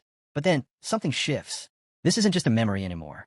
Theo feels himself being pulled somewhere else, deep into a place that isn't part of this world. Everything is warped, dark, unreal. A string of incomprehensible symbols flashes across his vision. Then, a warning. Flee. You've come into contact with a powerful entity. Theo steadies himself, eyes searching the void. A voice echoes from the emptiness. Who are you? Theo stands his ground. The better question. What are you? That's when he sees it. A vast pit opens before him, bottomless, endless. The weight of ancient, unseen eyes bears down on him like a curse. And from within that abyss, a voice rumbles. Why do you disturb my sweet slumber? Theo's thoughts race. Is this the one the church worships? Is this their so-called God? The abyss stares back. And in that gaze, Theo sees the truth. This isn't the grace itself. It's the thing behind it. With a steady voice, he speaks his name aloud. Theo, Ragnar. The moment the entity repeats his name, something shifts. Theo's breath catches. This being knows him. It's been looking for him. For a long, long time. Roots, thick and black, rise from the darkness. They wrap around Theo, tightening like chains. The voice speaks again. You are the light of this world. The words send a chill through him. He struggles to process it, bound in place, mind spinning. Then light. A figure bathed in golden aura steps forward. Theo's heart pounds as he sees him. He whispers the name. Lord Bork. Power radiates from him. Power beyond anything Theo has ever known. But even so, Theo warns him. This enemy, this demon, can't be taken lightly. God-tier strength might not be enough. When Theo realizes Lord Bork plans to face the entity alone, panic hits. He shouts, trying to stop him, to take the risk himself. But before he can move, Lord Bork falls, and Theo crashes down too, shouting his name in despair. Then, everything fades. Theo jolts awake, flat on the stone floor, every limb shaking. Somehow he's back, but his heart is still racing. Lord Bork is in that place. Alone, Theo stares at his bloodied fingers. Across from him, the priest lowers his head. His voice cracks. He confesses he spent his life worshipping, and never once did Lord Bork bless him. Then his grief turns to fury. Why you? He screams. You, who don't even believe. Why were you chosen? Theo's answer? Steel. His blade flashes. And with quiet finality, he speaks. I want nothing to do with a god like yours. The name returns to him. The nameless sovereign. The true god behind the Holy Demon Church. The one Lord Bork revealed. The one connected to why Theo was sealed away for. Theo remembers now. He was sealed away for thousands of years. All to keep the world safe from demons. But something's changed. Lord Bork, she's fading. Her heart's gone, and her time is running out. 3 years, that's all she has left. And yet, the war, the final clash between the Guardian Dragons and the Holy Demon Church, is 5 years away. It'll begin with a man named Ed Troyven. It's all lining up now. This isn't coincidence. Just as the puzzle pieces fall into place, his allies burst onto the scene. One of them steps forward with a soft smile. You've done well, Theo. She glances at the fallen blood priest, a mix of concern and relief on her face. Rushing in like that, against a blood priest of all people, she sighs, then looks back down at the body. Her expression shifts. She turns to Theo again, her voice firm. That was incredible. You've really proven yourself. The scene shifts. They're now in the library, documents spread across the table. The girl flips through the pages, frowning. The information is dangerous, explosive, even, but not complete. A lead, not a verdict. That's when Theo steps forward, holding out a sealed box. Everyone stops. One of the girls stares at it, eyes narrowing. Recognition flickers across her face. She remembers this box. She handled it once, back before the weakening ceremony. Inside were the secret trade logs. Proof linking the series Merchant Guild to the Troyven conspiracy. She turns to Theo, surprised. Why didn't you bring this up earlier? Maybe you already saw it coming. She opens the file, scans the documents, and freezes. Her eyes go wide. It's all there. Sales records. Transactions. Everything tied to Ed Troyven. Cold, hard evidence. She looks up impressed. You've really outdone yourself. With this, the picture is clear. The Holy Demon Church is involved, and Troyven is going down with them. She snaps the file shut. They got enough. The moment they file the report, the next move begins. Ceres Guild is finished. Theo stares at the ground, speaking more to himself than anyone else. So this is it, the start of Ed's downfall. Another cut, different guild. Julius, a man with one ruined eye, leans back, speaking with measured calm. I already know Ed Troyven's going to betray us. Another guild member raises a brow. He warns Julius not to jump to conclusions without proof, though he admits Ed's been acting suspicious. Julius isn't buying the caution. Any dealings with the Black Dragons should be enough to sound the alarm. Then a third voice. Smooth. Veiled. He suggests they stop speculating and start acting. Julius eyes him closely. You seem calm, he says slowly. Do you already know something? But the man dodges the question, steering the topic elsewhere. Theo, Ragnar. He brings up Cleve's report. How Theo took down a blood priest on his own. Julius cuts in, clearly annoyed. But the veiled man doesn't stop. He wants Theo. He says the kid has sharp instincts. Dangerous mind. The kind of person the Black Snow Guild should be recruiting. Julius scowls. Drop it, he snaps. I've already contacted Deep. The message is clear. Theo is off limits. Elsewhere, the tone shifts. A boy laughs, teasing his older brother. He says they're all thieves. Him, OSA, Kyle. Nearby, a girl lifts her cup and smiles. It's been a while since you last reached out. Her mind drifts to the past. She remembers the day they became sworn siblings. To her, it still feels like yesterday. Julius cuts in, voice cold and clipped. Try poaching from my side again, he warns, and you'll regret it. But the veiled boy just smiles, calm, unreadable. You still don't get it, do you, Julius? He says quietly, almost teasing. Older siblings, they always end up learning something from the younger ones. Julius doesn't respond. For once, he's a loss. As the veiled boy turns to leave, he tosses a final parting shot over his shoulder. Next time, bring something with a little flair, yeah? The door clicks shut behind him. Julius shouts after him, voice laced with frustration, but the hallway's already empty. Outside, the boy's expression shifts. Alone now, his smirk fades into a quiet breath of relief. No spies. The white armored dragon cavity is clean, one of the last places untouched by the sky dragons. That give him room to move. He briefly considers walking away from the mission entirely. If he disappears now, no one would chase him. Not yet. Let the others deal with the series guild. They'll make their move soon. He chuckles to himself. One way or another, today's going to be interesting. The scene shifts. A grand wedding chapel, opulent and glowing beneath chandeliers. This is the heart of the series' merchant guild. A formal ceremony is in progress. A young man steps forward, introducing himself with practiced confidence. Naven, second son of the Bacchus clown family. Then comes Guild Master Quadric Series. Dressed in ceremonial splendor, he raises his voice so all can hear. He declares a new alliance, one sealed by blood. The series family and the clowns join together. As part of the arrangement, Quadric presents his fourth daughter, Lily Ceres, as Naven's bride. The audience watches in silence as Quadric's voice echoes through the chapel.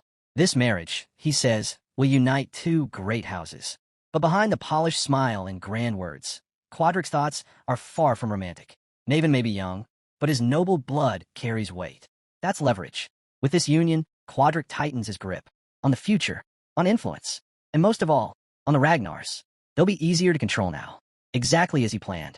A man casually introduces himself as Naven Bacchus, the second son of the Bacchus family. In response, the Viking man introduces himself as Teal, leader of a merchant group. He then says, I am formally proposing a marriage alliance with the Bacchus family. Next, he presents a beautiful young woman and says, this is my daughter, Lily Ceres, the fourth daughter of the Ceres family. Teal continues, from this moment on, you two shall form a bond as a couple. Through this union, the Bacchus and Ceres families will be joined by blood. The bald man seethed with disbelief. How dare a merchant speak so boldly, especially after introducing himself with a prestigious Bacchus name, one of the 6 pillars. Gripping his sword tightly, he thought, I have to endure this. If this marriage brings a dowry, I can save my family. His eyes flared with fury as he added, besides, who cares what happens to an illegitimate child? Meanwhile, Naven observed quietly. It's amusing how easily I can read him. Do these calculating merchants really intend to help us? They don't even know their own store is being used as collateral. Then, with a smirk, he slowly dropped to one knee. They won't last long anyway. I must witness how this cursed family falls. He extended his hand to the young woman and said, nice to meet you, Lily. As the Ceres family's son-in-law, and your future husband, I'll treat you well. But Lily remained silent, unmoved.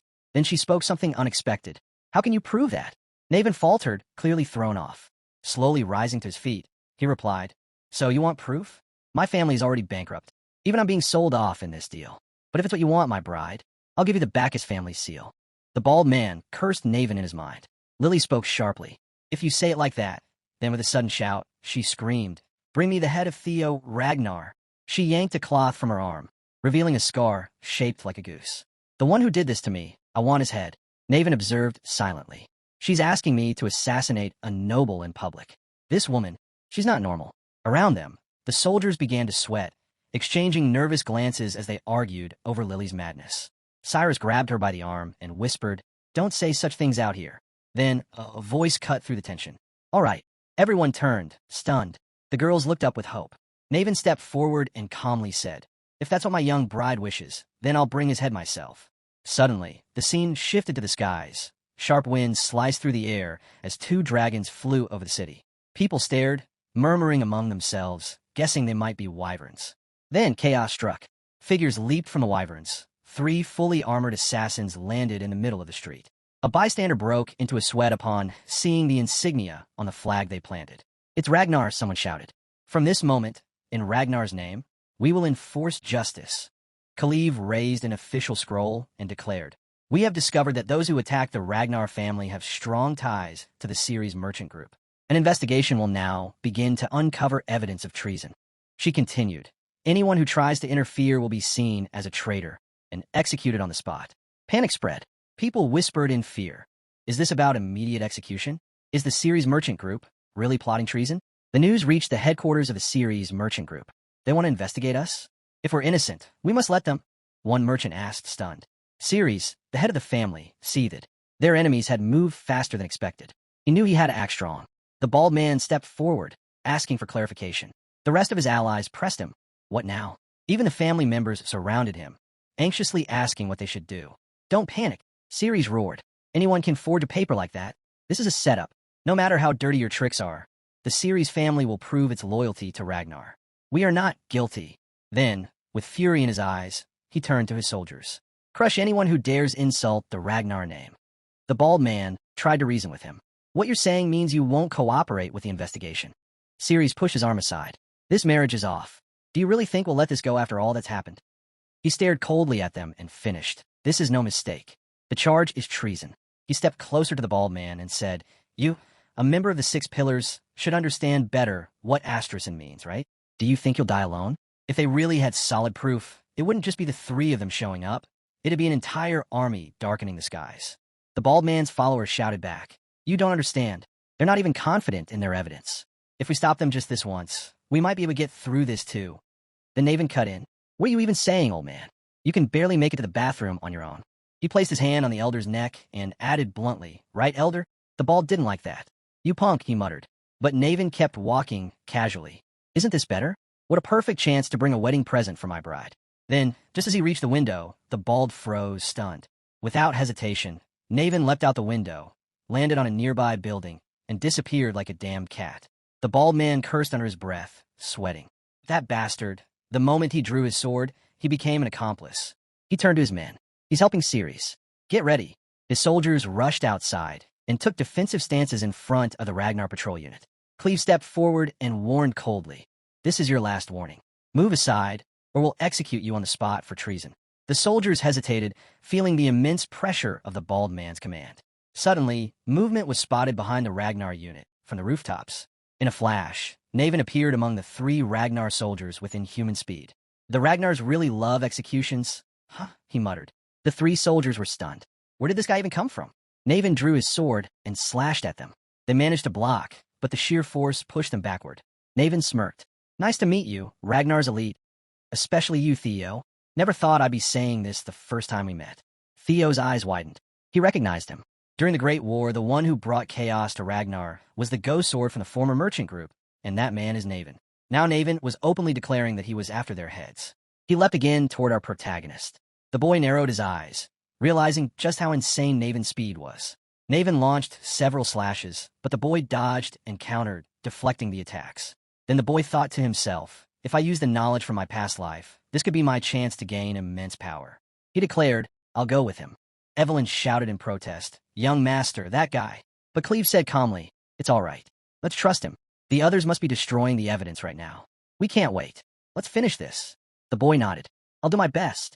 Naven grinned. Good. As long as they don't interfere, I'm fine. You sure you'll be all right without their help?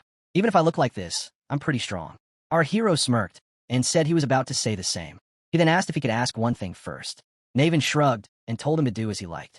The boy raised his sword. Pointing your blade at Ragnar is an act of treason. Does this mean you're a traitor? Is this the end of the Bacchus family? Or is this revenge for your mother? Naven's expression darkened. Bringing that up, Gradient Master of Ragnar, you're stirring up something irritating. Then, with a deadly calm tone, he added, Now I have one more reason to take your head. I'll make sure to chop it off clean. But the boy cut him off.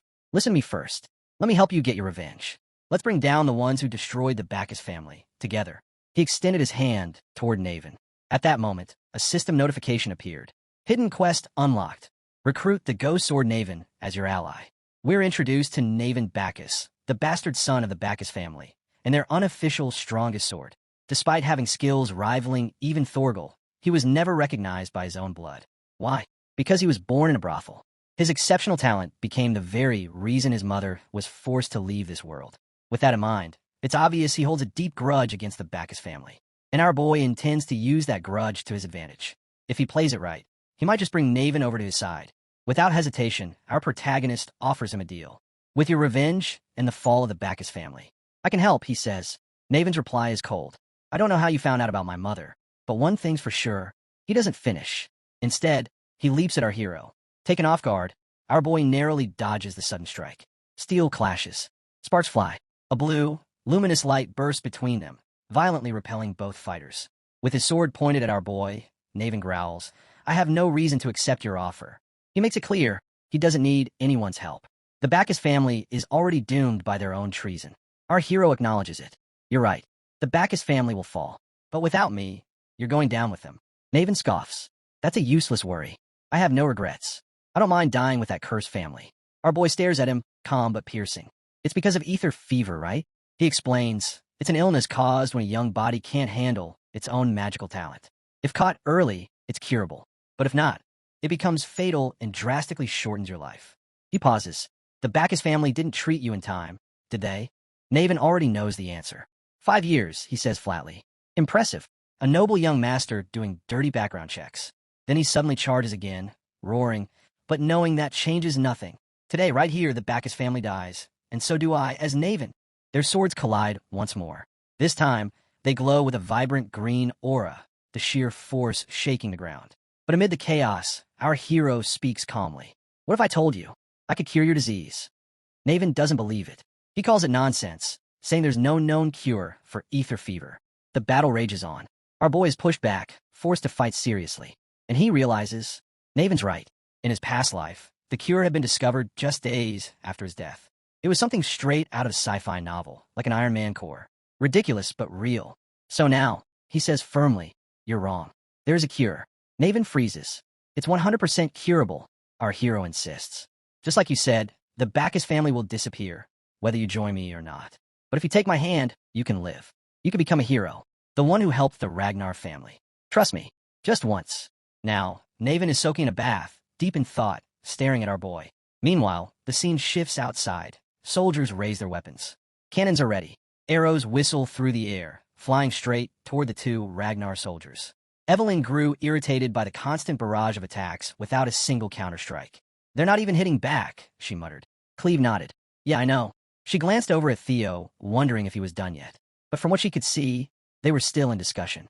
Her hands itched to draw her arrows and strike back, to kill them all. But she held herself back, remembering the instructions. Don't kill unless absolutely necessary.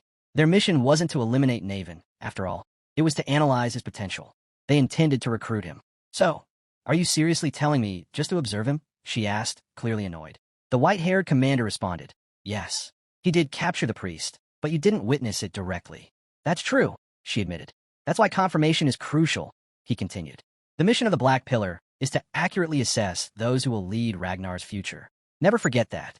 And right now, gathering more evidence falls under Theo's role. Your focus, Cleve, is to assess Theo's potential. I'll keep that in mind, she said with a nod. Then she asked, what exactly are the limits of this, if possible, you mentioned earlier? It's tied to the demonic cult, he explained. You can interfere if it involves someone of bishop rank or higher. She sighed, knowing that if she got involved in something below that level, she'd be lectured to death by the Whitehead. But if she waited too long, her timing window might vanish. Just then, something fast and sharp sliced past them. It was none other than Naven. As Naven passed, she narrowed her eyes. Did the young master actually lose to this guy? She wondered. But then she noticed Theo running behind him, looking excited. Naven swiftly passed Evelyn without making a move on her. Instead, he intercepted the incoming arrows that had been aimed at her. With swift, precise strikes, he redirected them and sent them flying back toward their attackers. Pardon my earlier discourtesy, ladies, he said smoothly. Will you forgive me with this? We're on the same side now. A hidden quest notification appeared. Ghost Sword Naven has become your ally. Suddenly, a massive explosion echoed in the distance. Someone screamed, Stop Naven! Multiple attackers tried to strike him, but Naven moved like a blur, dodging all of them with ease. Stop him! No matter what, someone shouted again. But Naven had already leapt into the air, so high the soldiers believed they had a chance to hit him midair. They launched a barrage, thinking he couldn't possibly dodge. They were wrong. In the next moment, Naven landed atop the cannon, shattering it completely. Then he leapt to the others, cutting their bowstrings and rendering them useless in seconds. He didn't stop there. One by one, he destroyed them all.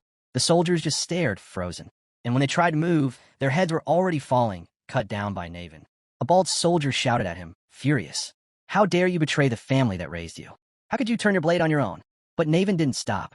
He cut down more soldiers, blood splashing across his face. He drew his sword and walked toward the bald one. Family, he said coldly, for a filthy, illegitimate child like me. And with that, he slashed his sword, ending the man's life. Chaos erupted. Weapons were destroyed. Soldiers cried out in pain. The Ragnar warriors surged forward. Evelyn watched in awe. He really does live up to his reputation, being able to fight on par with young Lord Thorkel. How did you convince him, young master? Our hero smiled slightly. I just gave him what he wanted. Now, let's not waste time. Follow him. They regrouped and began strategizing to eliminate Quadrix Ceres, the guild's head. Meanwhile, Ceres watched the battlefield unfold in panic. His assistant approached. Family head, our forces are getting pushed back. You think I don't see that? Ceres roared, eyes wide with rage. There's no time. We must burn the documents, especially those related to Trovian, before they fall into enemy hands. But Ceres spun around and grabbed him by the collar. His voice was low and serious. If we burn them, how do we get back the money we invested? You're saying we just abandoned all that because of those bastards? As the assistant struggled to respond, a voice interrupted them. You mortals can't see far ahead, blinded by your greed. A dark figure stepped into the room. His aura was thick with demonic energy. Ceres went silent. The figure grinned. Coincidentally, I need your help, and you've arrived just in time. Outside, the Ragnars continued their push, killing guards and storming the compound. Victory was within sight. Let's keep pushing. We're almost there, someone shouted. Our hero cut down another wave of enemies and muttered, uninvited guests sure know how to cause a mess. As they reached the gate, it creaked open slowly. What stood beyond made our hero freeze. A demonic cult figure appeared, radiating dark power. It's time, he said coldly. Time to put everything you've learned into action. The demonic figure declared, oh, sentient being, blinded by greed. You failed to see the bigger picture. He was clearly struggling. His manager stood speechless. After a moment of silence, the manager said, I just happen to really need help right now. You came at the perfect time. At that moment, towering monster soldiers stood behind the demonic bishop. Ceres spoke up. I knew God wouldn't let me die in vain. To think the Holy Demon Church sent their bishop. Since you're here, help us out a bit. He then extended his arm in a welcoming gesture and added, you're in bed with the Troivan clan, after all. So, we're basically in the same boat. I'm sincerely asking, please help me. Just then, someone emerged from the side. As he observed the situation, he said, we will need you when Judgment Day comes. So, I will help. But before that, there are documents related to Troivan. Ceres asked, why are you looking for them? Of course, I've hidden them properly. They're my cash now. He struggled to continue speaking, but managed to say, if they want money, they better do a good job this time. Before he could finish, the giant figure seized Ceres by the jaw, gripping it so tightly that he was silenced mid-sentence. The figure growled, you're arrogant. Just another fool, huh? Are you trying to defile the Great Lord's grand plan? Worthless non-believer. The bishop then turned to the soldier and said, whatever. Just kill him. We have people standing in queues to fund us anyway. Ceres tried to speak, struggling to free his jaw. He barely managed to get the words out, pleading for forgiveness. He said with sincerity, my deepest apologies. I have committed a great sin. Please extend your courtesy towards the bishop. If you kill me now, Troivan will remain under suspicion.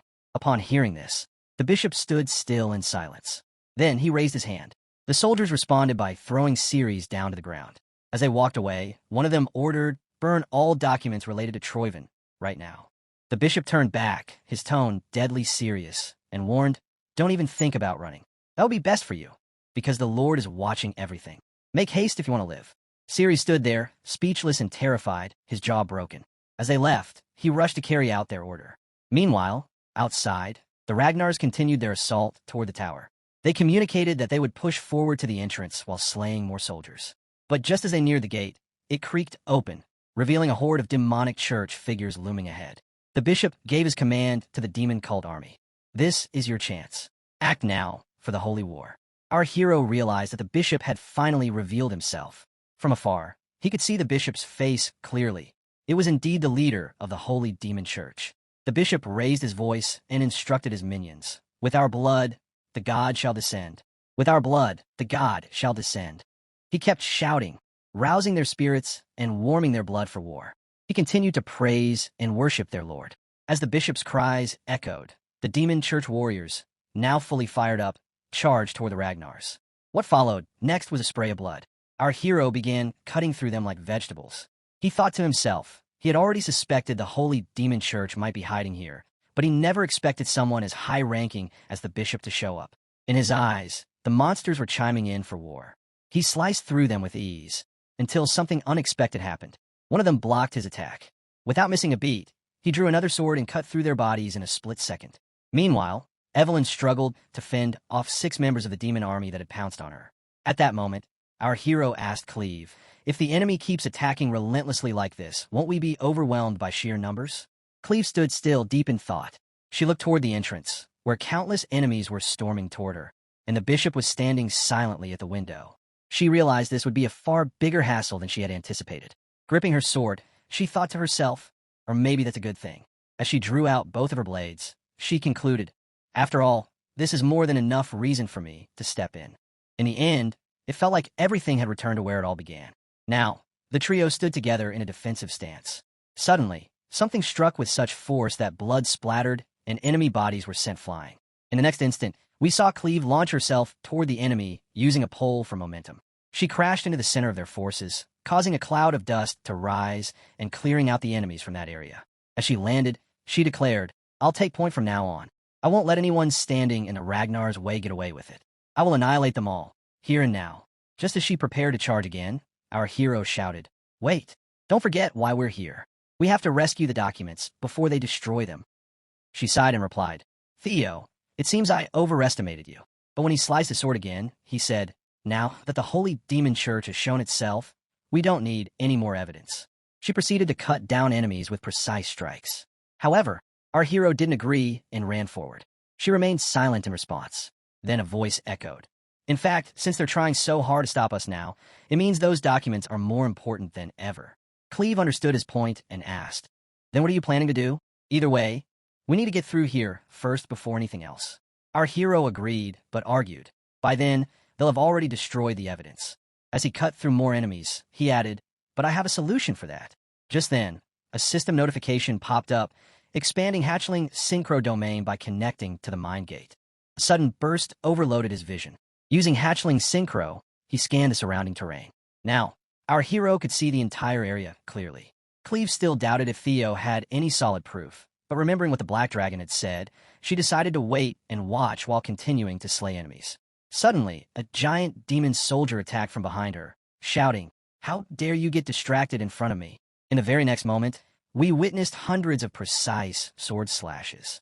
The enemy was brutally shredded, limb by limb. While attacking, she said, "All right, I'll trust you just this once. We'll handle things here, so go and get the evidence." Our hero immediately leapt off the face of a demon soldier as the army swarmed to stop him. As he soared upward, something shocked him. The demon cult army had also launched upward in unison, blocking his path. Just then, something sped past him in a flash. It was Naven. He struck the cult's airborne formation with such brutal force that the entire structure crumbled under the impact. The damage he inflicted was devastating. Naven turned to our hero and said casually, "My humble self has cleared the way for you. Go ahead, my lord." Our hero was stunned to hear that. He asked, "Since when did you start calling the young master lord?" Then, with a surge of energy, they electrified their movements, racing forward at intense speed, running above the heads of the demon army. Our hero silently thanked his team for their assistance. Then, activating the Thunder Dragon breathing technique, he zigzagged at lightning speed across the sky above the massive enemy forces, swiftly reaching the entrance. Meanwhile, surveying the area, our hero thought to himself, "There's no way they'd entrust the destruction of classified documents to just anyone. The only one suited for the task would be Quodrak Ceres, the Guildmaster." As he scanned the surroundings, his eyes locked onto Ceres, who was sprinting away with the keys. Our boy smirked. He had finally found him. At that moment, the system triggered a scenario quest. You now have the chance to confront and resolve all fated ties from your past life by stopping their evil scheme. Now, back to Naven and Evelyn, they didn't retreat or dodge the demon army. Instead, they stood firm at the center of the battlefield, cutting down enemies mercilessly and turning the area into a bloodbath. Naven introduced himself boldly as the Lord's first sword, Naven Bacchus.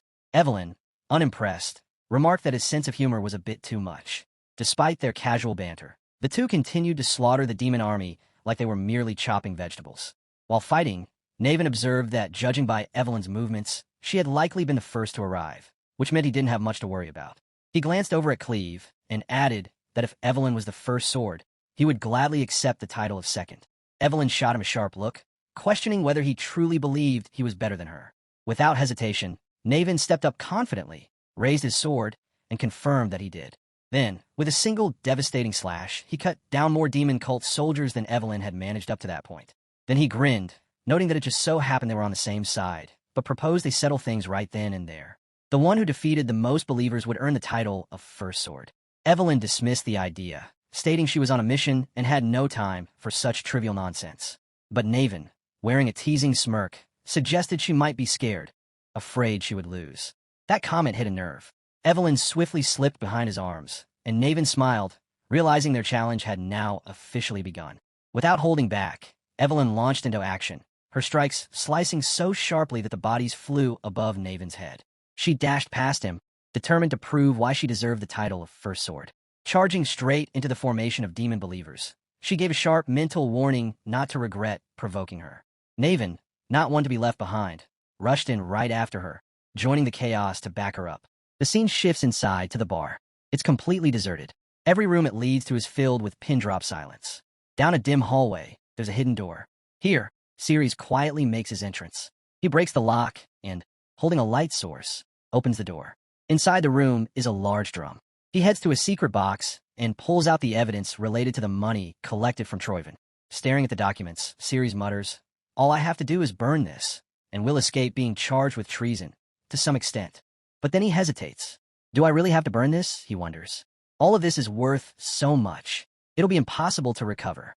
If we also count the business handed over to the Sky Dragon, I must reclaim all of it, no matter what. Just then, a memory flashed through his mind, the moment the demon bishop killed him. With a grim expression, he made up his mind. Living was better than dying. He loosened his grip on the fire stick, ready to burn the evidence. But suddenly, something shot into the room, snatched the fire stick midair, and saved the documents at the last second. As he turned to see who it was, he realized it was Theo. Ceres staggered back, stunned, wondering how Theo had even managed to get inside. Theo stood with a grave look, silently pointing out that even the reach of Ceres' fourth daughter hadn't been enough to keep him out. Ceres' face twisted in panic. He dropped to his knees, desperate, willing to do anything just to be spared. But there was no room for mercy. Our hero summoned his mana into a focused, powerful strike, declaring that anyone who rebelled against Ragnar must be executed. In a single, precise motion, he beheaded Ceres. A system notification appeared, marking the quest as completed. Now flipping through the recovered documents, the hero's thoughts turned cold. He questioned whether the demon cult had truly been worth mobilizing for something like this. He glanced at the secret ledger that had been handed to Cleve. That document alone was enough to bring down Ed Troyven. But the Sky Dragon still remained a loose end. He knew he had to eliminate not just the Sky Dragon, but Ed Troyven himself. As he studied the documents laid out before him, it became clear that each one was a vital piece of evidence. The sheer volume left him unsure of where to begin. His eyes swept across the library shelves until one book drew his attention. Something about it felt different. He reached out, picked it up, and read the title, Rose Palace Investigation Report. Reading the title, he stiffens. Inside, it warns, be cautious of the Black Dragon surveillance when attempting to retrieve relics. He keeps reading. Troyven's handwriting states, 2 relics have already been recovered. The remaining relics are likely hidden in the Rose Palace. A cold sweat starts to form on our boy's forehead. The mention of relics hidden in the Rose Palace raises more questions than answers. His mind spirals. Memories of discrimination, false accusations, and a tragic downfall in his past life come flooding back. He keeps reading. The plan clearly states that both Cecilia and Theo Ragnar must be eliminated. A shiver creeps down his spine as he realizes that everything may have happened just for the sake of relics that might not even exist. With clenched teeth, he rips out the pages, Ed Troyven's name echoing in his thoughts. Taking a deep breath, he slowly shuts the book. Reading this now won't change anything. Revenge must be taken one step at a time. He turns to the bookshelf with renewed determination. Every single relic stolen through lies and blood. He plans to take them all back. A system notification flashes across his vision. 2 relics of the ancient dragon have now been discovered. The scene shifted back to the Merchant Guild's headquarters. Naven and Evelyn stood firm. Evelyn, catching her breath, said, "I remember you, Naven Bacchus." They closed in, their movements calculated, unwilling to give the 2 warriors a moment's respite. Evelyn, with a flash of her blade, dispatched another cult follower and, in a serious tone, added, 7 years ago, you placed second in the blooming ceremony, and then hid yourself, right? Naven, his exhaustion evident, launched himself into another attack. He said, For a guy like me, it's an honor to be remembered.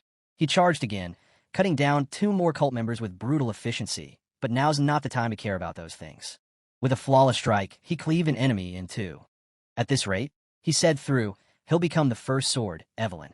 But before the words could fully leave his lips, a sudden surge of green energy exploded around them. Naven's eyes widened in surprise, swirling in a massive way. He turned to see Evelyn, her eyes glowing with determination as she unleashed her wind thunder god technique. As the whirlwind subsided and the energy faded, he glanced at Evelyn. Her eyes gleamed with a fierce green light, and she spoke, her voice steady and resolute. With this, it's a tie. Naven, still catching his breath, by his own expression, filled with respect. Yeah, I agree. But just as Naven let his guard down, something unexpected happened. The hulking man gripping his sword as he prepared to strike. Naven's eyes widened, but he quickly dodged as the giant's strike shattered the ground. The man rose, eyes glowing red with rage. He warned them not to celebrate yet, tightening his grip on the axe as he questioned whether punks like them could really disrupt the great god's plan. Naven smirked and said they would finish it with that man. Evelyn stepped forward with the same fire in her eyes, agreeing that they would decide the outcome with him. Without hesitation, they both charged. Green energy swirled around Evelyn, while Naven surged forward in a blue glow, ready for the final clash. The hulking giant stood his ground, but just as from above, a senior member of the White Dragon Cavalry, mounted on his wyvern, entered the battlefield. The wyvern descended swiftly, its claws reaching out and grabbing hold of the hulking giant, halting both Evelyn's and Naven's charge in an instant. The beast's powerful claws dug into the giant's body, pinning him in place and sending a shockwave through the battlefield. Naven and Evelyn skidded to a halt, their eyes locked on the new arrival, both surprised and confused by the sudden intervention. The dust and debris from the battlefield swirled in the air, and as the dust slowly began to settle, the hulking giant was found completely immobilized, pinned beneath the claw of the wyvern. The beast stood tall, its claws embedded deep into the giant's body, crushing the life from him. The senior member of the White Dragon Cavalry, a man with yellow hair, stepped forward with a satisfied grin. His eyes gleamed with pride as he looked at Evelyn. He said he came just in time. Both Evelyn and Naven stopped dead in their tracks, their eyes locked onto the senior member, and in perfect unison, they both shouted a single word. Why? Their expressions morphed into pure rage. They both yelled again, asking why he had even touched him. The senior member was completely taken aback, his face going pale as he realized he was being scolded by both of them. He stammered, trying to defend himself, claiming he thought he was helping. Suddenly, the sky darkened as more wyverns filled the air, descending in waves. The White Dragon Cavalry's entire army arrived. Their landing was so forceful that several of the demonic cult's followers were crushed instantly. Another senior member, a woman, she turned to her army and issued orders in a commanding voice. All members of the White Dragon Squad 15 were to get rid of everyone from the Serious Merchant Guild and the demonic cult. With her orders given, the White Dragon Cavalry soldiers surged forward, attacking the remaining demonic cult forces with relentless ferocity. The remaining wyverns tore through the cultists with their claws, slashing through them as if they were mere paper. The chaos was overwhelming. The battlefield became a maelstrom of fire, poison, and the screams of the vanquished. Meanwhile, inside the Merchant Guild headquarters, the bishop could be seen slumped on the ground, weapons impaled through his body, the wounds deep and bleeding. Despite his injuries, he muttered in a low, reverent tone about hoping for a new sun to rise in the blood-red sky and for the end to come. He spoke of resisting temptation and accepting reverence, blessing God's blood as a milestone and praying that the rest would find peace. Cleve sat in front of the bishop, exhausted from the battle, but her expression was casual, almost indifferent. She rolled her eyes and let out a deep sigh, her voice laced with sarcasm. Measuring things doesn't suit me, she admitted, and after all this, I'm starting to lose my appetite.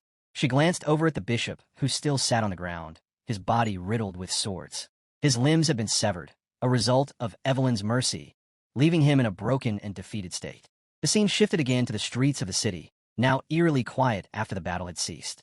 The White Dragon Cavalry had set up makeshift complaint booths, and citizens lined up in droves to report their losses. Evelyn found herself at the center of the chaos, overwhelmed by a constant barrage of questions. A person approached her, holding a report in hand, asking if they could leave. Evelyn, clearly frustrated, responded with little patience and told them to just submit their Merchant Association certificate. The scene turned into utter pandemonium. White Dragon members were running around, shouting orders to each other. One soldier asked the captain if they really needed the reports. Another voice echoed, calling to bring it quickly. Someone tossed a report to Evelyn, and one of the papers read that a drake had eaten a horse. The confusion was palpable, and Evelyn's frustration only grew. She muttered under her breath, asking who had said that. Another report came her way, and a soldier asked in a half-serious, half-joking tone if this job gave extra pay. Evelyn closed her eyes as questions continued to pour in from all sides. She was overwhelmed, and her patience was wearing thin. Suddenly, something inside her snapped. Her eyes turned into fiery slits. She grabbed the nearest table and threw it into the air with all her strength. The force of the throw sent several members flying, their surprised yelps echoing through the air. Evelyn snapped, her frustration boiling over. "You can handle it yourselves," she shouted. "I am terrible at administrative work." She looked around, trying to locate the black pillars or where he had gone after leaving them in this mess. Her outburst brought an abrupt silence, momentarily halting the chaos. The scene shifted to a calmer part of the city. Inside a modest tent, Theo and Evelyn sat across from each other, deep in discussion. Theo, focused, explained the documents laid out before them, records the merchant leader had tried to destroy, detailing leaks about Ragnar's relics and a full plan for treason. Cleve stood nearby, eyeing the papers. She set them down with care, then smirked and praised Theo with a teasing tone, calling him an impressive intermediate inspector. Theo blinked, caught off guard. He hadn't expected that, especially not from her. He asked in disbelief if she really meant it. Cleve laughed at his reaction, but quickly turned serious. She admitted he'd done well for someone from the Black Pillar, then casually asked if he'd ever considered taking the Black Dragon's offer. Theo scratched his head, avoiding her gaze. His reply was vague and awkward. About that." Cleve sighed, her expression now a little more amused. She told Theo he didn't need to be so flustered, it was just a joke. Theo chuckled, shaking his head and remarking that a joke should be easy to distinguish. Cleve's playful smile faded slightly as she grew more serious. There was one more thing she needed to tell him. Good news. Actually, the operation to capture the Sky Dragon was ongoing. Her voice carried a tinge of excitement. The ledger from last time was enough to prove Sky Dragon's rebellion. She confirmed they had him. Theo's face lit up at her words, his eyes bright with a mix of relief and determination. Before he could finish, Cleve cut him off, her voice firm and confirming. Yes, the elite arrest team from the Black Pillar had stepped up. They should already be on their way to the capital. Just as they were processing the good news, the flap of the tent was thrown open. A member of the Black Pillar rushed in and said, "There's a big problem." Theo and Cleve turned toward the wounded operative, their expressions tightening. Struggling to stay on his feet, the man revealed that Ed Troyven the Sky Dragon had been hiding his true power. The revelation stunned them both. Suddenly, the atmosphere shifted. Ed Troyven erupted with fury, his blade cutting through the air with terrifying speed. One operative was killed instantly, his head severed in a single stroke. Ed's face remained grim as he surveyed the battlefield, bodies of Black Pillar elites lying motionless in the snow. He muttered about the mistake of revealing his full hand too early. A smirk formed as he walked past the corpses, his steps silent on the blood-stained snow. Ed mocked on Theo Ragnar with quiet contempt, his voice thick with sarcasm. Speaking more to himself than anyone else, he listed everything he had prepared: Camellia Palace, the Axion Dragon Sword series. A dark laugh escaped him as he rubbed his forehead, blaming Theo for ruining it all. Then his mood shifted. Determination took over. The Torven plan was still in motion. Gripping his sword tighter, he reassured himself they had lost the dragon sword, but they had secured something else. That was enough for now. His eyes narrowed as he whispered to the wind. Everything was ready. It was time to call on his father. At Camellia Palace, preparations for a major event were underway. The halls buzzed with activity as nobles moved about, tailors took measurements, and dresses were crafted for prestigious guests. Amid the lively chatter, nobles discussed designs and fabric arrivals with growing anticipation.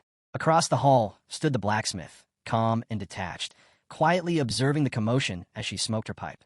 Her gaze lingered on the frenzy, mildly amused by it all. Cecilile approached with a cheerful greeting. The blacksmith turned to her daughter, momentarily distracted, and asked about the garment cutters. Cecilile excitedly shared news of a new high-end brand launching soon: luxurious fabrics, jewels, everything top tier. The blacksmith stared at her, taken aback, trying to absorb it all. As Cecilile continued, a warm smile slowly appeared on her mother's face. It had been a long time since she'd seen her daughter this happy. To her, that smile was more valuable than gold. Suddenly, Cecilile grabbed her hand and told her, "Don't worry about the damages." The blacksmith blinked, confused, having missed part of the conversation. When she asked, "What do you mean?" Cecilile looked puzzled and asked, "Wasn't that the reason you'd come?" The blacksmith chuckled and shook her head, saying Cecilio always jumped to conclusions. She hadn't come just for that, she had important news. It was about Rose Palace. Cecilio's face instantly shifted. Her eyes widened in fear, and sweat formed on her brow as she gripped her mother's arm. Cecilio asked if something had happened to her son and immediately accused Emile of being behind it again. The blacksmith looked at her with quiet pity, realizing how much her daughter had suffered. She gently placed a hand on Cecilio's head and told her to calm down. In fact, the situation was the opposite. Taking a slow drag from her pipe, the blacksmith warned her not to be shocked. Emile was no man. Cecilio froze, stunned by the revelation. Her eyes widened, hands covering her mouth as she struggled to process it. The scene shifted to Rose Palace. Blood covered the walls and floors. Bodies lay strewn across the grounds, and severed heads lined the gate marked as traitors to the Ragnar clan. Among them was the head of Ascian's mother, displayed prominently for all to see. Back in the tent, Cecilio collapsed to her knees. Her mother's words echoed in her mind, but brought no comfort. Through tears, she said she was just glad it was finally over. The blacksmith knelt beside her, pulling her into a tight embrace as Cecilio broke down. Between sobs, Cecilio asked if it was true. Her mother, voice warm but tinged with sadness, asked if she had ever seen an elf lie. Cecilio's voice cracked as she confessed. The years of silent suffering, false accusations, assassination attempts, and the constant fear for my son's life. Every time, I begged for his safety. Lifting her tear-streaked face, Cecilio managed a faint smile and asked, "Is it truly over?" Her mother looked at her with pride and sorrow, gently resting a hand on her head. With quiet reassurance, she told her, "It is all over." She praised Cecilio for going through so much all by herself, told her she had worked hard, and said she was proud of her. The scene shifted to the bustling halls of Camellia Palace, where Theo and Navin had arrived after the battle. Despite the gravity of their mission, the atmosphere felt somewhat lighter. Navin, with his usual carefree demeanor, was the first to speak. He teased Theo, saying he had become quite famous. Theo, in the midst of pouring tea into cups, smiled and replied cheerfully that Navin was later than expected and asked if he had dealt with everything. Navin sank into a nearby sofa, his casual attitude never faltering. He said they told him not to say anything, but Theo already knew everything before he could even open his mouth. A smirk tugged at his lips as he confirmed that the Baku's family would be destroyed starting with the family head. Everyone who had stamped on the receipt would at least be deprived of their status. Navin closed his eyes and grinned, his voice almost playful. They got what they deserved. The Baku's family was finished. Theo, however, wasn't so sure. He leaned forward, his tone serious, and said it wasn't enough. Navin blinked in confusion, taken aback by the statement, and asked what he meant. Theo turned to face him, his expression filled with confidence. He had a suggestion. He asked Navin to become the head of the Baku's family. Navin's face froze, his eyes widening in disbelief. He asked if Theo was serious, completely shocked by the idea. Theo leaned over the table, placing his hand down with authority. His expression was unyielding, the weight of his words heavy. He explained that if everyone but Navin was stripped of their positions, there would be no one left to continue the family but him. Theo narrowed his eyes, his voice taking on a more intense tone. He then made another request. He asked Navin to become his power in the war that would soon happen against the Troivan. Navin narrowed his eyes, his expression darkening for a moment, but then quickly returned to his usual carefree demeanor. A war against the Troivan? This punk had he been planning this from the beginning?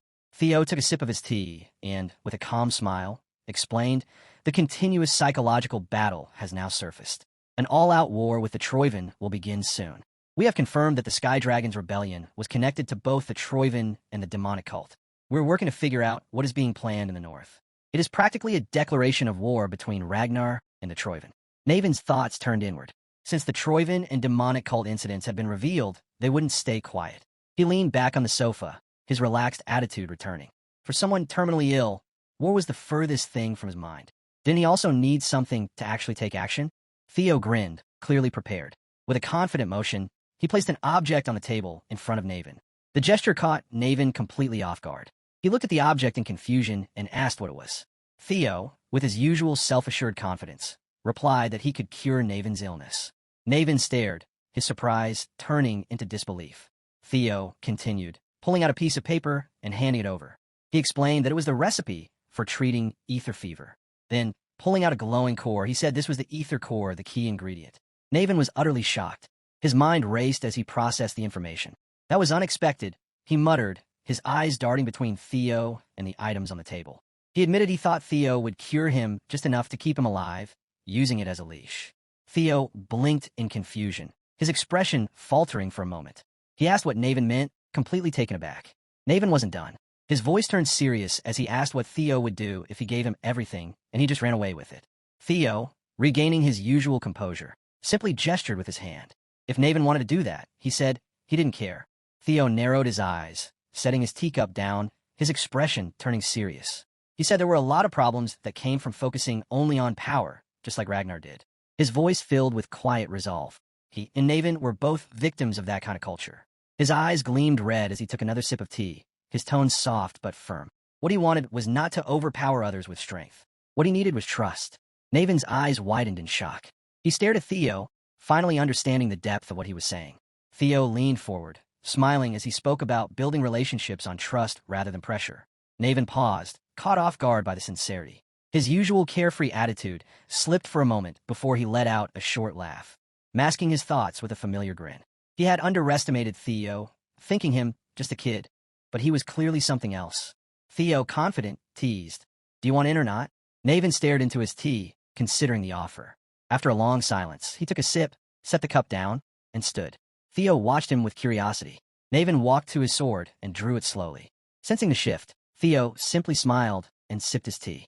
Naven held the sword upright and solemnly declared his oath he, Naven Baku's, head of the Baku's family, pledged to become Theo Ragnar's sword.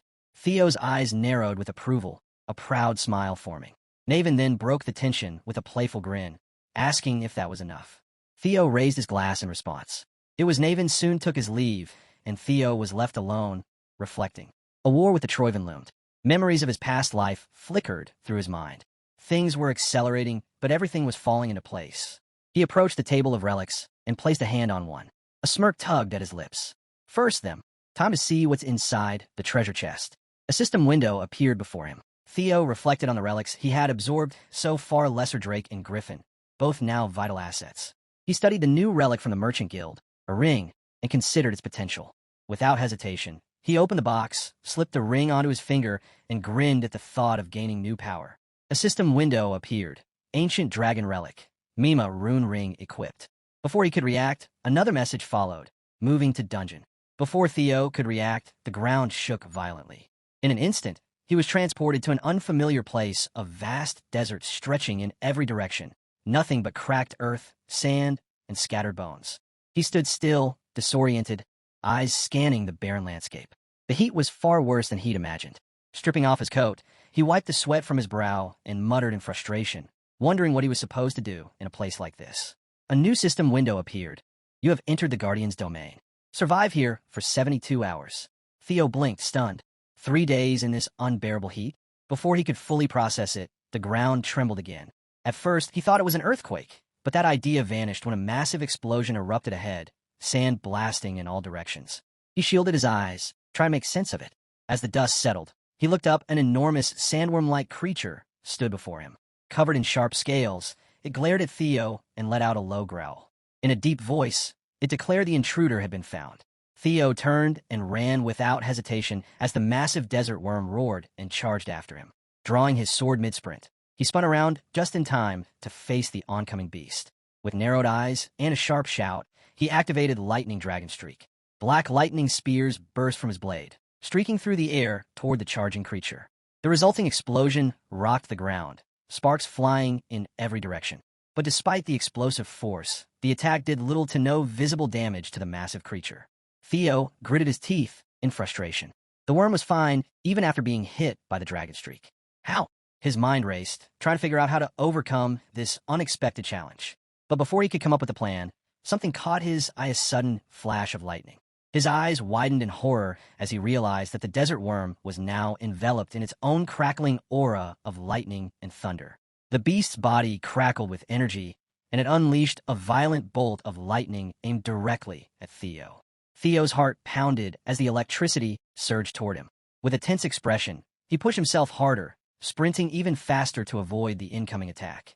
The worm roared again, its entire body shuddering with energy as it prepared for another devastating strike. Its massive form shuddered as thunderous energy crackled from it. Thunder properties, so it was fine because it shared the same properties as him.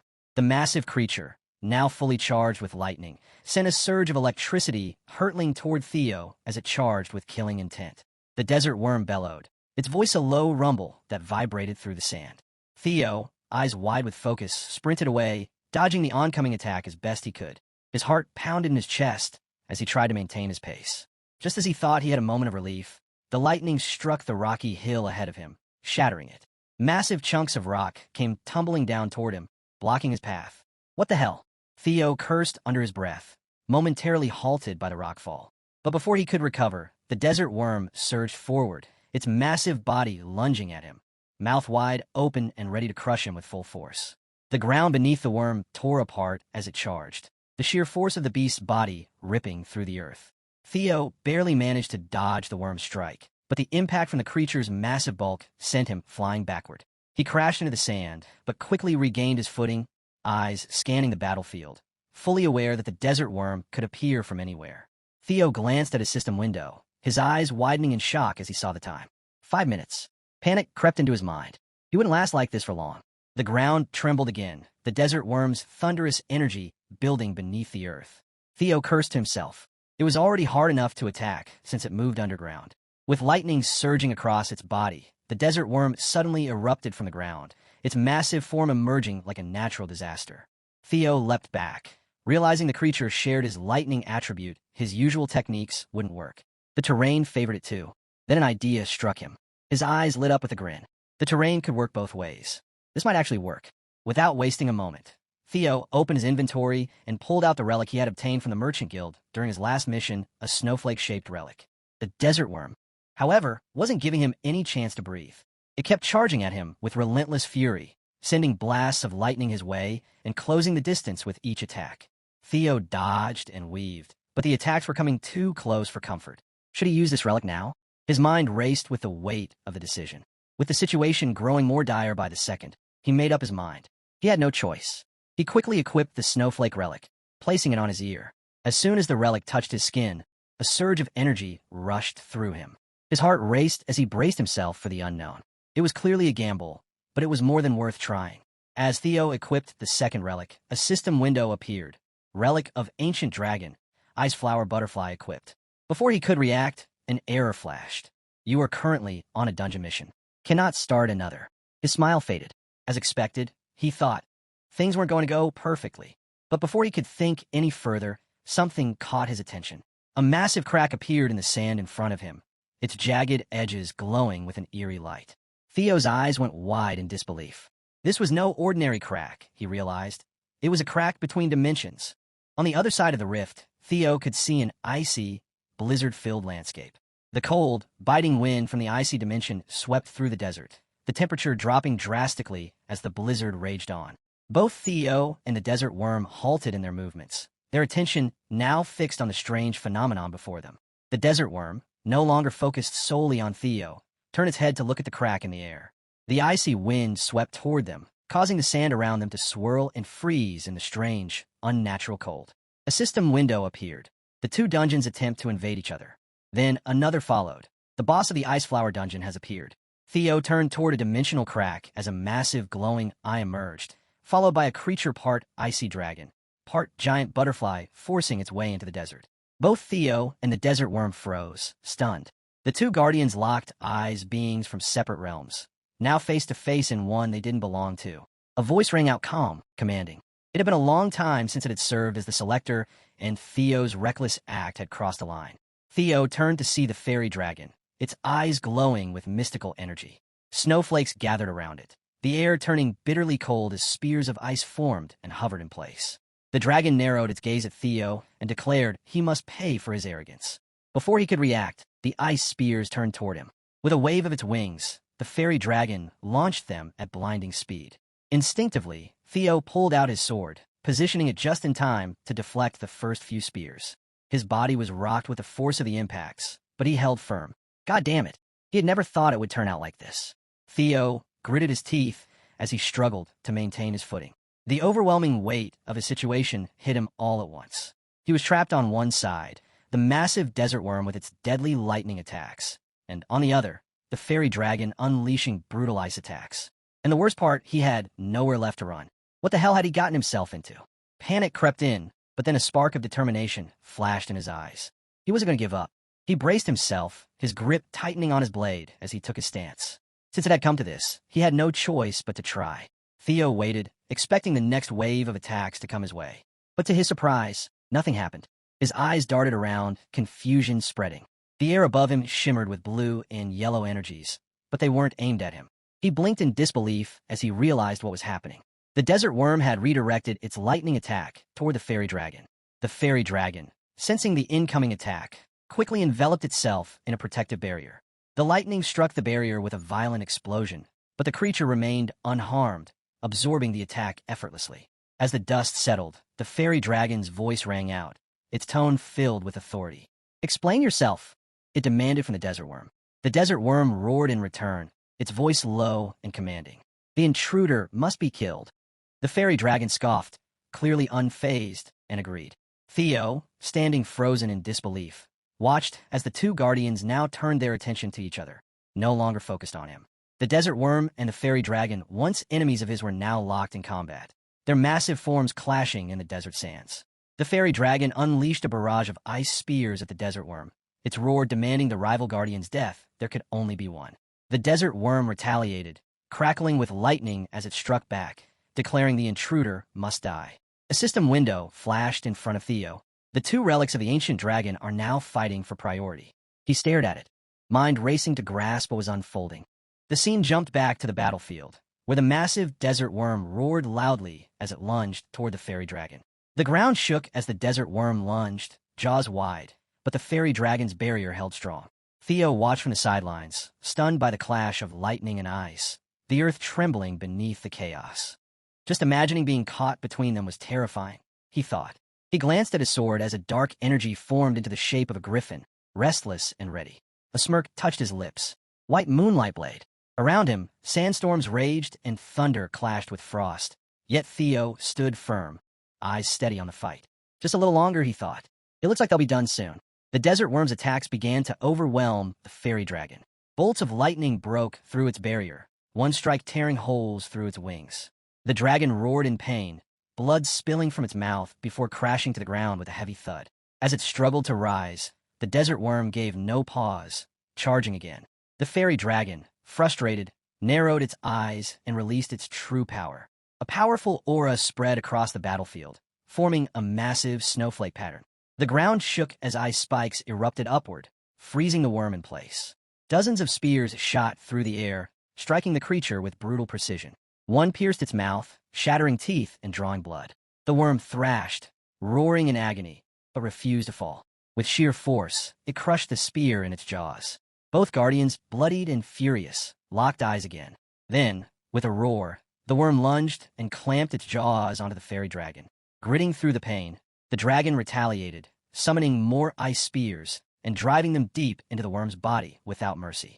Despite the relentless ice spears, the desert worm kept its crushing grip on the fairy dragon. The dragon clawed at its hide, but the worm's thick scales held firm. Desperate, the dragon summoned more spears, but the worm bit down harder, shattering the dragon's arm with a roar of fury. Theo saw his moment. Without hesitation, he charged into the fray, sword drawn and determination burning in his eyes. The fairy dragon, stunned, watched as Theo approached. With a sharp swing, Theo unleashed a surge of blue energy from his blade. It slammed into the desert worm, slicing deep and forcing it to release the fairy dragon with a pained scream. Theo didn't stop. He rushed forward again. "Run wild, Griffin," he muttered with a smirk. From his moonlight blade, the griffin burst forth, tearing through the air and severing the desert worm's head in a single, clean strike. The massive body hit the ground with a thunderous crash, blood soaking into the sand. The fairy dragon stared in disbelief. "What the hell is this?" It growled, shaken. Theo landed smoothly, still cloaked in dark energy. A system window appeared. "Congratulations. You have successfully hunted the desert worm. 1 out of 2 recovered relics conquered." He smirked. As expected, killing the boss counted. One of his eyes turned blood red, pulsing with energy. Then the remaining one. He began, but the fairy dragon, still stunned, cut him off with urgency in its voice. The fairy dragon urged Theo to wait and talk. He turned to it, his expression calm, but his intent unmistakable. Unimpressed, he asked what there was left to discuss. Trying to reason, the dragon spoke in a steady yet desperate tone. This wasn't the right way to conquer the ancient relics.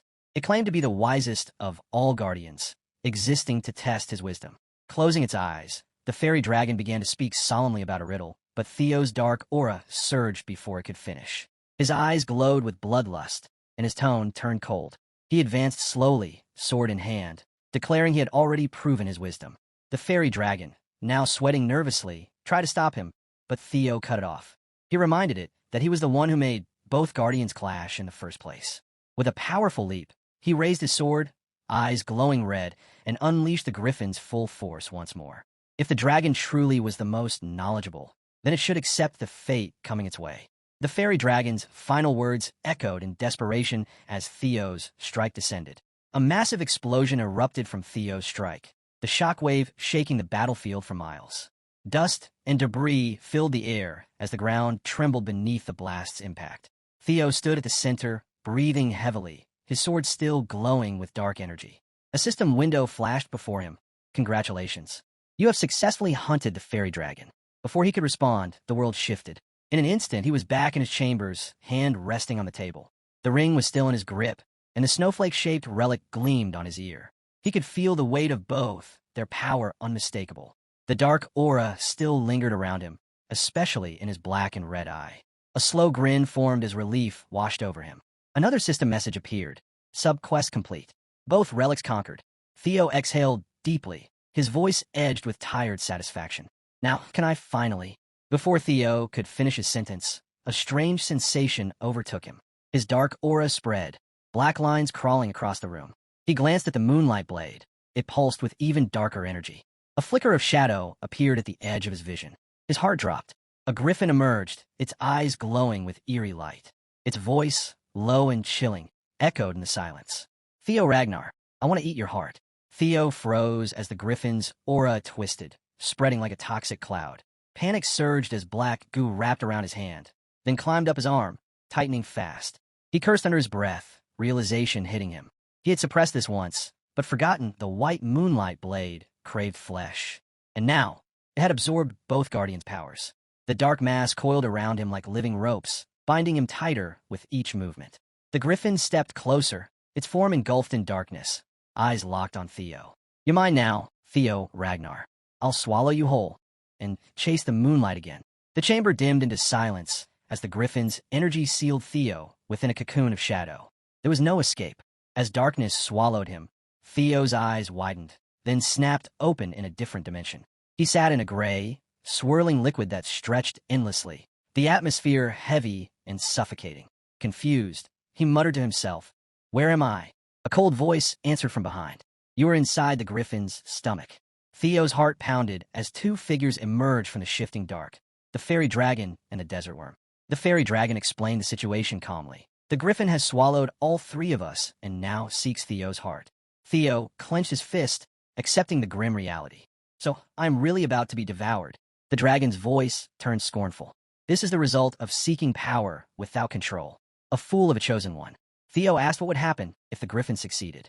The fairy dragon answered bluntly only he would die. The desert worm added smugly that as guardians, they wouldn't. They'd simply wait, eventually returning to relic form if needed. Theo blinked at the indifference, then frowned. He reminded them of their mission from the ancient dragon. His voice carried frustration as he questioned if they had already forgotten. Both guardians froze, confusion flickering across their expressions. Theo narrowed his eyes, his tone sharp. Guardians were meant to aid the chosen one against the nameless monarch. If they let him die, the world would fall again. He hadn't realized how irresponsible they were. His mocking tone struck a nerve. The fairy dragon's eyes flared with frustration as it snapped back, furious. Theo smirked, unfazed. In the end, were guardians any different from the griffin, only chasing their own interests? The dragon roared, summoning ice. Shards rose around Theo, the air thickening with frost. It demanded how he dared invoke the ancient dragon. Theo stood firm, unfazed by the growing threat. The dragon sneered, saying he must truly wish to die. Ice closed in, one shard pressing at his throat, drawing blood. Theo's voice remained cold. Then kill me. The dragon froze, startled by his defiance. He met its gaze, bitter and calm. Stop threatening, and do it if they truly wanted to see the world burn with the relics. The words hung heavy. Neither guardian replied. The tension thickened, silence gripping the space.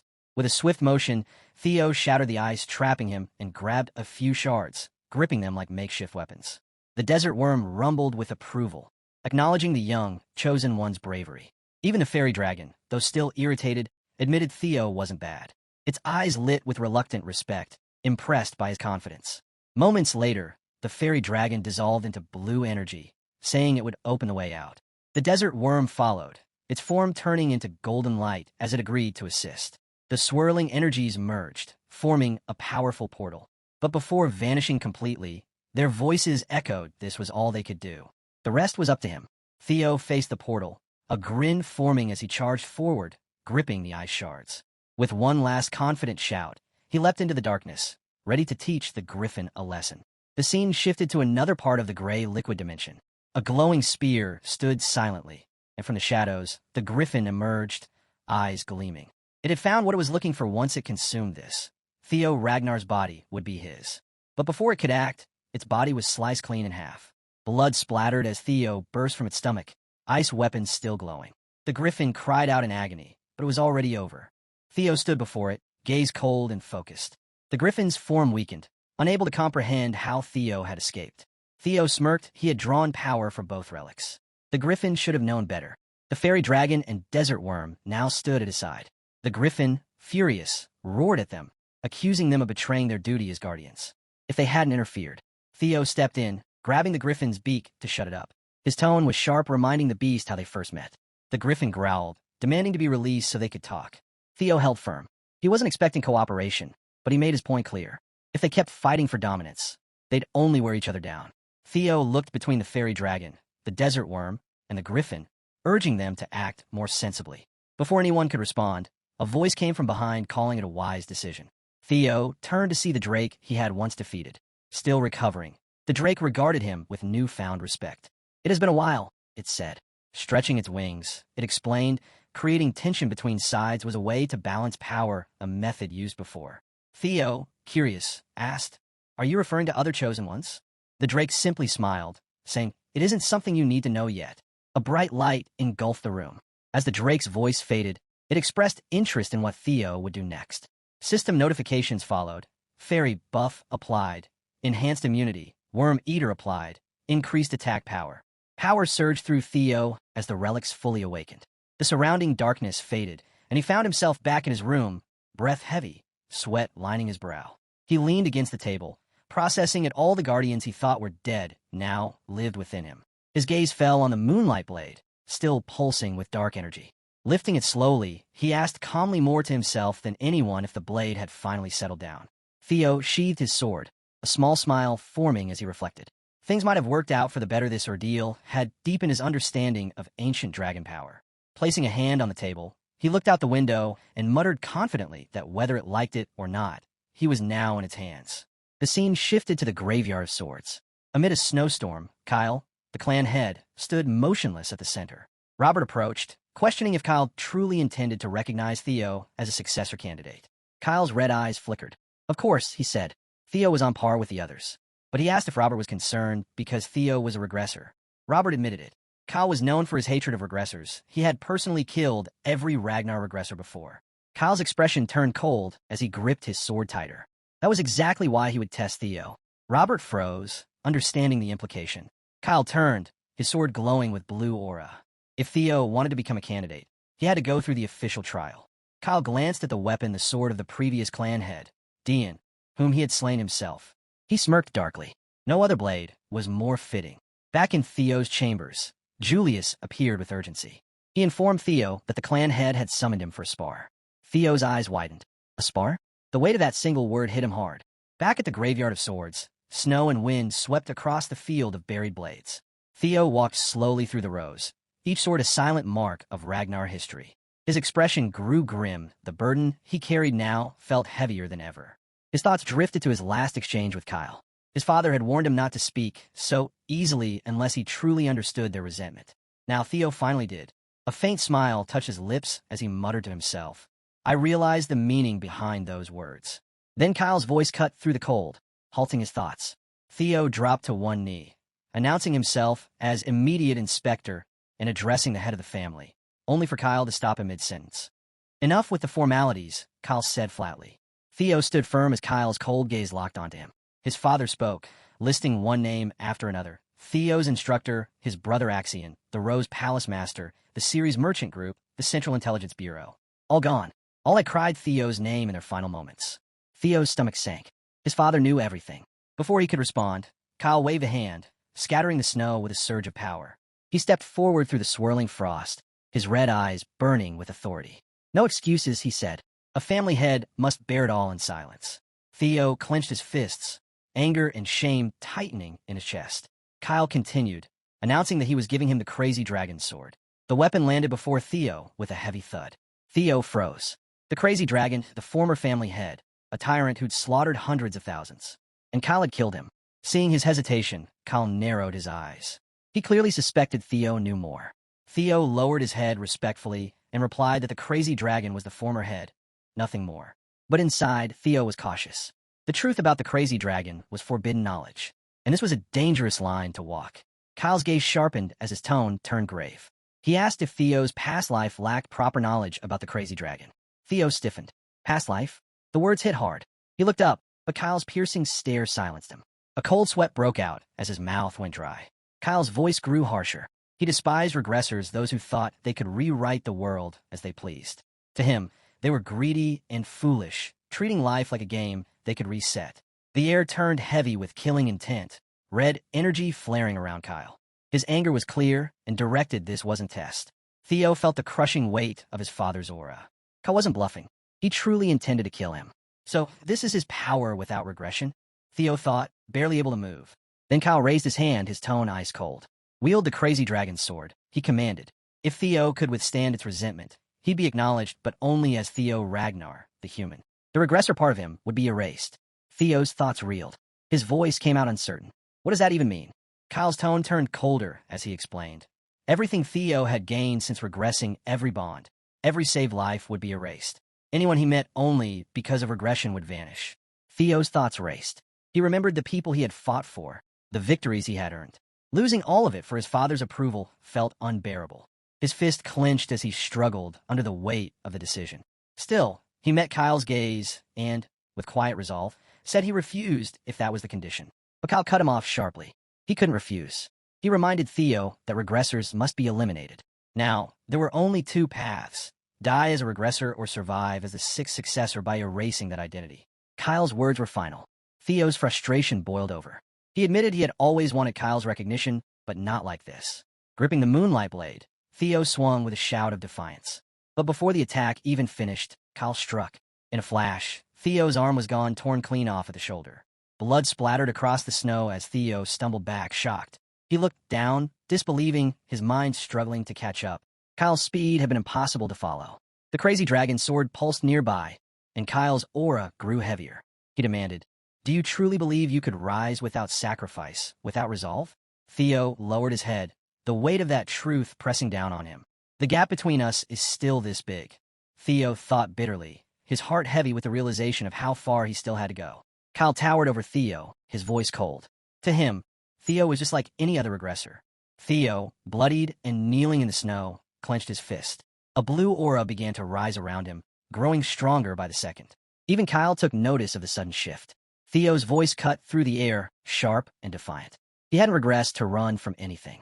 He had done it to take responsibility, to protect what he had failed to before. Despite the blood loss and pain, his will surged. His aura pushed back against Kyle's oppressive energy, rising with every word. If Kyle wanted to stop him, then Theo would break through even if he had to throw everything away to do it. Focusing his telekinesis, Theo raised the swords buried in the graveyard. With a shout, he declared he would surpass Kyle. Kyle remained still, his expression unreadable. Then he raised his hand. From the ground, 100 swords rose at once, answering his command. Theo recognized the technique. It mirrored his own. Kyle gave a simple downward gesture. The swords launched. Theo moved immediately, meeting them head-on. He blocked, deflected, caught them mid-air, his aura fueling every reaction as steel clashed against steel. Sensing an opportunity, Theo leapt into the air, his blue aura flaring into the shape of a dragon. He charged at Kyle with everything he had, ready to end the fight. But just before impact, a sword struck from nowhere, piercing through his gut. The force stopped him midair. Blood spilled from his mouth as his aura vanished, and he crashed to the ground, struggling to breathe. His vision dimmed as he lay still among the scattered swords. Kyle stood over him in silence. His gaze lingered before Robert appeared from the shadows, kneeling respectfully. He hadn't expected Theo to fight so directly. Kyle nodded. It had been a long time since anyone had done that. Robert looked at Theo's motionless body. Unlike other regressors who used people and moved on, Theo had fought to protect. He was different. Kyle's eyes narrowed, a faint smile forming. A regressor who bore responsibility with his sword, something rare. Without a word, Kyle reached for the sword still embedded in Theo. As he grasped it, golden light erupted from the blade. The energy surged into Theo's body, his eyes snapping open, glowing with the same light. Kyle stepped back, watching the transformation. He calmly declared Theo Ragnar, the sixth successor. The golden aura around Theo pulsed with power. Kyle's voice was quiet but firm. He was eager to see where Theo's path would lead. Theo's body radiated golden energy, his aura bursting skyward in a brilliant streak seen far beyond the mountains. The scene briefly shifted to a modern city: skyscrapers, busy streets, unfamiliar faces. A voice, faint yet similar to Theo's, wondered aloud what this place was. The figure stared at the skyline in awe, then softly said, "Now everything is over." Back in Theo's world, he jolted awake in bed, disoriented. The morning light filtered in as he held his head, trying to make sense of the vision. His mother stood nearby, relieved. "You've woken up late and look exhausted," she said, smiling. "The family head carried you back unconscious last night. You made me worry." Theo blinked, still piecing things together. His father's words echoed in his mind. Was it all a test? Before he could dwell on it, Evelyn appeared, followed by Captain Julius. Julius congratulated him warmly. "The whole house is buzzing. You passed the family head's test." Theo stared at him, confused. "What test?" Julius grinned. The sixth official successor had been announced, and Theo's name was at the center of it. The realization struck hard. Successor. The responsibility, now tied to his name, was immense. Elsewhere, shadowy figures discussed the news. One laughed darkly, calling it interesting. Another murmured that this would be fun. On a rooftop, a woman holding a scythe noted the arrival of a new successor, her tone measured. Far to the north, a man stood in a snowy field. A subordinate rushed to him, frustrated she hadn't recruited Theo earlier. He told her not to worry, even the Plum Blossom Palace Master had failed. The man's grin widened as he glanced at the report in his hand. "Theo Ragnar," he said. It was time to meet him. The man was Thorkel Ragnar, captain of the Black Iron Cavalry. And for Theo, the next storm was already building. Troyvin missed his appeal deadline. When the gavel came down, so did the last fragile barrier holding back chaos. The world, as if waiting for that one crack, exhaled into open war. Inside the Nine Dragons Council Hall, the air pulsed with unspoken tension, thick and volatile. Whispers overlapped, low, restless currents before storm. Then, a voice sliced through the murmur, sharp and edged with unease. "Reports suggest the northern warlords are moving strangely." A smooth, mocking tone replied, dripping confidence. "So what? A few desperate rebels stirring the dust won't shake the foundations of the continent." A few nervous laughs followed, but all eyes eventually drifted toward one spot, the empty chair at the high table. Stripped bare, condemned by a single act. No one spoke the name that haunted it, yet the silence around that seat thundered louder than any word could. At the head of the table sat the patriarch, unmoving, expression unreadable. But even stone can fracture. From across the chamber, a softer voice broke the tension. "Isn't it too soon to discuss succession?" The white dragon leaned forward, his voice striking like a hammer. "Too soon," he echoed. "No, this is exactly the time. If the heirs start clawing for power before the true war begins, we'll tear ourselves apart before the enemy even arrives. That would be the real disaster." A hand slammed against the table with thunderous force. "Watch your words," another dragon barked. "That borders on heresy." The white dragon's stare stayed cold and unyielding. "Call it what you want," he said, "but chaos grows fast. Either we cut out the rot now, or we'll burn for it later." Before the room could erupt, an older member lifted his hand, weary but firm. "Enough. This isn't a hall for petty defiance. Summon the full assembly. Every voice, every stake must be heard. See the truth first, then decide." The council fell silent again, tension still coiled tight, waiting to snap. Cut to Lodbrok's lair, a vast hall where steel met sweat and determination. Theo moved through the air like a blade himself, every strike deliberate, every breath drawn through clenched resolve. His training bordered on punishment, each swing an attempt to carve out the ghost that clung to him. His father's half-sword sang a dark tune, its whisper threading through his thoughts. "Kill them. Leave none. Take all. Destroy everything they built." Theo's arms shook from strain. The blade slipped from his grip, clattering against stone. He inhaled deeply, steadying himself, forcing the poison out of his mind. Then a new weight filled the room, steady, commanding. A tall figure emerged, presence enough to silence the echo of his struggle. His guardian, a dragon lord, studied him without flinching. Her voice, calm and clear, cut through the silence. "Does it still haunt you?" she asked. "That lingering hunger, does it still bite?" The curse of the mad dragon emperor clung to the air, thick, suffocating, like smoke that refused to fade. Theo's jaw tightened, torchlight dancing across his shadowed eyes. "Yes," he said quietly, the word dragging itself out. "The sword still seeps into me. It's not unbearable, not yet. But knowing it once belonged to him, the mad dragon emperor, it eats away at me." He lowered his gaze, his next words rough and hesitant. "And still, through it, I've seen glimpses of his domain. That power, it's horrifying and addictive." Lodbrok's eyes sharpened, her voice edged with something ancient and bitter. "The mad dragon emperor," she repeated, the name leaving her lips like venom. "That monster stole my heart once. His shadow never truly dies." Theo's grip on the hilt faltered. "You've said that before," he murmured, frustration pressing at his tone. "But it only makes my burden heavier. Why did my father bind me to this contract?" Lodbrok's composure returned, her voice snapping back into command. "Because you're still charging a power you can't yet control," she said firmly. "Recklessness won't make you stronger, it'll break you. Just like last time." Her eyes flicked to his arm, and her tone shifted suddenly. "Has your arm fully healed?" Theo blinked, caught off guard by the change. "Yes," he replied. "The high priest did excellent work." Without warning, Lodbrok stepped forward, her fingers gliding over the scar where his arm had once been severed. Theo froze. Her touch was clinical, precise. Yet beneath it, something unspoken stirred. Concern, maybe? He couldn't tell. After a moment, she withdrew her hand and nodded curtly. "You're recovered," she said simply, meeting his gaze. "And stop staring at me like that." Theo opened his mouth, but before he could reply, Lodbrok turned on her heel. "That's enough training for today," she said briskly. "Someone's looking for you." "And Theo," she added, her back still to him, "try not to destroy my lair again. One person makes the mess, another has to clean it." A faint smile curved at his lips. "Fair enough," he said lightly. The scene shifted, stone giving way to marble, the echo of steel replaced by the quiet grandeur of Camellia Palace. Theo stood in one of its long corridors, facing a messenger holding out a sealed letter. He accepted it, brow furrowing. "So that's who's been after me," he muttered under his breath. The messenger hesitated. "Pardon, young Lord Theo, did you say something?" Theo shook his head. "Nothing, just thinking aloud." He broke the wax seal and scanned the parchment quickly. His jaw tightened, a low growl escaping him. "Damn it, an invitation." The messenger tilted his head, puzzled. "An invitation, my lord?" Theo let out a short, exasperated breath. "To a banquet at Daffodil Palace." Recognition flickered across the messenger's face. "For Lady Ray, Ragnar's 18th birthday, correct?" Theo's frown deepened, disbelief cutting through his voice. "A birthday banquet now? When war is already knocking on our gates?" Theo's eyes flicked back to the letter, the edges glinting under the torchlight.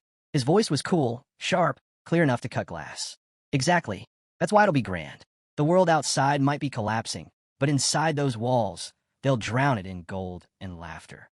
His squad member blinked, baffled. Why would they do that? Theo's gaze hardened, his tone calm, but laced with precision.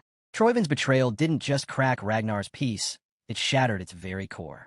He backed Axion for succession, but the council chose me as the sixth heir instead. Then Ed's betrayal followed, and another of the 9 dragons lost his seat. "So no," he said, lifting the letter slightly. "This isn't about a birthday. It's a show. Ragnar needs to prove it still stands unbroken. And for the heirs and dragons gathered there, this banquet will be their battlefield." His subordinates' eyes widened, admiration spilling out in his voice. "Young Lord Theo, your foresight never fails to amaze. Then you're attending?" Theo's lips curved into a thin, knowing smile. "If they're that desperate to see me," he said, "I'd hate to disappoint." The scene shifted to the dazzling grandeur of Daffodil Palace, a world away from the tension outside its gates. Beneath the golden chandeliers, the banquet hall glittered with luxury, every reflection blinding in its perfection.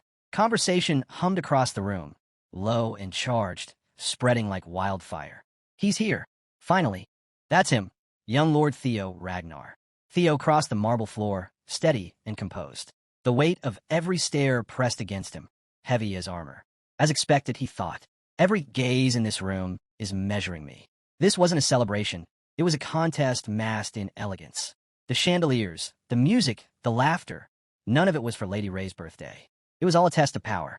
Every noble, every heir, every dragon in attendance had come to size each other up, to study, to scheme. Theo could feel it, the same kind of attention that clings to a star under unrelenting light. Eyes followed him, searching for the smallest flaw. One wrong smile, one careless gesture, and they'd twist into a weapon. If I want to make my mark here, he thought, it won't be with charm. One decisive move will speak louder than 1,000 words. A voice broke through his thoughts, smooth and teasing. My lord, you took your time. I nearly caused a scandal waiting for you. Theo turned, a faint smile touching his lips as he met the familiar figure beside him. Naven, he said, half amused. You look different. You actually shaved? Even at the wedding, that beard survived the chaos. Naven's composure slipped. A rare flush crept up his neck. That day was unusually hectic, he muttered, rubbing his chin. Their easy exchange drew attention from nearby guests. Whispers fluttered behind jeweled fans and crystal glasses. Isn't that the one who survived the Bacchus family massacre? One murmured.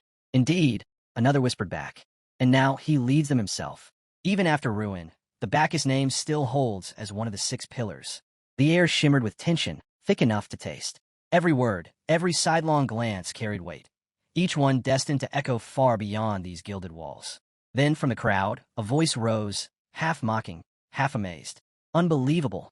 The head of the Bacchus family calling the 6th successor Lord. The whispers spread like fire through dry grass.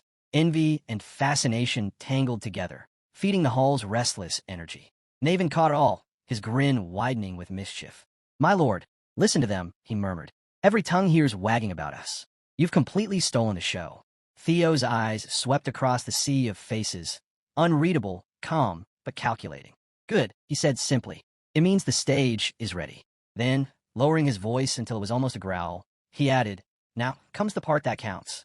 Before Naven could respond, the crowd shifted. A ripple of awareness swept the hall as a new presence cut through the noise, steady, deliberate, like steel drawn from its sheath. So this is Theo Ragnar. Theo and Naven turned together. A tall man approached, armored in black and gold, his bearing that of a seasoned commander. The light caught on his armor, gleaming like polished obsidian. His eyes, sharp and assessing, met Theo's with the precision of a warrior appraising his equal. I believe this is our first meeting, he said, his tone smooth but unyielding. I'm a 5th successor. Theo's mind sharpened in an instant, though his expression didn't waver. As expected, he thought. He moves faster than I anticipated. The man drew himself up with practiced grace. Thorkel Ragnar, he announced. Commander of the Black Iron Cavalry. Gasps fluttered through the crowd. Someone whispered. At last, the former leading heir and the new successor, face to face. Thorkel's lips curved into a faint smile, polite in form, but cold in spirit. No need to be so tense, Theo, he said, voice smooth as oiled steel. I only wish to see the one chosen as 6th heir. Honestly, I'm just relieved it wasn't that naive child, Axion. Theo studied him carefully. The immaculate posture, the confidence born of discipline and legacy. Flawless, he noted. The ideal heir of the old guard. But in Ragnar, where strength crowns kings, can any man truly greet his rival with warmth? He extended his hand, his grip firm. It's an honor to meet you, Commander of the Black Iron Cavalry, Thorkel Ragnar, Theo said evenly. I am Theo Ragnar, of the White Dragon Squad. For a brief moment, silence filled the hall. Then Thorkel's smirk deepened, twisting into something darker. A low, amused laugh rumbled from his chest, taunting, dangerous. In the next instant, the air exploded. His aura surged outward, crashing over Theo like a collapsing mountain. The hall trembled, glasses rattled, chandeliers flickered, and murmurs turned to gasps. Thorkel leaned in, his voice a razor's edge. Formality? He scoffed. Don't trouble yourself with manners. His smirk cut wide and sharp. Relax, he said softly. Just call me brother. Theo's lungs burned beneath the crushing weight of Thorkel's aura, but he refused to bend. So this is the true Ragnar spirit, he realized. Overwhelm, or be overwhelmed. A surge of white energy erupted from within him, his own aura roaring to life in response. The air trembled as his power met Thorkel's head-on. Invisible storms collided, and the very air around them cracked under the strain. Gasps broke through the hall. Nobles stumbled back, clutching at their chests as invisible lightning arced between the brothers. The chandeliers swayed, wine rippled in crystal goblets, and for a moment, it felt as if the palace itself might split. Through the pressure, Theo steadied his footing. His lips curved into a grin. If you insist, he said, his voice calm, yet threaded with challenge. Then brother it is. The crowd fell silent. No swords were drawn, yet the clash was unmistakable. Raw will against raw will, air against air. The duel of successors had begun. Elsewhere in the grand hall, the crowd shifted as two new figures arrived, the Ranka siblings. The brother tugged at his stiff collar, scowling. "This thing's choking me. I swear, I'm taking it off." "Don't you dare," his sister hissed, elbowing him sharply. "People already call our clan savages. Try not to prove them right before dessert." From behind them, a light-hearted voice rose above the murmurs. "Well, it seems everyone's gathered already." The siblings turned, faces brightening at the sight of the newcomer. "Remington Narcio," the brother greeted with a grin. "The scholar from the West himself. They say you even rival the Ascendant Dragon." Remington chuckled, waving a hand modestly. "Rumors tend to make better stories than truth ever can." His eyes drifted across the hall, sharp and curious.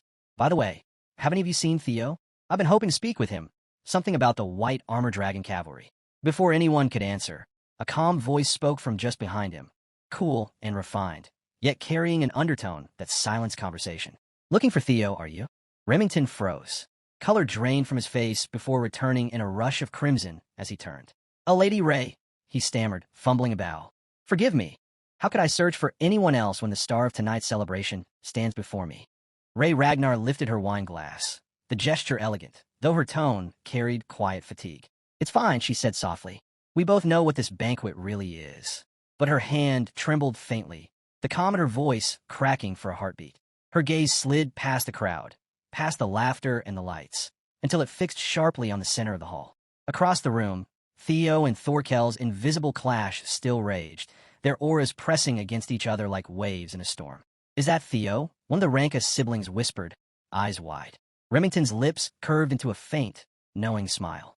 "Who else," he murmured, "would dare steal the spotlight from the entire Ragnar line?" The air between the two heirs shimmered, raw power distorting the space around them. Then, slowly, Thorkel straightened, his laughter breaking the tension like thunder after a storm. "I concede," he said lightly, amusement glinting in his eyes. "It seems I can't keep up." Theo's grin turned sharp. "What's this, brother?" he asked, voice low and teasing. "Giving up already?" Thorkel's chuckle rolled out, deep, confident, untouched by defeat. "Call it surrender if you wish," he said, his tone as smooth as steel. "But I meant what I said. If I could return to my youth, I still wouldn't stand a chance against you, standing here now." Theo inclined his head slightly. "You flatter me, brother." But Thorkel wasn't finished. Turning toward the hall, his voice rose, commanding, bold, resonant enough to reach every corner. "Behold my younger brother, Theo Ragnar," he declared.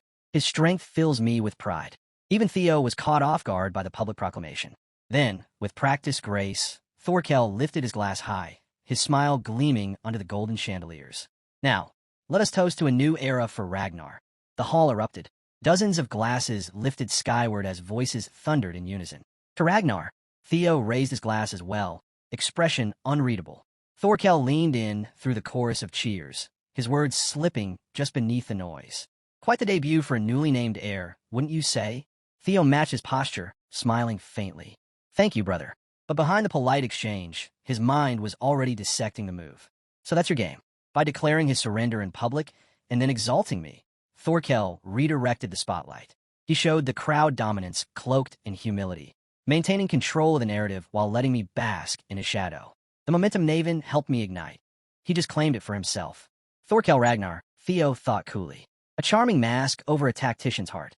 Dangerous, and never to be underestimated. As the applause waned and the music returned, one of the Ranka siblings approached through the dispersing crowd.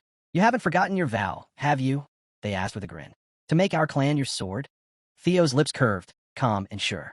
"A promise made is a promise kept." Whispers began to spiral once more, flitting like sparks through dry air. How did he rise so fast? At that age? He's not engaged yet, is he? Maybe I should introduce my daughter. Theo stood motionless in the midst of it all, his name rippling through the golden hall like wildfire. Unstoppable, untouchable. The scene shifted upward to the shadowed balconies of Daffodil Palace, where the light dimmed and the perfume of wine and incense clung to the air. An elder dragon leaned over the railing, his gaze burning with fury as he glared down at the celebration below. "That half-breed bastard," he hissed, voice low but dripping venom. I was ready to crush him myself before the night was over. And then Thorkel, acting the noble fool, turns the whole affair into his own performance, treating our family's legacy like a stage for applause. Infuriating. His tirade faltered as his gaze caught movement near the grand entrance. His expression twisted further. He snarled softly. Evelyn, how dare she show her face here? Down below, the tension softened as laughter rippled through a quieter corner of the hall. Platoon leader Evelyn. Aaron called, his eyes widening with genuine surprise. You look incredible tonight. Evelyn froze, completely thrown. Oh, really? She stammered. Aaron grinned, all warmth and sincerity. When have I ever said something I didn't mean? You look beautiful, adorable even. Her face flushed a deep red, her voice trembling as she tried to regain composure. I can't, she muttered. I'd rather change back into my uniform than stay dressed like this. She turned to flee the embarrassment, but Aaron stepped quickly into her path, blocking her escape with a playful smile and a steady gaze. You can't wear a uniform to a banquet, Aaron said. If you can't handle it alone, come with me. His voice left no room to retreat. Before Evelyn could answer, a glass cut the air and shattered against her dress.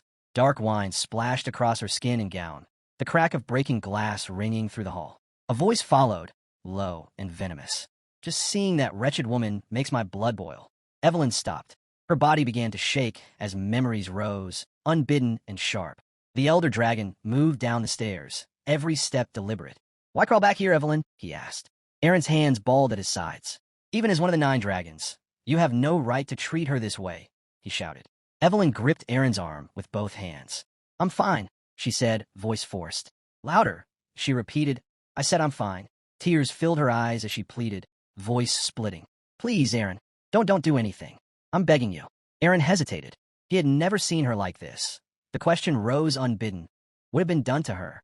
The elder closed the distance. His tone dropped to ice. I warned you before. Never show me your face again. His gaze landed on the mechanical arm at her side. He curled his lip. And this? What is this pitiful contraption? Before anyone could move, his hand shot out. In one brutal motion, he ripped the prosthetic from Evelyn. The shriek of torn machinery tore through the hall. Evelyn's cry was muffled. The metal clattered to the floor like a thrown verdict. The elder's voice finished the deed. Did you honestly believe that attachment would undo what you are? If you're garbage, stay garbage. Crawl where you belong, broken, crushed. Show your face again, and I'll tear you to pieces. Evelyn gasped. Heat of humiliation pushed through her. Her knees gave. She ran, stumbling down the corridor, barely keeping herself upright. Behind her, the elder's laugh echoed through the hall. At last, the stench begins to lift. Aaron's jaw tightened. I'll take this to the tribunal, he spat. The elder only sneered. Do as you please, the elder said, his words slow and poisonous. But remember Ragnar's law? Learn it properly next time. Evelyn ran. Her thoughts tangled and fell apart as she fled the hall. I shouldn't have come. I swore I could face it. I thought I'd grown stronger, but nothing's changed. The past clawed its way forward. Unwanted, merciless. A small girl, thrown to the dirt. The copper taste of blood flooding her mouth. The elder's voice booming like thunder above her. Call me father with that filthy mouth one more time, he'd snarled, and I'll rip you apart. Leave. Never show your face again. The memory had never faded. It clung to her ribs like iron chains. Now, in the present, tears blurred her vision as she stumbled through the corridor. The marble blurred into color and motion. Her knees wavered, then a steady hand caught her before she fell. Not harsh, not pitying, just steady. The demon dragon stood before her, his eyes calm, his presence grounded like the earth itself. Where are you running to? He asked softly. The banquet's the other way. Something inside her cracked, not from fear, but from the warmth that radiated from him. A warmth she had never known, something that felt like protection, like family. Julius Ragnar, the demon dragon. To her, in that moment, he wasn't a legend or a commander. He was what a father might have been. Back in the banquet hall, laughter froze mid-breath as a scream tore through the air. Every head turned, and there, at the center of the grand chamber, Julius Ragnar stood before the elder dragon. His hand gripped the man's arm like iron. Then, with terrifying simplicity, he twisted. The crack of bone echoed like thunder. The elder's howl split the silence as pain contorted his face, veins standing out like cords beneath his skin. Do you know what you've done? He roared, rage and humiliation colliding into one monstrous sound. Julius didn't flinch. He released the broken arm, letting it dangle uselessly at the elder's side. His voice cut through the chaos. Low, resonant, undeniable. I warned you, he said. Touch her again, and this would be the consequence. The elder's color drained, his fury burning cold beneath the humiliation. You dare turn your back on Ragnar itself? He spat. Seize him. At his command, tribunal enforcers surged into the hall, boots striking marble in a unified rhythm. The guests recoiled as the ring of soldiers closed around Julius. Fear rolled through the crowd like a living thing. The tribunal commander stepped forward, his voice trembling with formality and fear. Commander Julius Ragnar of the White Armored Dragon Cavalry, you are under detainment for injuring the head counselor. Cooperate peacefully. Julius turned his gaze toward him, and the man's words faltered instantly. That look, cold, absolute, could have stopped a storm mid-air. The room seemed to shrink beneath the weight of his aura. Every breath grew shallow. Then Julius spoke, quiet, but with a certainty that cut deeper than any sword. Even Ragnar's code is clear, he said. An oath sworn upon the sword is binding. The words carried the weight of law itself. He lifted his head, eyes steady, voice ringing with restrained fury. Years ago, before these same elders, I made a vow. If Evelyn was ever hurt again. He paused, and the silence that followed felt like the breath before judgment. I'd return the pain in full. No mercy, no restraint. The declaration hung in the air. Gasps rolled through the guests. Whispers followed like a rising tide. Julius's killing intent pressed down on the room, so tangibly it felt like a weight on every chest. Theo arrived then, taking in the scene at a single glance. Julius snapped the elder's arm. The tribunal won't hold this. A cold prickle skittered down his spine. This hadn't happened before. What shifted? His eyes locked on Evelyn, and the pieces fell into place. Evelyn Nareville, Wolfgang Ragnar's illegitimate daughter. To Wolfgang, who worshipped bloodlines, she was a stain. He'd plotted her exile. Julius had intervened, seen value in her, and pulled her into the White Armored Dragon Cavalry. Under Julius, she rose to vice commander, until Wolfgang used her one mistake to try to destroy her. She barely survived, her left arm gone. She withdrew to the outskirts as a trainer, and now she stood where Wolfgang never expected her to return. Theo's hands clenched. All this because of me. My setback warped the flow of fate. If I set the wrong path in motion, then I must correct it. The elder wasn't finished. Cradling his broken arm, he spat venom into the crowd. Look, see how the demon dragon mocks the elders who guard Ragnar's honor. He hides behind the 9 dragons to threaten his kin. If this isn't treason, what is? Julius's fury flashed again, his reply cutting through the chamber. You dare speak of authority, you wretched coward. The hall trembled under the tension. Glasses rattled. Conversations died on the spot. Then Theo stepped forward. His voice cleared the chaos. Measured, authoritative, the tone of someone who'd commanded order from a courtroom verge of collapse. Both of you enough. This is meant to be a celebration, my sister's birthday, not a night soaked in fear. Julius's aura slackened, dimmed by Theo's steadiness. The elder froze, clearly not expecting intervention from the young heir. Theo scanned the room with a steady sweep. Then let's settle this the Ragnar way, a duel trial. Shock rippled through the guests. The elder recoiled, color draining from his face. Ridiculous. The demon dragon assaulted me openly. The guilt's obvious. No trial is needed. Theo inclined his head, measured. You're right. If we let this spiral, the clan will splinter. We need to end it here, decisively. With deliberate grace, he turned toward the lady of the palace, voice steady and edged with respect. Lady Daffodil, would you agree?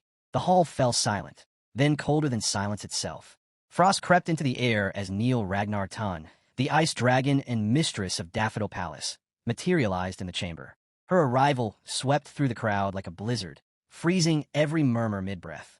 Her eyes were glacial, her tone sharper than steel. This is my daughter's birthday celebration, she said, each word slicing the air. Tell me, what exactly do you think you're doing? The elder dragon, still clutching his broken arm, stumbled forward in panic. Lady Daffodil, please. You must understand. Look at what he... Enough. The single word froze him where he stood. I have no interest in your trivial disputes, she continued, her tone heavy with finality. As Theo said, we'll settle this swiftly. Consider this your last mercy. A low ripple of whispers spread through the hall. A duel trial? Someone gasped. But the counselors, they're all Dragon Gate swordsmen or higher. Exactly, another replied. Only the demon dragon could stand against them. The elder dragon hid a smirk, pleased by the murmurs. Perfect. Let them believe the odds favor us. He lifted his chin, arrogance seeping back into his eyes. 3 against 3, he declared. Best of 2 takes the victory. The final match between the accuser and the accused. The first 2 will be their chosen kin. His smirk deepened. And what does Julius have? A crippled woman and that sanctimonious brat. Theo? His thoughts curled darkly. It won't even reach me. I'll crush them before it begins. Raising his voice, he called out across the chamber. If that is your stance, then so be it. Let the purity of the sword decide justice. From the sidelines, Thorkel Ragnar watched silently, a faint glimmer of respect in his eyes. Theo, he murmured, you've done it again. If not for your composure, Julius's rage would have sparked a war. The elder nearly trapped us in a perfect snare, but you turn it back on him. Brilliant. Now both sides are bound, and the clan's honor stands unbroken. This will be worth seeing. The scene shifted. Outside, torches ignited one by one around the duel grounds, their lights spilling across the sand as the tribunal commander raised his voice. By order of the tribunal, he proclaimed, the duel trial of Ragnar shall begin. All magic is forbidden. Only the sword shall judge. His voice echoed across the field. Do both sides swear? No retaliation. No resentment, whatever the outcome. I swear, rumbled the demon dragon, his voice a rolling storm. I swear, the elder dragon replied, pride hard in his tone. The commander nodded once. Then let the first duelist step forward. From Julius's side, Ragnar entered the arena, calm, unwavering, the weight of the moment pressing around him. The torches flickered. The night itself seemed to hold its breath. The duel trial of Ragnar had begun, and the shock that rippled through the crowd struck like thunder over frozen stone. Among the watching crowd, one of the Ranka siblings leaned close to her brother, whispering under her breath, Rem, is Theo really going to be okay? Remington's arms were crossed tight. He didn't answer right away. His silence said more than words. It doesn't look good, he finally muttered. Her brows knitted. What do you mean? Is the elder's fighter that strong? Remington's voice dropped, low enough that only she could hear. Wild Gus Sword Beta, the elder's personal aide. He's not just skilled. He's one of the top-ranked among the elite. If it were one of the counselors themselves, Theo wouldn't even stand a chance. But this matchup, it's still vicious. Across the arena, the elder dragon leaned toward his fighter, voice smooth and venomous. For this duel, he whispered, don't hold back. Use everything, even the techniques meant to kill. Beta's eyes flickered. You want me to kill Theo Ragnar? He's the heir candidate now. The elder's lips twisted into a cruel smile. Relax.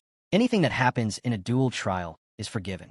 At the very least, he said, the grin turning razor sharp, bring me one of his arms. On the opposite side, Julius clenched his fists until his knuckles whitened. His jaw locked as he watched Theo step forward into the arena. Can he really handle this? He took a step closer, voice low, almost guilty. Theo, this is on me. My temper pulled you into it. Are you sure about this? Theo didn't turn. His gaze stayed fixed on the dueling ground, eyes reflecting the torchlight like polished steel. Of course, he said calmly. Trust me, this duel ends a grudge that's long overdue. He lifted his sword. The torchlight glinted off the blade, catching in the air like fire, trapped in ice. The first battle of the duel trial was seconds away. The scene shifted to the dueling grounds. The air itself felt tight, every breath drawn like a bowstring ready to snap. Across from Theo stood Beta, the elder's aide, stance sharp and disciplined. His sword gleamed in a high offensive guard, aura burning with unshakable confidence. The tribunal commander's whistle cut through the silence. Theo moved first. He exploded forward, feet tearing through the dirt, speed so sudden it made the front row flinch. Beta didn't back away. He surged to meet him, blade raised, the clash inevitable. Steel collided with steel in a single, deafening roar. The impact sent a shockwave racing through the arena, dust spiraling, sparks raining down like stars. The ground cracked beneath their feet as both fighters were forced back, boots gouging deep trails into the stone. Beta recovered first, his figure blurred, gone in an instant, then reappeared at Theo's flank, blade crashing down in a savage arc meant to split him clean through. Theo spun, intercepting just in time. Their blades met again with a burst of light that split the night open. Sparks scattered like fireflies, the rhythm of their blades echoing through the arena, steel clashing, while colliding, neither giving an inch. The duel of Ragnar had truly begun. Gale's stance tightened, his focus sliced through the noise like a blade. He's still standing. Even in direct exchange, Theo didn't break. So this is successor-level strength. Dust thickened around them, spiraling as two figures moved in a single, violent rhythm beneath the torches. Gale flicked a pebble with his foot, small, precise, and it popped up toward Theo's face. Instinct made Theo lift an arm to guard. That split second was all Gale needed. He lunged, red light flaring at the edge of his vision, blade aiming to finish the fight. The successor knows no real craft. This ends now. The sword sliced through Theo's coat, nicking the throat. Gale spoke, voice cold and even. For the dignity of a successor, I'll be merciful. Consider this painless. Theo did not accept defeat. At the last heartbeat, he snapped his head back, the blade missed by a hair. He dropped into a low crouch, sword held, silent, waiting for the opening Gale expected. Gale hesitated, then stepped back to widen the gap. If I followed through, I would be dead, he thought. Why didn't he attack? Pressure rolled out from Theo, dark, heavy, and wrong. He clutched the side of his head as a chorus of voices struck the air. Kill them. Kill them all. Take everything. Theo's eyes flared red. He ground his teeth, fingers digging into his temple as if to force the noise down. The presence behind it pressed like an emperor against a cage. Gale watched the scene, muscles ready. He charged with a roar, blade raised in an overhead arc meant to split Theo in two. Steel fell like fate. Theo's sword shot up and met the blow with a ringing clang, the sound of two wheels crashing. Gale's motion stopped short. Whatever had been riding Theo shifted. The pacing changed. The internal chorus tried to roar again. Theo's voice cut through it clean and low. Kill, kill, kill, enough. I'll handle this fight myself. Shut your mouth. Gale spat, voice ragged. You bastard. What are you even saying? Before he finished, Theo's sword blurred, so fast it seemed to tear the air. In a single instant, Gale's arm and leg were gone, severed clean. Blood sprayed across the stone. There was no time to register what had changed. Only the merciless flash of steel aimed straight at him. Panic erupted as limbs vanished and defenses collapsed. Gale's scream was cut off by the next strike. Theo's blade fell like a thunderclap. The impact detonated at the arena's center. The ground split, shockwaves shredded outward, and dust, stone, and debris were hurled in every direction. Guests reached for cover. Nobles ducked behind chairs as robes and banners whipped in the blast. Ragnar raised a pale hand. Her aura formed a frozen bastion. The destructive wave slammed into the barrier and shattered against it.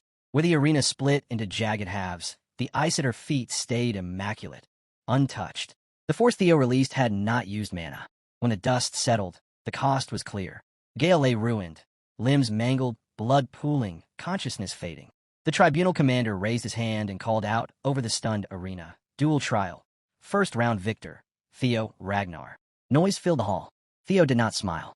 The faint red in his eyes ebbed, but the memory of the moment replayed in his head. The strange compulsion, the power that answered when he trusted it. It felt different from ordinary fury. Something else guiding his hand, pushing him. His breath slowed and the glow faded. He thought of the split arena and the force he'd unleashed. A dry, curious chuckle slipped out, part warning, part calculation. Entrusting himself to grudges was dangerous. If he could learn to control that voice, master it, he could become far stronger. The tribunal commander's voice cracked the silence. Prepare for the second round. Both fighters stepped forward. Theo stepped back into place without hesitation. His boots struck the stone in steady rhythm. His voice cut through the charged air. The defense declares a consecutive battle. The hall erupted into shouts and disbelief. Across the arena, the elder dragon ground his teeth. Theo Ragnar, staying in for the second round as well, he hissed. Arrogant little fool. Fine then. If he wants to die so badly, I'll kill him myself. The man who stepped from the elder's side wasn't the elder dragon. He was something far worse. His presence dropped over the arena like gravity itself. Immense, unyielding, absolute. Every step carried the precision of a veteran who had lived 100 battles, and I'll be counting on you, young blood of Ragnar, he said evenly, voice calm but heavy enough to silence breath. The name spread through the hall like wildfire. Page Garson, the Sword of Mystics, a former Dragon Gate swordmaster, a man whose legend was enough to stop armies mid-charge. The Ranka siblings froze. Erica's voice trembled as she whispered, that sword. He's wielding it without mana? Halkus's grin broke wide. That blade's a monster. I like him already. But Remington didn't smile. His tone was quiet, drained of hope. This isn't like the last fight. Page Garson isn't an aide, he's a weapon. They're not trying to defeat Theo this time. They're trying to kill him. Erica waved him off, laughing nervously. Come on, you're exaggerating. Sure, Theo might lose but die. No way. Remington's jaw locked tight. His eyes never left the arena. No, this isn't a trial anymore. His voice hardened. It's an execution dressed as honor. On the field, Theo lifted his sword. His stance was steady, unwavering.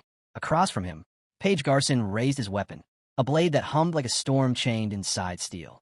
The two stood facing each other, still as thunderheads before a strike. The tribunal commander's whistle cut through the silence. Sharp, final. The second round had begun.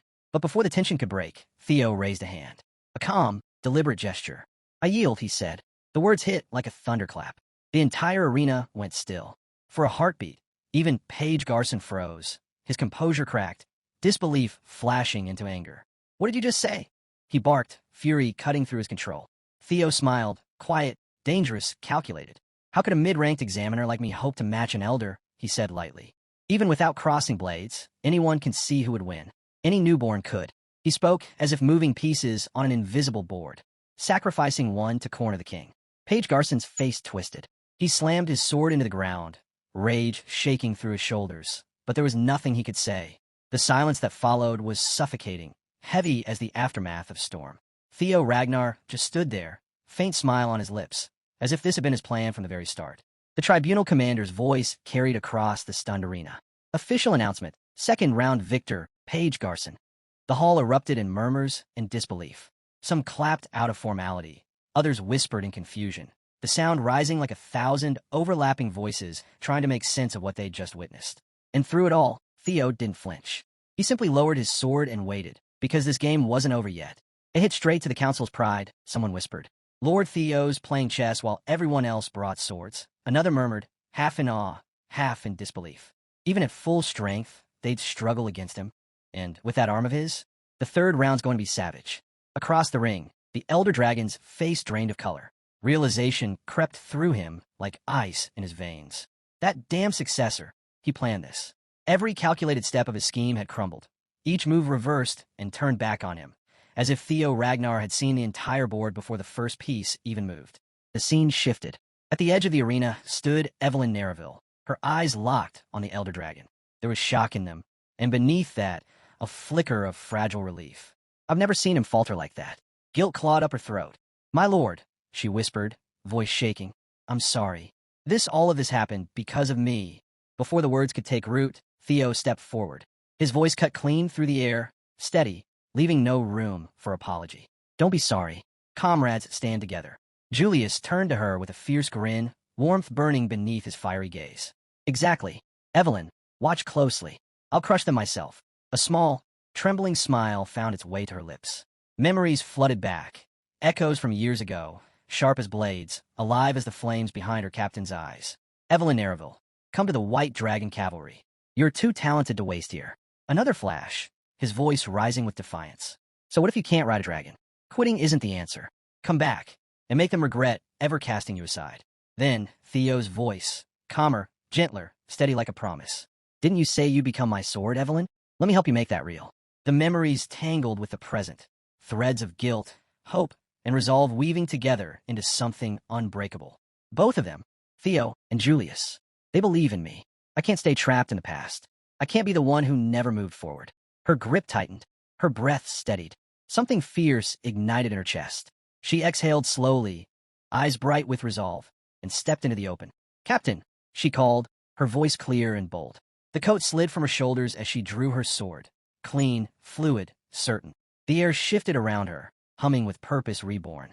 This villain's role, she said, each word ringing like tempered steel. I'll take it on myself. But before that, I have something to say. The tribunal commander's voice boomed through the silence. The third and final round will now commence. Fighters stepped forward. From the far end of the arena, the Elder Dragon emerged. His gait was slow but unbroken, sword in his right hand, his left arm still wrapped in thick bandages. His muttering rolled low, bitter as poison, seething with wounded pride and fury barely held in check. The final battle of the Ragnar duel trial had begun, and the storm was far from over. Damn it, all the way to the third round. The Elder Dragon's voice trembled with rage, his composure cracking like glass. Because of that cursed successor, everything's in ruins. My reputation, the council's authority, shattered. His teeth bared in a feral snarl.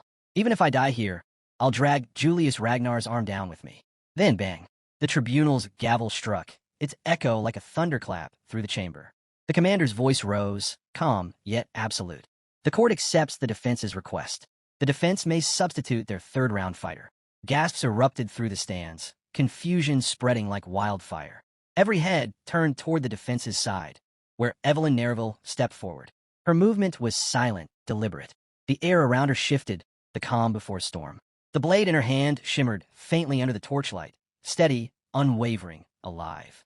Each step echoed like a heartbeat across the stone. Across the ring, Wolfgang Ragnar threw his head back and laughed, a cruel, hollow sound. This is absurd, he scoffed. There's a limit to foolish courage. What next? Will you start begging for mercy? His voice dripped with contempt, but Evelyn didn't flinch. She raised her sword, smooth, fluid, certain. Time seemed to hold its breath. Every scar, every wound, every echo of humiliation she had buried now fell away. What remained was resolve, pure and unshakable. Her gaze locked with Wolfgang's, cold, sharp, and merciless. "Don't be a fool, old man," she said, voice cutting through the arena like a blade. "The one who should be begging is you, father." The word struck like an explosion. Wolfgang's face twisted, muscles locking so tight a vein pulsed at his neck. The daughter he'd cast aside, the child he'd beaten, discarded, erased, now stood before him not as a ghost, but as his judgment. Gasps rippled through the spectators. Did she just say father? Evelyn, wasn't she with the White Dragon Cavalry? Wait, her father's Wolfgang Ragnar? That can't be, look at them. A quieter voice broke through the noise. No, it's true. I've seen Wolfgang's wife before. Evelyn must be the illegitimate one. The whispers spread like wildfire, each one a dagger driven deeper into Wolfgang's pride. His face reddened, humiliation and fury twisting his features. "You wretch," he spat, the words trembling with venom. "Father, you say? Don't spout such nonsense." Evelyn didn't blink. Her eyes gleamed, sharp, cold, and unrelenting. "If I'd known it would please you," she said, her lips curling into a thin smile, "I'd have called you that sooner." The crowd hushed again, drawn into the tension like moths to flame. Evelyn took another step forward, her voice rising, each word clear as steel on stone. "Since you love the past so much, why don't I remind you of it?" Her tone didn't waver. "You beat me half to death when I was a child, because I called you father, because I was born your shame." Her voice cracked through the arena like lightning. "You didn't stop there. You tried to kill me again when I served under the White Dragon Squadron, just to bury your own disgrace." The crowd froze. Even the tribunal officials didn't move. Evelyn's words had become her weapon, and this was her strike. The arena froze, utter silence, swallowing every sound. Wolfgang's fury twisted across his face. "Silence," he roared. "I am a member of House Ragnar. What's wrong with that?" But the crowd wasn't silent anymore. It was turning on him. "She's the real one, isn't she?" someone whispered. "A bastard child.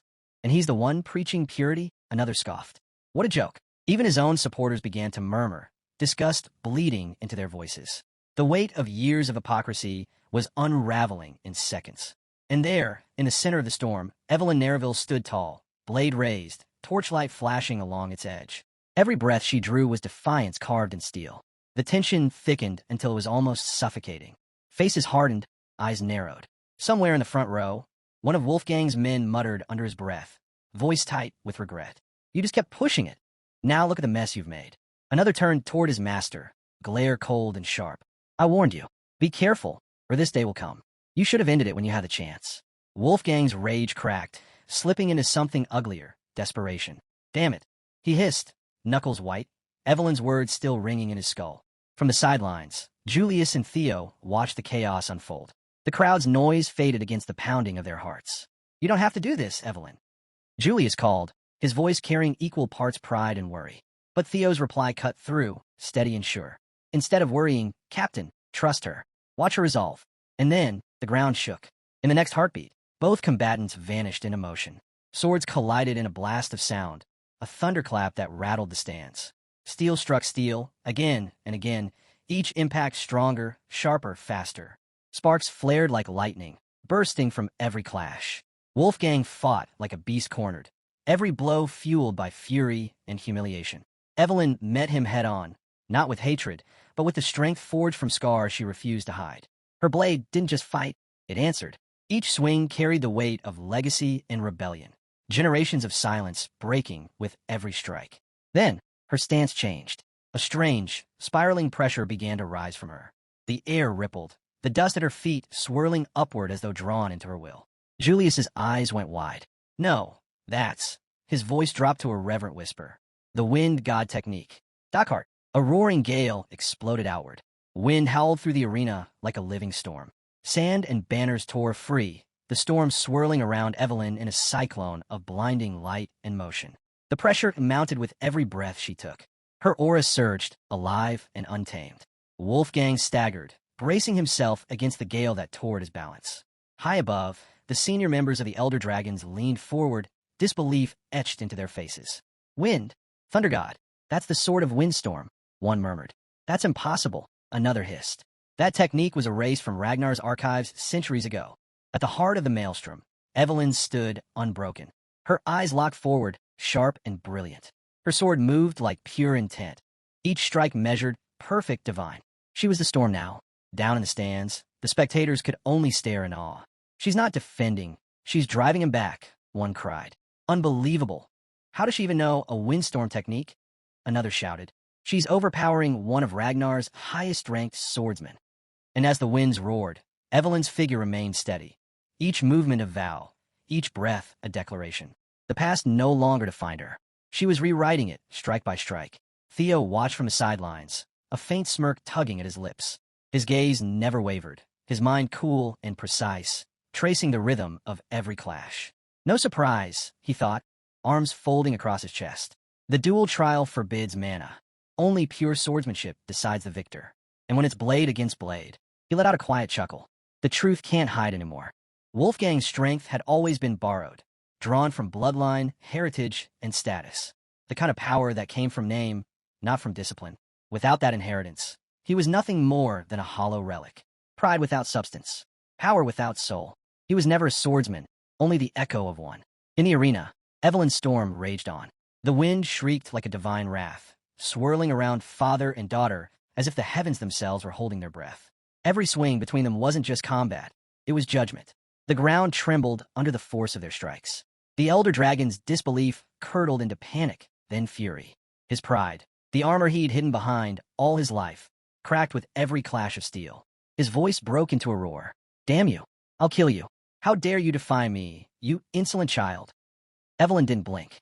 Her expression stayed composed, every motion deliberate, her focus absolute. She could see his next move before it began. Each twitch of muscle, each surge of anger telegraphed in his stance. Wolfgang leapt high, rage distorting his face, sword raised overhead for a final, killing blow. The air froze. Then the two blades collided. The clash split the silence, a scream of steel tearing through the air. Sparks burst outward in a shower of light. And for an instant, time itself seemed to fracture. Wolfgang's grin twisted into something feral. You wretch, he spat. Did you really think you could escape me? I'll break you again. I'll make you remember your place. But Evelyn's control finally snapped. Her teeth clenched. Her eyes burned with a fury that had waited a lifetime to ignite. When she struck again, the impact was deafening. The force of it sent Wolfgang stumbling back, his footing broken, his breath ripped from him. Go on, she said, voice sharp as the edge of her sword. Try me, father. The word hit harder than the blade. For a single heartbeat, his arrogance faltered. His thoughts splintered into disbelief. How is this possible? Evelyn's voice rose, steady, fierce, alive. When I was small, you were everything to me. I feared you because you taught me I was nothing. Her gaze locked onto him, no longer the eyes of a child, but of an equal. But I'm done being afraid. I have people who believe in me now. People who call me comrade. Her tone hardened. I'm not that weak little girl anymore. Wolfgang staggered back. For the first time, his face showed fear, not of defeat, but of recognition. He'd forged her in cruelty, and now, she'd become a blade he could no longer command. Evelyn moved before he could recover. Her sword cut through the air with a sound like thunder breaking. The strike landed clean, unstoppable. Her blade shattered his defense, the impact hurling him backward. Wolfgang hit the ground hard, his roar splitting the arena as blood scattered across. The storm quieted, but its echo lingered in every watching soul. Evelyn stood firm, chest rising and falling with steady breaths, her eyes sharp as tempered steel. Her voice rang out, clear and fierce, slicing through the stunned silence of the arena. I'm no longer your weak child. Wolfgang's sword spun from his grip, clattering across the fractured ground before burying itself deep into the stone with a metallic scream. For a single heartbeat, everything stopped. The crowd gasped in unison, a single collective intake of air that seemed to freeze the world in place. From the stands, Julius and Theo exchanged a knowing look, quiet pride gleaming between them. They didn't need words. This was the moment they'd been waiting for. Below, the once mighty elder dragon lay broken amidst the wreckage, clutching the stump where his hand had been. Blood soaked the floor beneath him, each breath a ragged snarl. Rage burned through him, rage and humiliation deeper than any wound. With a guttural roar, Wolfgang slammed his remaining hand to the ground, forcing himself upright through sheer, stubborn will. Damn it, he bellowed, voice shaking the arena. Don't mock me. This duel isn't over. Then frost bloomed. Crystalline ice spread outward from beneath him, crawling over the shattered tiles in a beautiful, deadly bloom of white. Wolfgang froze in place, literally, his arm locked mid-motion, encased in a shell of glimmering ice. For a moment, Confusion flickered across his face. Then realization struck like lightning. The frost wasn't his. It was hers. From a far end of the arena, Ragnar, the ice dragon, stepped forward. Her presence alone was enough to turn breath into mist, her gaze sharper than the edge of any blade. "If you truly are one of the 9 dragons," she said, each word carrying the weight of absolute command, "then stop disgracing yourself and accept the result." The rage in Wolfgang's eyes faltered, his defiance crumbling under her gaze. His body shook, not from cold, but from the shame he could no longer deny. Then came the voice that sealed his fate. "The tribunal declares, 3rd duel trial victor, Evelyn Nereville." For a heartbeat, silence. Then the crowd erupted. The arena exploded into cheers, shouts, applause, the thunder of boots against stone. A wave of sound rolled through the stands, washing away every trace of the earlier tension. Moments later, the tribunal commander raised his gavel once more. Final verdict, not guilty. Evelyn exhaled slowly, the storm within her finally settling. She slid her blade back into its sheath, each movement deliberate and calm. She turned, walking toward Julius. Every step echoed softly, her composure firm, but her eyes warm once more. When she reached him, her smile bloomed, gentle, genuine, free. "Evelyn Nereville, reporting back." "Captain." Julius's chest swelled with pride, his usual composure breaking for just a moment. His voice trembled when he answered. "You did well, Evelyn. You've made us proud." Her eyelids fluttered shut, and a quiet smile touched her lips. Relief washed through her like a sunrise after a long night. "I'm not alone anymore," she thought. "It's because of them." A faint laugh escaped her under her breath. "It's all thanks to you." Around them, chaos spread through the Elder Dragon's faction. "Elder Council Head, are you all right?" "Your blade, here, sir. You're bleeding heavily. We need to treat you now." But Wolfgang would hear none of it. He batted away their hands, blood dripping from his arm, aura flaring in wild, uncontrolled fury. The chill from Neil's magic hadn't reached his pride, and that pride was burning hotter than ever. The dragon who had once looked down on all others now trembled, swallowed by his own wrath. And amid the chaos, Evelyn stood tall, unbroken, unbowed. For the first time in her life, she didn't need to fight for acknowledgement. She had already earned it. Wolfgang's gaze locked onto Evelyn, his daughter, his disgrace, his defeat. Murder burned in his eyes, raw and wild. He took a step forward, voice trembling with wrath, each word dripping venom. "You, Evelyn, Evelyn, Theo," and Julius turned at the sound of his boots dragging across the stone. For a heartbeat, they thought he would finally retreat in silence. But instead, he charged. Blood still streamed from his wounds, but rage gave him strength. His sword swung in a violent arc, fueled by blind fury and wounded pride. "Evelyn Nereville, you wretched girl. I'll kill you, right here, right now." His blade never reached her. A hand, massive, unyielding, caught his wrist mid-swing. The momentum died in an instant. The entire arena froze. Standing between them was Julius Ragnar, commander of the white armored dragon cavalry. His figure loomed like an iron wall, broad shoulders squared, cloak fluttering in the aftermath of motion. His crimson eyes burned, quiet and terrifying. His aura rolled outward in a storm of raw pressure that made even the strongest soldiers step back. He stared Wolfgang down, voice low and steady, every syllable drenched in controlled rage. "Do you want me to tear off your other arm too?" The words hit harder than any blow. Wolfgang's face twisted, his breath ragged. Fury warred with fear. He knew, if Julius struck now, he wouldn't survive. His grip loosened. The sword slipped from his hand, scraping against the ground with a dull clang. "Why is it always you?" he spat, bitterness bleeding through his teeth. "Always standing in my way?" Before Julius could answer, a voice shattered the tension. "Invasion." A messenger stumbled into the arena, breath heaving, face pale with terror. "The Troivan family," he gasped out. "They've launched their attack. The northern front has fallen. All units, return to your posts immediately." The word struck like thunder. Julius's expression hardened in an instant. His anger shifted to grim focus. He turned sharply, cloak snapping behind him. "Theo, Evelyn, this is wartime. Return to the White Dragon Squad now." Both answered without hesitation, voices steady and resolute. "Yes, sir." They moved at once, urgency cutting through the air like steel. But behind them, Wolfgang's rage reignited, burning hotter than ever. His voice rose in a broken roar. "Those bastards! How dare they look down on me? Stop! The duel isn't over. I said stop." He stumbled forward again, veins bulging, eyes bloodshot with fury. And then, the temperature dropped.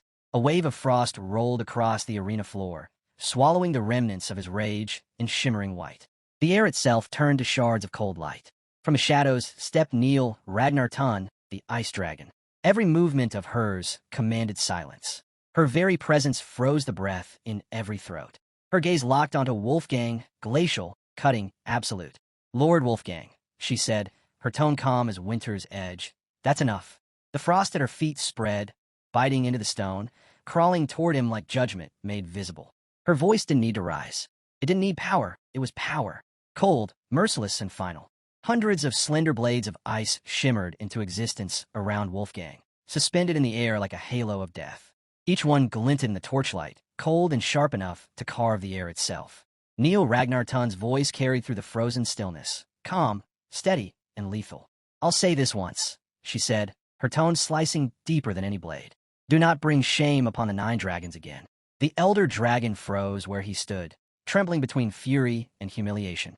"Lady Ice Dragon," he rasped, disbelief cracking through his composure. "Are you defying me? Ignoring the Elder Council's will?" Her answer came soft, deliberate, every word weighted with power. "Who can say?" she murmured. "But I doubt his opinion differs much from mine." That quiet dismissal struck harder than any roar. And then, his final blow came not from her, but from the men he once led. The Elder Council members turned their backs to him, one by one. Their footsteps echoed through the arena, measured, final, each one a nail in his pride. One elder stopped at the edge of the dais, his voice echoing like a verdict. "Even if the council's dignity has fallen, we will not be represented by one who denies defeat and raises his blade after losing." The words cut through Wolfgang like a sword through bone. His pride shattered. His aura flickered and faded. The weight of disgrace crushed the last of his defiance. And slowly, with a sound like the breaking of glass, Wolfgang Nereville sank to one knee. For the first time in his life, he yielded, publicly, completely. The man who once ruled from the peak of the 9 dragons bowed under the weight of his own failure. Julius watched in silence.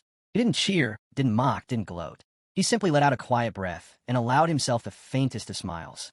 Mounting his wyvern beside Theo and Evelyn, he cast one last look over the ruins of the duel ground. "It's finally over," he said, his voice low, final. A pitiful end. A greedy old man turning his legacy into a farce. The wyverns rose into the sky, wings cutting through the cold night. The arena below faded into distance, swallowed by silence and frost. Cut to the Troivan headquarters. A fortress of black steel and carved stone, its walls thrummed with the heartbeat of war. Inside, under the flicker of cold lamps, Ed Troivan sat upon his iron throne like a monarch of ruin. His expression was calm, almost detached, but behind his still eyes lay the hunger of a predator who had waited far too long. One of his generals stepped forward, fist pressed to his chest. "With this strike, my lord, we've secured the central plateau. Castle Harmon will fall within the hour." Ed's gaze sharpened. And Ragnar's response? He asked, voice quiet but precise, like a blade seeking weakness. The general bowed his head. "Their lord's cavalry and the private troops of the 6 pillars are converging on the plateau, exactly as planned." For a long moment, silence hung heavy. Then, Ed laughed. It wasn't joy nor arrogance. It was the laughter of a man watching every piece fall into place. He pressed a hand to his temple, amusement curling into something far darker. "Foolish Ragnars," he murmured, his tone like the edge of a knife. "They move exactly as expected." His fingers tightened on the armrest of his throne. "While they pour everything into the plateau," he whispered, eyes glinting with cruel satisfaction. "Our real feast will be served right here." The camera lingered on his smile, sharp, knowing, merciless, before fading to black. The scene shifted to one of the castles belonging to the 6 noble houses, deep within Bacchus territory. Weary soldiers stood watch, waiting to intercept an incoming enemy assault. Leaning against the damp stone wall, one soldier muttered that their new lord was useless. Since arriving, the man had done nothing but lock himself away and drink himself senseless. In times like these, the soldier wondered if their lord even remembered he was supposed to be the head of the house. His companion scoffed, bitterness thick in his tone, saying calling him head of house was a joke. The place was drowning in debt, and anyone who could leave already had. Even knights and vassals who had served the Bacchus name for generations were gone. There was nothing left for the man to lead. Maybe drinking was the smartest thing he'd ever done. A third soldier laughed weakly and asked if Ragnar had sent reinforcements. The first soldier sneered. Reinforcements were a joke, just those freeloaders Sybil Dre and Eodi Naren from the Ragnar support squad. He leaned closer, lowering his voice to a growl. All they did was drink and pretend to handle night patrols while passed out drunk. Support, he scoffed. It was all set up. Ragnar wanted to drive him out. Then he realized what the whole thing was really about. The scene shifted again, this time under the cloak of night. In the dark woods beyond the castle walls, the same soldier knelt before a hooded figure cloaked in shadows. Bowing deeply, he reported that morale inside had already collapsed, the garrison barely functioning. The operation, he said, was as good as complete. The hooded man's lips curled into a cold smirk as he crossed his arms and turned to his men. With mocking ease, he said if the place was already finished, then they would end it quickly and return home before sunrise. The scene cut sharply back to the Bacchus castle.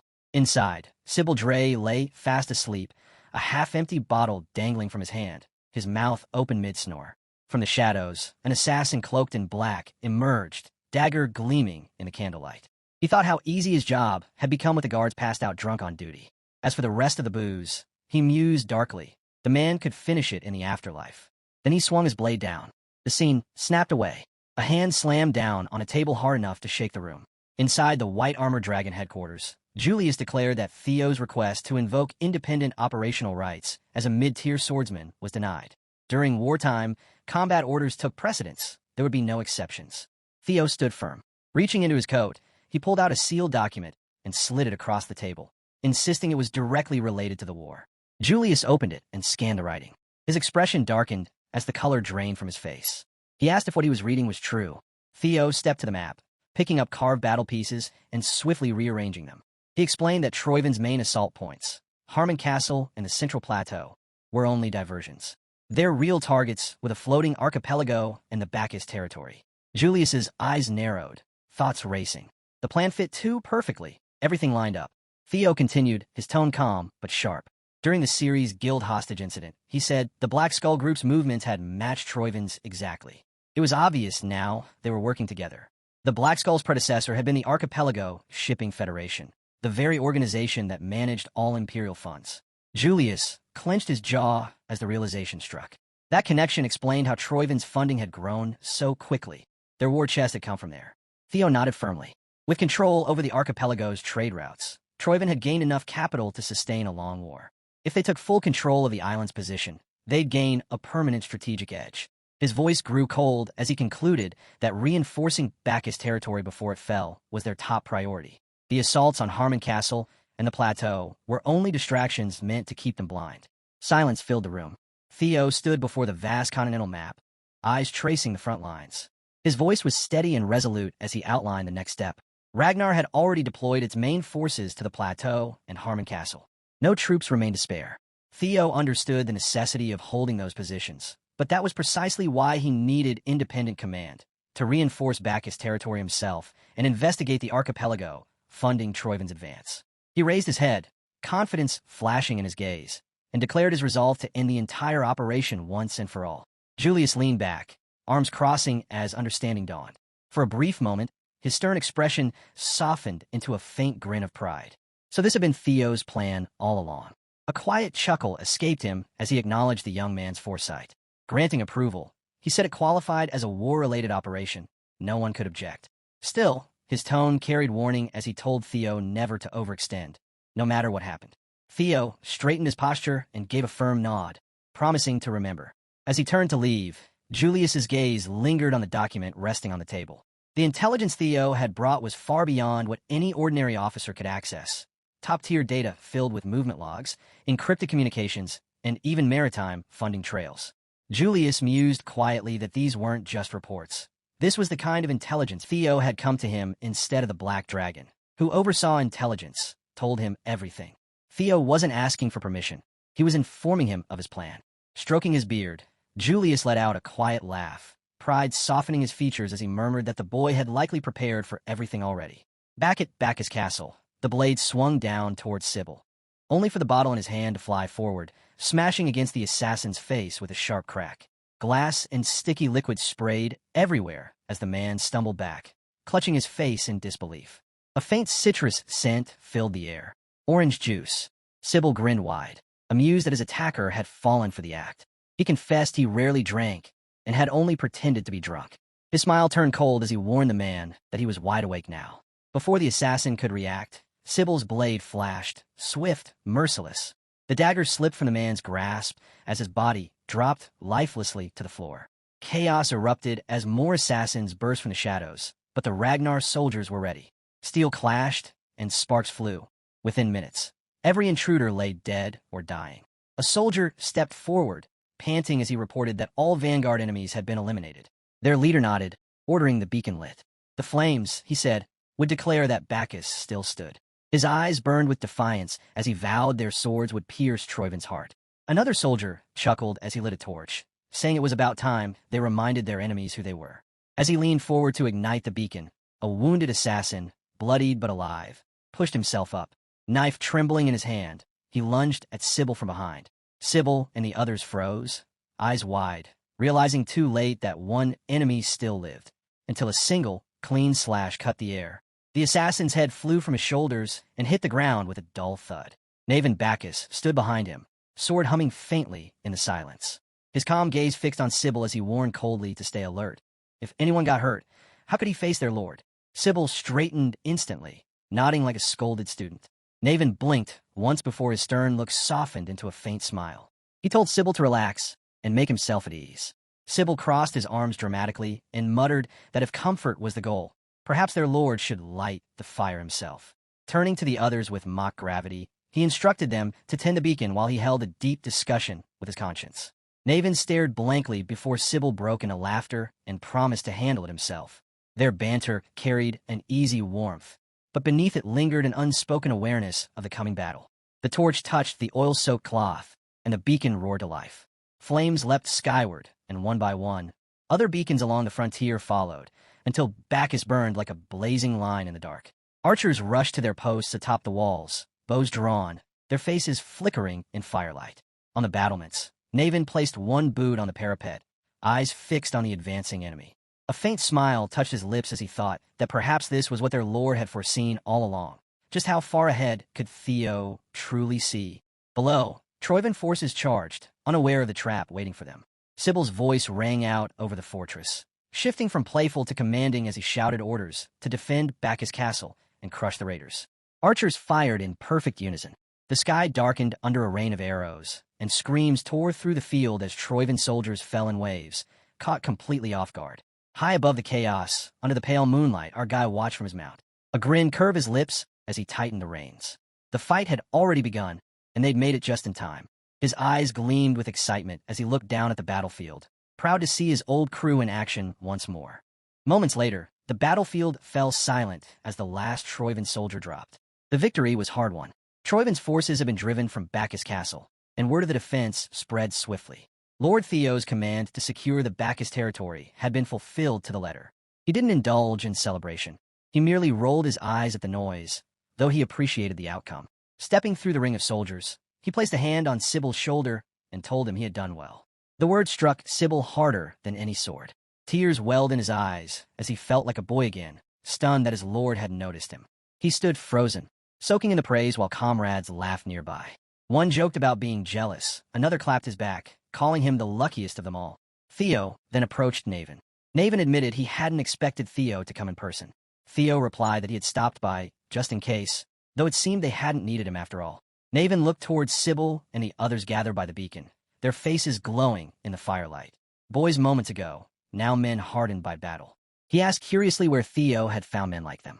Theo's chest filled with quiet pride. He explained they were the ones he had trained with during his apprenticeship as an inspector, men who later chose to serve under him as part of the Camellia Palace Guard. He added that they had clearly earned Knaven's trust as well. Knaven's eyes softened as he studied them again. Honestly, he confessed, he hadn't expected much from them at first. They'd been only mid-level inspectors with little battle experience. But after fighting beside them for a few days, he had noticed the difference. Their skills were raw, yes, but their loyalty was absolute. Theo closed his eyes for a moment, letting the praise sink in before murmuring that hearing those words made him proud. When he opened them again, his gaze was calm and sure. He told Knave he had a request. Gesturing toward the soldiers who had answered the beacon, Theo suggested that, now that the knights and vassals had deserted, the Bacchus family's Knight Order was empty. He proposed that Knave train these very men to become the new Bacchus Knight Order. Knave looked over the soldiers as if seeing them anew. He repeated the name Knight Order and smiled, saying it had been a long time since he'd felt such excitement. Theo watched him closely, noticing how naturally he took charge, then nodded and said he would be counting on him. Naven blinked in surprise and asked if his lord was leaving already. Theo replied simply that he had seen all he needed to see.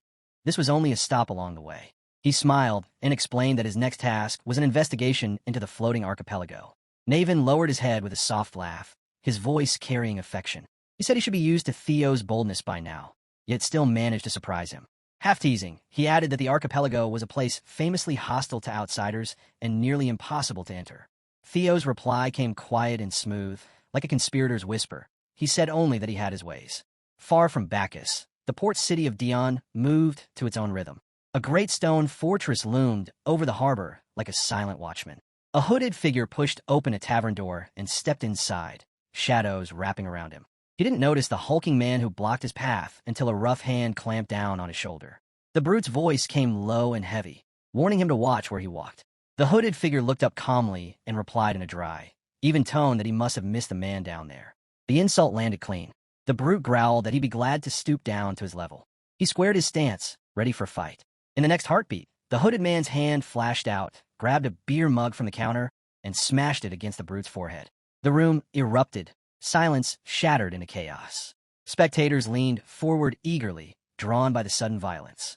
Someone shouted for a fight, half warning and half thrill. Others laughed, feeding off the energy as barmaids darted between tables, shouting orders and slamming drinks into eager hands. In a smoky candlelit chamber behind the hall, a woman read a report to the man across from her. Starting on the 15th, the floating isles would supply Troivanai with gunpowder and steel as planned, all counted as rent for the dragon's sword.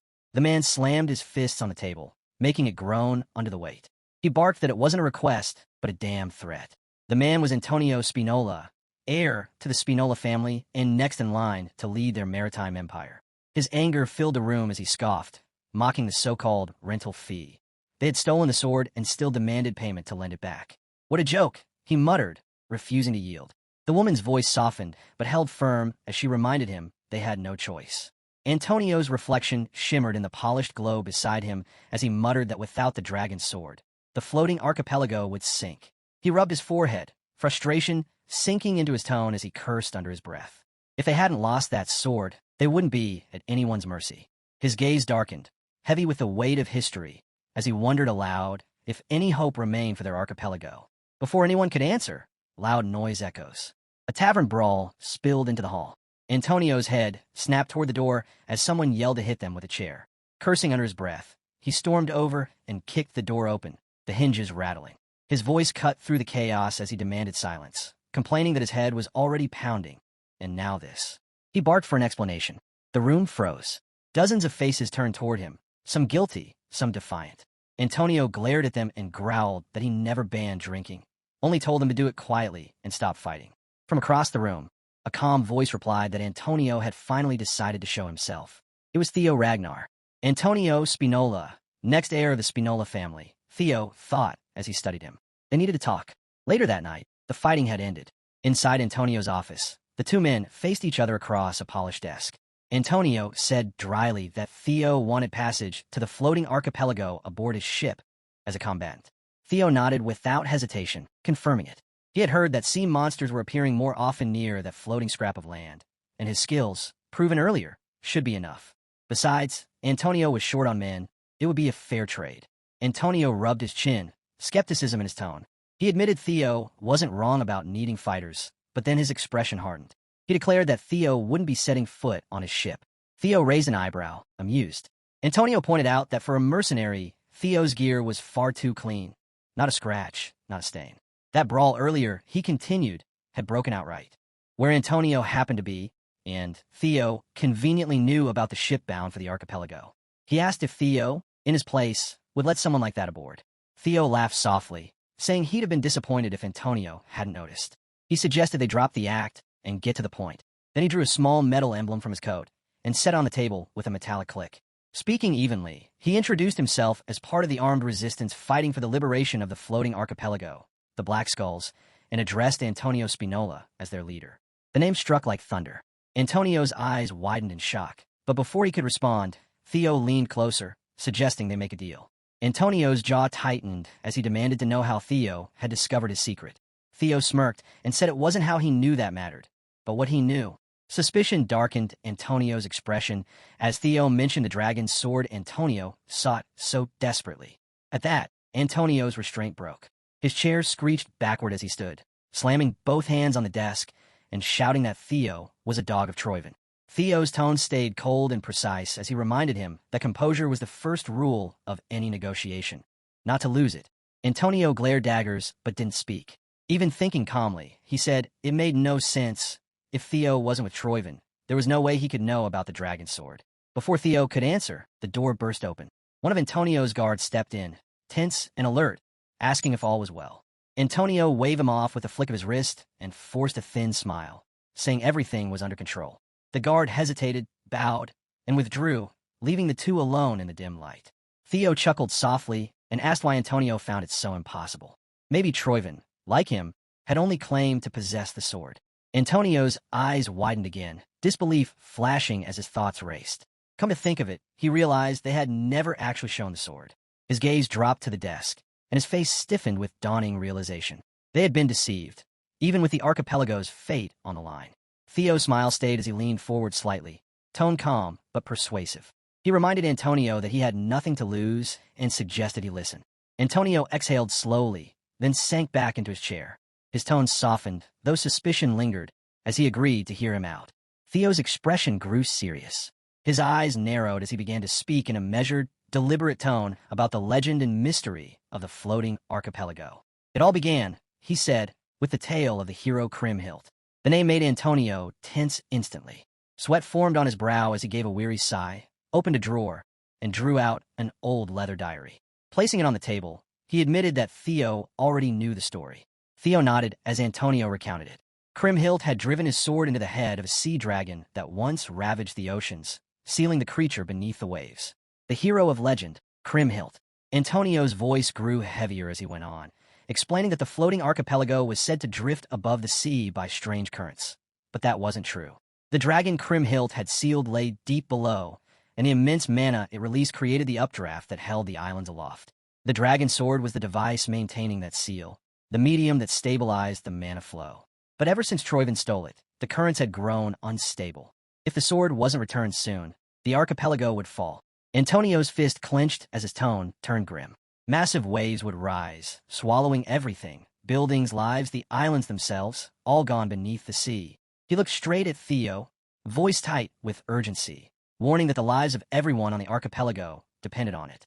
If Theo truly possessed the dragon sword and returned it, they would give him anything he asked for. Theo's eyes darkened as he thought it through. Giving it back wouldn't solve anything. Someone could steal it again, and he'd lose it for good. The sword's dark shimmer burned in his memory. Across from him, Antonio leaned in, his voice low but firm, saying the deal could stay. He asked what Theo wanted. Money, perhaps. Theo said he didn't need money. He already knew what he would do. He would keep the dragon sword and save the archipelago from it. All Antonio had to do was take him there. Antonio's face drained of color at the certainty in Theo's voice. The scene shifted to the sea where ships sliced through the waves, its bow rising and falling as it carried Antonio and Theo toward a horizon dotted with islands.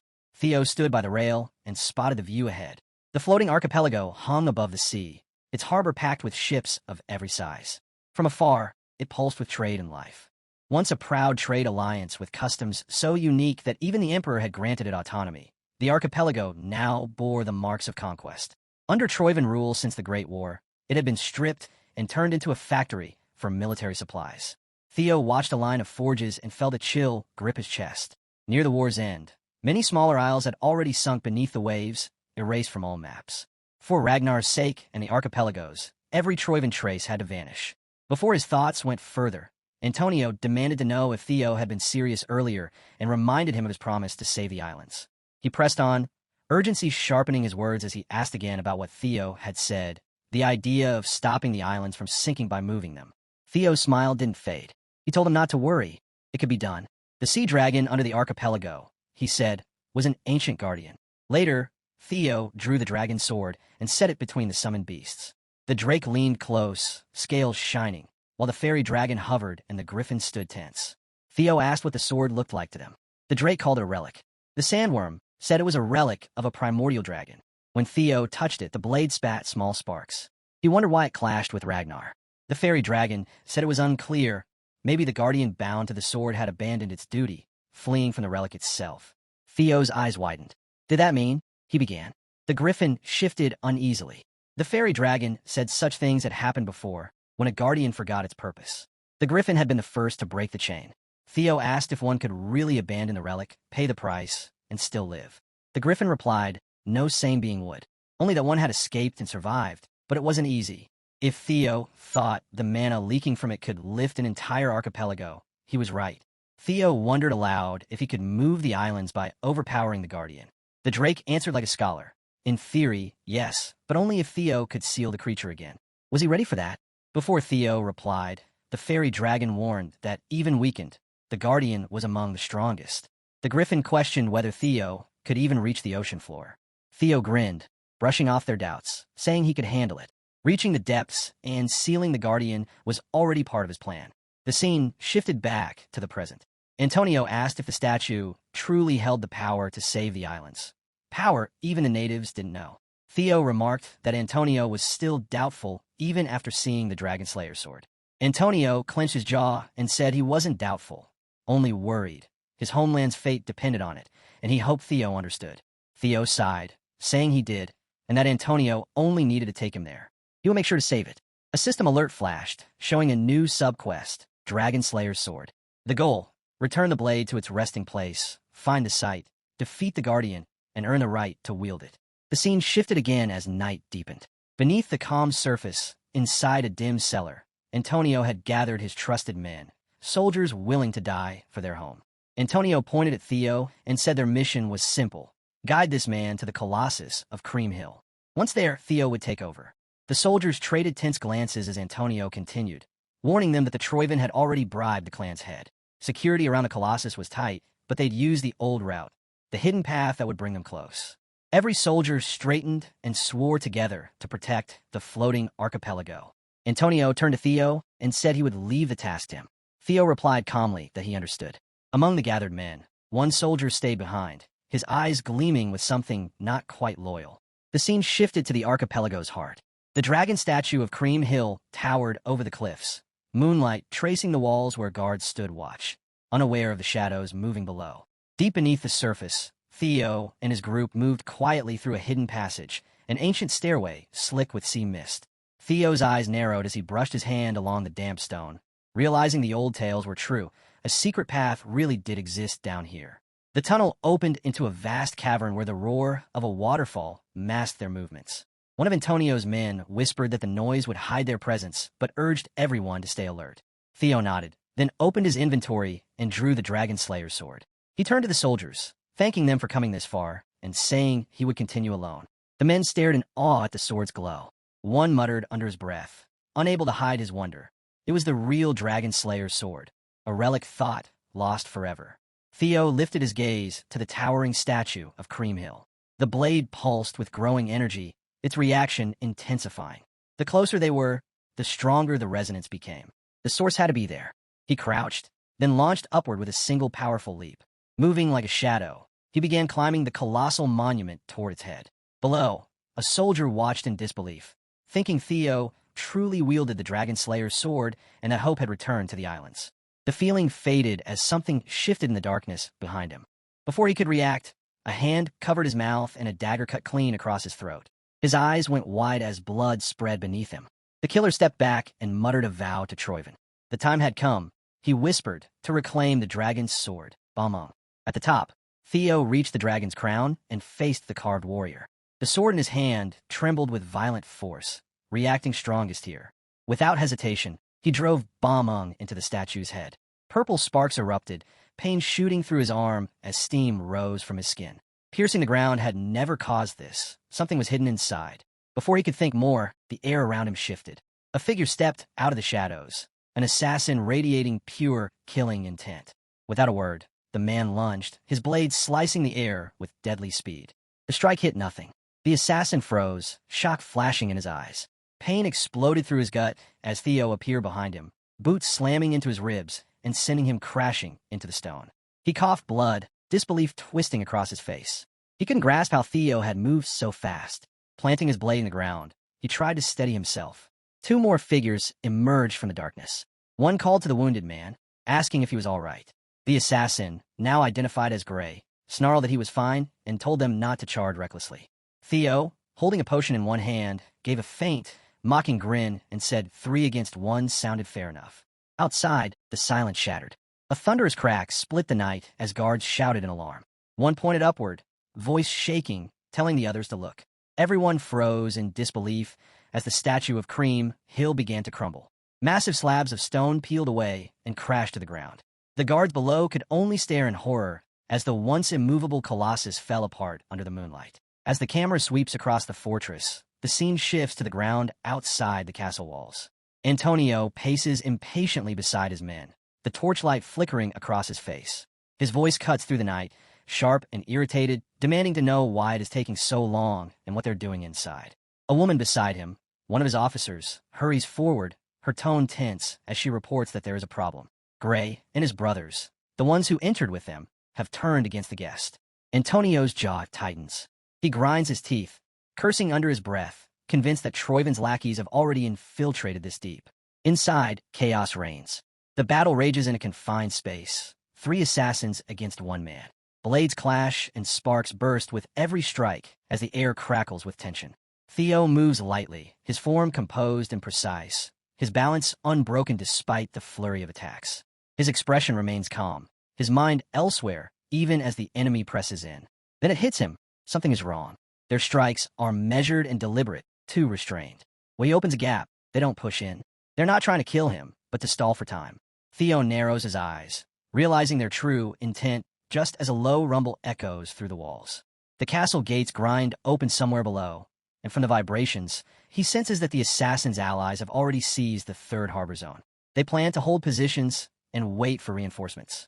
A sharp grin forms on Theo's face as he raises his weapon, vowing that he will never allow that plan to succeed.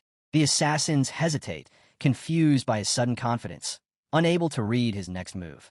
Theo picks up a small stone and hurls it against the ground. It strikes with a loud crack, but the place where Bomung, the dragon slayer's sword, remains embedded does not even tremble. Then Theo moves, leaping back, dropping from the ledge as dust swirls around him.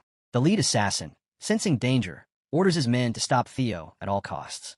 They give chase immediately, their movements swift and silent, dark figures darting through the collapsing chamber. Theo runs flat out, his breath ragged, sweat glistening across his face, but he is smiling, almost laughing to himself, certain that his instincts were right. A sudden chime rings in his mind, and a glowing message appears before his eyes announcing a new quest. The Dragon Slayer's sword Bomung seeks to return to its origin.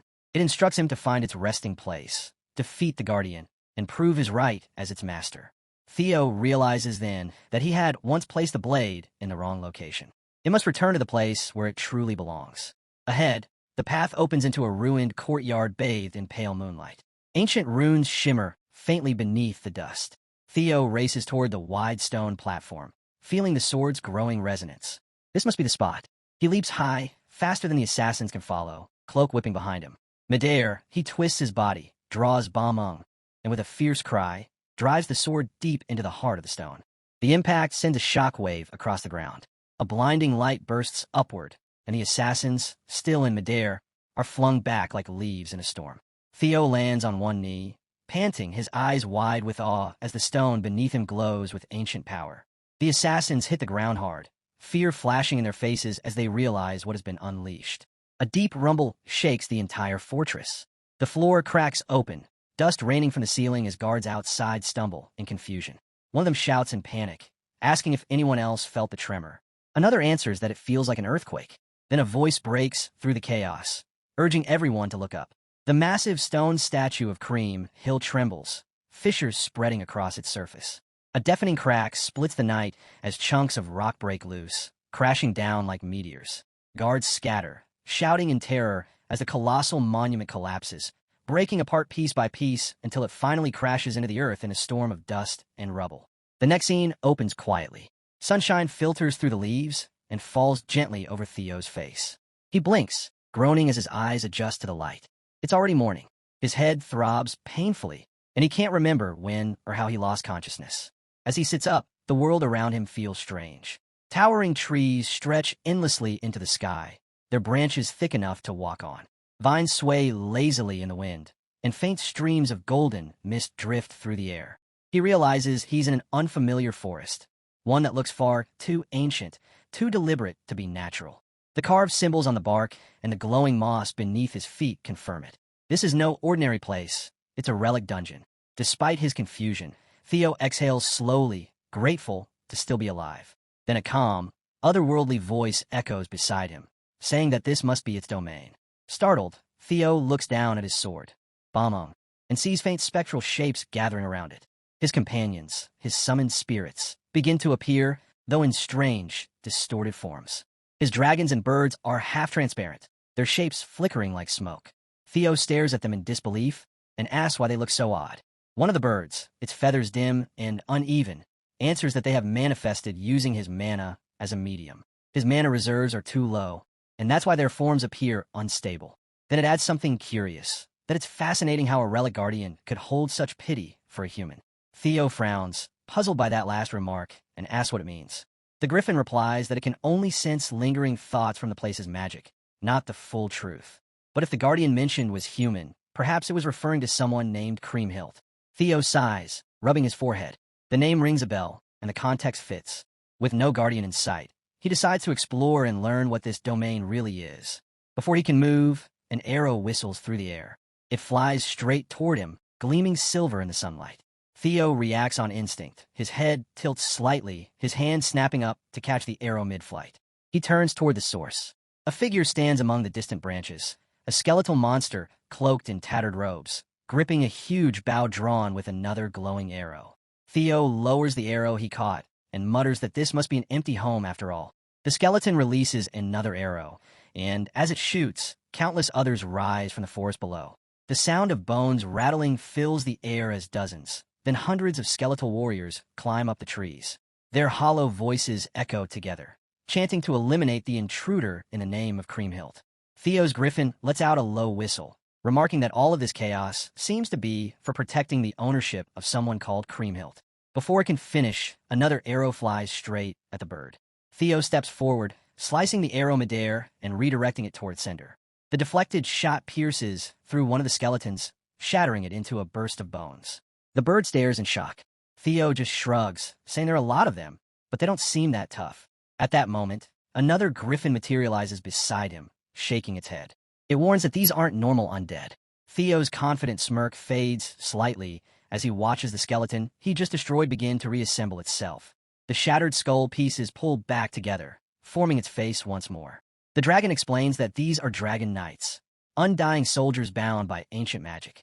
Theo grips his sword tighter, his expression turning fierce. A crooked smile creeps back onto his face. He mutters that this fight definitely won't be easy. Energy explodes across the forest as Theo dives into the fray, cutting through waves of enemies. Bones scatter, branches crack, and bursts of light illuminate the entire dungeon. But even as he fights, the skeletons keep reforming. His griffin companion shouts that they can't fight forever and demands if Theo has a plan. Theo snaps back that unless the griffin has a better idea, he should save the advice. The griffin huffs, feathers flaring, and says that since Creamhilt was once human, Theo should just find him and demand ownership of the place. Theo groans, irritated. Even mid-battle, the griffin's tone grates on his nerves. He shouts back that a legendary hero like Creamhilt couldn't possibly still be human. That remark clearly strikes a nerve. The griffin flares its wings angrily and calls Theo an arrogant fool.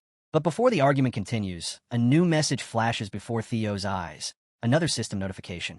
It reads, Leviathan's final gift. Dungeon ownership bound to Creamhilt. Retrieve remaining relics and claim the inheritance. Theo freezes, sweat trickling down his face as realization dawns. The griffin might actually have been right. Before he can react, several skeletal knights leap from above, their weapons crashing down.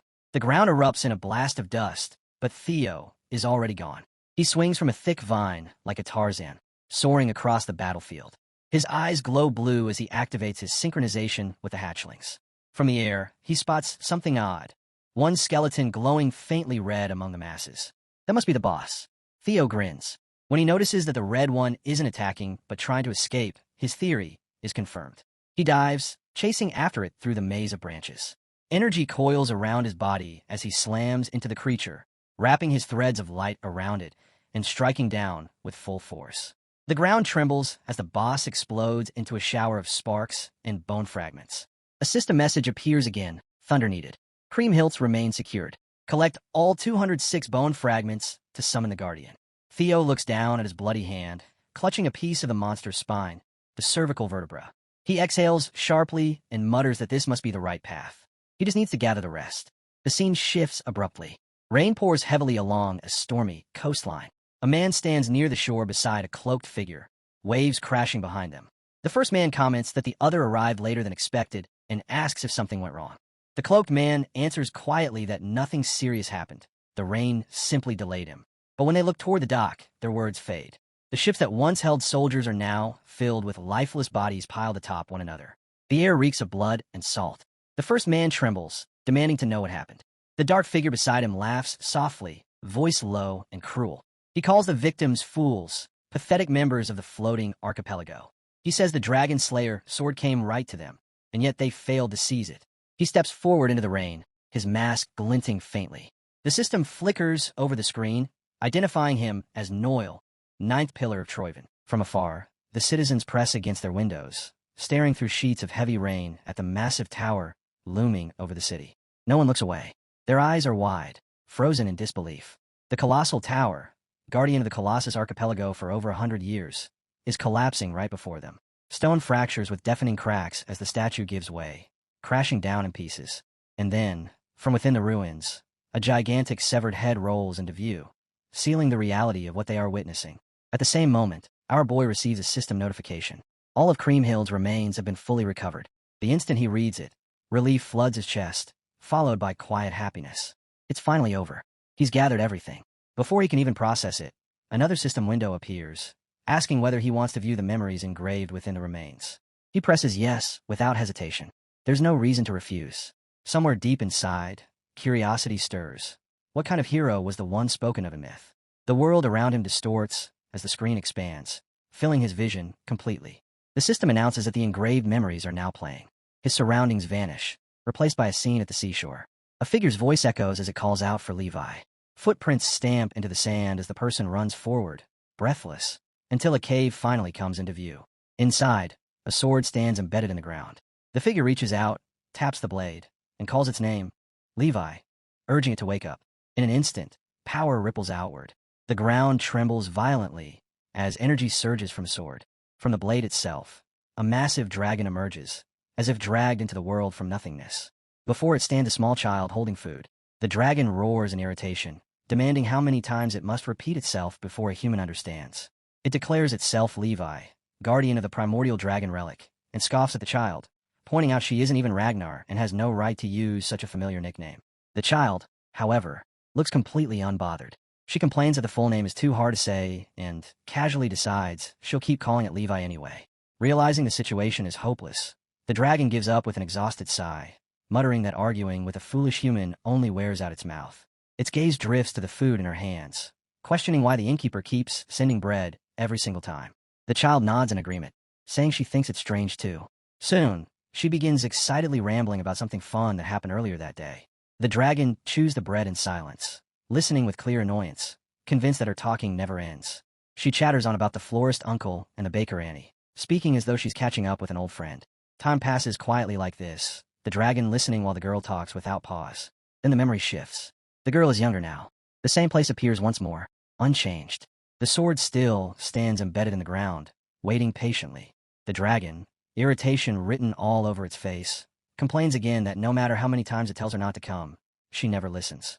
It asks what happened today, then suddenly stops. Drops of blood stain the ground. Its eyes widen in shock. The girl is badly wounded, her body trembling as she cries out for Levi's help. A rough hand yanks her up by the hair, while strange men pour into the town, cutting people down without mercy. A sword is tossed at her feet as she collapses, sobbing in pain. The man laughs cruelly, mocking her for having no good deeds, calling her a foolish barbarian.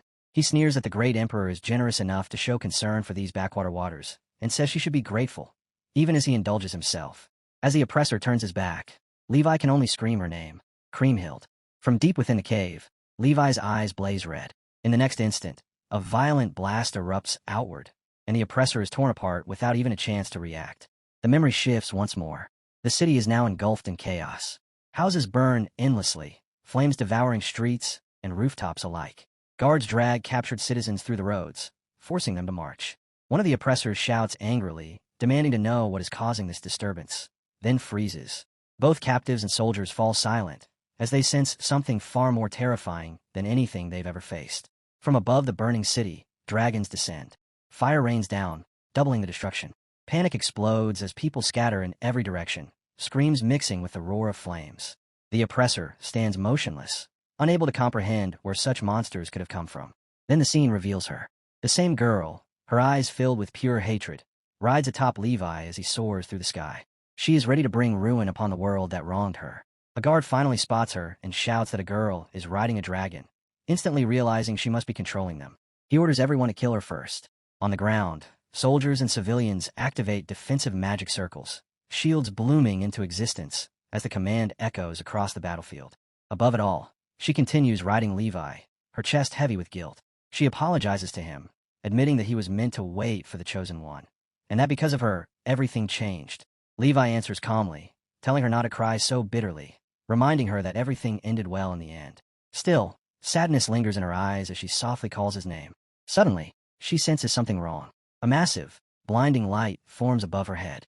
She looks up and realizes a powerful defensive magic circle has been deployed around her. Levi reassures her once again, telling her there is no need to feel sorry anymore. As she looks down, she sees the people below chanting her name, Kriemhild. In that moment, she understands. The attackers have been driven away. The battle is finally over. Later, the people approach her, asking if it was truly her who brought the dragon. When she admits it, a man steps forward and loudly declares that she is the one who saved them, together with the dragon. The crowd's gaze changes. Fear fades from their eyes, replaced by gratitude, as they look at her not as a monster, but as their savior. Then Levi's thoughts echo quietly as he reflects that, just as she once said, he may have truly abandoned his duty. Even so, his heart feels strangely calm. It was not the will of the primordial dragon that guided him in the end, but his own choice. And through that choice, he was able to protect her smile. For him, that alone was enough. The memory shifts to the attacker's territory. A man sits atop his throne, trembling with fury. He cannot accept that the great imperial army was defeated by nothing more than a so-called barbarian girl riding a sea dragon. To him, it is an unforgivable disgrace. He admits his own mistake, realizing he grew careless, assuming the region was too insignificant to matter. Now, filled with rage, he decides to dispatch the royal guard and reclaim the land without delay. Soon after, the royal guard launches a second, overwhelming assault. Levi is nearly fatally wounded before massive chains bind him to the ground. The remaining survivors are captured, and yet the soldiers cannot comprehend how a creature like Levi still refuses to die. One of the imperial generals steps forward, coldly reasoning that if the girl is truly Levi's master, then she must know how to kill him. He presses his sword against Kriemhild's neck, forcing her into an impossible choice. Levi speaks calmly, his voice steady despite the chains. He explains that he is a guardian and cannot truly die. Instead, he will fall into a deep slumber. When the time comes, and with the magic still sealed within the relic, the chosen one will be able to put him to rest properly. The imperial captain listens briefly, then dismisses his words without concern. Around them, soldiers raise their spears, aiming them toward the captives' throats. Levi falls silent for a moment before softly remarking that it seems they were given more time together than he ever expected. Overcome with emotion, Kriemhild drives her sword into the ground and begs him to stop, insisting she can endure it herself. Levi gently tells her that perhaps her fate was sealed the moment he broke the rules. He urges her not to blame herself for protecting her people and promises to help her one final time. He tells her, honestly, that he truly had fun. Tears stream down Kriemhild's face as she finally understands what he intends to do. With trembling hands and a heart on the verge of shattering, she lifts the blade and drives it into Levi's neck, sending him into deep slumber. Levi collapses, and the imperial soldiers freeze in shock. Moments later, that shock turns into relief, believing the greatest threat has finally been eliminated. Then the air changes. One soldier notices something wrong and stiffens. Without warning, the sea begins to roar. Massive waves rise as the water surges forward, and a monstrous tsunami crashes onto the land. People scream as walls of water close in, dragging countless lives beneath the surface. The imperial troops are swallowed whole, trapped like ants in a flood. In their desperation, they cry out to Levi for salvation, but his sword stands planted in the ground, and he remains lost in slumber. From afar, history continues to move forward, and the truth becomes clear. Kriemhild was never the fairy tale hero that later generations would describe her as. Instead, she raised a protective barrier around her people, lifting them high into the air while the invading forces were swallowed by the raging sea below. She was never a hero born from glory or praise. She was simply an unfortunate girl who wanted nothing more than to befriend a lonely guardian. The memory shifts once again. Someone suddenly appears behind our boy. He turns around and finds Kriemhild standing there, looking at him quietly. The moment her eyes meet his, she understands. She tells him that he must be the chosen one Levi waited for all those years. Her voice trembles as she admits that because of her, Levi was never able to fulfill his duty, and that burden must have weighed heavily on him for a very long time. With both hands, she offers the sword to our boy, asking him to make Levi happy in her place. Our boy answers calmly, saying it doesn't seem like that's necessary. Kriemhild looks at him in surprise as he explains that Levi already looked happy enough. He lifts the sword slightly, letting her see it clearly. In that instant, realization dawns on her. Her eyes widen, then slowly soften, and a gentle, peaceful smile spreads across her face for the first time. The scene returns to the drowned battlefield below. Warning shouts echo through the air as officials warn of further collapses and order everyone to stay back. From above, a mysterious figure surveys the entire area. The citizens gasp as they notice someone standing in the sky, confused about what he could possibly be doing there. Only then do they realize it is our boy himself, quietly speaking with Kriemhild as the long-buried truth of the past finally comes to light. The meeting takes place inside a floating archipelago hall, suspended high above the ground. Representatives from various factions stand gathered in a wide circle when 3 figures step inside. One of them wears a mask, the 9th novel servitor of Troyvin, Noel. He glances around and casually remarks that everyone gathered faster than he expected. Spinola immediately snaps back, questioning how Noel can remain so calm. He points out that their plan is already falling apart. The Dragon Slayer sword was supposed to stay in Troyvin, yet an outsider appeared carrying it. Because of that outsider, the entire archipelago has surged toward the Colossus, chanting his name as the legendary hero Kriemhild. At this rate, all the power of the 3 maritime families will end up in his hands, completely violating their agreement. Noel responds coldly.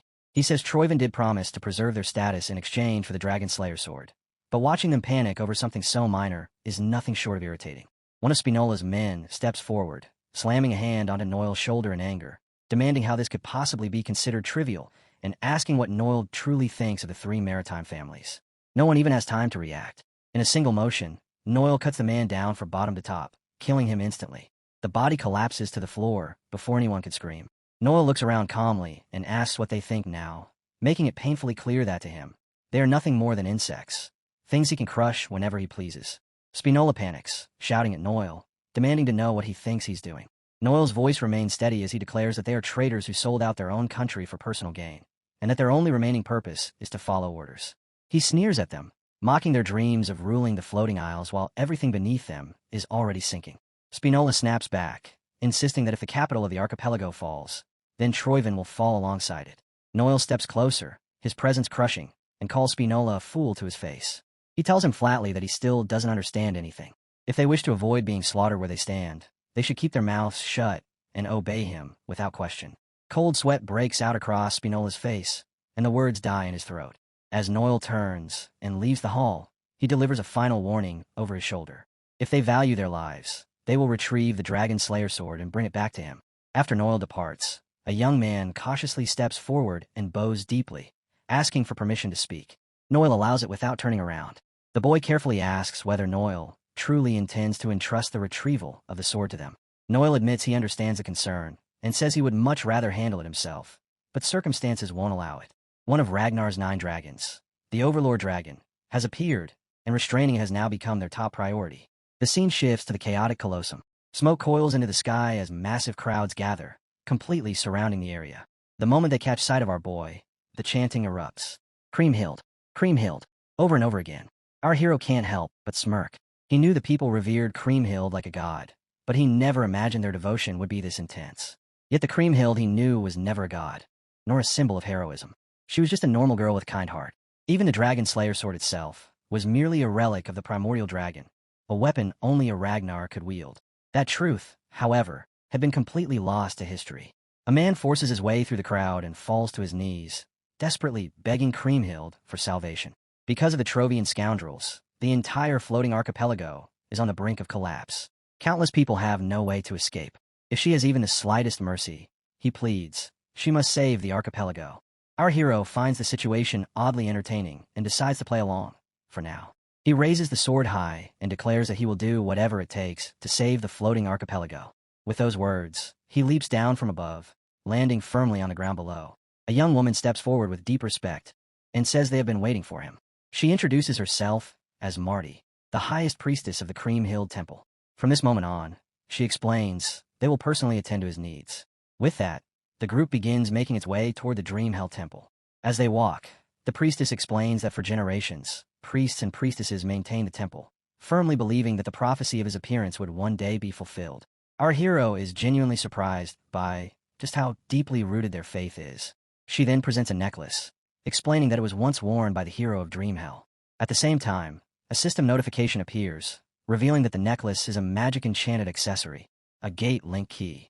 The priestess adds that it is the only keepsake left behind by the hero of Dream Hell and the essential key needed to reach the sea dragon dwelling in the deep seas.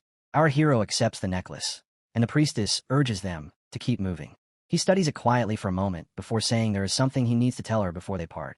She gently reassures him not to worry. Surprise flickers across his face, and he asks how she already knows. The priestess explains that the Dragon Slayer sword is a primordial dragon relic, so it is only natural that a Ragnar would awaken it. Our hero then asks why she refers to this moment as the return of Dream Hell. She answers calmly that after protecting this place for generations, she can feel it. The sorrow of being forced to harm a dear friend, and the pain Creamhild endured while trying to protect the island, still remain in the air. Creamhild acknowledged him, and because of that, he deserves to be treated as a true hero. At last, they reach their destination. The priestess tells him this is the place. If he walks to the end of the stairs and throws the necklace, the gate linked to the sea dragon will open. She then hands him another item, explaining that it will allow him to breathe and move freely underwater, as long as he keeps it with him. She promises to pray for his safety as he prepares to descend beneath the floating archipelago. Back at the temple, the people continue worshipping what they believe to be their god. Suddenly, a weapon slams into the ground with a deafening crash, silencing the crowd. A barbaric-looking man steps forward and shouts for everyone to stop. He announces that the three maritime families have completed their investigation and concluded that the person seen earlier was a terrorist who falsely impersonated the hero Creamhild. Shock ripples through the crowd as disbelief spreads. The man continues, declaring that an operation is already underway to recover the Dragon Slayer sword that was stolen. He orders all citizens to disperse immediately. This decision comes directly from Spinola, who believes he has chosen correctly. Anyone who dares to resist is crushed without mercy, forced to accept the decree. Spinola knows his reputation will be stained, but without the Dragon Slayer sword, his life is already forfeit. Compared to that, reputation means nothing. If necessary, he is prepared to kill everyone present. He draws his sword and gives the order that from this moment on, regardless of reason, anyone who stands in their way is to be eliminated. His army surges forward, cutting down anyone who shows even the slightest resistance. All of this bloodshed is for a single purpose: retrieving the Dragon Slayer sword. Meanwhile, our hero walks calmly down the stairs, completely unaware of the chaos erupting behind him. As he steps into the water, a strange sensation courses through his body. He pulls out the necklace and throws it forward. At first, faint ripples spread across the surface of the water. Then the pendant reacts. The sea begins to boil violently, waves twisting as if seized by an unseen force. The water tears itself open, forming a hollow passage directly in front of him. Without hesitation, he moves forward and enters. The moment he passes through, the water closes behind him like a sealed gate. He continues descending deeper into the sea, gliding through the dark waters as strange creatures slowly drift into view. With the sword in hand, he realizes he has made it inside, but he has no idea where to go next. Suddenly, he feels something. He turns sharply, yet there is nothing behind him, only clear water. The sensation doesn't disappear. His instincts scream again, this time from the front. The instant he turns, he finds himself completely surrounded. Massive dragon sharks emerge from the darkness, their enormous bodies circling him, red eyes glowing ominously. He recognizes them immediately. The sea serpent guardians of the deep sea, infamous for their hostility. Their jaws open wide, rows of teeth ready to tear him apart. Instead of panicking, our boy simply grins. He stares at them calmly, amused by the sight. If creatures like these are already appearing, then there's no doubt about it. He's on the right path. Outside, chaos erupts as Spinola's enforcement armies clash with the resisting crowd. The people form a rough defensive wall, desperately blocking the soldiers from pushing forward and entering the temple. Confusion spreads rapidly. Voices rise as they question why the maritime families are suddenly acting this way. and it doesn't take long for them to realize that the claim of terrorism sounds like an obvious lie. At that moment, the priestess steps forward and shouts for everyone to stop. Her voice cuts through the noise as she demands answers. How dare they label Kriemhild a terrorist without a shred of evidence? She swears upon the spirits of the priests who protected this temple for generations that Kriemhild is a true reincarnation. Then she turns her gaze on them, accusing them in return. Why are Troivan forces trespassing inside Kriemhild's sacred sanctuary? Her voice trembles as the truth dawns on her. They even stole the Dragon Slayer sword. Was it not Troivan who ambushed the 3 maritime families to obtain it? The crowd explodes in rage. People scream at the guards, accusing them of siding with Troivan after stealing the sword. And now they want to hand Kriemhild over as well. This time, the people refuse to back down. They swear they will protect Kriemhild no matter what. Spinola snaps. A woman standing behind him hurriedly suggests that the crowd has gone too far and that they should retreat for now. Spinola rejects the idea without hesitation. He gives a cold order to the Troivan mercenary squad to eliminate anyone who stands in their way. With that command, the heartless army moves. Civilians are slaughtered without mercy. The people have no armor, no real weapons, barely anything to defend themselves with. The temple guards, armed only with spears, are forced to watch as innocent lives are cut down one after another. One of Spinola's men urgently warns him that such brutality will destroy his reputation and trigger massive backlash. Spinola shuts him down instantly. He coldly asks whether reputation will save their lives now. Rumilon freezes as the realization hits him. Spinola has completely lost himself. Spinola roars that they already betrayed the archipelago once, so there is only one path left now, to become Troivan's loyal dogs. He repeats the order, screaming for them to kill anyone who stands in their way, promising to take full responsibility for the bloodshed. With madness burning in his eyes, he declares that they will reclaim the Dragon Slayer sword at all costs. The enforcers surge forward again, treating the people like nothing more than livestock. Temple guards and civilians fight side by side, shouting that they will never let anyone lay a hand on Kriemhild. They form another desperate defensive wall, refusing to retreat. One brave man charges straight ahead, only to be met by a merciless volley of thrown spears. Then everything changes. A man who looks exactly like Spinola leaps into the battlefield, narrowly avoiding a spear as metal crashes violently against metal. With swift, decisive strikes, he cuts through the front line, forcing the army to halt. Spinola watches in disbelief as his forces are suddenly unable to advance even a single step. He curses them furiously, screaming that they are useless. And then he sees the man clearly. Antonio Spinola. While deflecting another spear, Antonio calmly greets his father, as if it had been a long time since they last spoke. Spinola explodes in rage, accusing him of abandoning the hero's path just to make such a pathetic choice. Antonio shatters a spear with his blade and fires back, demanding to know if this is what Spinola calls pathetic, betraying their own country and slaughtering innocent civilians. The word strikes Spinola like a blow. His own son is standing against him.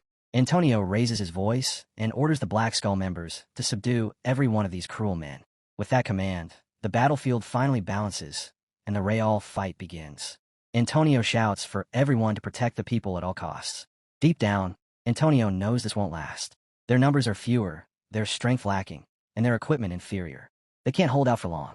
Silently, he prays that our hero finishes his task quickly, unaware that the danger awaiting him is just as great. Far below, our hero faces the sea serpent dragons. He draws his sword, fully aware that he never expected guardians like these, especially not in such overwhelming numbers. Yet something feels wrong. The serpents don't attack. They simply surround him, watching in complete silence. Slowly, he relaxes and lowers his stance. A thought crosses his mind. Is it the dragon-level energy flowing from the sword? Trusting his instincts, he slightly opens his arms. One sea serpent cautiously moves closer and nudges him, almost as if asking to be petted. A system notification appears. The sea serpent trusts you. The sea serpent has recognized you as its master. A cool glow spreads through the water as another message follows, announcing that his taming skill has activated and a sea serpent has been successfully tamed. A familiar sensation washes over him, the same feeling he had when he tamed Umbra. Emotions flow through the dragon's heart, linking them together as one. The emotions carried through the bond are curiosity mixed with fear. Our hero immediately understands. It is Levi's energy that drew the sea serpents to him, and because he carries that same presence, they allow him to move freely among them. It almost feels as if they're speaking to him, or perhaps he's hearing them in his own way. A faint sense of warmth settles in his chest as he realizes he's gained allies in this deep, dark blue sea. He gently pats them, assuring them that he'll handle everything. Then he gives the order for one of the serpent dragons to take him to Levi.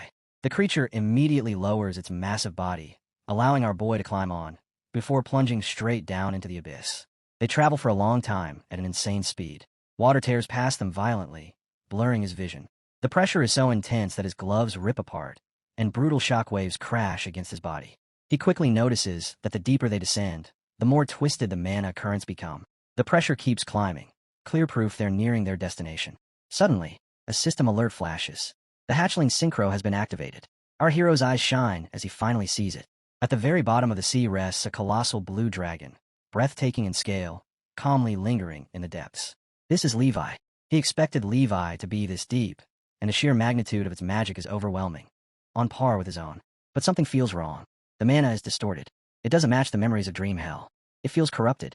At that moment, his two minions appear and warn him that Levi is no longer the same. The being lying on the seabed is far more dangerous than anything they've encountered before. Our hero asks if it's really that bad. One of them reminds him that he already carries similar energy himself, so he should understand how volatile it truly is. His eyes widen as realization strikes. That energy, demon shadow toxin. The minion confirms it. That dragon is the source. Before them, Levi's once majestic form is now engulfed in pitch-black energy, radiating something deeply unsettling. The minion explains that Levi has completely lost reason after being overtaken by the demon shadow dragon's influence. Levi is no longer himself. The scene shifts to a ruined temple steeped in an eerie atmosphere. The interior looks as if it was torn apart by an unknown catastrophe. Standing calmly amid the destruction is Noel, who states that even if their nations are on the verge of war, there is something that must be addressed first. He faces a man lounging casually on a throne, wearing a smug, relaxed smile. Noel addresses him as the Overlord Dragon. The man responds lazily, saying it really has been a long time. This Overlord Dragon is Roll. Noel reminds him coldly that he is Troivin's 9th noble servitor. His patience finally snaps as he demands to know if this is really the time for pleasantries. He asks whether Roll has already forgotten the terms of their agreement. Troivin was supposed to take control of the north while Ragnar was occupied, and in return, Troivin's takeover of the archipelago was meant to remain hidden. Roll puts on an innocent expression and claims he doesn't remember breaking any promises. Noel steps forward, and the ground beneath his foot shatters under the pressure alone. He asks Roll if he truly intends to feign ignorance. That outsider, the Ragnar candidate, is not something Roll could have possibly overlooked. Noel's eyes blaze berserk red as killing intent floods the ruined temple. He demands the truth, warning that if Roll is lying, their agreement ends here and now. The scene shifts back to our hero, who is still struggling to process the reality of the demon shadow toxin. He cannot understand how something like this could have happened, and begins to suspect Troivin's involvement.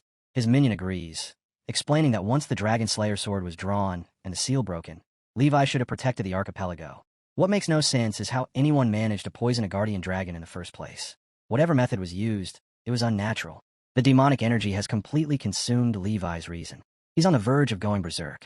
They watch Levi's erratic movements carefully. One minion suggests retreating, while Levi still hasn't noticed them. Barahio immediately disagrees. He draws his sword and says this is their best chance while Levi remains unaware. Activating hatchling synchronization, he senses the toxin spreading at an alarming rate. The source is clear, Levi's head. The corruption has nearly engulfed the entire forehead. Our hero makes his decision. He'll destroy the source first. He surges forward, aiming straight for the core with the very tip of his blade. Just before he can strike, violent electric shocks explode outward from the core, blasting him back through the water. A swirling vortex of energy slams into him like a fired bullet and drives him straight into the seabed. Pain shoots through his body as he realizes the dragon possesses a terrifying defensive mechanism. Even so, one thing is now certain. He's found the critical point of the demon contamination. As he forces himself back up, Levi, completely consumed by dark energy, charges toward him. In that instant, our hero knows he could be devoured whole. He barely slips aside as Levi smashes the surrounding area into drifting dust. A minion urgently warns him that escape is impossible. The only option left is to attack the forehead again. Underwater, his speed and strength are heavily restricted, while Levi takes full advantage of the deep sea's resistance. Our hero desperately searches for an opening when Levi suddenly opens its jaws, charging a devastating attack. A green, tearing wave of energy erupts toward him. He barely manages to evade it, shifting fully into a defensive stance. The blast grows darker, more violent, and then something changes. A sea serpent dragon rushes in, wrapping around our hero and yanking him out of harm's way. Relief floods his chest. With the serpent's support, the situation finally begins to shift in their favor. He immediately gives the order. Charge straight for Levi's forehead. The demonic energy is densest near the crystal embedded there. As they close the distance, Our hero leaps off mid-charge and attacks once more. Recalling his battle with the Griffin, he activates Griffin Talon, pushing his limits as he prepares to subdue an overwhelmingly powerful enemy. He follows it up with Fury buff, reinforcing his body to withstand the demonic backlash. Every resistance he possesses stacks at once. Demonic resistance, reduced Drake fear, everything, just to endure the crushing magical pressure bearing down on him. He swings the Dragon Slayer sword and unleashes Hyopo's quintuple dragon claw. A colossal beam of blue light erupts forward, towering like a massive laser. The impact is catastrophic. The core begins to fracture as our hero strains to remain upright, continuously pouring his power into the attack. At last, the core shatters completely. Relief washes over him. Behind him, a blinding yellow light bursts outward as Levi's corruption dissolves. The dark mist drains from the dragon's eye, and clarity returns at last. Levi gazes forward and sees his true master. He calls out Kriemhild's name, then freezes. As his vision clears fully, he realizes the one standing before him is not her. Our hero lowers his blade and apologizes, explaining that he is not Kriemhild. His name is P.O. Ragnar, the Chosen One, and he has come to deliver the news of Kriemhild's passing. Images of her satisfied smile flash through his mind as he speaks. Levi understands. He realizes that Kriemhild endured everything for his sake. Before the weight of those emotions can settle, the minions urgently push him to move. There is no time left. They must return to the relic. Another minion asks Levi to lend what remains of his strength to the Chosen One, as a guardian's final duty. Levi explains that he once defied the will of the primordial dragon and abandoned the relic. From the moment he left, he ceased to be a true guardian. After being infected by demonic energy, his destruction became inevitable. Even though our hero restored his reason, Levi's end was already sealed. Before that happens, Levi offers to give all the power he has left, warning that the burden will be immense. Our hero accepts without hesitation. Levi admits he likes that confidence and asks him to use this power to protect those Kriemhild wanted to save. Our hero swears it upon his sword. Levi thanks him, his form slowly turning spiritual as he says he can finally return to his friend's side.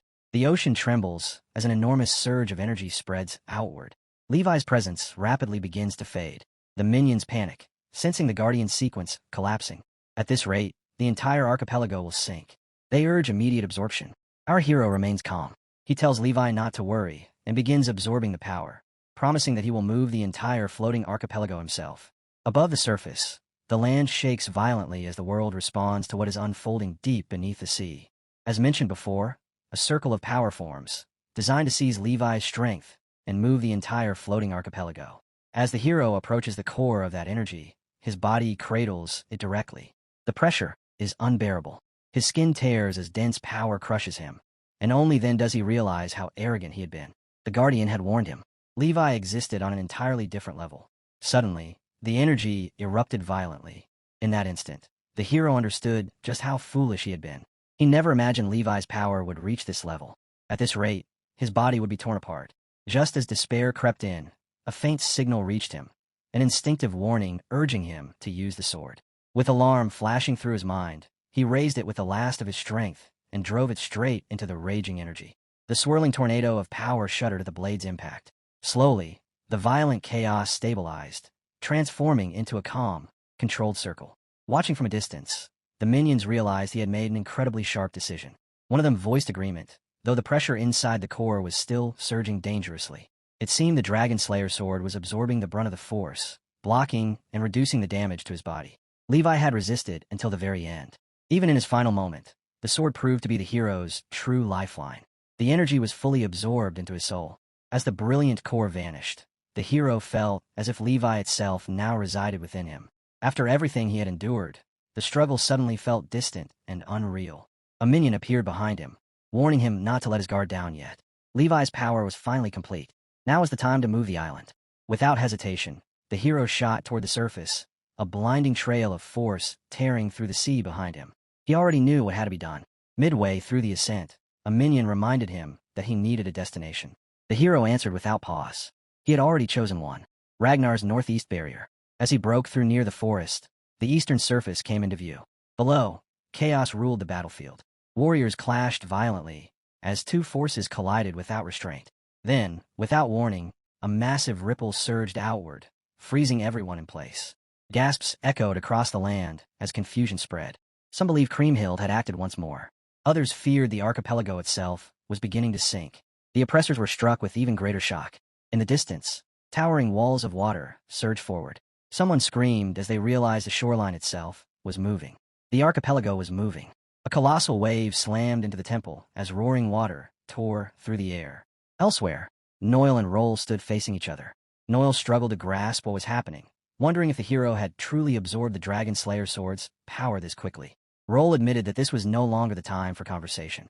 He offered a rare apology and suggested ending things there. Noel rejected it immediately, warning Roll not to think he could escape so easily, calling him out as the Overlord Dragon. Roll calmly admitted that even he could not predict what Ragnar was capable of. The plan was finished. Since the secret of the Dragon Slayer sword had already been exposed, perhaps this outcome was inevitable. He ordered Neo to kill Noel at once and reclaim control. He mocked the idea of borrowing the future from another. Rose brushed it aside, saying it was pointless to argue any further, and that leaving now would be the smarter choice. Elsewhere on the battlefield, Antonio watched the violent waves crash through the land and finally understood the truth. The archipelago was truly moving. He immediately understands it. The hero has finally succeeded. Someone shouts for everyone to stop fighting, announcing that the danger of the archipelago sinking is finally over. Antonio raises his voice and declares that it's time to save him. Before he can say anything else, the air explodes. A sword shatters as the hero arrives at the last possible moment, intercepting an attacker who is about to strike Antonio down. In a single motion, the hero draws his blade and cleaves the soldiers in half. The battlefield freezes, then erupts. Voices roar as people begin chanting Grimhild's return. The seal of the sea dragon has been lifted. Antonio asks if the archipelago is truly safe now. The hero answers calmly that it will never sink again. Antonio bows his head in thanks and, despite his shame, asks for one final favor. The hero tells him to relax and leave it to him.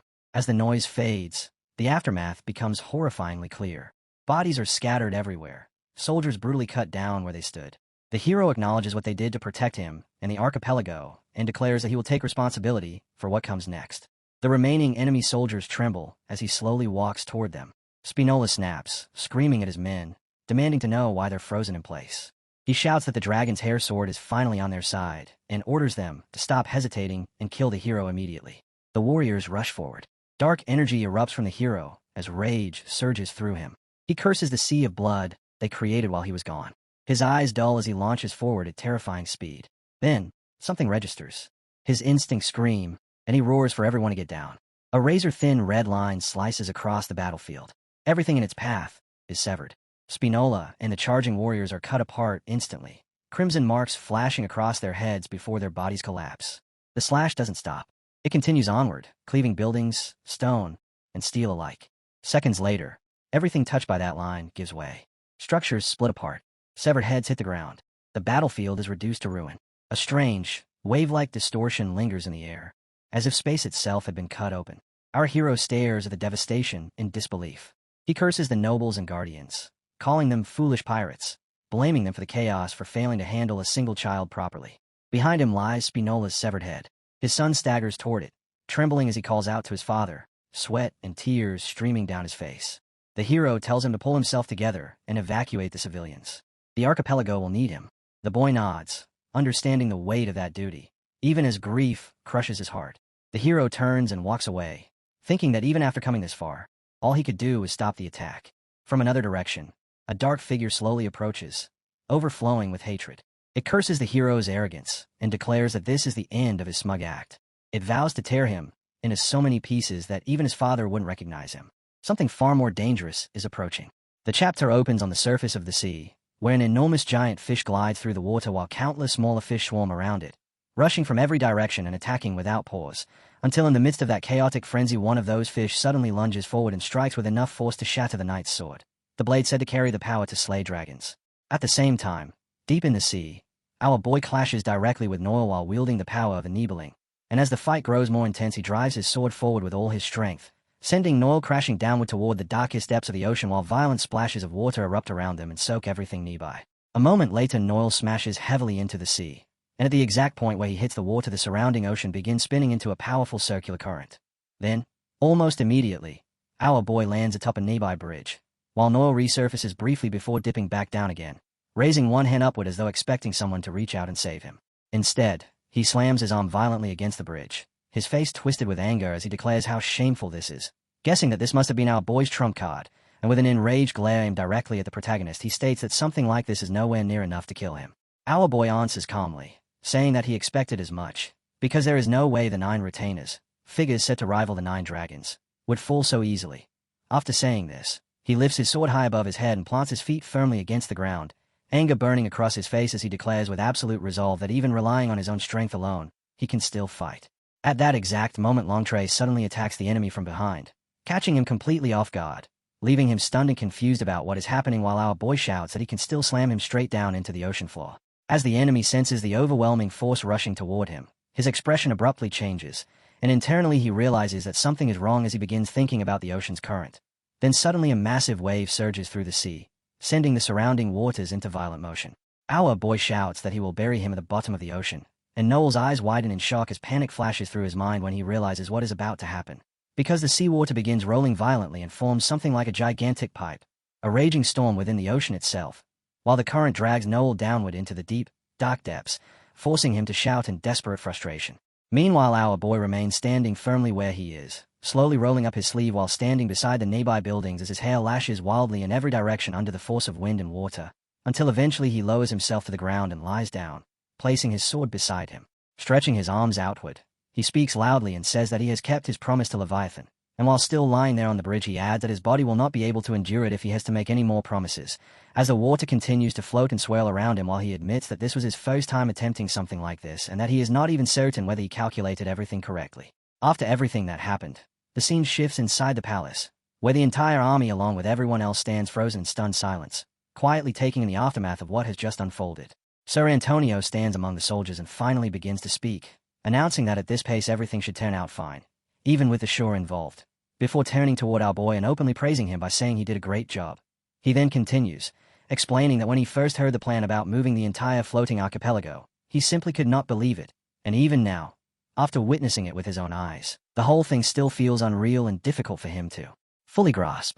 At that moment, a lady steps forward and questions why they went through so much trouble just to move the island, pointing out that it would have been much easier for Lady Creamhill to simply seal the sea dragon instead. But before she can finish what she is saying, our boy steps in and interrupts her, calmly admitting that she is right and that sealing the dragon would indeed have been the easier option. Standing upright with one hand pressed firmly against his chest, he explains that taking that path would only cause history to repeat itself again. And then he spreads his arms while addressing the crowd directly, speaking with a steady and confident voice as he explains that even if the sea dragon was sealed and temporary peace followed, people like Trovian would inevitably appear again, driven by their greed for the Dragon Slayer's sword. However, if the danger of the archipelago sinking were completely removed, then the very reason for that conflict would disappear entirely, because the floating archipelago would settle safely in shallow waters and the threat would vanish. As the people listen to his explanation, excitement begins spreading through the crowd, their eyes lighting up while their expressions soften with relief and growing hope, their determination becoming stronger than ever as our boy continues speaking, explaining that Ragnar's Northeast Bay will also regain its stability, and then adds with a slight trace of humor in his otherwise serious tone that they might even have to change the name Floating Archipelago now, since it would no longer actually be floating. Meanwhile, Sir Antonio stands there quietly, staring at our boy as if he were looking up at a shining star, until suddenly he squeezes his eyes shut and tears begin streaming down his face, and right in front of everyone he bows deeply and apologizes. Our boy looks clearly surprised and cannot understand why Antonio is apologizing. But Antonio explains that the recent hostage incident involving the Sirius merchant group was caused by the Black Skulls, and because of that event the White Dragon Alliance suffered enormous casualties. Raising his voice, Antonio declares that if they had been cursed by Trovian back then, they could not claim to be entirely innocent either. He continues by saying that if someone must take responsibility for what happened, then they are ready to accept it. But at that moment our boy interrupts him and firmly declares that yes, responsibility does need to be taken, immediately. Sir Antonio's eyes widen in shock, but our boy calmly places a hand on his shoulder and tells him to name his price, declaring that he is willing to give anything in return, even his own head if that is what it takes. Then our boy finally reveals what he truly intends, announcing that he wants Antonio, the president of the Northern Shipping Union, to take up that position once again, and he looks at him with unmistakable excitement. Completely stunned, Antonio asks what he means, unable to believe what he has just heard. But our boy explains that the North currently lacks any organization capable of managing large-scale logistics because the agent as purged destroyed the Sirius merchant group. However, the Floating Archipelago Shipping Union still possesses the strength and structure necessary to fill that empty role. Antonio hesitates and says that he does not have the right to accept such a responsibility, but our boy immediately turns toward the crowd, repeating Antonio's concern aloud and asking everyone what they think about it. Without a moment of hesitation, Someone raises their hand from the audience. It is the same lady who spoke earlier, and she states that she supports the idea, explaining that they have all personally witnessed how sincere and devoted Lord Antonio has been. Right after that, another woman speaks up and says that she agrees as well. And then one by one more people begin raising their hands while voices ripple through the crowd. Count me in, me too, and I'm alive because of you. While others add that they support him because they saw Antonio step forward to protect the citizens, until the agreement spreads rapidly and nearly everyone present is voicing their support. Standing there, our boy takes in the overwhelming response, clearly energized by the trust the people are showing, before placing his hand on his chest once more and announcing his condition. As long as the new Northern Shipping Union prioritizes its resources and capital toward investing in Ragnar, he will personally take full responsibility for the autonomy and security of the floating archipelago. And with unwavering resolve he declares his oath, stating that he, Theorena, swears it in his own name. Hearing those words, Sir Antonio closes his eyes tightly while tears continue to fall down his face, and he says that he has been receiving help right until the very end. Then, standing as the representative of the shipping union, Antonio Spinola swears that he will fully cooperate with Ragnar. The two of them clasp hands firmly in front of everyone, and the moment they do, the crowd erupts into cheers, applause, and voices of congratulations. Leaning closer, our boy quietly tells Antonio that they have finally reached this moment. After that, the scene shifts to the outside of the archipelago at its new location, where our boy explains that the archipelago is still floating as it settles into place, while the water within it surges and splashes violently. Then suddenly, someone bursts up from the water inside the archipelago, struggling desperately to grab onto the supports. The figure fights his way upward while gasping for air, and when he finally drags his battered body through the water and reaches the edge of the archipelago, it becomes clear that the one who emerged is Noel. Barely managing to stay upright, Noel staggers forward with a trembling body covered in cuts and injuries, struggling to stand while fury burns in his eyes as he shouts that damn Ragnar bastard, swearing that he will rip Ragnar's limbs apart and chew on his guts. While he is still raging, a voice suddenly appears and remarks that this was supposed to be the force meant to rival the 9 dragons. Hearing that, Noel immediately lifts his head and looks upward, where someone stands atop a cliff overlooking them, gazing down while coldly commenting on how disappointing this entire outcome is. Noel recognizes the figure instantly and calls out to the tyrant dragon, then continues speaking from below, saying that this situation was supposed to cause trouble for him as well if their plan failed, and demands to know what exactly the tyrant dragon wants, adding that whatever it may be, if the tyrant dragon would just help them this one time. The tyrant dragon begins descending while replying in a cold voice, calling Noel foolish, and when he finally lands in front of him with a heavy impact that shakes the ground beneath his massive body, he speaks again, saying that since Noel still seems completely clueless about what he truly wants, he will kindly explain it himself. With a faint laugh, the tyrant dragon looks directly at Noel and reveals that what he wants is the floating archipelago, but only after Noel has conquered it. Hearing that, Noel immediately shouts in disbelief and refuses outright, clenching his teeth as he accuses the tyrant dragon of planning to steal the archipelago from them after they had done all the hard work to take it. The tyrant dragon calmly agrees, replying that reclaiming something that was stolen simply sounds better that way, and adds that he had at least expected Noel to deal with that annoying brat for him, but it seems he overestimated him. Then his tone sharpens with anger as he openly insults Noel, saying he never imagined he would turn out to be such pathetic vermin, unable to even handle a single child. Before the tyrant dragon can finish speaking, Noel snaps. In an instant he activates his giant arm and shouts back that the tyrant dragon is getting far too arrogant, then charges forward in fury while declaring that the era of the 9 dragons is already over and that he will show him the true power of the 9 retainers. As he says this, the massive arm fully activates and grows even more overwhelming, while Noel firmly declares that the tyrant dragon's arrogant habit of looking down on him will become his downfall.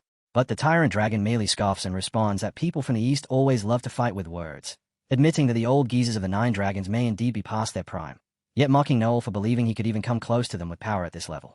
Then, as he finishes speaking, the tyrant dragon effortlessly slices through Noel's upper limb along with the enormous giant arm itself, sending the severed mass flying backward, and casually remarks that perhaps such an attack might have worked against that old man or the lizard guy, but certainly not against him.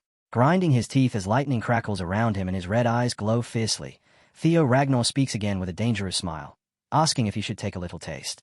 The scene then opens onto a brutal and revolting battlefield where countless swords are driven deep into the ground, turning the land into something cruel and lifeless, while soldiers stand scattered everywhere gripping their weapons as rows of prisoners kneel nearby with their hands bound behind their backs, the atmosphere heavy and merciless. At the front of those prisoners stands their leader, and suddenly one of the captives shouts in rage, calling them disgusting fools and yelling that they truly believe they can defeat Ragnar like this, swearing that Ragnar's throat will be slashed one day. The instant the leader hears those words he reacts, slamming his sword down into the ground with force as red energy erupts outward and spreads across the battlefield, causing blood to rise and float unnaturally in the air while his sword slowly lifts upward as well, hovering above the ground, Calm yet clearly irritated, he remarks that he is tired of hearing the same last words from every single one of them. Not long after, a soldier rushes in to report urgent news, explaining that Junior's family has sent word that the floating archipelago operation has failed. The leader pauses briefly and asks about Noel, and the soldier answers that all communication has been lost, adding that Noel could barely stand before the signal disappeared. Another soldier steps forward and bows while speaking, rudely commenting that the detective failed anyway. But at that moment a properly covered man wearing a mask steps out and explains that the floating archipelago serves as their main distribution hub, meaning that losing it could completely shift the tide of the war. Standing before the leader, he asks for permission to personally handle the situation, and this man is revealed to be In, one of the Troivan's 9 servitors. The leader immediately refuses, stating that they are abandoning the floating archipelago because they have already secured its enormous capital. And as he steps forward he adds that although the loss is unfortunate, they cannot allow emotions to cloud their judgment or distract them from their real priorities. He orders that all remaining forces be concentrated at the center, explaining that the ball is merely a distraction designed to mislead their enemies, while his eyes glow white as he declares that they have only one goal, and everything they do exists for him. AIN listens carefully, absorbing every word in silence. Then the leader issues another command, ordering the resurrection of the Mad Dragon Emperor. The scene shifts to a completely different place, high in the mountains where a beautiful palace stands beneath cloudy skies. Inside, a man explains that they can still use the Sears Merchant Guild rail system, though the Southern Guild has not responded yet. And this man is Antonio, sitting in his office while discussing these matters. Soon afterward our boy enters the room, and Boris remarks that Sir Antonio appears troubled. Surprised, Sir Antonio reacts as our boy walks closer and directly asks whether Ragnar's supply distribution is causing him difficulties. Antonio, visibly shaken, first denies that anything is wrong and says that managing things is actually much simpler now without the unpredictable dangers of the sea. Yet after a moment he begins speaking more honestly, admitting that the real problem is fear of Ragnar, and fear of our boy.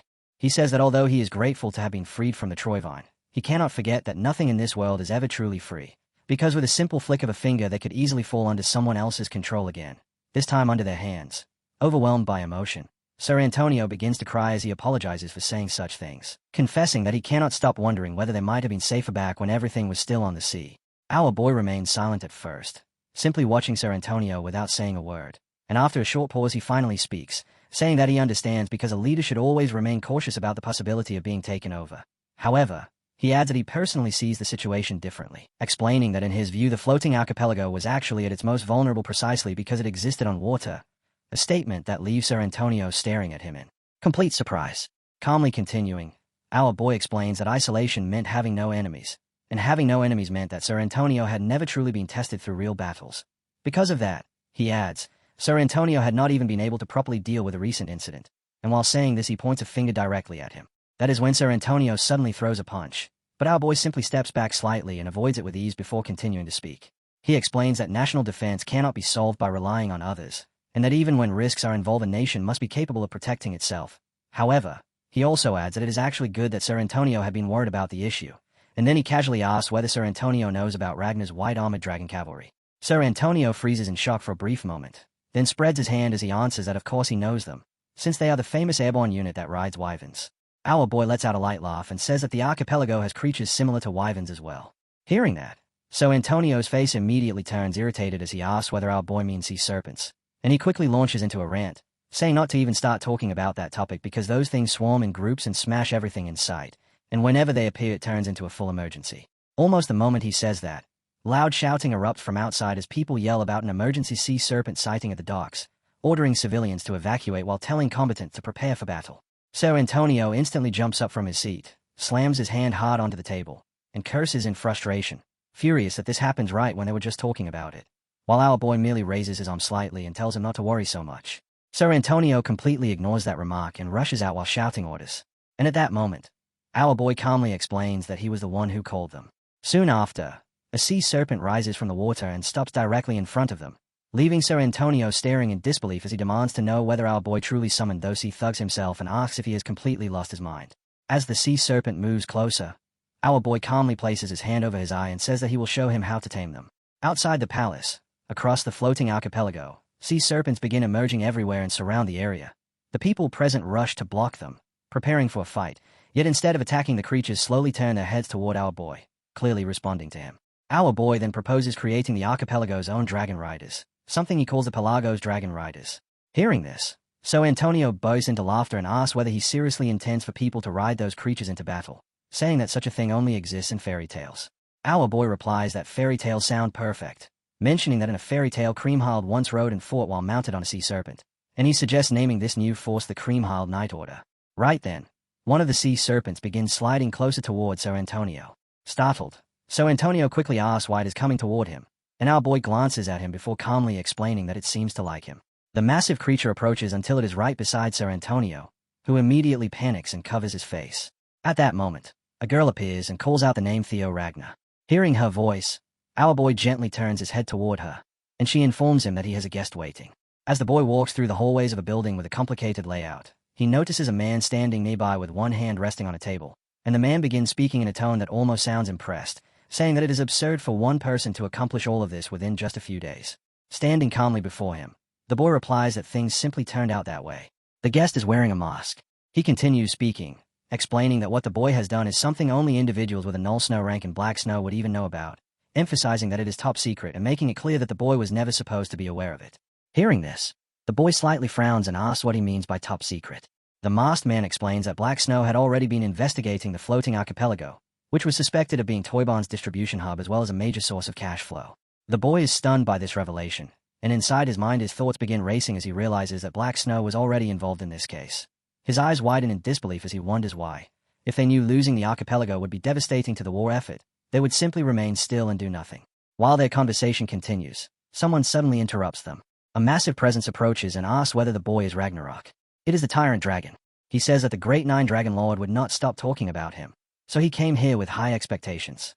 With his enormous body and floating attire, the dragon moves closer to the boy and the masked guest, then scoffs as he looks at them and remarks that they only look like weak pawns who cannot even do anything. Bursting into loud laughter with his giant face full of amusement, he casually adds that it is nice to meet them anyway. The boy feels uneasy and thinks to himself that the Overlord Dragon was never supposed to move, unable to understand why someone like him would appear here at the floating archipelago. Standing confidently in the hallway, the Tyrant Dragon tells them there is no need for formal greetings and casually says they should relax and feel at ease. The masked guest steps forward and begins speaking, addressing him as Overlord Dragon NYM. But before he can finish, the Tyrant Dragon cuts him off and sarcastically apologizes for being late. The masked man responds sharply, questioning why he allowed the situation of the archipelago to become this bad and why he never reported anything to Black Snow. Hearing this, the boy is shocked again as everything suddenly begins connecting in his mind. He realizes that Black Snow really had been conducting its own investigation, which explains why all the information was kept top secret. The masked man continues, saying that the Tyrant Dragon has placed them all in an extremely difficult position. The dragon, however, treats it as if it means nothing. He laughs again and casually says sorry, but then his tone shifts. Red energy begins pouring out from his body and spreads everywhere, instantly making the atmosphere heavy and terrifying. The entire area grows intense as the pressure increases, and people begin tearing up and suffering under the overwhelming force, including the boy and the masked guest. Calmly, the Tyrant Dragon asks whether they are sure they can handle this. Cracks start forming across the building as the red energy intensifies, the structure beginning to burn while everything feels on the verge of collapsing. Gritting his teeth, the boy shouts in frustration, thinking that although he knew the dragon was powerful, this level of strength is far beyond anything he ever imagined. His eyes widen further as he looks up at the towering Tyrant Dragon, and at that moment realization strikes him. Now he finally understands why Ragnar failed to stop the floating archipelago from being taken over. Looking around briefly before turning back, his gaze settles on the Tyrant Dragon as he fully recognizes the overwhelming force standing before them. Inside the hall, everything is now completely flooded with the dragon's red energy, filling the space with a suffocating, oppressive atmosphere. Our boy and the girl are both present, visibly struggling under the crushing pressure. Then suddenly the Tyrant Dragon bursts into loud laughter and casually says he was only joking. There was never any big reason behind it at all. He simply missed the proper timing to report everything to them. He adds that of course he had been watching their movements the entire time. Our boy and the girl stop where they are and turn their attention toward the dragon. The dragon continues speaking, saying something along the lines of how they might not realize it. Yet they actually do know, don't they? Standing right in front of them, he explains that the 9 dragons do not waste their time chasing small and insignificant matters. Placing a hand under his chin, he casually says that his original plan was to let things grow on their own and then wipe everything out all at once. Immediately after saying this, he bursts into loud laughter again and suddenly punches our boy on the back, remarking that everything ended up getting handled anyway because someone else showed up and cleaned up the mess. He keeps laughing as if nothing serious has happened, behaving completely relaxed on the surface. But our boy studies him closely and quickly realizes that this calm and easygoing attitude is only an act. Beneath that mask, the dragon must actually be extremely irritated right now. This man is the Overlord Dragon Dante, known as one of the strongest among the 9 dragons. Even so, He was never satisfied with the power he already possessed. He constantly sought even greater strength, which is why he joined Ragnar in the first place, using its authority as a tool to expand his influence even further. As our boy continues staring at Dante, memories from his past life begin resurfacing. He remembers how suspicious he had been back then about Dante's massive financial resources, and now everything finally makes sense. Those funds were clearly connected to the floating archipelago. Realizing this, our boy understands the situation well enough to know that Dante is one of the trickiest opponents among the 9 dragons, so for now he decides it is wiser to play along. He lowers his head slightly in front of the dragon and apologizes, saying that he acted against his will. But before he can finish his words, Dante laughs again and waves it off, telling him not to worry because he never even explained his intentions in the first place, meaning there was no way our boy could have known. Then, grinding his teeth slightly, Dante speaks again and addresses him properly, calling him the 6th heir candidate, Theo Ragnar. He remarks that meeting him in person reveals quite an impressive personality, and adds that it is no surprise he deserves his position, suggesting that the two of them should get along well. Dante then extends his hand toward our boy as if proposing a promise or alliance. Inside, our boy hesitates, feeling even more uncertain about Dante's true intentions. Yet he still reaches out and shakes his hand while politely replying that he is being flattered. Dante laughs again and comments on how humble he is, adding that he hopes his own people might learn something from that attitude. While the two of them continue speaking, the girl suddenly interrupts and apologizes, explaining that new orders have just arrived. After the handshake ends, she reads the command aloud.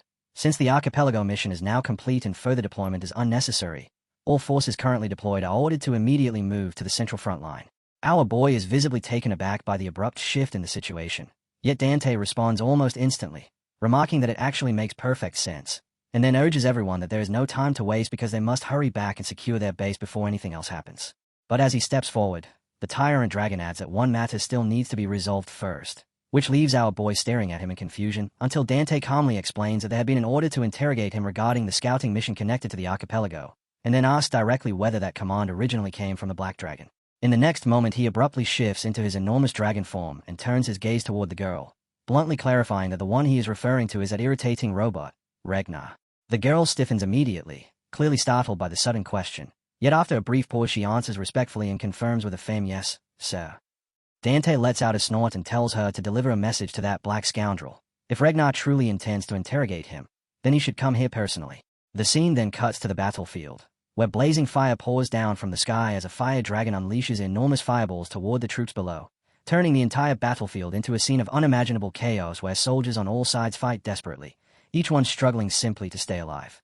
A screen-like display appears, reading, Ragnar Extrovian, Main Battleground, Central Plateau, Blade Mountain Range. Troops from both factions collide violently in the middle of the battlefield, and at one point a dragon crashes down onto the ground, crushing and killing numerous soldiers instantly, while some fighters attempt to retaliate against the dragon and others are cut down mercilessly. Someone is suddenly struck from behind and collapses. A boy shouts in confusion asking what just happened. Another soldier cries out before dropping lifelessly to the earth, and amid the relentless carnage bodies are ripped apart in mid-air, limbs are severed without hesitation, and several fighters lose their heads in a single brutal strike. Then, in the midst of this chaos, a command echoes across the battlefield announcing that the Great Fear effect has worn off and ordering the white-armored dragon cavalry to descend at once. At that exact moment, our boy and the girl arrive at the battlefield, and as our boy carefully observes the unfolding situation he casually remarks that flying units really do look pretty cool after all. The girl immediately shouts at him to cut it out, warning that he is about to hurt the soldiers' feelings again, but our boy simply responds with a playful apology, explaining that he only says things like that because teasing them is fun. Covering half of his face, he reassures her that she really does not need to worry so much, because their soldiers understand him better than anyone else.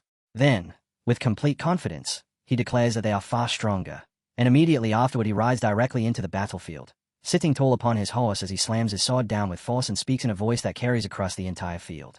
He calls out to the flying sparrows overhead, telling them to listen closely and crush anything that days stand in their path, because today they will destroy their enemies and march straight toward tomorrow. Shouting the command, Black Iron Cavalry, charge! Our boy kicks his horse forward at full speed, and in the next instant every mounted rider surges forward behind him, rushing headlong into the enemy's territory. On the opposing side, a masked enemy soldier stares in the direction of our boy, visibly stunned by the sudden and overwhelming assault. The instant the two sides collided, a savage blow smashed straight into his face, breaking his mouth apart while the sound of clashing swords rang sharply through the air. From that moment on, the battlefield descended into complete chaos, with everyone fighting at the same time as blades struck against blades and bodies slammed into each other amid the frenzy. Our boy remained at the very front the entire time, swinging his sword without pause and cutting down anyone who attempted to break through toward their base. Then, all at once, thick smoke began spreading across the battlefield as buildings caught fire one after another. Cottages burned down to their foundations, and flames surged upward in every direction. Some people were already lying lifeless on the ground, while others screamed in agony as pain and suffering echoed across the burning field. By the time evening arrived, the battle had finally ended. Someone burst into loud laughter and proudly announced that the outcome had been a massive victory. Soon after, the group made their way into a nearby cottage, where a man stepped forward and praised him enthusiastically, saying that what he had accomplished out there was truly incredible. Little brother Thayu. Our boy immediately brushed it off, replying that it had not been anything special and insisting that the real credit belonged to the white armored dragon cavalry as a whole. The commander laughed loudly at that response and remarked that our boy had always been this humble.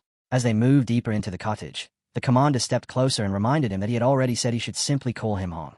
Once again he praised him for the excellent work and suggested that the two of them share some drinks together next time. Standing just behind the commander, our boy answered that he was looking forward to that and addressed him by the name Hong. Everyone present bowed respectfully in response. Yet at the back of the room, two individuals noticed that something about the situation felt strange. They quietly observed and listened, taking in what was happening while deciding not to act just yet. Not far away, someone had grabbed hold of a young boy and was tormenting him while speaking in an overly familiar, fake brotherly tone with a black iron cavalry commander, mockingly remarking that the commander had truly made it now, implying that the two of them were no longer as close as before. Behind that man stood a girl wearing shiny glasses with her arms folded across her chest. She questioned him directly about what he had been doing on the archipelago, mentioning rumors she had heard circulating about it. Before he even had the chance to answer properly, she suddenly struck him with her hand against the neck and told him sharply to stop.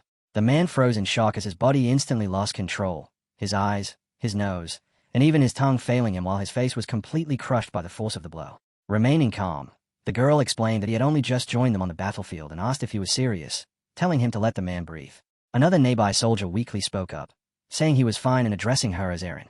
The boy who had been struck on the head tried to speak but struggled to form his words clearly, complaining that they had finally met again after such a long time, and asking why she was being so harsh simply because he had asked a question.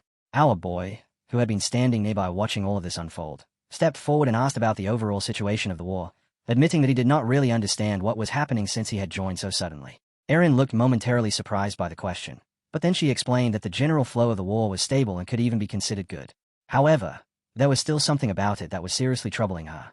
Their forces had already advanced close to the provincial base, yet the enemy remained strangely still, showing no sign of moving at all, as if they were deliberately waiting for something to happen. After listening to the explanation, our boy simply nodded and said that he understood. Another boy nearby thought to himself that the same suspicion had already crossed everyone's mind. The enemy camps were positioned all around the plateau region, relying only on defensive counterattacks while refusing to push forward themselves, which led to the general belief that they had set a trap and were patiently waiting for the perfect moment to spring it. But our boy understood far more than the others. Because of knowledge carried from his past life, he already knew the real objective. Storevian was not focused on this battlefield at all. Their true target was the ruins of the White Tower, the place where the relic of the primordial dragon remained sealed in slumber. The scene then shifted outside the cottage, where blood covered the ground and heavy splashes spreading across the dirt. A wounded man screamed in desperation, begging for mercy while trying to escape with the last of his strength. Before he could get far, a figure holding a sword struck once and sliced him cleanly in half, separating the upper half of his body from the lower. His head tilted back toward the sky, and his life ended instantly. Watching the scene, a masked man spoke with clear irritation, wondering aloud whether there were truly only 9 servitors. He questioned where those warriors were, the ones who had fought these enemies for days without collapsing and had cut down countless opponents across the battlefield. Nearby, another man sat lazily on the ground, complaining that the entire situation was painfully dull, and then revealed that they were Ragnar heir candidates numbers 3 and 4, Ensio Ragnar and Gisha Ragnar. A female Ragnar standing nearby smirked and called him out, saying he obviously enjoyed it despite what he claimed. Without hesitation, he admitted that she was right. At that moment, the tyrant dragon appeared and joined them, remarking that Gisha's loose mouth had not changed at all. He reminded him that he had warned him before to think carefully before swinging his sword and criticized him for never abandoning his bad habits. Gisha immediately responded with respect, greeting him by saying that it had been a long time, Master. He mentioned hearing the news about the archipelago and joked that someone else had ended up taking all the credit for the tyrant dragon's efforts. The tyrant dragon laughed at that and replied that it should simply be considered the entrance fee for enjoying an entertaining show. However, he soon added that this was not the moment for jokes, because someone powerful would soon rise. One of the rangers questioned him, asking whether he was referring to Thorkel and confidently claiming that they could easily deal with him. The female Ragnar immediately corrected that assumption, saying no, the person he meant was number 6. The tyrant dragon laughed again while covering his mouth and mentioned the new candidate. Gisha answered confidently, reminding the master that they were his disciples and insisting that there was no way that brat could ever surpass them. Standing there on the battlefield while gazing off into the distance, the tyrant dragon calmly replied that there still remained a possibility that the brat could be the chosen one. Both of them froze instantly and stared at him in shock. Turning away from them, the tyrant dragon gave a final warning that they should be ready. When the opportunity finally appeared, they would need to crush him completely. Several hours before Thieu ever reached the battlefield, the scene opens with our hero standing alone, holding a map in his hands while studying every detail on it with careful attention. As his eyes move across the markings, he suddenly speaks aloud, realizing that the White Tower is also one of the relics connected to the primordial dragon. Almost immediately, the power dwelling inside him, Leviathan, responds and confirms that his realization is correct. At the same time, our boy reflects inwardly that now that the memory has surfaced, even in his previous life this very region had been the first place Troyven managed to seize control of. Leviathan continues the explanation, saying that Guardians possess the ability to roughly sense the presence and location of other Guardians, and that among them the Guardian of the White Tower had received the largest share of the primordial dragon's power. Hearing this causes our boy to react with obvious shock, disbelief crossing his face at the implication. At that exact moment, another presence draws near to him, the serpent sea fish, which speaks up immediately, agreeing with Leviathan and stating that he is absolutely correct. The creator of the serpent sea then elaborates further, explaining that relics are not all identical. Each one possesses its own distinct abilities and operates under its own set of rules. Some relics carry tremendous strength but also bear immense responsibility, and the Guardian of the White Tower represents exactly that kind of relic, one endowed with extraordinary power. Lowering his gaze back to the map, our boy asks whether the White Tower currently lies within Troyven's territory. The serpent sea creature answers at once, confirming that it does. Leviathan then reminds him of something that happened previously and asks whether he still remembers it, explaining that Troyven's people had discovered a method to poison Guardians and forcibly extract the primordial dragon's power from them. Leviathan stresses that under no circumstances can they allow Troyven to reach the Guardian first, insisting that our boy must arrive before them. As he listens to the warning and the explanation, our boy absorbs every word, feeling both surprised and deeply uneasy. The scene then shifts back to the present moment inside the Central Platoon headquarters, specifically within the Demon Dragon's tent. A man stands on top of a chair beside a large table and speaks in a firm voice, declaring that they need to move toward the Rocky Mountains. Another person bows deeply before him and reports that Troyven's forces are strangely concentrated in that region. He adds that armies never shift their positions without reason and that he is certain something significant is happening there, though he does not even manage to finish his sentence. The man standing on the chair cuts him off immediately, dismissing the idea as nonsense. Blind in one eye and speaking with unmistakable authority, he tells him to forget about abandoning the battlefront for some independent mission.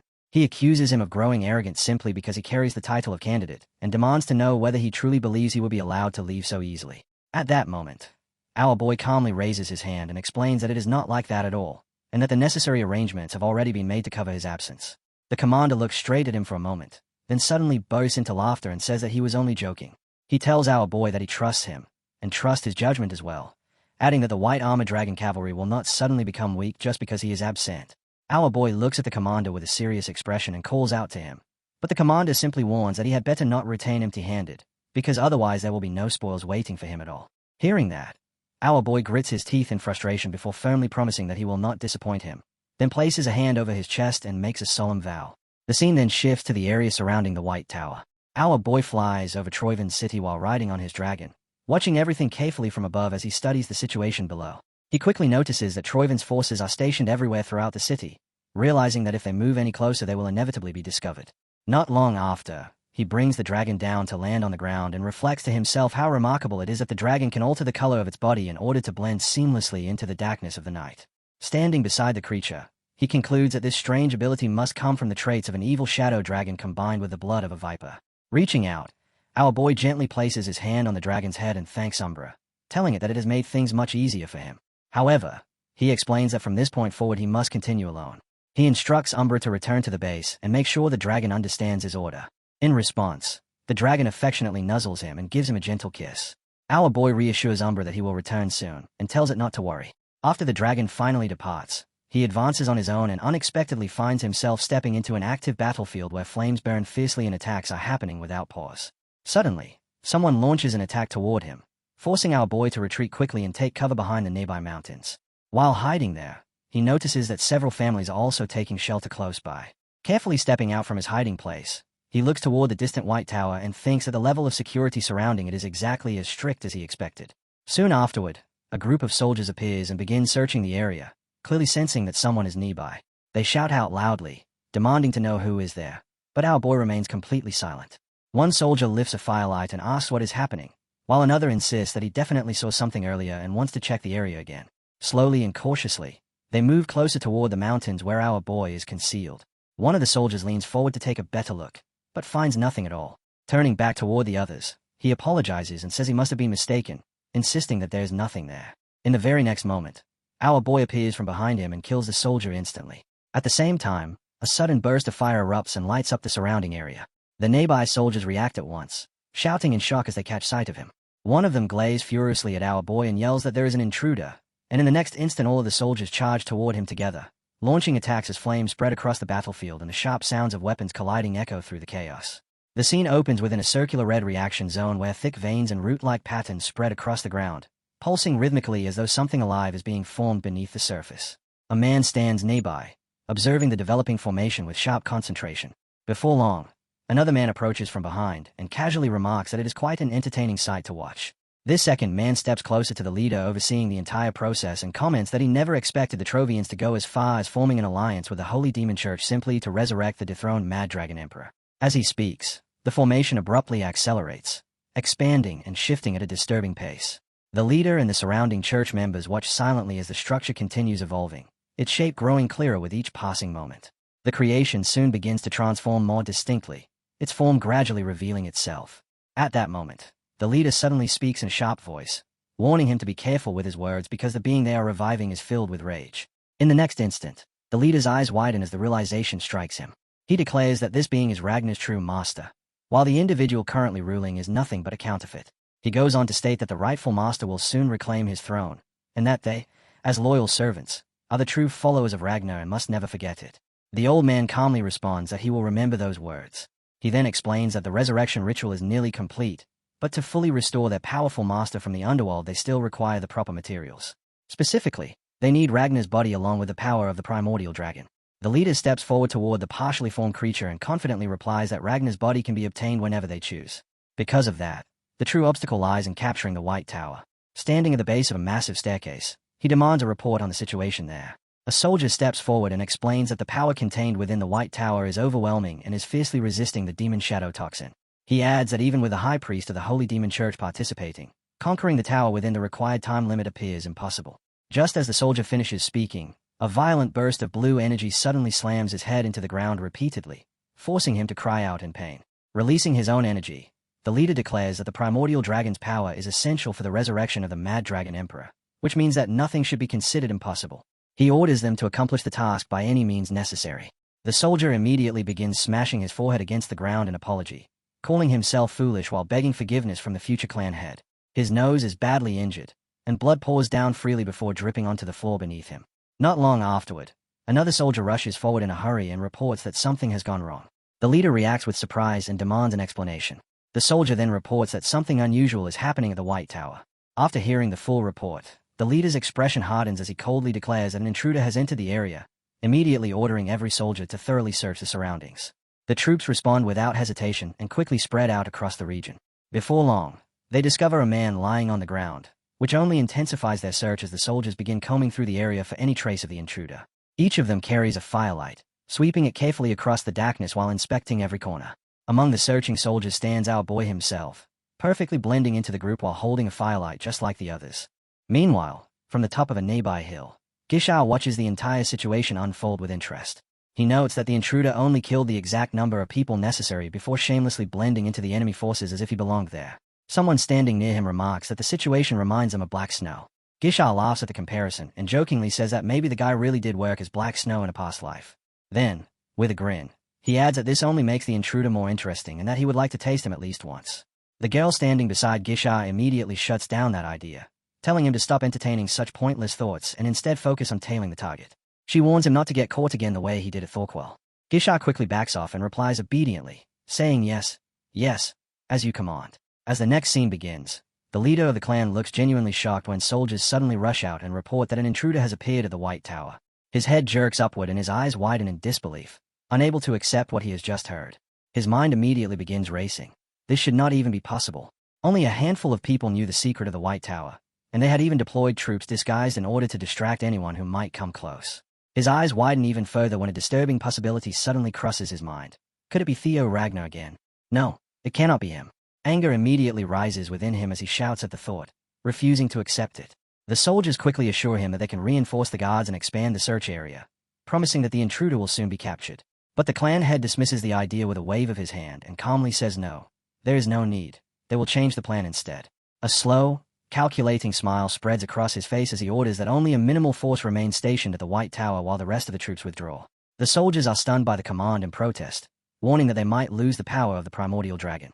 However, the clan head calmly replies that this is exactly the point. Both soldiers freeze at his response, stunned and unable to question him any further. Then he openly states what he has already concluded in his mind. The intruder is almost certainly Theo Ragnar. He will conquer the White Tower and return carrying the power of the primordial dragon. With a sharp motion, the clan head raises his hand and summons 3 formidable individuals. He explains that if conquering the White Tower proves impossible for them, then they will simply steal that power from him instead. The 3 figures who appear immediately give off an intense presence. The first among them is Ain, standing tall while dressed entirely in black, a sword held firmly in his hand as he radiates a deadly, focused aura. Next came Zwei, a massive man whose towering frame carried a gigantic weapon, the sheer weight of his presence making the ground seem to tremble beneath him.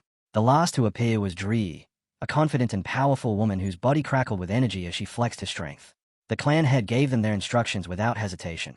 They were to confirm whether Theo Ragnar had obtained the primordial dragon's power, and the moment he did, they were to kill him and seize that power for themselves. The 3 figures stepped forward in a line, their expressions deadly serious as they answered together in perfect unison, "As you command." The scene then shifted to the battlefield, where the soldiers' leader shouted orders across the area, demanding that everyone locate Theo Ragnar at all costs. Had he gone to the White Tower? Every corner needed to be searched. Standing at the front, he began dividing the troops, assigning some to circle around the tower while he personally led a group to secure the southern side.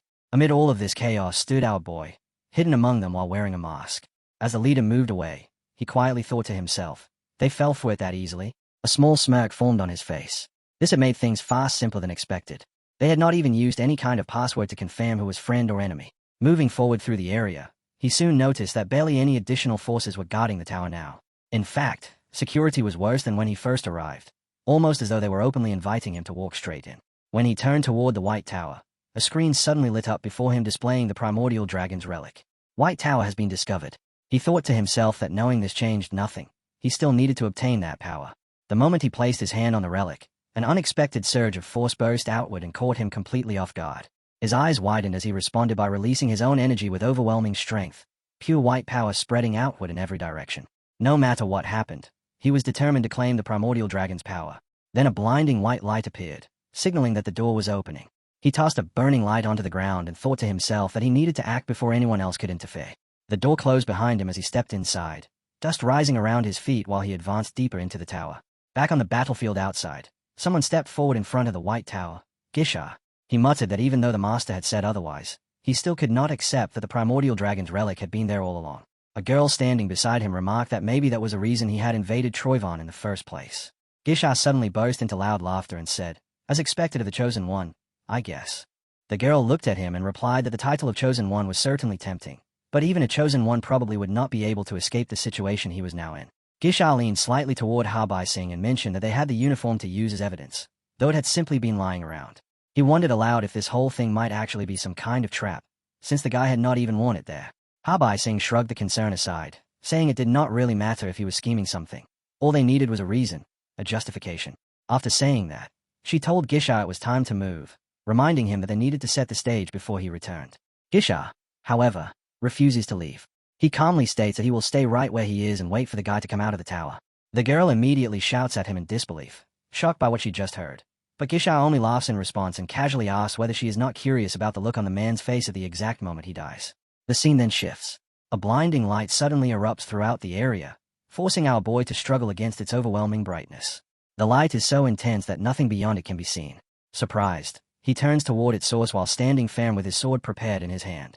In his mind, he thinks that he can finally stop holding back now, because the Guardian here carries the largest portion of the primordial dragon's power, meaning the creature before him should be massive and terrifying. As our boy takes a step forward, a gigantic face suddenly emerges from the light, one glowing red eye staring directly at him. He freezes in shock for a moment but quickly tightens his grip on his sword and faces it. Then, from that glowing eye, a small creature suddenly pops out and happily says that it is finally glad to meet him. The creature explains that some strange people recently tried sneaking inside by using a demon shadow toxin, which had been extremely annoying to deal with while stopping them. Hearing this, our boy is completely stunned and thinks to himself, wait, this is supposed to be the guardian that holds the most power. Standing firmly in front of the creature, he asks if this is really the right one because it looks far too ordinary. The serpent sea immediately speaks up and tells him not to judge things based on appearances. Leviathan follows up as well, explaining that despite the creature's peacocky looks, it is powerful enough to make even them tremble in fear. At that point, the creature clears things up and says it had gotten distracted earlier and should properly introduce itself. Its name is Keratosuchus, the most loyal subordinate of the great primordial dragon and the one who inherited the largest share of its power. It is also the protector of the Gate of the Pantheon, though he can simply call it Keratu. Our boy is visibly shocked. Gate of the Pantheon. The creature explains that this place is where the gods reside, the realm of the primordial domains, relics, and fragments that carry the dragon's power. The primordial dragon held countless responsibilities, and guarding this gate, the bridge connecting the mortal world to the realm of the gods, was one of those duties.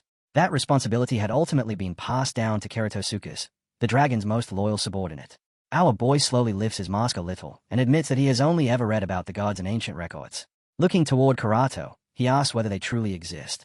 The creature immediately corrects him, stating that its full name is Keratosuchus. Our boy asks again, and the creature confirms it, which makes our boy realize that this guardian is definitely not normal. He had tried shortening the name to Karato, but the creature clearly prefers to be called Keratosuchus. Then our boy asks once more whether the gods truly exist. The creature replies confidently that of course they do, and then asks if he is not already familiar with them. In the next moment, the creature sends a message that only our boy can see. He reacts instantly, gasping, breathing heavily in shock, while the creature's eyes begin glowing red once again, just as they had before. It tells him that what he is seeing is none other than a message sent directly from the gods themselves. Hearing that, our boy remains completely frozen in place, stunned to the point that he cannot even bring himself to say a single word. At the Central Highlands, within the Ragnar meeting place, the gods stand watch over the area. Inside a nearby cottage, the head of the clan begins speaking, making sure that everyone present is paying attention. He reminds them of the reason they have all gathered at this frontline location. Around the table, everyone keeps their eyes fixed on him, listening carefully to every word. The clan head explains that because the Troivan servitors have appeared, the war has been dragging on much longer than originally expected. Even the 9 dragons are preparing to intervene personally. He makes it clear that this meeting is an important briefing regarding the progress of the war and states that he will accept questions or suggestions afterward. Once he finishes saying that, he gestures toward the Overlord dragon sitting nearby. The Overlord dragon responds calmly, stating that the concerns he carries are just as significant as the war itself. At that moment, someone announces that a girl has arrived. The Overlord dragon nods slightly and instructs them to allow her to enter. She walks inside and apologizes for interrupting the meeting so suddenly, explaining that the matter is extremely urgent. In her hand she carries a dress, which she presents to everyone in the room while claiming that she personally witnessed Theo Ragnar's betrayal. She places the dress forward as proof. A man seated at the table immediately shouts in disbelief, questioning how throwing down a Ragnar uniform during wartime could possibly count as evidence of treason. Meanwhile, the commander sitting there silently thinks to himself, what is Brad Thew even doing? There's no way he's thinking clearly about this. The scene shifts again. Our hero is now standing in front of the strange creature, staring at it carefully. He asks whether the blue message window that only he can see is truly a message sent by God. The creature confirms that it is, saying there is no doubt about it, although it cannot explain the details since it cannot see the contents itself. Our hero then asks whether all chosen ones are capable of seeing such a message. The creature answers no. He is the only one who can see it. Curious, our hero asks why that is the case. The creature simply laughs and replies that it is because he is who he is. Suddenly, our hero begins struggling against a mysterious surge of power, shouting out as his body reacts violently. The creature watches calmly and remarks that it appears the energy is being filtered. Our hero immediately asks, filtering? How much do you actually know? The creature laughs again and teasingly says it has been waiting for him to ask that question. At that moment, a sudden burst of brilliant white energy erupts around the tower. Our hero stands there in shock as the light spreads everywhere. The creature leaps up to the top of the tower and declares that if he truly wishes to uncover the truth, it will grant him the trial of the Pantheon. Our hero is stunned and asks what the trial of the Pantheon even is. A screen appears before him displaying a message. Guardian Keratosuchus is offering you the trial. The creature explains that this trial will allow him to explore the depths of his own soul and discover his true self. To do so, he must travel through the layers of his subconscious mind, though it warns him that the subconscious is an entirely different world altogether. The creature warns that if he fails the trial, becomes too deeply trapped in it, or if his mind completely shuts down during the process, he could remain imprisoned there forever. However, If he manages to succeed, he will earn the qualification to confront the ultimate truth and will even gain a chance to meet a god. It then explains that the tower contains 12 tiers in total and asks him directly whether he is ready to accept the challenge. A screen suddenly appears in front of him, presenting a simple choice. Do you wish to enter the first tier of the Pantheon trial? Yes or no? Our hero tightens his grip around his sword, stays intensely at the screen for a moment, and then presses yes. The tower immediately begins to fracture and crumble around him as he asks the creature again whether everything it told him is really true. Countless questions rush through his mind, especially about whether the Great War will happen again. Blinding light bursts from the walls, and he shouts out in anguish, demanding to know why he had to be the chosen one. Struggling against the overwhelming brightness, he grits his teeth while another screen appears announcing that he is entering the first tier of the trial of the Pantheon. The entire structure shakes violently, and yet another screen appears, revealing the contents of the first tier. Our hero stands there in shock as he realizes that he is now fully inside the tower. A new message appears on the screen explaining that to completely enter the realm of the subconscious, he must suppress his own consciousness and open the gateway. Suddenly, a liquid-like bubble emerges from the wall, followed by a surge of fluid rising from the ground itself. Our hero stays in shock as a man slowly forms out of the liquid. He thinks that this must be the consciousness system that Keratosuchus mentioned earlier. Judging purely from how it looks, it does not appear particularly dangerous, at least not compared to how terrifying Keratosuchus had described it. But without warning, the liquid suddenly spreads rapidly toward him. Our hero instinctively dodges as if a blade had just been thrown straight at him. Surprised by the sudden attack, he begins running before abruptly stopping, uncertain about what will happen next. At that moment, the screen flashes again, displaying the message that this is the gatekeeper of the door to the subconscious. Our boy tightens his grip on his sword and prepares himself for anything. Then a figure holding a sword appears before him, a man with white hair that flickers like burning flames. The screen immediately displays another command. I am here. Eliminate him. Standing face to face with a white-haired man, our boy carefully studies him and wonders whether he should personally fight or whether this might actually be preferable to facing some unknown enemy without any information. While he is still thinking, the man slowly begins to float into the air as a strange white energy starts radiating from his body. Our boy's eyes widen in shock as he tries to understand what is happening. The man raises his gaze, and a stream of white energy suddenly shoots forward. Our boy reacts instinctively, generating red energy while simultaneously releasing blue energy to block the incoming attack. Focusing his power, he calls upon Thunder Dragon, activates Breathing Thunder, and thrusts forward with a powerful stab. The collision of their forces causes both of them to collapse momentarily as a violent burst of energy explodes around them.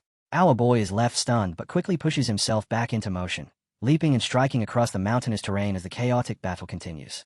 Then he sees it, a massive surge of white energy forming countless blades that rush toward him from every direction.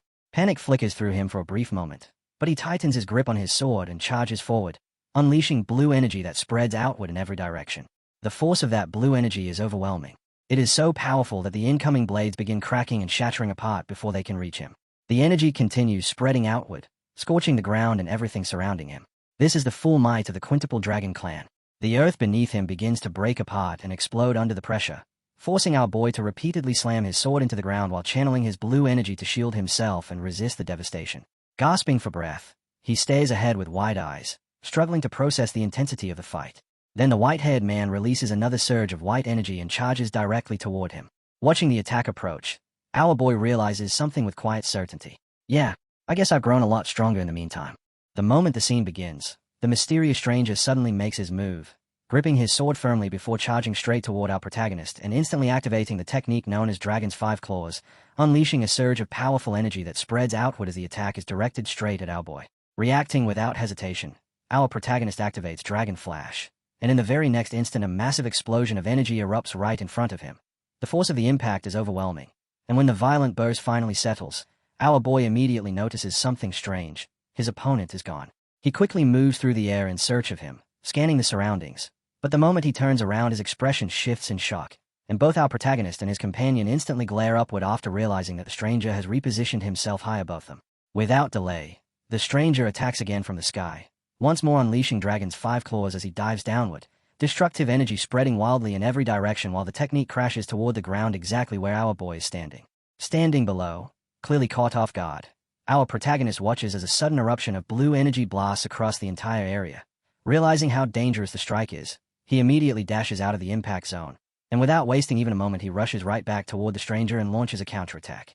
The stranger manages to defend himself for a short time, but our boy continues pressing forward with everything he has, their swords slamming together with a loud metallic clash that echoes across the battlefield. Yet neither fighter slows down as they keep exchanging strikes again and again without pause. As their fierce duel continues, the ground beneath them begins to crack and fracture under the pressure of their blows, while sparks scatter through the air every time their blades collide. During one of these intense exchanges, our protagonist suddenly notices something unsettling while observing his opponent, realizing that the battle feels strangely familiar, almost as if he were fighting himself, because their sword trajectories and even the smallest habits in their movements appear nearly identical. Still fighting, he continues analyzing the situation in his mind while his opponent effortlessly evades most of his attacks and even counters his strongest techniques by using the very same methods. As the clash carries on, our boy charges forward again, but a troubling thought crosses his mind. Unlike me, he does not get tired, so how am I supposed to defeat someone like that? At that moment, our protagonist suddenly halts and fixes a sharp stare on his opponent as a new idea flashes through his mind. If the enemy truly is identical to him, then there must be something he can take advantage of. The instant this realization forms, a sudden burst of white energy detonates nearby, giving our boy barely any time to react, and leaving him with no chance to even think. In that split second, he comes to a realization that almost feels amusing. That is exactly what I would do. Another powerful explosion of white energy erupts right afterward, flooding the entire area with thick smoke, and as visibility vanishes in the chaos, both swords slip away from their clash. At that exact moment, the remaining energy suddenly shifts direction and redirects itself toward the stranger who looks identical to our protagonist, the attack locking onto him before surging forward at full speed. Watching this unfold, our protagonist quietly thinks to himself that the plan worked perfectly. The stranger is clearly caught off guard, and in that precise instant our boy suddenly appears behind him and charges forward, calmly explaining that he had predicted this exact reaction and knew it would leave his opponent confused. While moving in, he reflects on why the plan succeeded in the first place. His opponent relied on fewer tricks because he was arrogant, just like our protagonist used to be. And someone with that mindset would never expect him to suddenly use something unusual like a rare sword-throwing technique, especially something as uncommon as the white moonlight blade. The strike lands cleanly. Blood suddenly bursts from the stranger's mouth, while dark liquid begins pouring from both his mouth and his eyes, showing just how severe the damage truly is. Our protagonist watches the result calmly before admitting that, in the end, you can really learn something from anyone, and he even acknowledges that it was a good match against his past self. Right after the battle concludes, a system screen abruptly appears. The message declares that he has defeated himself and successfully cleared the first tier of the trial. The scene then sweeps across the battlefield, revealing shattered ground and broken buildings scattered everywhere after the fierce clash. Soon after, another screen appears asking whether he wishes to enter the second tier of the Pantheon, presenting him with two choices, yes or no. Seeing this, our protagonist simply grins before stepping forward and opening the door ahead of him, confidently deciding that since he has already begun this challenge, he will definitely see it through to the very end. At the same time, the scene abruptly shifts to a completely different location where several important figures have gathered for a meeting, seated together around a large circular table. One person angrily remarks that someone even threw away the Ragnar uniform during wartime, insisting that such an act alone is undeniable proof of betrayal. The leader of the meeting then raises a serious question, asking for confirmation about the claim that Theo Ragnar abandoned his position and secretly headed toward Troyven, and he directly asks Ancio Ragnar whether this accusation is truly correct. Ancio immediately confirms it, stating that she personally saw Theo crossing into enemy territory by himself, and she even presents the discarded uniform as evidence to support her accusation. Julius reacts instantly with disbelief, firmly insisting that there is no way Theo would ever do something like that. At that moment, the demon dragon quietly watches everything unfold while reflecting on the situation, wondering whether Julius truly knows nothing about Theo's plan, because although Theo appeared to trust him with certain information, he clearly did not reveal everything to Julius. As the meeting continues, the demon dragon's thoughts drift back to earlier events, remembering how he once told Theo not to return empty-handed and made it clear that there would be no reward without results. Elsewhere, our protagonist confidently responds that he will not disappoint him, though he also mentions that there is something important he needs to explain first. Through sound telepathy, the demon dragon soon receives new information informing him that heir candidates number 3 and 4, Gishar Ragnar and Ancio Ragnar, are currently delivering an important report. The moment he hears this, the demon dragon immediately realizes that the twins have been tracking Theo ever since his return from the archipelago, and their goal is most likely to force him out of his position. Our protagonist calmly explains that they have been attempting to sabotage him for quite some time. However, rather than worrying about their actions, he intends to use the situation itself to turn their own strategy against them. After hearing the full explanation, the demon dragon is clearly surprised, because our protagonist plans to take advantage of this opportunity to observe their weaknesses and quietly gather valuable information. The demon dragon thinks about it for a moment, then concludes that there is no real need for concern, since Theo appears unexpectedly confident in his ability to handle such a complicated situation. Not long afterward, the demon dragon publicly announces that he agrees with Ancio Ragnar's claim. Ancio politely responds, saying that receiving support from the demon dragon makes her feel reassured. The demon dragon then declares that a pursuit unit must be organized immediately in order to chase Theo down. Meanwhile, the head of the Ragnar clan silently analyzes everything that has been said. Although he has already confirmed the report that Theo supposedly deserted his post, he also knows that the demon dragon is not someone who would overlook something so obvious, which suggests that there is a strong chance this entire situation may be part of a much larger plan. After thinking it through carefully, the clan leader decides that for now he will follow the demon dragon's lead and observe how events unfold. He then formally announces that the group known as Black Snow has confirmed Theo Ragnar deserted his duties, and since sufficient evidence supports the accusation, the claim will now be officially accepted. With that declaration, he orders Black Snow to organize a pursuit team immediately. Even while issuing the order, the clan leader continues thinking to himself that the situation has become extremely messy. However, if Theo truly arranged everything in advance, then there is probably no need to worry too much. At that exact moment, the scene shifts again.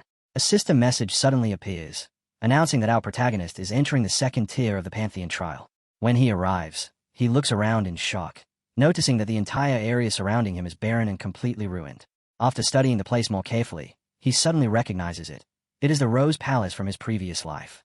Another system screen appears soon after, explaining the challenge of the second tier and revealing that the trial is called the path toward your subconsciousness.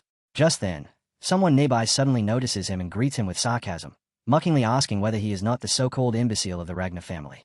At the same moment, another system message appears, explaining that his progress is currently being blocked by his own trauma. An old man stands nearby, laughing loudly as he stares directly at him.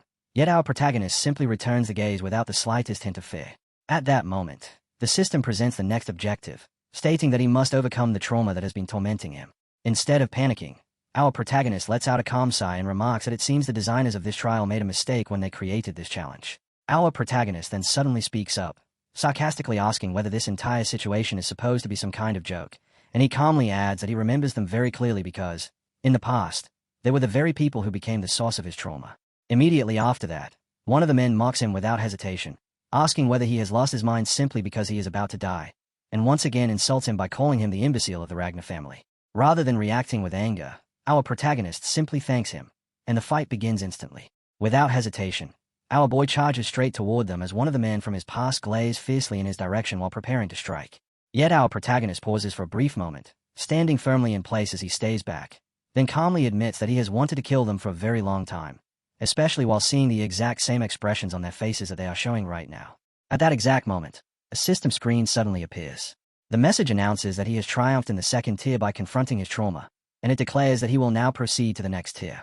Our protagonist remains standing there when, all of a sudden, a mysterious creature appears nearby, observing him with curiosity before commenting that this is quite interesting and wondering whether he might actually manage to reach the Pantheon.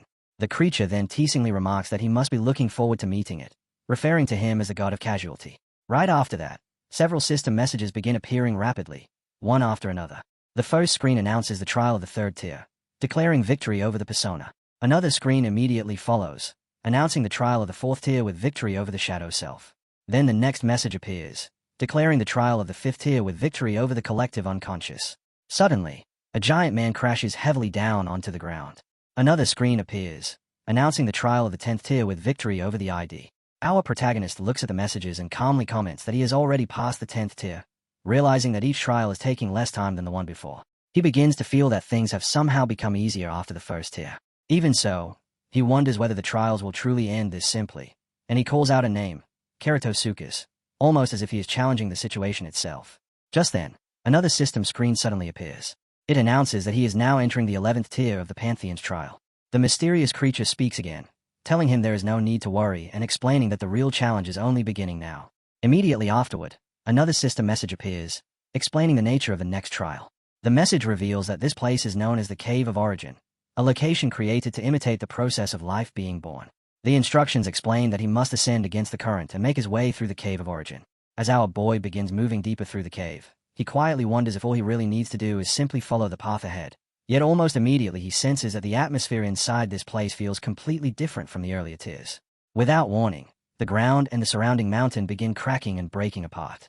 While he continues advancing into the cave, another system message appears, explaining that in order to reach the true source he must return to the void that existed before birth. The message further explains that as he retraces the path of birth itself, The senses he obtained at the moment of birth will begin disappearing one after another. Our protagonist stays at the screen in shock, struggling to believe what he is seeing. Another message appears, informing him that he is losing his sense of smell and that he can no longer receive the scent of the world. Our boy becomes confused and wonders what that is even supposed to mean. However, when he takes another step forward, he immediately notices something strange. The fishy smell of the water that had previously filled the cave has completely vanished. Soon another system message appears.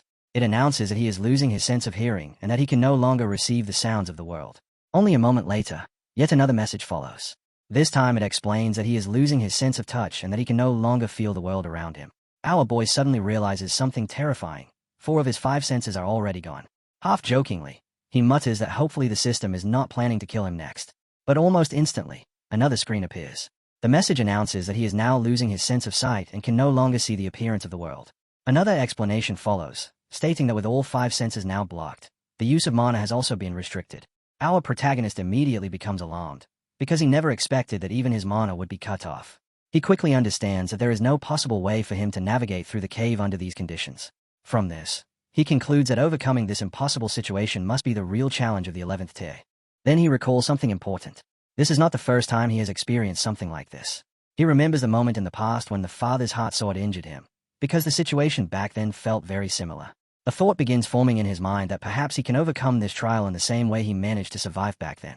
His thoughts begin calling out to the guardians residing within him: Griffin, Fairy Dragon, Desert Worm, and Laser Drake. But as his senses continue disappearing, his consciousness begins scattering rapidly. None of the guardians respond either. At that moment he realizes that the only remaining solution is to search for the answer within himself. Just as this thought crosses his mind, several creatures connected to him suddenly appear nearby. One of them calls out to him and asks what is wrong with him. Another creature quickly scolds him for tripping over his own feet and orders him to stand up immediately. However, a different being interrupts and calmly says that there is no point in calling out to him.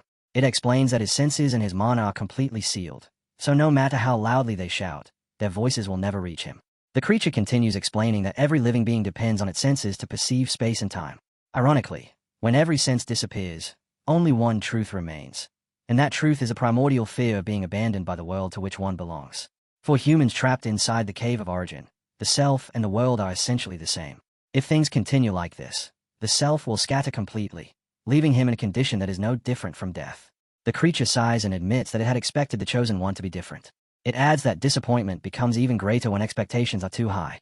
At that exact moment, a strange sound suddenly echoes through the space as a voice begins repeating a single word: kill. Then the voice bursts into loud laughter and shouts that it will kill everyone. In the next instant, a violent red energy suddenly explodes outward from the place where our boy is lying. The creatures watching are stunned as something suddenly enters our protagonist's body. Slowly, our boy rises to his feet again. The creatures stare at him in confusion and begin asking what is happening to him all of a sudden. One of them suddenly realizes the truth and explains that he is suffering from madness, immediately recognizing the source of that insanity. It reveals that the remaining ego of the Mad Dragon Emperor, which the Ragnar clan had planted inside him, has gone berserk. Another creature remarks that now that the Chosen One is no longer controlling it, this outcome was inevitable. As they continue watching, one of them becomes impressed and comments that using madness to gather his scattered consciousness is actually quite remarkable. Then the madness inside our protagonist begins speaking directly. The voice declares that it accepts Theo Ragnar's deal and promises to grant him the power needed to overcome this situation. In return, however, it demands that he steal, violate, and destroy everything for it, and ultimately offer the entire world to it. Yet at that exact moment, our protagonist suddenly blocks the red barrier and calmly announces that he wants to cancel their deal. The entity becomes shocked and reminds him that it has already given him its power, demanding that he honor the agreement immediately. Our protagonist calmly replies that he has already returned all the power, every single bit of it. At that moment, the entity realizes that it has been tricked. Our boy stands firmly and tells it to think of this as a small kindness from a grandson. The furious voice responds by calling him a disappointing grandson and warns that it will remember this. Then it angrily speaks the name Theo F. Ragnar. Right afterward, a system screen suddenly appears. The message announces that his self-awareness is expanding. All of his senses are restored. He can use mana once again. Finally, the system confirms that he has successfully overcome the trial of the 11th tier. Our protagonist quietly wonders whether waking the Mad Dragon Emperor had truly been a good idea. Yet since everything ultimately worked out, he decides that it is probably fine. Suddenly, he hears someone calling the Chosen One again, so he looks up and sees several creatures rushing toward him. The moment they reach him, they collapse in relief. Confused by their reaction, our boy shouts and asks why they are all behaving so strangely. The creatures immediately begin talking over one another, One says it was extremely worried about him. Another admits it is simply relieved that he survived, while a third complains that if he plans to die like an idiot, then he should just hand his body over to it instead. And together they tell him to stop scaring them like that. While listening to their chaotic voices, our protagonist slowly sits down. Then he suddenly notices a bright white light appearing nearby. As he casually waves his hand across the ground, the creatures suddenly begin floating up into the air in front of him. Our boy lets out a sigh and finally remarks that this must be the end. At that moment, another system screen appears. The message announces that he is now entering the 12th tier of the Pantheon's trial. The scene suddenly shifts again. This time, someone is sitting on a bed. The person slowly lowers his feet onto the ground. That person is our protagonist. He looks around in surprise because the place appears to be a bedroom. Even though it should be his first time seeing this place, he realizes that it strangely feels familiar. Our boy walks toward the window and pulls the curtain aside. Then he complains that earlier he had that strange dream, and now something like this is happening again. He begins questioning the mysterious presence that keeps appearing before him, wondering who it is and why it continues showing up in front of him. Suddenly, his head begins to ache. At that exact moment, another system screen appears. The message announces that he has successfully cleared the trial of the 12th tier. It also declares that he has conquered the primordial dragon's relic tower. As a reward for completing the trial, he is now allowed to enter the Pantheon. Our boy slowly raises his arm and looks upward. His gaze turns toward the Pantheon itself. Another system message appears, confirming that he has finally reached the Pantheon. Our protagonist slowly turns his head and looks toward the Pantheon, clear surprise visible on his face. As he faces it directly, a system screen appears in front of him. The message announces that he has successfully reached the entrance of the Pantheon. It also states that his mind gate has been strengthened as a conquest reward for completing the primordial dragon's relic white tower. Right at that moment, someone suddenly appears nearby and speaks in a calm voice, saying that he finally managed to come this far while addressing him as a significant other. Our boy immediately recognizes the voice and looks stunned. He calls out her name, Lodbrok. Still confused, he asks her how she managed to appear here, because the last time they spoke she clearly said that she could not leave the nest. Lodbrok calmly explains the situation, telling him that technically it is not truly her standing there. What he is seeing is only a manifestation formed from the remnants of her thoughts, and because his mind gate has grown stronger, she can now move outside through this residual manifestation. At that moment, another system screen appears. The message explains that his strengthened mind gate has deepened his connection with the guardian dragon, and because of that bond he can now hear the guardian dragon's voice anytime and anywhere. Lodbrok studies him carefully and remarks that if his mind gate has truly grown stronger, then his rank must have increased significantly, though even so she admits that she never expected him to actually reach the Pantheon. She praises him and says that he must have worked extremely hard to make it this far. Our protagonist casually shrugs and replies that it is nothing special, saying he simply did what he had to do as her significant other. Lodbrok responds with mild annoyance, pointing out that he says those fake sweet words without even blinking, and she adds that he is still just as bold and shameless as ever. After that, she places her hand on the surface of the Pantheon and quietly falls into thought, mentioning the Pantheon while wondering whether Sigurd might also be here. Suddenly, her expression changes completely as something strange begins emerging from within the Pantheon. She quickly turns to our protagonist and urgently warns him not to leave his side no matter what happens. Our boy watches the unfolding scene in confusion as strange eyes begin appearing within the surrounding darkness, while a chilling voice echoes the words "Nameless Sovereign." At the same time, disturbing voices begin echoing around him, voices crying out that it is unfair, that they did not deserve it, and that they will destroy everything, screaming for the torment to stop while begging to be left alone. Our boy senses that the situation is extremely dangerous, yet he also feels that something about this place is completely different from anything he has experienced before. He turns toward Lodbrok and asks what those horrifying things actually are. Lodbrok answers quickly, telling him that they are known as the Outer Gods, adding that she will explain everything later but that their immediate priority is to leave this place. As she speaks, a brilliant and intense light suddenly bursts out from the Pantheon, becoming so hot and overwhelming that the entire area begins glowing. Then the massive doors of the Pantheon slowly begin to open. From within the blinding light, someone steps forward and calmly greets Lodbrok after a very long time. She immediately turns around to face the person and recognizes him at once. It is Sigurd. Our protagonist is equally shocked, instantly realizing that this Sigurd is the ancestor of the Ragnar clan. Meanwhile, the disturbing voices continue screaming in agony, repeating over and over that it hurts and that they will kill him again, while the same voices repeatedly shout the name Sigurd. Even the villains who are observing the situation watch in shock, realizing that those beings have returned despite having suffered such a massive attack earlier. Someone calls out Sigurd's name once again as the strange eyes continue opening throughout the surrounding darkness, while the brilliant light keeps forcing them back. Lodbrok steps forward and stands directly in front of Sigurd before speaking to him. Sigurd calmly tells them that they have finally managed to reach this place. Then he turns his gaze toward our protagonist and remarks that the expression on his face clearly shows he has many questions. Sigurd tells him to ask whatever he wants, adding that he will answer whatever he can. Our protagonist immediately brings up something that has been troubling him for a long time, asking about the man he saw during his final trial and explaining that he has also seen that same man in his dreams before, then asking whether Sigurd knows anything about him. Sigurd listens carefully before giving an unexpected response. He mentions the name Theo Ragnar, and then brings up the topic of regression. He asks directly whether Theo Ragnar has regressed. Our protagonist is completely stunned when he hears those words, standing silently in front of the Pantheon for a moment without being able to react. After regaining his composure, he asks Sigurd what exactly he means by that. Sigurd replies that, for now, that is all he can reveal. As he raises his hand, something strange suddenly occurs. Swords begin falling from above, crashing down across the Pantheon. The Pantheon itself seems to tremble, almost as if it is crying out under the force of the impact. Sigurd then calmly explains that he knows our protagonist still has many unanswered questions, but he cannot reveal everything at this moment. He promises that one day, when our protagonist steps deeper into that place, he will discover the truth on his own. At that moment, Lodbrok suddenly calls out to Sigurd, asking where he is going and wondering whether he intends to leave again without explaining anything to her. She tries to step forward toward him, but Sigurd gently pushes her away. Lodbrok begins falling backward while watching Sigurd walk back toward the Pantheon. As she falls, she desperately calls out to the god of casualty, asking it to catch her. Sigurd speaks once more and apologizes to Lodbrok, explaining that she cannot enter that place yet. After saying that, he disappears back inside the Pantheon. The massive doors slowly begin closing again. Lodbrok remains standing there, repeatedly calling out his name, shouting Sigurd again and again as the entrance gradually seals shut. At the same time, the strange eyes belonging to the god of casualty slowly begin closing as well. A system screen suddenly appears. The message announces that the god of casualty has found him. Our protagonist stands there completely stunned as he watches everything unfold. At last, the Pantheon shuts completely. Another screen appears, congratulating him for successfully completing Scenario Quest 7.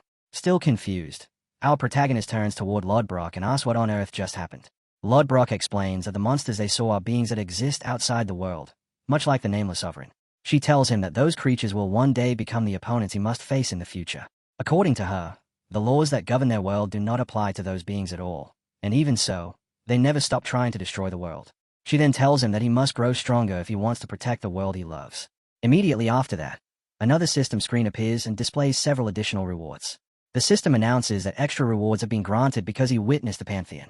It informs him that, as a reward, he can now freely wield Nirvana. Another message states that he has now gained ownership of the primordial dragon's relic. The system also announces that White Tower Dragonization has been activated. Then a final blessing message appears, wishing him a magnificent journey ahead and addressing him as the bearer of the blessing of casualty. Right after that, the mysterious creature appears once again and greets him by welcoming him back, calling him the Chosen One. The creature looks amused as it asks whether he likes his new power. Our protagonist looks confused and asks what exactly it means by that. At that moment, it becomes clear that our protagonist has gained an entirely new level of power. Our protagonist calmly says so, and immediately afterward a system screen appears in front of him, announcing that Dragonization has been activated. Our boy looks over his transformed state and realizes that Dragonization has altered his body, so he quietly studies how different he now feels.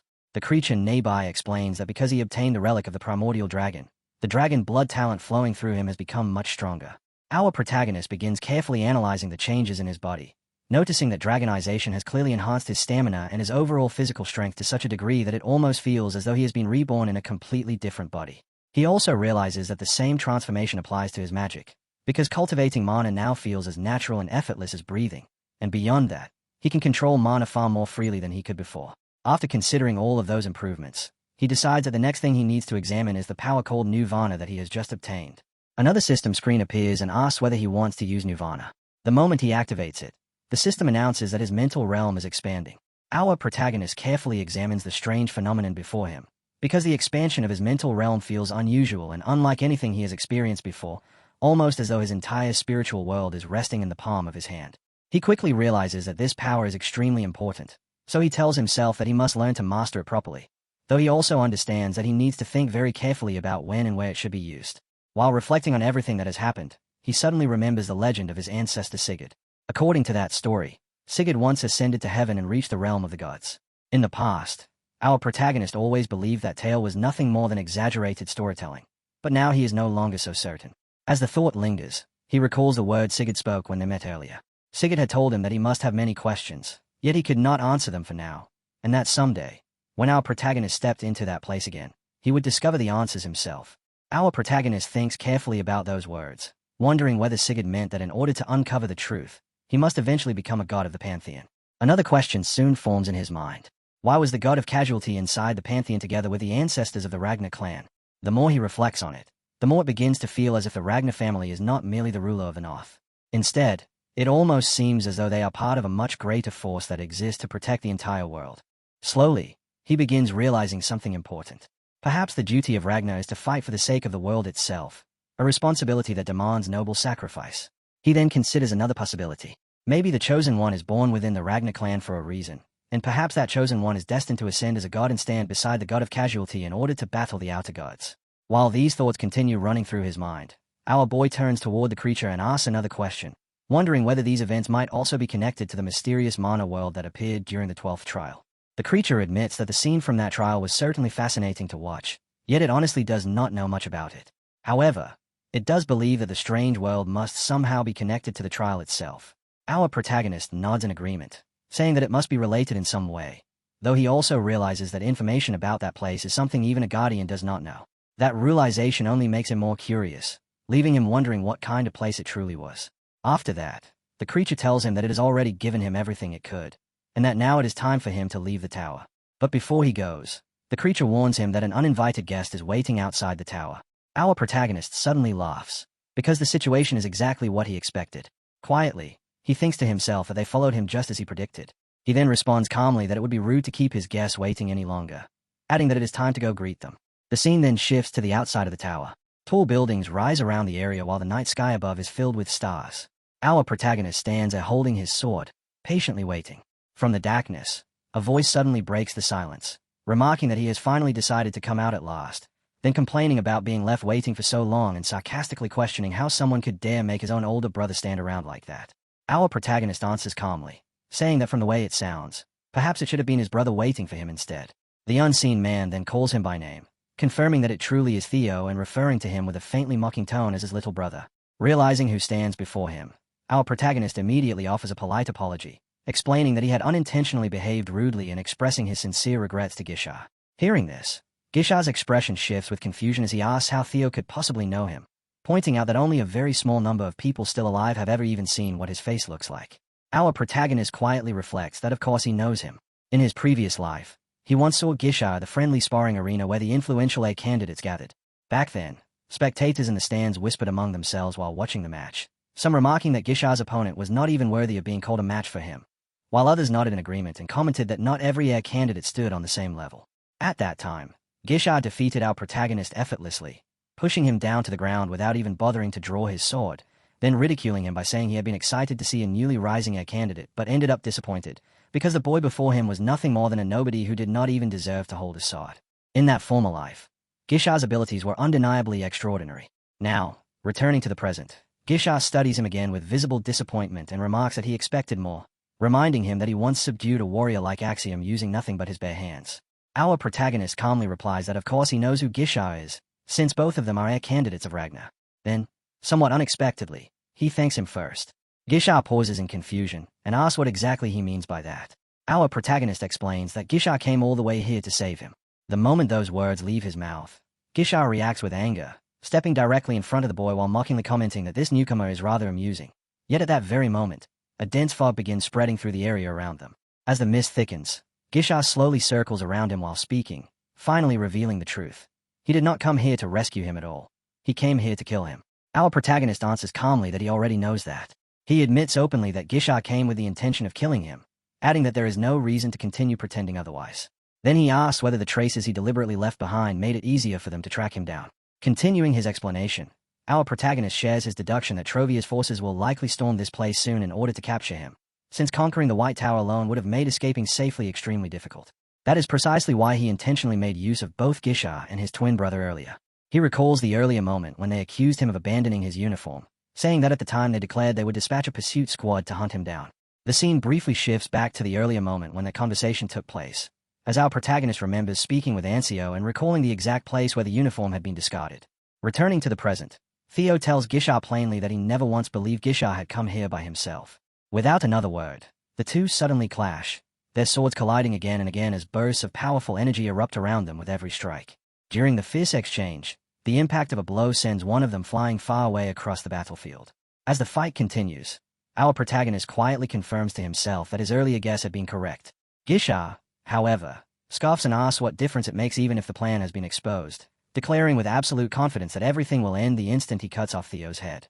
Theo already understands that trying to persuade him with words would have been pointless from the start.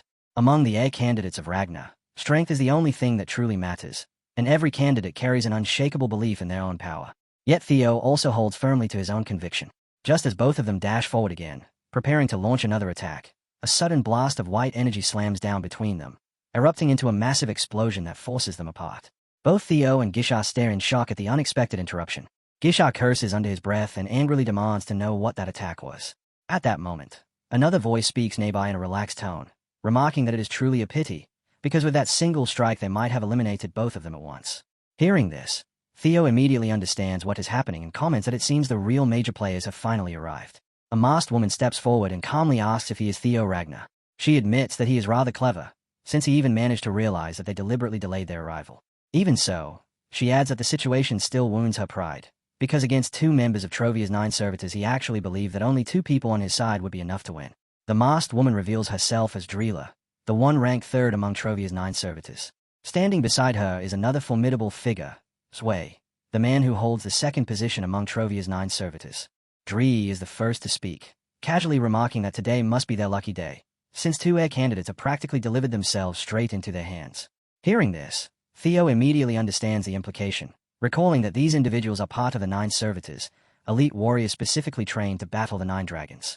Dree continues speaking with an almost carefree tone, saying that the 2 heirs will serve perfectly as forced sacrifices, and adding that a certain individual will likely be very pleased with this outcome. The moment Theo hears the word sacrifice, he feels a flicker of surprise and begins wondering what exactly she means. Before she can elaborate further, Zwei abruptly interrupts her, coldly warning her to be careful with what she says. Dree, however, appears completely unconcerned, casually asking what the problem is and pointing out that they are going to kill them anyway. She even throws a sarcastic jab back at him, remarking that if he truly wanted her to remain silent, then he should have simply finished them off earlier with that attack. Zwei's expression tightens with irritation as he replies that she always has a way of making him angry. Meanwhile, Dree stands with absolute confidence as a vast surge of red energy spreads outward from her body. Across from her, Theo and Gisha remain facing the 2 servitors, both carefully observing the unfolding situation. Theo quietly studies the pressure radiating from them, realizing that merely sensing their magic already feels overwhelming. Yet as he watches them, he notices something crucial. The 2 servitors clearly do not cooperate smoothly with each other, and he quickly understands that if he uses this weakness properly, there may be an opportunity to exploit. At that moment, Dree casually announces that whoever moves faster will claim the prize. The instant the words leave her mouth, a massive wave of red energy erupts from her as she launches a storm of sharp, nail-like attacks straight toward Theo. Reacting instantly, Theo blocks the incoming strikes while moving rapidly to avoid being overwhelmed. As he deflects them, he realizes something astonishing. In only a few moments he has already unleashed more than 30 attacks, and among them the final strike aimed directly at his neck carries far greater power than the rest. Dree begins laughing, remarking that his defense was impressive while casually admitting that she had genuinely intended to slice his head off. Then she suddenly brings up another name, asking if he was the one who killed Noel on the archipelago. Theo immediately recognizes the name, remembering that Noel was the servitor he fought earlier there. Dree laughs again and remarks that she always wondered why their master sent such a useless failure to that place, claiming that she herself could have handled the task easily. Hearing this, Theo silently reflects on Noel. Although Dree dismisses him as a failure, Theo remembers that Noel was the first opponent in a long time who had truly pushed him. Dree continues teasing him, saying that he even looks adorable when he gets flustered. She then casually reassures him not to worry, explaining that since he is handsome she will at least leave his face intact when she kills him. At that moment, Theo senses the shift in her intent and realizes she is about to attack again. Dree suddenly rushes forward while releasing another surge of red energy, and at the same time Theo charges straight toward her, the 2 colliding head-on. Without warning, shadowy swords begin streaking through the air, dark blades twisting and slicing across the battlefield as they target Theo from multiple directions. Nearby, Gisha reacts with visible surprise as he watches the scene unfold. After observing what is happening, Gisha remarks that this development is rather unexpected. Dree, however, looks amused and comments that she thought he also wanted to enjoy the sweet prey, yet it seems he values Theo far more than she expected. Gisha immediately snaps back in anger, ordering her to shut up, warning her not to touch his prey, and threatening that he will kill her if she interferes. Dree bursts into laughter at the threat and jokingly replies that it does not sound too bad, though she quickly adds that she has no interest in any love triangle. Instead, she declares that she would like to spend some time alone with her honey, so Gisha should disappear. The moment she says this, she suddenly turns and launches an attack directly at Gisha. Struck by the unexpected blow, Gisha erupts with fury and immediately retaliates by unleashing a powerful blast in response. Dree slips past his attacks again and again with practiced ease, all while continuing to flood the battlefield with red energy, and Gisha can do nothing but grit his teeth in mounting frustration.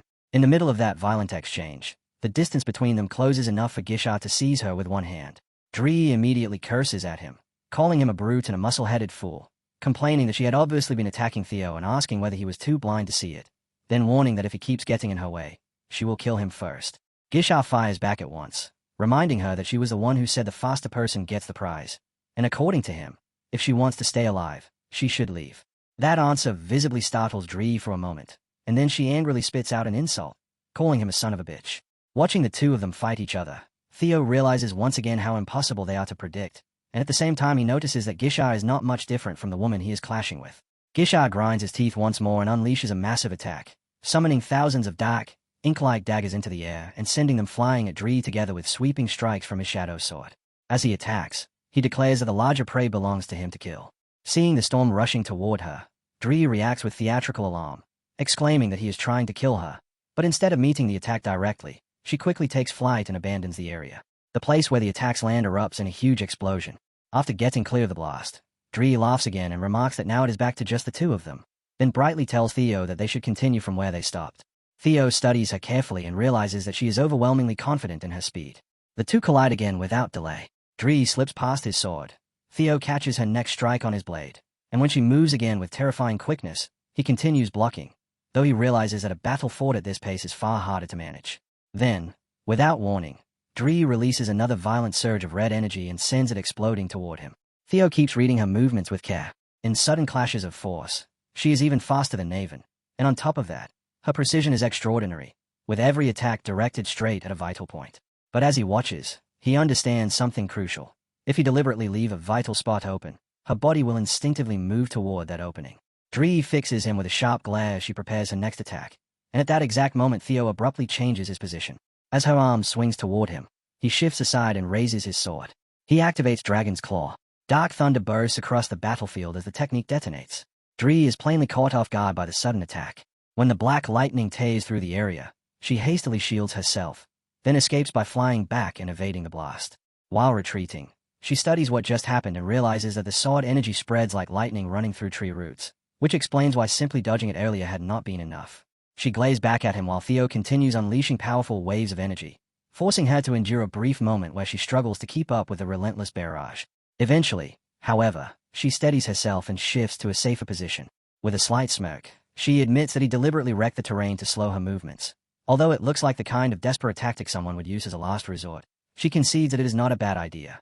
Still, she quickly adds that the effort is meaningless. Without warning, she releases another enormous surge of red attacks. The crimson energy lashes out across the battlefield with terrifying speed, striking everywhere at once and tearing through everything in its path. With complete confidence, she declares that something like this will never be enough to stop her. Flames and destruction begin spreading as the battlefield burns and collapses under the force of her assault. At that same moment, someone appears nearby, quietly observing the battle. The newcomer explains that although Dree may not yet be fully complete, she still possesses 30% of the Black Dragon's power. From behind a mask, the man watches the fight with keen interest, noting that even with such overwhelming strength, Theo has still managed to block and counter her attacks. The entire situation clearly entertains him. This masked observer is revealed to be Ain, the first-ranked member among Trovia's 9 servitors. Ain smiles faintly and remarks that what is happening here is going to be very entertaining. Meanwhile, Dree continues searching for Theo. Flying through the air, she calls out while asking how long he intends to keep hiding, complaining that the thing she hates most is a man who makes a woman wait. As her eyes sweep across the battlefield, she begins noticing strange patterns of energy spreading through the area. Gradually, she realizes that the situation might be connected to something the master once warned them about. Suddenly, Theo emerges from concealment and launches a surprise attack. In an instant, he turns the entire situation into a chaotic trap, revealing himself as he strikes. With a sarcastic remark, he says it is unfortunate, because he had thought she would not be able to touch him there. Dree stares at him with visible excitement and comments that it seems he has developed quite a wild side. Powerful blows crash across the battlefield as the scene intensifies. Watching the fight unfold, Dree remarks that the Ragnar family is known as the descendants of dragon riders, then casually adds that it appears they also experiment with some rather shady methods. Looking closely at Theo's current form, she admits that he looks much better than before, and that this version of him is far more her type. Theo answers with confidence, saying he is glad she likes it, because things are about to become even more interesting. The moment he finishes speaking, he immediately attacks her. Dree shows a brief flicker of surprise at the sudden move, and at that same instant a burst of brilliant white energy explodes between them. As they collide in close combat, she continues releasing streams of white light toward him, while Theo keeps leaping and moving rapidly to avoid the attacks without breaking the flow of battle. While the fierce fight carries on, Gisha stands behind Dree, watching her with a sharp and focused stare. Meanwhile, Ain watches everything from the sidelines with clear interest. Looking impressed, he remarks that what he is seeing must be dragonization. He explains that earlier Theo could barely react to Zway's speed even after 2 attempts. Yet now the situation has completely reversed, because Theo is clearly overpowering her. Ain continues observing and notes that through dragonization, Theo has become even stronger than the 9 servitors in their present state, making him an extremely dangerous existence, though at the same time he finds the entire scene strangely beautiful. Dree also studies Theo closely and comes to an important realization. Admitting to herself that he has truly become dangerous, she decides that she can no longer afford to hold back. Instead, she resolves to end the fight with a single decisive strike while he is unable to move. Almost immediately after that decision, an enormous explosion of red energy bursts outward, shaking the battlefield and throwing everything into chaos. From the sidelines, Ain continues watching and comments that Theo Ragnar has already exceeded expectations. Then he adds that he is curious to see how Zway will react. At that moment, several fighters allied with Zway suddenly appear on the battlefield. Ain observes their arrival and remarks that Theo did not earn the title of Air Candidate for nothing, because his abilities are clearly the real thing. As Theo moves through the battlefield at high speed, Ain keeps following the fight with visible excitement, even beginning to laugh as he enjoys the chaos unfolding before him. But then Zway himself appears. Grinding his teeth with anger, Zway declares that Theo has chosen the wrong opponent. His eyes narrow, and a red glow begins shining within them. In the next instant, he launches forward at incredible speed. Theo reacts with shock and thinks to himself that it seems impossible that someone with such a massive body could dodge his attack so effortlessly. Another violent clash erupts as powerful strikes detonate around them. Still analyzing the battle, Ain reflects that although Theo is the Air Candidate, this performance still feels somewhat lacking. He reminds himself that Theo was originally created to fight the demon dragon, yet at this moment he is only operating at around 20% of his full strength, so the situation cannot really be helped. Even so, Ain admits that seeing how many directions Theo's abilities can still grow and makes him extremely happy. Meanwhile, above the battlefield, Gisha continues his own fight. He curses loudly, admitting that the situation has already escalated far beyond anything he originally expected. Thinking back on what he knows about the Drovians' greatest force, the 9 servitors, he recalls hearing that they were created specifically as countermeasures designed to battle the 9 dragons. Realizing the massive gap in strength, Gisha angrily wonders whether that means he is not even worthy of being considered a counterfeit version of them. Still gripping his weapon tightly, he curses once more as he prepares himself. If his current strength is not enough, then he will simply use every trick and card he possesses. With that decision made, he suddenly bursts into laughter while facing Zway and begins attacking with his Shadow Sword Slay technique, unleashing it together with the Ink Orchard. At that moment, a burst of golden and white energy detonates across the battlefield. Zway tightens his grip on his sword and coldly calls Gisha pathetic, asking whether that pitiful strike is truly the best he can do. Gisha immediately shouts back that the fight is nowhere near finished, insisting that the real attack is only beginning now. The instant he says this, he launches a set of chains towards Zway. The chains race forward and wrap tightly around Zway's body, and at the same time the Shadow Sword Slay technique spreads outward, forming something like a vast cosmic web that completely traps him within it. Zway grits his teeth and glazes at Gisha with open irritation, mocking the attempt and asking if he truly believes such a tiny toy web could possibly hold him. Gisha only grins with confidence and calmly replies that he already knows it cannot stop him. Then he reveals the real point of the attack. Zway was never his true target. Hearing that, Zway frowns in confusion and demands to know what he means. At that exact moment, Gisha suddenly flies away from the area. Zway struggles violently against the chains and angrily curses the move as a cheap trick. As he finally breaks free and surges forward, a massive explosion erupts nearby, violently smashing apart the battlefield. Theo watches the destruction closely. Out of the wreckage, Dree suddenly emerges. Theo looks directly at her and calmly states that he will allow her to live for now, but promises that next time he returns he will be fully prepared. Dree responds with a playful smile, teasingly asking whether she is allowed to fall in love with someone who is both so strong and so sweet. Meanwhile, Theo briefly wonders to himself whether Gisha is still fighting somewhere nearby. Suddenly, a hand bursts out from the rubble. Zway tears through the remaining shadow chains and immediately turns his attention toward Theo. Reacting instantly, Theo flies away to evade him. Zwei narrows his eyes and begins pursuing aggressively, launching attack after attack as he chases him. Despite Zwei's massive body, his strikes swing with terrifying force while Theo continues dodging. During the clash, Theo realizes a serious problem. He needs an attack powerful enough to break through Zwei's armor. At that moment, he turns and notices Gisha moving towards Zwei as well. Gisha launches an attack that begins cracking the armor covering Zwei's body, preventing him from attacking properly.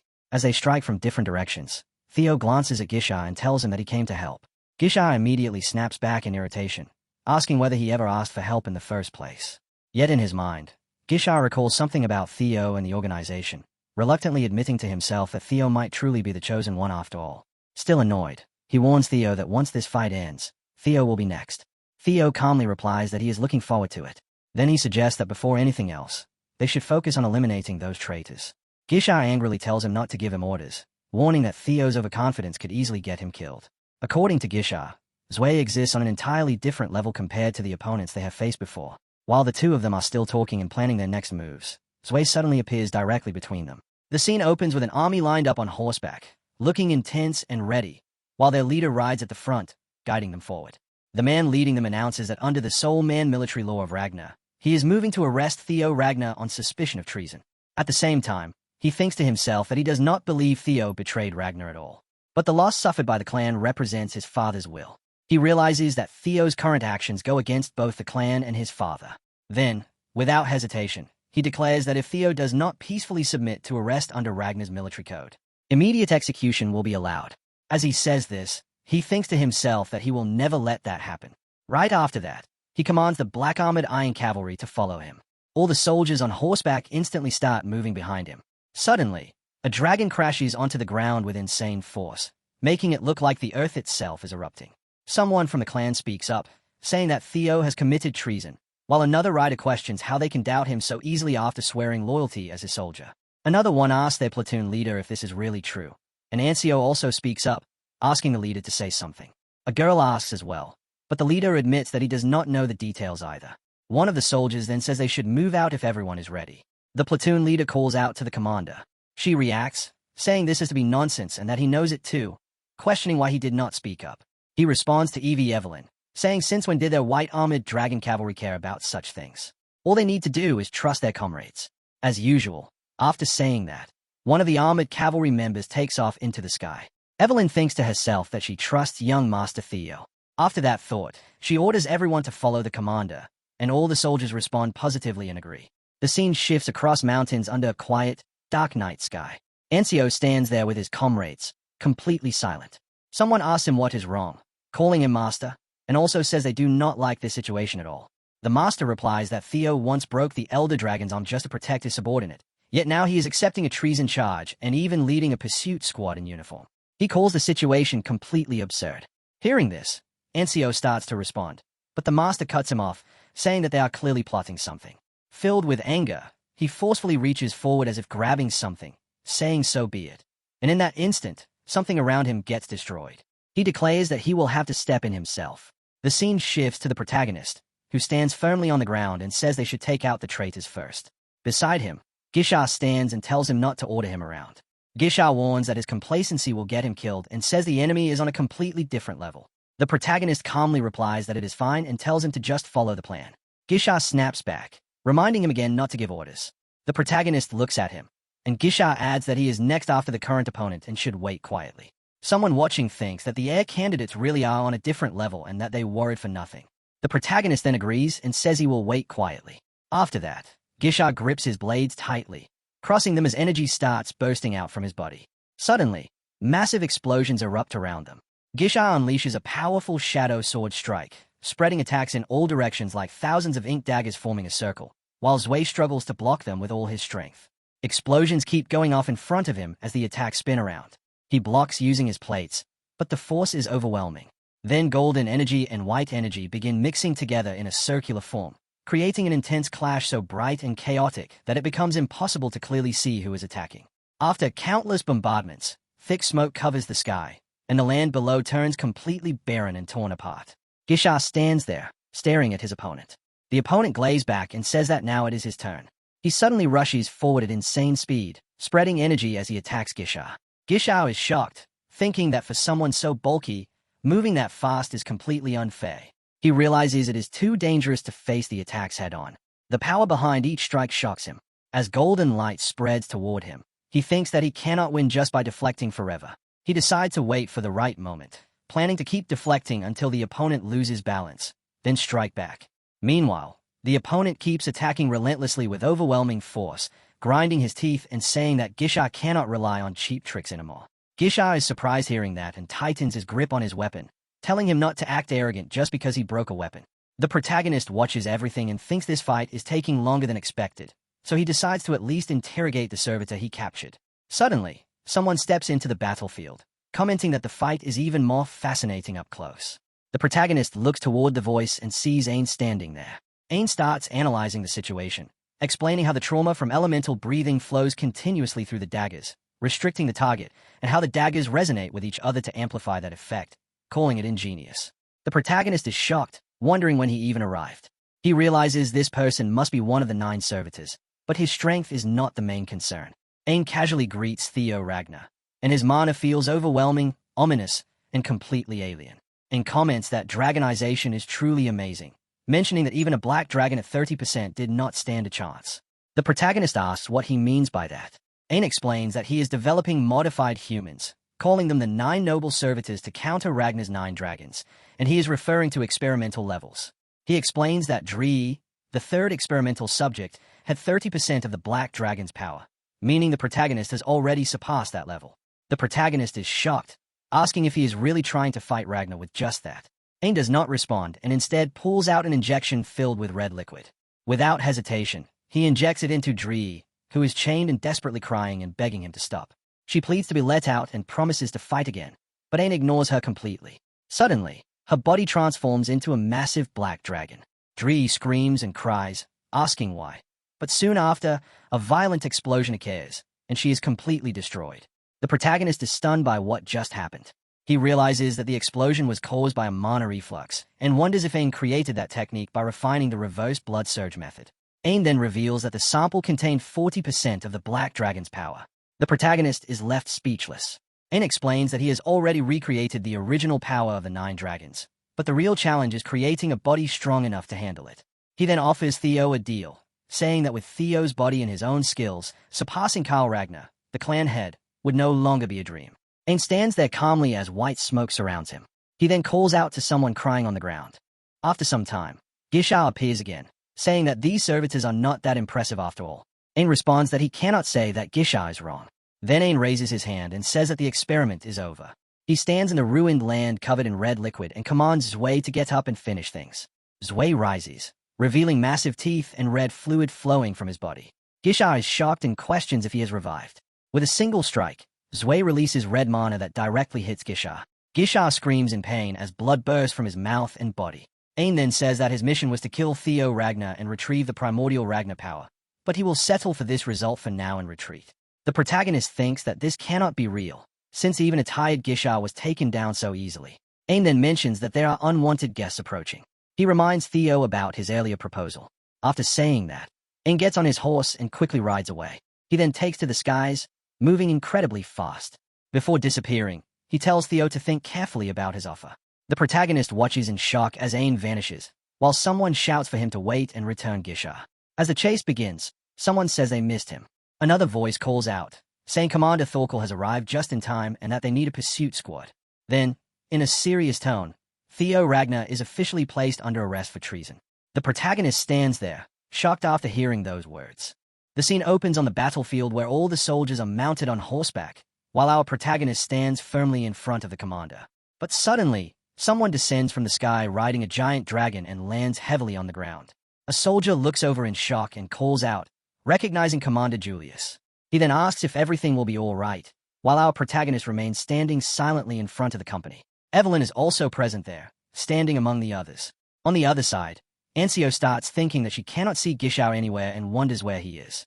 Her master notices and asks Ancio what is going on. She explains that it seems the 9 servitors interfered and things went completely off track. She adds that she does not think they would have killed Gisha, but in the worst-case scenario, something bad could have happened. Hearing this, the master grinds his teeth in anger, clearly irritated by her words. Ancio looks at him with confusion, unsure of what to say next. Then her master speaks again, saying that this might actually be better, as he will use this opportunity to crush that brat. The commander then formally announces that he is arresting Theo on charges of treason, while our protagonist remains completely silent. Ancio's master steps forward and argues that during wartime, arrest is unnecessary and Theo should be executed immediately, claiming that Gisha and Ancio both witnessed his treason. He moves closer to the protagonist and tells him that if he has any excuse, he should say it now. Our protagonist calmly replies that he can explain everything, but there is something far more important at the moment. Someone interrupts, questioning what could possibly be more important in this situation. That person is the commander sitting on horseback, who leans forward toward the protagonist and asks what could be more important than his alleged treason. As he reaches out to grab the protagonist, someone suddenly steps in and stops him by grabbing his hand. It turns out to be another commander who intervenes. This commander, who has one blind eye, warns him not to twist uncertain circumstances just to accuse Theo. He points out that they even have the corpse of a noble servitor that Theo defeated. At that moment, a dark presence spreads across the area.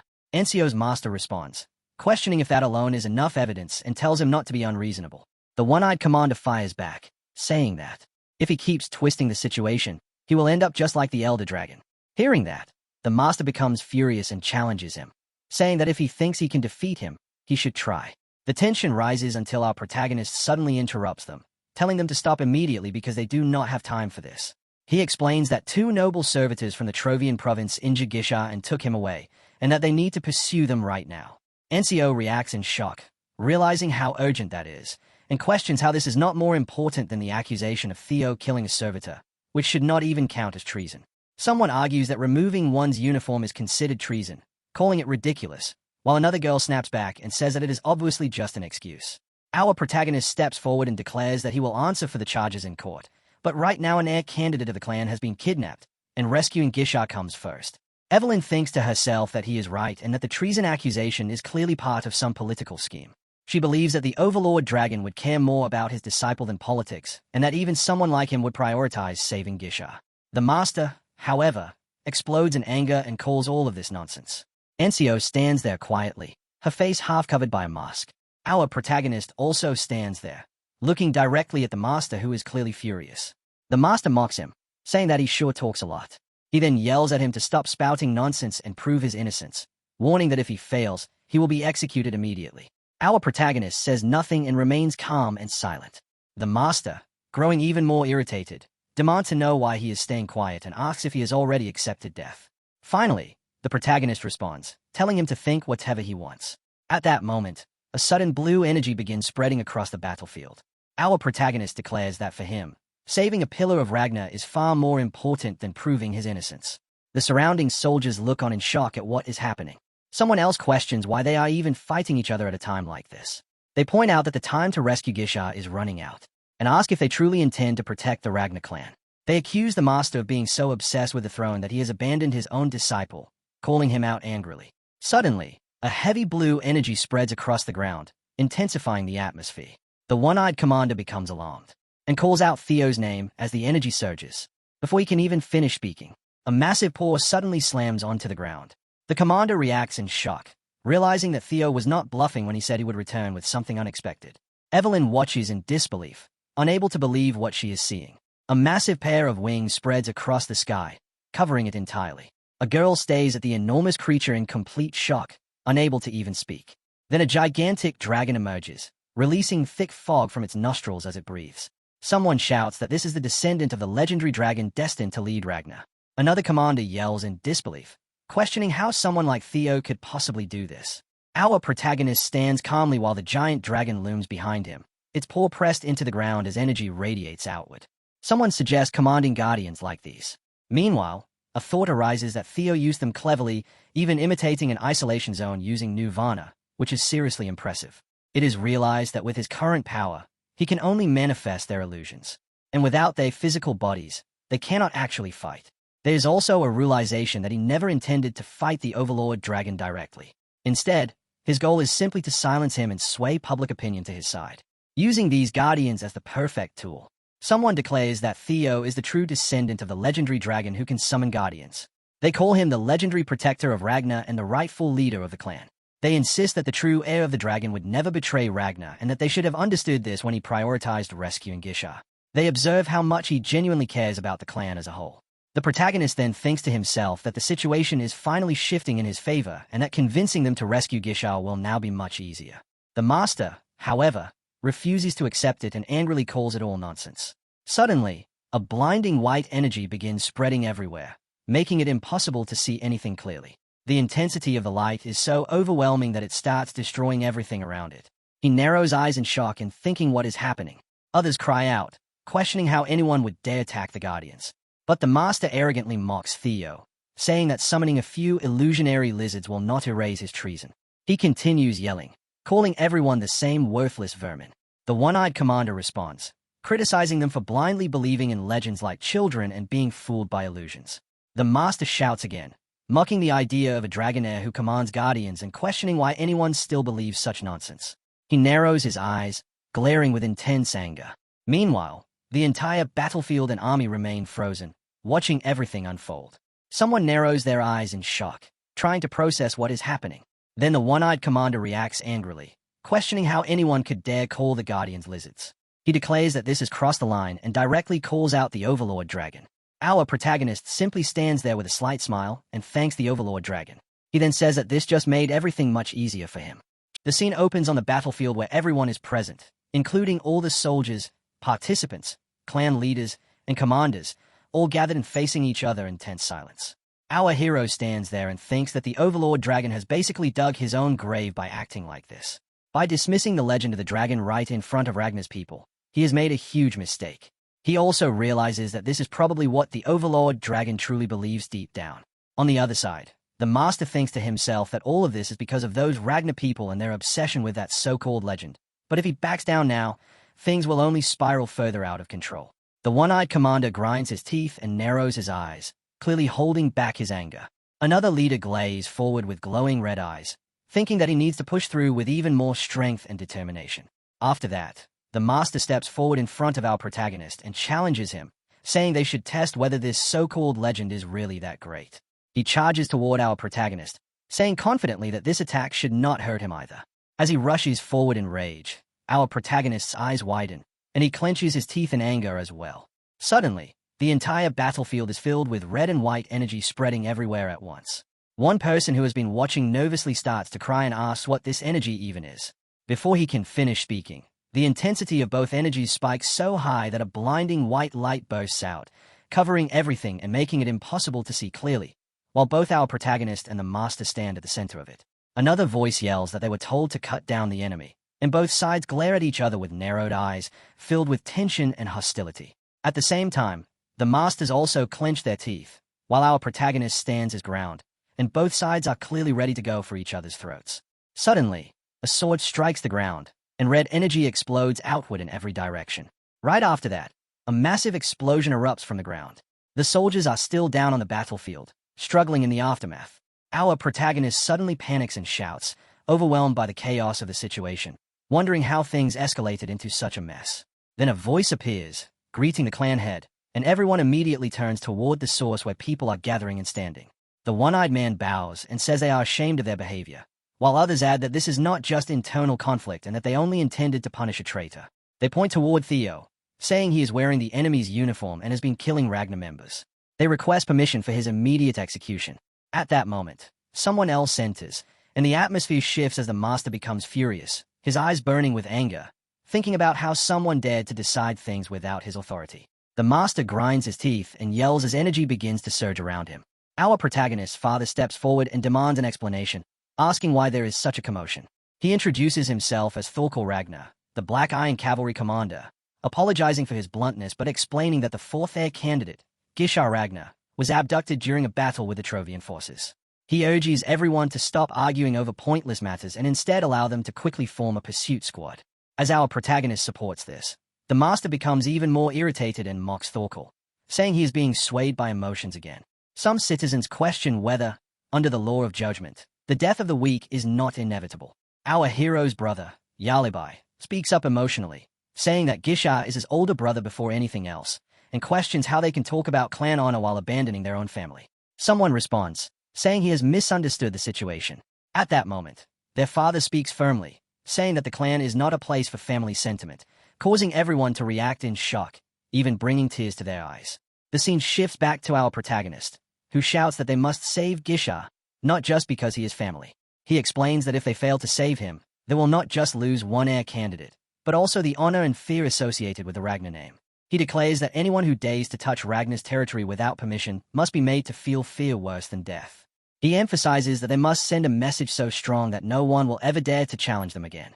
But the master interrupts angrily, saying they are going off-topic and that Theo's treason charges are far more important right now.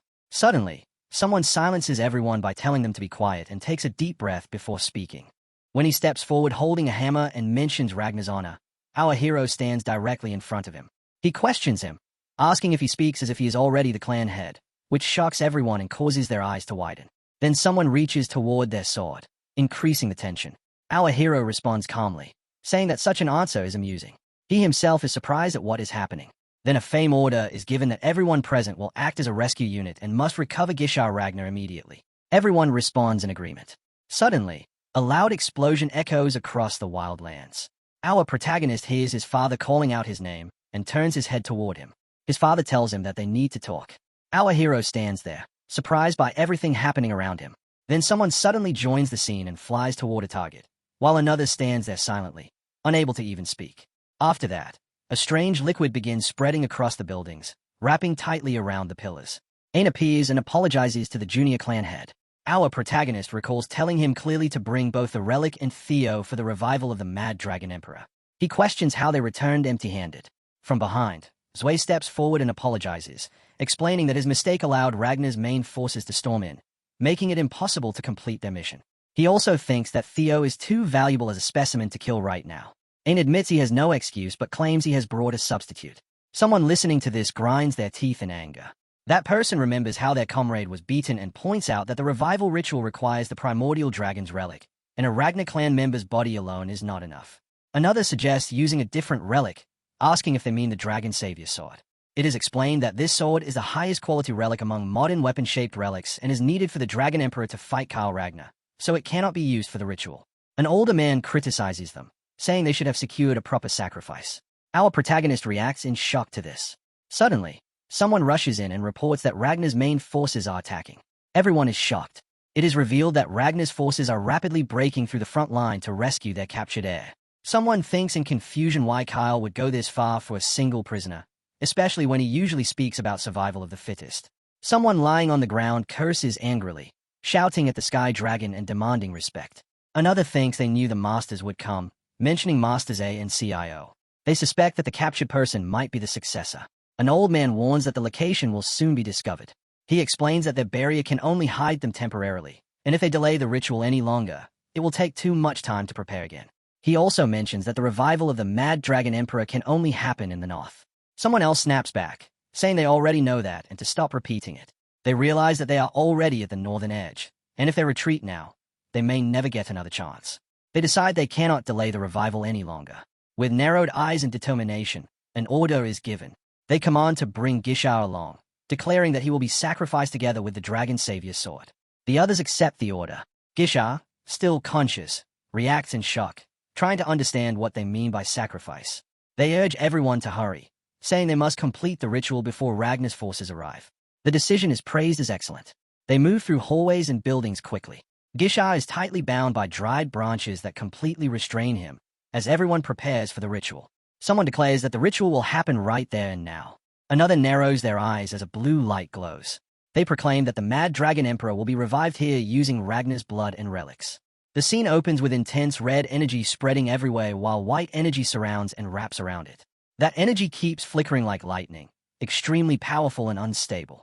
The buildings where the lightning is striking begin to crack and shatter, while a storm starts spreading across the entire area. Someone stands on the barren land, looking around, and says that this place feels strange.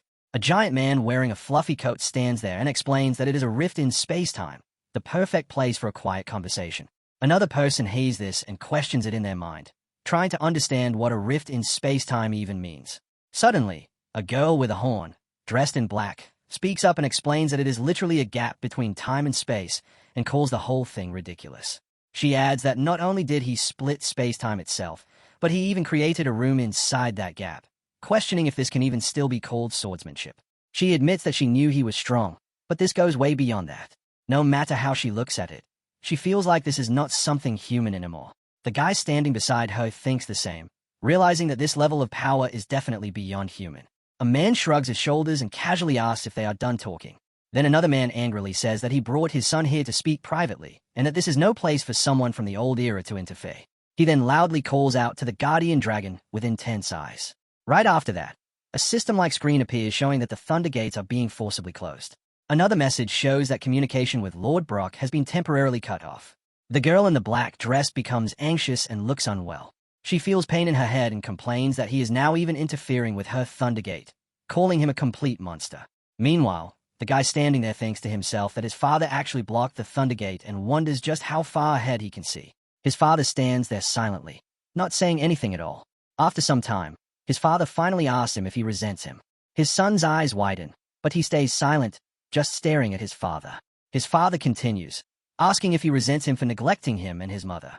He also mentions allowing brothers and families to slaughter each other under the law of the strong. The son remains quiet, just looking at his father without saying a word.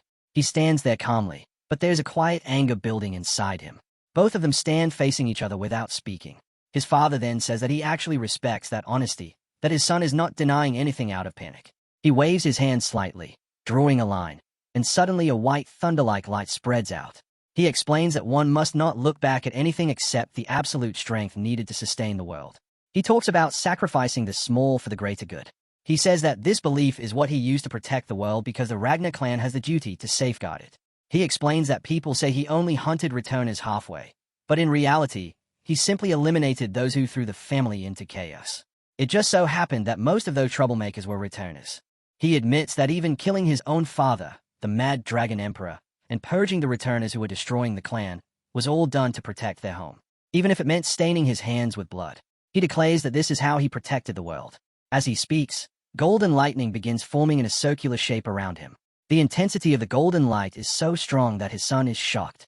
Then his father adds that before he realized it, he had become far too powerful. After saying that, he suddenly goes quiet and just looks at his son. His son also looks back at him and thinks that this power feels like it comes from a pantheon. The father stands at the center of the golden circle, while the son stands nearby. Then golden chains emerge from the circle, spreading outward. With anger and immense strength, the father says that at his peak, he reached a level beyond human limits, and something from beyond began calling him.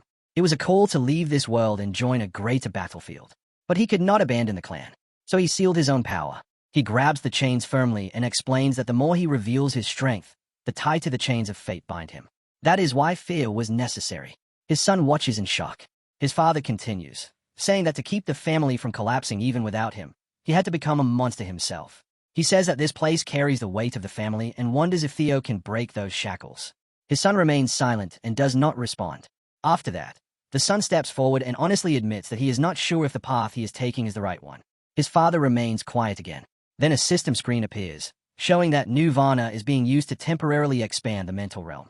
The son continues, saying that between the two paths his father left behind, the call from beyond, and even the fate of this world, everything feels uncertain. Suddenly, our protagonist appears.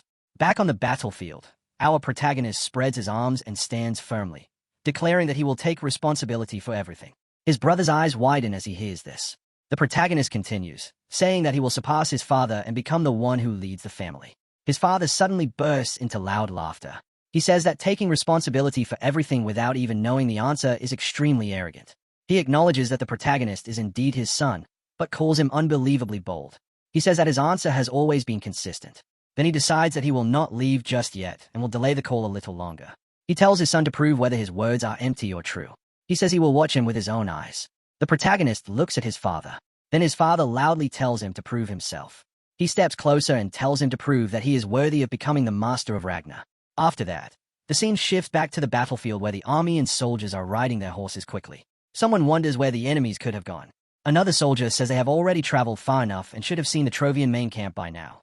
Others agree, saying they have covered a huge distance but have not even seen a single trace of them. Suddenly, someone realizes something and shouts for everyone to stop. The captain yells, questioning why he did not realize this sooner. He steps forward, sensing something strange, and everyone halts. Someone waves a flag rapidly. At that moment, a red energy begins spreading everywhere. Someone recognizes it as a rage barrier created by the demonic cult and tightens their grip on their weapon. A girl nearby asks if it is really a barrier. Someone asks what on earth is happening, while another curses the Trovians. The land is filled with dead bodies, and red liquid spreads across the ground. They question what kind of massacre happened here. The scene then shifts to a masked man holding a report. He announces that the identification results are complete. He confirms that the body belongs to Lord Gizzard Ragnar. Someone shouts in disbelief, refusing to accept that Gizzard is dead. Another person tries to move forward, but someone stops them, saying the forensic analysis is not complete yet. Suddenly, a man threatens everyone, saying he will kill them if they move. The masked man turns his head slightly. Someone collapses, overwhelmed. Another person calls out Gizzard's name in shock. Someone kneels beside the body, placing a hand on their head and saying that the corpse has been deteriorating since death and that if they had found him sooner, things might have been different.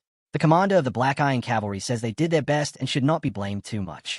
Standing tall, someone observes the situation carefully. He realizes that this setup matches the resurrection ritual of the demonic cult. With the body of a successor and the lingering energy of a rare relic, he starts connecting the dots. He wonders if this could mean something bigger. Suddenly, someone approaches from behind. A girl speaks up, asking the master if they had left earlier, they could have saved Gizzard. The master angrily shuts her down, saying he needs to think. Tears form in her eyes as she stays silent and starts crying. Then someone slams their sword into the ground with force. It is the master, standing there with pure anger on his face. After that, he starts laughing loudly. He curses the Trovians, saying they have done something very interesting behind the scenes. Meanwhile, the father and son stand there, observing everything. The son feels a strange presence and becomes speechless. His father comments that even in death, Gizzard is still causing trouble. The son realizes something and questions it. As this happens, a strange force begins spreading across the battlefield. The father reminds Theo of what he just said. Theo confirms that he remembers. The father says that such events always come sooner than expected. Then, grinding his teeth, he declares that the Mad Dragon Emperor has been resurrected. Trovian is the one who starts this whole war. Their goal is to resurrect Ragnar's former clan head, the Mad Dragon Emperor. Ragnar never openly confirms it, but after the ritual, the traces left behind by the idol clearly show that it has actually worked. Because of that, Ragnar decides to end the war quickly, before Trovian can fully use the Emperor's power. So they launch a full-scale offensive, going all out as the strongest force on the continent. The scene then shifts to another place, where a flag is lying on the ground with a star symbol on it. Suddenly, someone appears holding a flag and announces that Trovian has lost most of its territory and is now cornered. After that, the scene moves to a small cottage where rain is pouring down heavily. Inside the cottage, someone slams their fist into the ground in anger, shouting that it has already been a whole month and there is still no sign of the Mad Dragon Emperor. Another person sitting at the table says something feels off. They point out that they should have already used him to win the war, yet there is no trace of him anywhere. The man with one eye speaks up, saying that Trovian is basically giving up their land, so there has to be some hidden plan behind all of this. Meanwhile, the masked man just stays silent, staring at him without saying a single word. Then someone else, referred to as the Dragon Emperor, speaks up confidently, saying that they are the 9 dragons, so why are they even worried? He mocks the old man, saying that even if he comes back to life, what can he possibly do? Standing tall, he slams something into the ground and says that whether the old man is back or not doesn't matter. What matters is that they are killing so many enemies. Results are everything. On the other side, Erin is listening to all of this. She narrows her eyes, clearly not convinced. She suddenly speaks up, calling their thinking narrow-minded. The others are surprised and ask what she means. She places her hand over her chest and explains that the Mad Dragon Emperor's true ability is madness-driven mind control. If that power really activates, they won't lose from outside attacks but will collapse from within. She also mentions rumors that one of the 9 dragons looks down on Ragnar's roots and might have already taken out one of their own. Everyone turns toward Erin and mocks her, bringing up THEOS pursuits and telling her to stop worrying about weak people like her daughter. Suddenly, the leader slams his palm hard on the table and tells everyone to stay silent. Aeon then calmly says that the Overlord Dragon isn't wrong, and in the end, Ragnar is still winning. Looking at the map, he explains that once they capture the capital, it is over for Trovian. He then turns to the masked man and says there is only one answer left. Grinding his teeth, he declares that they will take the capital. The scene then shifts again to a battlefield where carriages and supplies are gathered. Someone tells a girl that they will be attacking the capital in 3 days and that the war with Trovian will finally end. She laughs and agrees happily. Both of them step forward and look at the others around them. Hayden advises everyone to take it slow, finish the war quickly, and go back home. He jokes that Erin will need to wear that strange dress again at the victory ceremony. She looks confused and asks what he means by strange, saying her mom makes it for her. He laughs and corrects himself, saying that it is actually pretty. She immediately calls him out for contradicting himself and accuses him of lying. Meanwhile, the protagonist Theo stands nearby, watching everything with narrowed eyes. He thinks that even though they are winning, something about the war feels too easy. In his past life, the war starts 5 years later. He wonders if things are different now because it is happening earlier and the enemy hasn't gained enough strength yet. Then he questions himself again. If that is the case, why does Trovian go through the trouble of resurrecting the Mad Dragon Emperor? He realizes he might have changed the future too much. He thinks about how when things go smoothly, unexpected variables always show up. He is sure he has missed something important. He decides that he will have to go to her after all. While he is lost in thought, his brother Thorkel suddenly appears and asks why he looks so spaced out. Theo turns to him and calls his name. Theo then asks if he also feels that something is off, especially how quickly Trovian is retreating. Thorkel jokingly calls him a traitor for worrying about the enemy. Theo looks surprised and calls him brother. Then Thorkel bursts into laughter, saying he is just kidding and that he knows Theo better than anyone, so there is nothing to worry about. Theo thanks him for everything he has done before. Thorkel tells him not to mention it and reassures him not to worry about the war either. He mentions that even though their brother Gishar has tragically fallen, it is not enough to bring down Ragnar. As long as they stay united, there will be no internal divisions. Theo agrees, saying there is no way Ragnar will fall. Someone nearby, Brokel, listens to their conversation with interest. Thorkel then places his hand on Theo's and asks him something seriously. Theo looks surprised. Thorkel asks whether Theo's actions, including trying to save Gishar, are truly for the clan's honor or something else. Before he can even finish, Theo responds firmly, saying he doesn't want tyranny in Ragnar. He admits it might sound naive, but what he wants is a clan built on trust, not fear. He wants people to rely on each other, not be controlled. Brokel laughs and says that is a good answer. Thorkel then says they will march in 3 days and tells him to rest well. Theo agrees. As Thorkel walks away, Theo thinks about how similar this is to his past life. Thorkel is looking in the same direction as him. He realizes they will eventually compete for the clan head position, but at the same time, Thorkel will become his most reliable ally. While Theo is thinking, someone suddenly calls out to him. He turns around, surprised. Holkis appears and suggests having a duel since they finally have a break after a whole month. Theo apologizes and says they can do it next time because he needs to go somewhere right now. Holkis complains, asking where he is going when they finally have time to relax. Theo turns to his rider and says he is going to check the future. He then flies into the sky, while Holkis stays behind. Brokel, watching from afar, repeats Theo's words about trust and smiles, calling him bold and saying he is the kind of brother he wouldn't want to fight, but in a good way. As everything continues, Theo suddenly notices an old man struggling in a fast-flowing river. The water current is so strong that the old man is losing balance and gasping for air. Suddenly, someone rushes in and grabs his hand. It is Thorkel. He warns that the current is too strong and advises the old man to use the bridge instead, even if it takes longer. The old man thanks him and says he needs to hurry because his sick grandchild is waiting for him. Hearing that, Thorkel's expression softens, and he even tears up a little. Without hesitation, he tells the old man to climb onto his back. The old man hesitates but eventually agrees. Thorkel carries him across the river. The old man smiles brightly and says he wouldn't have any regrets even if he dies now. Thorkel replies that it is nice to see someone so close to their family. The old man then asks what family really means, suggesting that it is simply sharing warmth like that moment. He asks Thorkel if he also has a family like that. Suddenly, the old man's tone shifts, saying that this clan is not a place where one can treat others like family. Brokel questions the idea of family, unsure about it. As they continue crossing, the old man invites Thorkel to his home for dinner to repay his kindness, saying it is just beyond the river. Thorkel laughs and tells him not to worry about it. While resting on his back, the old man places his hand on Thorkel's shoulder. He comments that Thorkel's back feels strong and warm, but at the same time, it carries a cold emptiness, like a lonely wind. He wonders how someone so kind can live in such a cold and lonely environment. Hearing that, Thorkel looks surprised.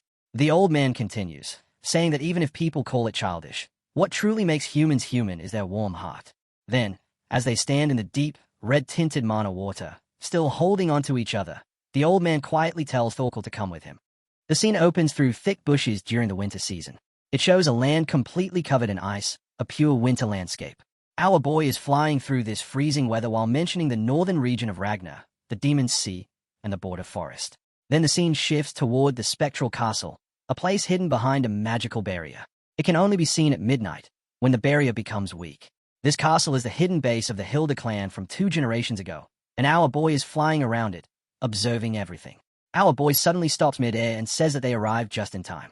After that, he turns toward the castle and tells Umbra that it is time to go. He continues flying through tall plants and trees. Suddenly, our boy lands right in front of the castle gate. He looks at it carefully and comments that for a place called Spectral Castle, it actually looks well maintained. He stands there and begins walking forward, wondering what kind of future is waiting for him and feeling a bit excited about it. Then he starts thinking about the nomination ceremony, remembering how Hilda showed goodwill and curiosity toward him. He convinces himself that she probably will not threaten his life, but even if she does, he is prepared. Suddenly, our boy reaches out and slowly begins to open the door. As the door creaks open, he stands there, staring inside. Then he pushes the door harder, opening it fully while thinking that he has his own ways to handle whatever comes next. As the door opens completely, our boy steps inside and looks up at the ceiling where a grand chandelier hangs. The lobby is massive, filled with tall pillars. As he walks forward, each pillar has a statue standing on it. He keeps moving, observing each statue one by one. The lobby is extremely high, wide, and long, giving off a grand and overwhelming feeling. Suddenly, our boy stops, and his eyes widen as something unexpected happens. He quickly turns his head in surprise and notices a girl. It is strange to see a girl in such a barren, icy land. She is trembling but still continues walking forward. Our hero is shocked and wonders what is going on. The girl walks past him as if he is not even there. As she passes by, our boy questions if this is illusion magic. Then he starts thinking that no matter the reason, this must be something Hilda is showing him. As the girl continues walking away, she suddenly starts striking metal objects marked with crosses. Out of nowhere, multiple soldiers appear, and she begins fighting them. The enemies look dangerous, all armed with spears and javelins. Despite that, she fights effortlessly, moving smoothly and taking them down without hesitation. Meanwhile, our boy watches in shock at her strength and skill. As he stands there observing her, she continues killing the soldiers behind him. Our hero thinks that even though he knows this is an illusion, her fighting spirit alone is enough to make his body react. He feels something familiar, a vague but strong realization, and he becomes certain that this woman is none other than Hilda Ragnar, the clan head from 2 generations ago. He then wonders if the illusion he is seeing is actually showing Hilda's entire life. The scene suddenly shifts to a grand hall where soldiers stand on both sides, forming a path toward the front. At the center, a woman stands confidently before a stage. She crosses her legs and stands with a strong and unshakable presence. That woman is Hilda, sitting on a majestic throne with a powerful and commanding aura, looking over her army. Suddenly, she picks up her sword and begins to rise slightly. At the same time, multiple spears and javelins strike the ground around her. Then many of them pierce directly into her body, causing blood to spill. She notices our protagonist standing there, watching her. Suddenly, someone slams a sword into the ground. Our boy stands there, staring at her as she is completely covered in spears and javelins stuck in her body. He narrows his eyes and finally understands something. He recalls Hilda's words about him being a regresser and how she mentioned that she did not know what kind of life he lived before, but his acting was flawless. He continues thinking that there was no point in hiding it because she herself is also a regressor, although her cycles have now ended. He realizes that what he just witnessed is the life of Hilda, the regressor. Our hero reflects on how regressors return to a specific point in time after dying, and he wonders if Hilda went through this cycle over and over again. The scene shifts again to a strange land where sticks are arranged with human skeletal faces on them. Someone is sitting there with a glass of wine, vaping casually. That person is Hilda, sitting with crossed legs, holding a glass of wine. Suddenly, her expression freezes. The glass slips from her hand, falls to the ground, and shatters. From behind, a spear suddenly pierces through her body, coming out from her chest. She looks shocked and asks why he did this. The man responds with regret, saying he is sorry. He explains that too many people have died because of her. An old man nearby adds that she has shed too much blood, and it has become too difficult to even look her in the eyes anymore. He tells her to go first and promises that he will follow her soon. He admits that he should have been more considerate toward her. She responds by saying that next time, she will make sure he does not have to face her like this. Tears fill her eyes as blood covers her face, and she continues crying. Suddenly, a golden light begins to shine around her, and she says that she crushed him under overwhelming fear from the very beginning. Our hero stands there, completely shocked, trying to understand what is happening. Suddenly, she grabs the old man by the hair and crushes him violently. At the same time, countless images begin to fall around them like fragments of memories. As all the images float around, one frame appears that is completely empty. Our hero stays at that empty frame and realizes that even after countless regressions, Hilda's life always ends in betrayal and destruction. He grits his teeth, tears forming in his eyes, and questions why this keeps happening. He wonders what could have driven her into madness. He starts thinking that maybe endless cycles of regression can break a person's mind. Then he realizes that if he keeps regressing like this, he might end up the same way.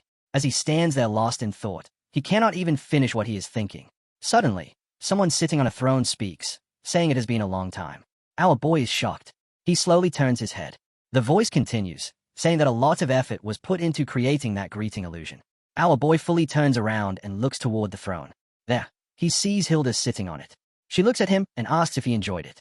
Our protagonist slightly bends down and greets Madame Hilda respectfully, while thinking that she used to be the clan head 2 generations ago. He remembers they had talked during the nomination ceremony. He realizes she is also a regresser like him, so he tells himself he can't afford to lower his guard around her. Hilda slowly stands up and casually mentions that they have even shared their secrets before, so he should relax. After fully standing, she lightly snaps her fingers once. Standing in front of the dining table, she comments that it is already quite late. Our hero just stands there, clearly surprised, watching how everything around him starts shifting because of that single snap. In a quiet moment, a large dining table appears, decorated with candles, and more candles float neatly above it in a perfect sequence. Hilda sits down and casually suggests that they should talk over a light meal. Someone approaches our hero and tells him to follow. He simply replies okay. But when he glances over his shoulder at the one who calls him, his eyes widen in shock. Standing behind him, he recognizes the figure and asks if it is the Zenith Dragon. The dragon immediately responds that it has been a while, calling him Theo Ragnar. Our hero starts thinking that the rumors are actually true. He narrows his eyes, carefully observing the situation. Then another thought hits him, realizing that Hilda is actually using the Zenith Dragon as her servant. The scene shifts to our hero now sitting at the dining table, holding a spoon and staring straight at Hilda. Hilda notices and asks if he is worried that the food might not taste good. She reassures him, saying not to worry, because it is good enough for her to keep someone like that dragon by her side through all her cycles. Zenith then comments that, as expected, a person can regress multiple times. Hilda casually confirms it and adds that this is her final cycle. Our hero stays silent, still glaring at her without breaking eye contact. Hilda observes his reaction and points out that he probably has a hunch already but still chooses to say it out loud, meaning he is curious about how many cycles he has left. She admits that even she doesn't know how to figure that out. According to her, after repeating cycles enough times, you just get a vague feeling. She explains that she can tell she still has a few cycles left, though not many, but it is nothing precise, just a vague instinct. Our hero responds that he understands, though he doesn't even finish his sentence. Inside his mind, he starts analyzing everything. He realizes that she relies on feelings, but she doesn't know about the blue window that gives him exact details. Hilda then asks if he has any other questions. He replies yes and brings up his father. She tells him to go ahead. While she is calmly slicing her food, our hero mentions that his father seems like an ascendant. The moment she hears the word ascendant, her expression changes instantly. She becomes shocked and then angry, asking how he even knows about Ascension. Her eyes widen as she demands to know if he has seen the Pantheon. Our hero just keeps looking at her, noticing something strange in her reaction. She is completely overwhelmed with anger, questioning him intensely while a mix of purple and dark pink energy starts spreading rapidly toward him. At the same time, Zenith Dragon gently places a hand forward. Keeping his hand in place, he calmly tells Hilda to relax, saying the boy is just ignorant of how heavy and dangerous the concept of the Pantheon really is. The scene then shifts upward toward the Pantheon itself. Hilda slowly calms down, though her eyes are still glowing brightly. Sitting back in her seat, she admits he is right and that she has reacted too strongly. She picks up her wine glass and calmly continues, asking again if his father seems like an ascendant of the Pantheon. Our hero confirms it. She then explains that Kyle is resisting the Pantheon summons using his own power and deliberately staying in this world. Hearing this makes our hero angry, and he immediately says that means his father will eventually ascend anyway. Holding her wine glass, she replies that it won't happen immediately, but if he interferes in the world even one more time, he will be forced to answer the summons. She explains that this is why, no matter what happens, whether his children fight each other or his subordinates rebel, he has no choice but to sit back and watch like a fool. Zenith Dragon warns her that what she just said can be dangerous. Hilda casually responds that if he wants to come after her, he is free to do so, even kill her and ascend to the Pantheon. Our hero's eyes turn red, and he silently thinks that his suspicions are correct. He remembers his father once saying that he can't even pick up his sword during all that chaos. Our hero realizes that his father is avoiding interference just to prevent ascending. He thinks about how it makes sense now why Da secludes himself before the Great War in his previous life. If their father ascends, things would become even more chaotic. There is a difference between suspicion and certainty. Still, he reminds himself that this isn't the only reason he is here. He calmly puts down his knife and says he has tasted the appetizer enough. While Hilda continues sipping her wine, he suggests they move on to the main dish. Hilda smirks slightly and points out that even though he seems inexperienced, he is still a regresser. Suddenly, the scroll placed on the table cracks slightly. Our hero immediately thinks about the information Black Snow has gathered on Hilda. He recalls that her scroll is like a revelation, something she gives only to those who show loyalty or bring her benefits. It contains knowledge of the future, almost like prophecy. At first, he doubts it, but now there is no reason to hide anything. Since she openly admits she is a regresser too, he knows it has to be real. He realizes that the scroll is actually a collection of everything she has learned through countless regression cycles. Now that his own plan is ruined and the Mad Dragon Emperor has returned, he needs that scroll more than anything. Hilda then explains that the scroll contains information she gathers by burning through her own lives, things even the Black Dragon of Black Snow can't imagine. She points out that the scrolls in front of him are only a small fraction of what she has. She adds that those particular scrolls only contain information about the Magic Empress Cassandra. Our hero gives a slight smile, realizing she already knows what he wants, and says that she probably won't just hand it over for free. She responds calmly, saying she appreciates how quickly a fellow regresser understands the situation and decides to keep things simple. She offers him a deal. If he becomes her disciple and shares all the information from his own regression cycles, she will make him the next clan head. Our hero immediately refuses and politely declines the offer. She stares at him sharply and asks why he can't trust her. He replies that it isn't about trust, because he believes she will keep her promise. He simply doesn't want to get involved in her political conflicts. She reacts with irritation and questions what political fight he is talking about. Our hero points out that even though she steps down decades ago, she can still interfere in Carl's affairs by supporting a new clan head. He thinks to himself that she is probably trying to show her past lives to build trust between them as fellow regressors, but it completely backfires. To him, her obsession with power looks no different from the madness of the Mad Dragon Emperor. She slightly tilts her wine glass. As she pours the wine onto the ground, she casually says that she must have stayed here too long and only now realizes she started things the wrong way. The spilled wine suddenly turns into a strange black liquid. She states that Ragnar is a land where only the strong survive. From that black liquid, multiple versions of her begin forming one after another. She then asks him one final time, if he wants to live, he should become her disciple and tell her everything he knows. Our hero stands there as countless versions of her surround him. Suddenly, someone attacks him from behind while saying they accept. Our hero realizes what is happening and thinks that even though he accepts, he doesn't expect her to create an isolation zone so quickly. The dining table suddenly sinks as a hole of black liquid opens beneath it. Hilda declares that she has always gotten everything she wants, no matter what, even if she has to crush it completely. She then looks at him and questions if he really thinks he will be the one exception. Back in the real world, the massive sphere of dark magic rests silently atop the long dining table while Hilda casually asks her loyal servant Zenith how much time has passed, and after checking the elegant silver pocket watch in his hand, Zenith calmly informs her that exactly 1 minute has gone by. Relaxing comfortably in her seat, Hilda smirks and remarks that because time flows differently inside her isolation zone, Theo has already endured an entire hour within it, and with a confident, wicked grin, she assumes the young heir has finally learned his lesson and is ready to submit to her demands. But without warning, a sharp cracking noise tears through the grand hall as bright purple and white light violently spreads across the surface of the dark sphere, causing Zenith's eyes to widen in complete shock just before a massive pillar of blinding blue energy erupts outward, instantly shattering the isolation zone with overwhelming force and blasting the dark magic apart. Inside the collapsing space, Theo is already being driven to his absolute limit by the endless swarm of dark copies. But at that moment, 2 glowing blue system windows suddenly appear before him as the system announces that Nirvana and Dragonization have been activated, immediately amplifying his mental strength and perseverance. Fueled by the sudden enhancement, golden energy explodes violently from Theo's body and effortlessly blows the shadowy clones away while he glares at the remaining figures with glowing eyes and mutters in disgust, calling them creepy leeches. Then, moving in a blinding instant, Theo draws his blade and unleashes a devastating storm of bright blue sword slashes, the overwhelming barrage striking from every direction and completely shredding the dark copies of Hilda, slicing them apart until the severed shadow clones dissolve and harmlessly splash back into the dark water below. Breathing heavily yet still looking completely badass, Theo lands gracefully in the shallow water with his sword drawn and crackling with golden power, and for one brief hopeful moment, he truly believes he has shattered the isolation zone and finally escaped. But as the blinding light fades, reality hits him hard. The barrier was never destroyed. All he managed to do was rip open a glowing purple rift in the dark sky.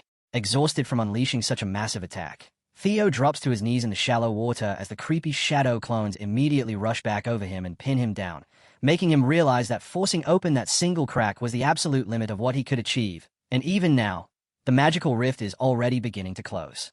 With time running out, the battered heir makes one final desperate gamble. Reaching his hand toward the fading light above, Theo forces out a strained yet hopeful smile and places all his faith in his ultimate ally before summoning his shadow dragon, Umbra, in a sudden burst of dark magic. The sleek, shadowy beast instantly bursts from Theo's arm and rockets into the sky at breakneck speed, charging straight toward the closing rift in a desperate attempt to secure its escape.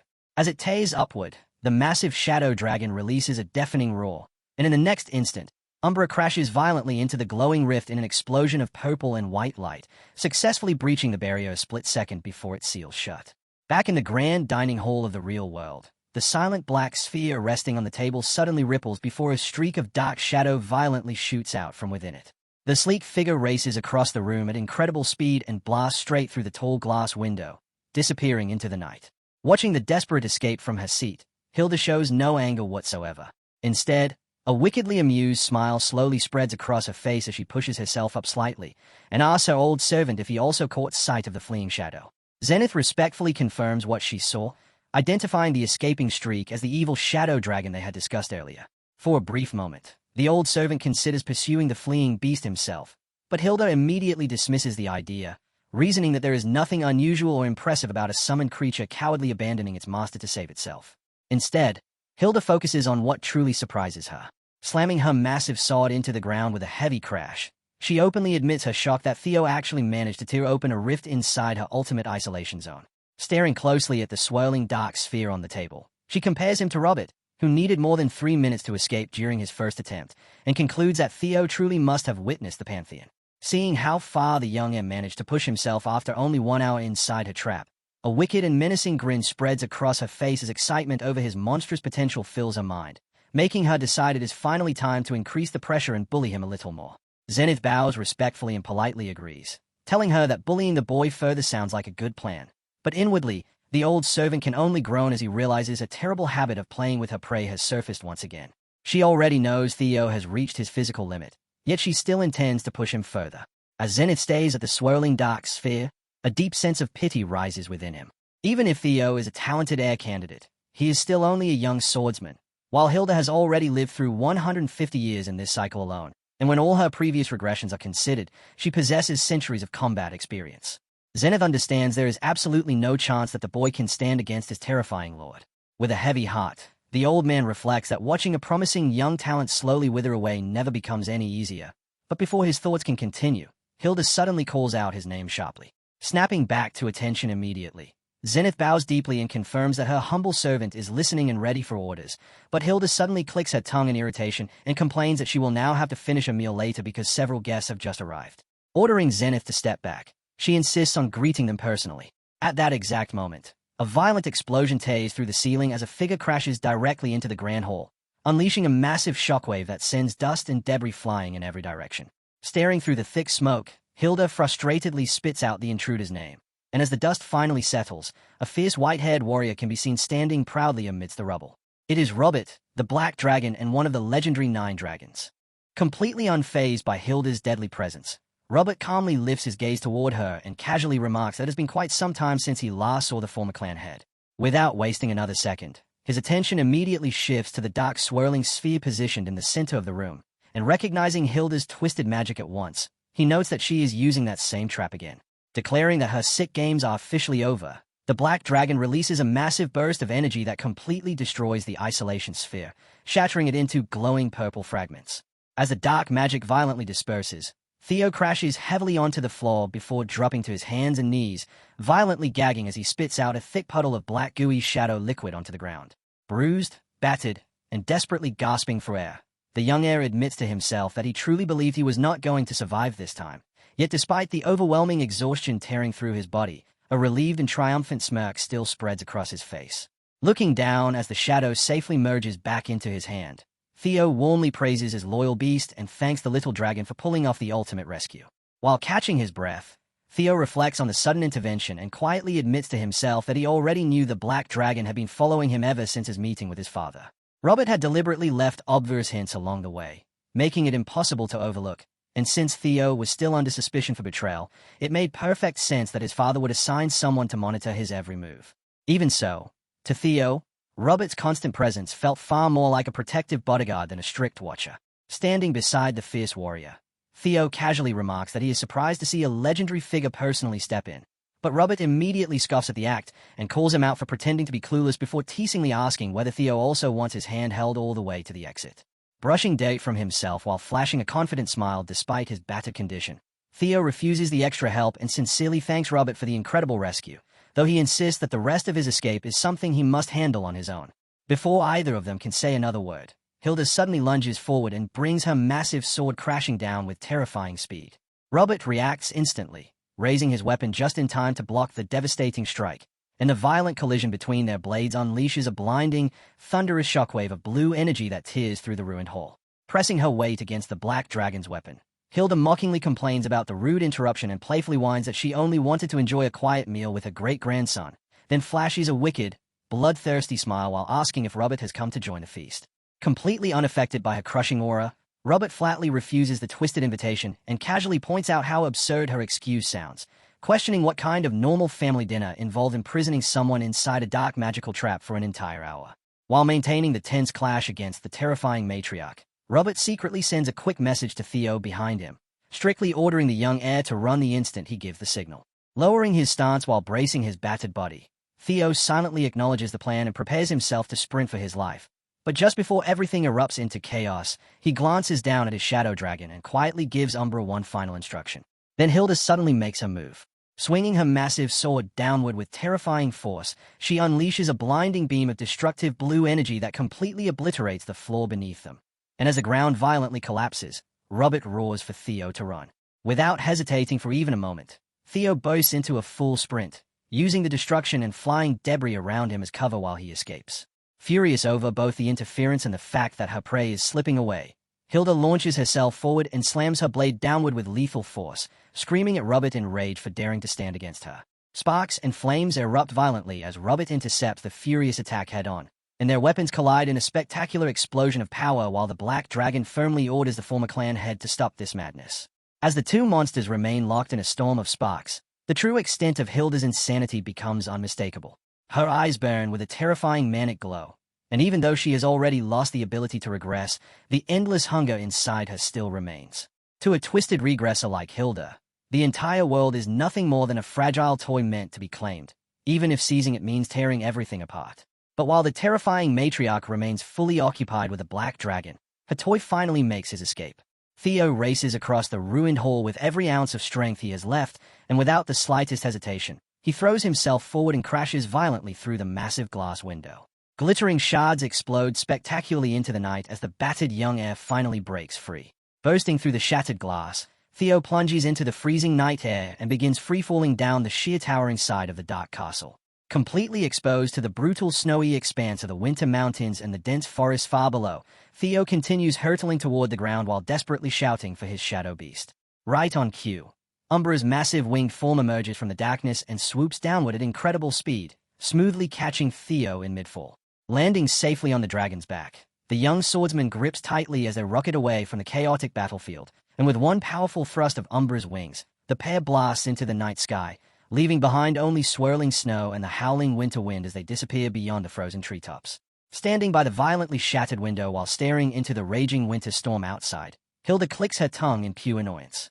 The fierce standoff abruptly comes to an end as she lowers her weapon and complains about suddenly feeling exhausted before casually ordering Zenith to take care of the cleanup and handle the remaining mess, a command the loyal servant immediately accepts with a respectful bow. Amid the rubble, Robert questions why the terrifying matriarch is not already chasing after her escaping prey, but Hilda dismisses the suggestion dramatically. Gesturing toward the shattered window, she scoffs at the mere thought of jumping out after him and boldly declares that she would rather die than put herself through something like that. However, the moment she steps toward a grand pedestal within the room, her relaxed attitude instantly collapses. A sudden gasp escapes her lips before erupting into crazed, manic laughter as she praises the sheer boldness of the young heir after realizing he did not merely escape with his life intact. Staring down at the display, Hilda's face stretches into a wild, thrilled smile while she marvels at Theo's unbelievable audacity and wonders when exactly he managed to pull off such an impossible theft. Right beneath the terrifying monster's nose, Theo had successfully stolen a highly valuable sealed scroll.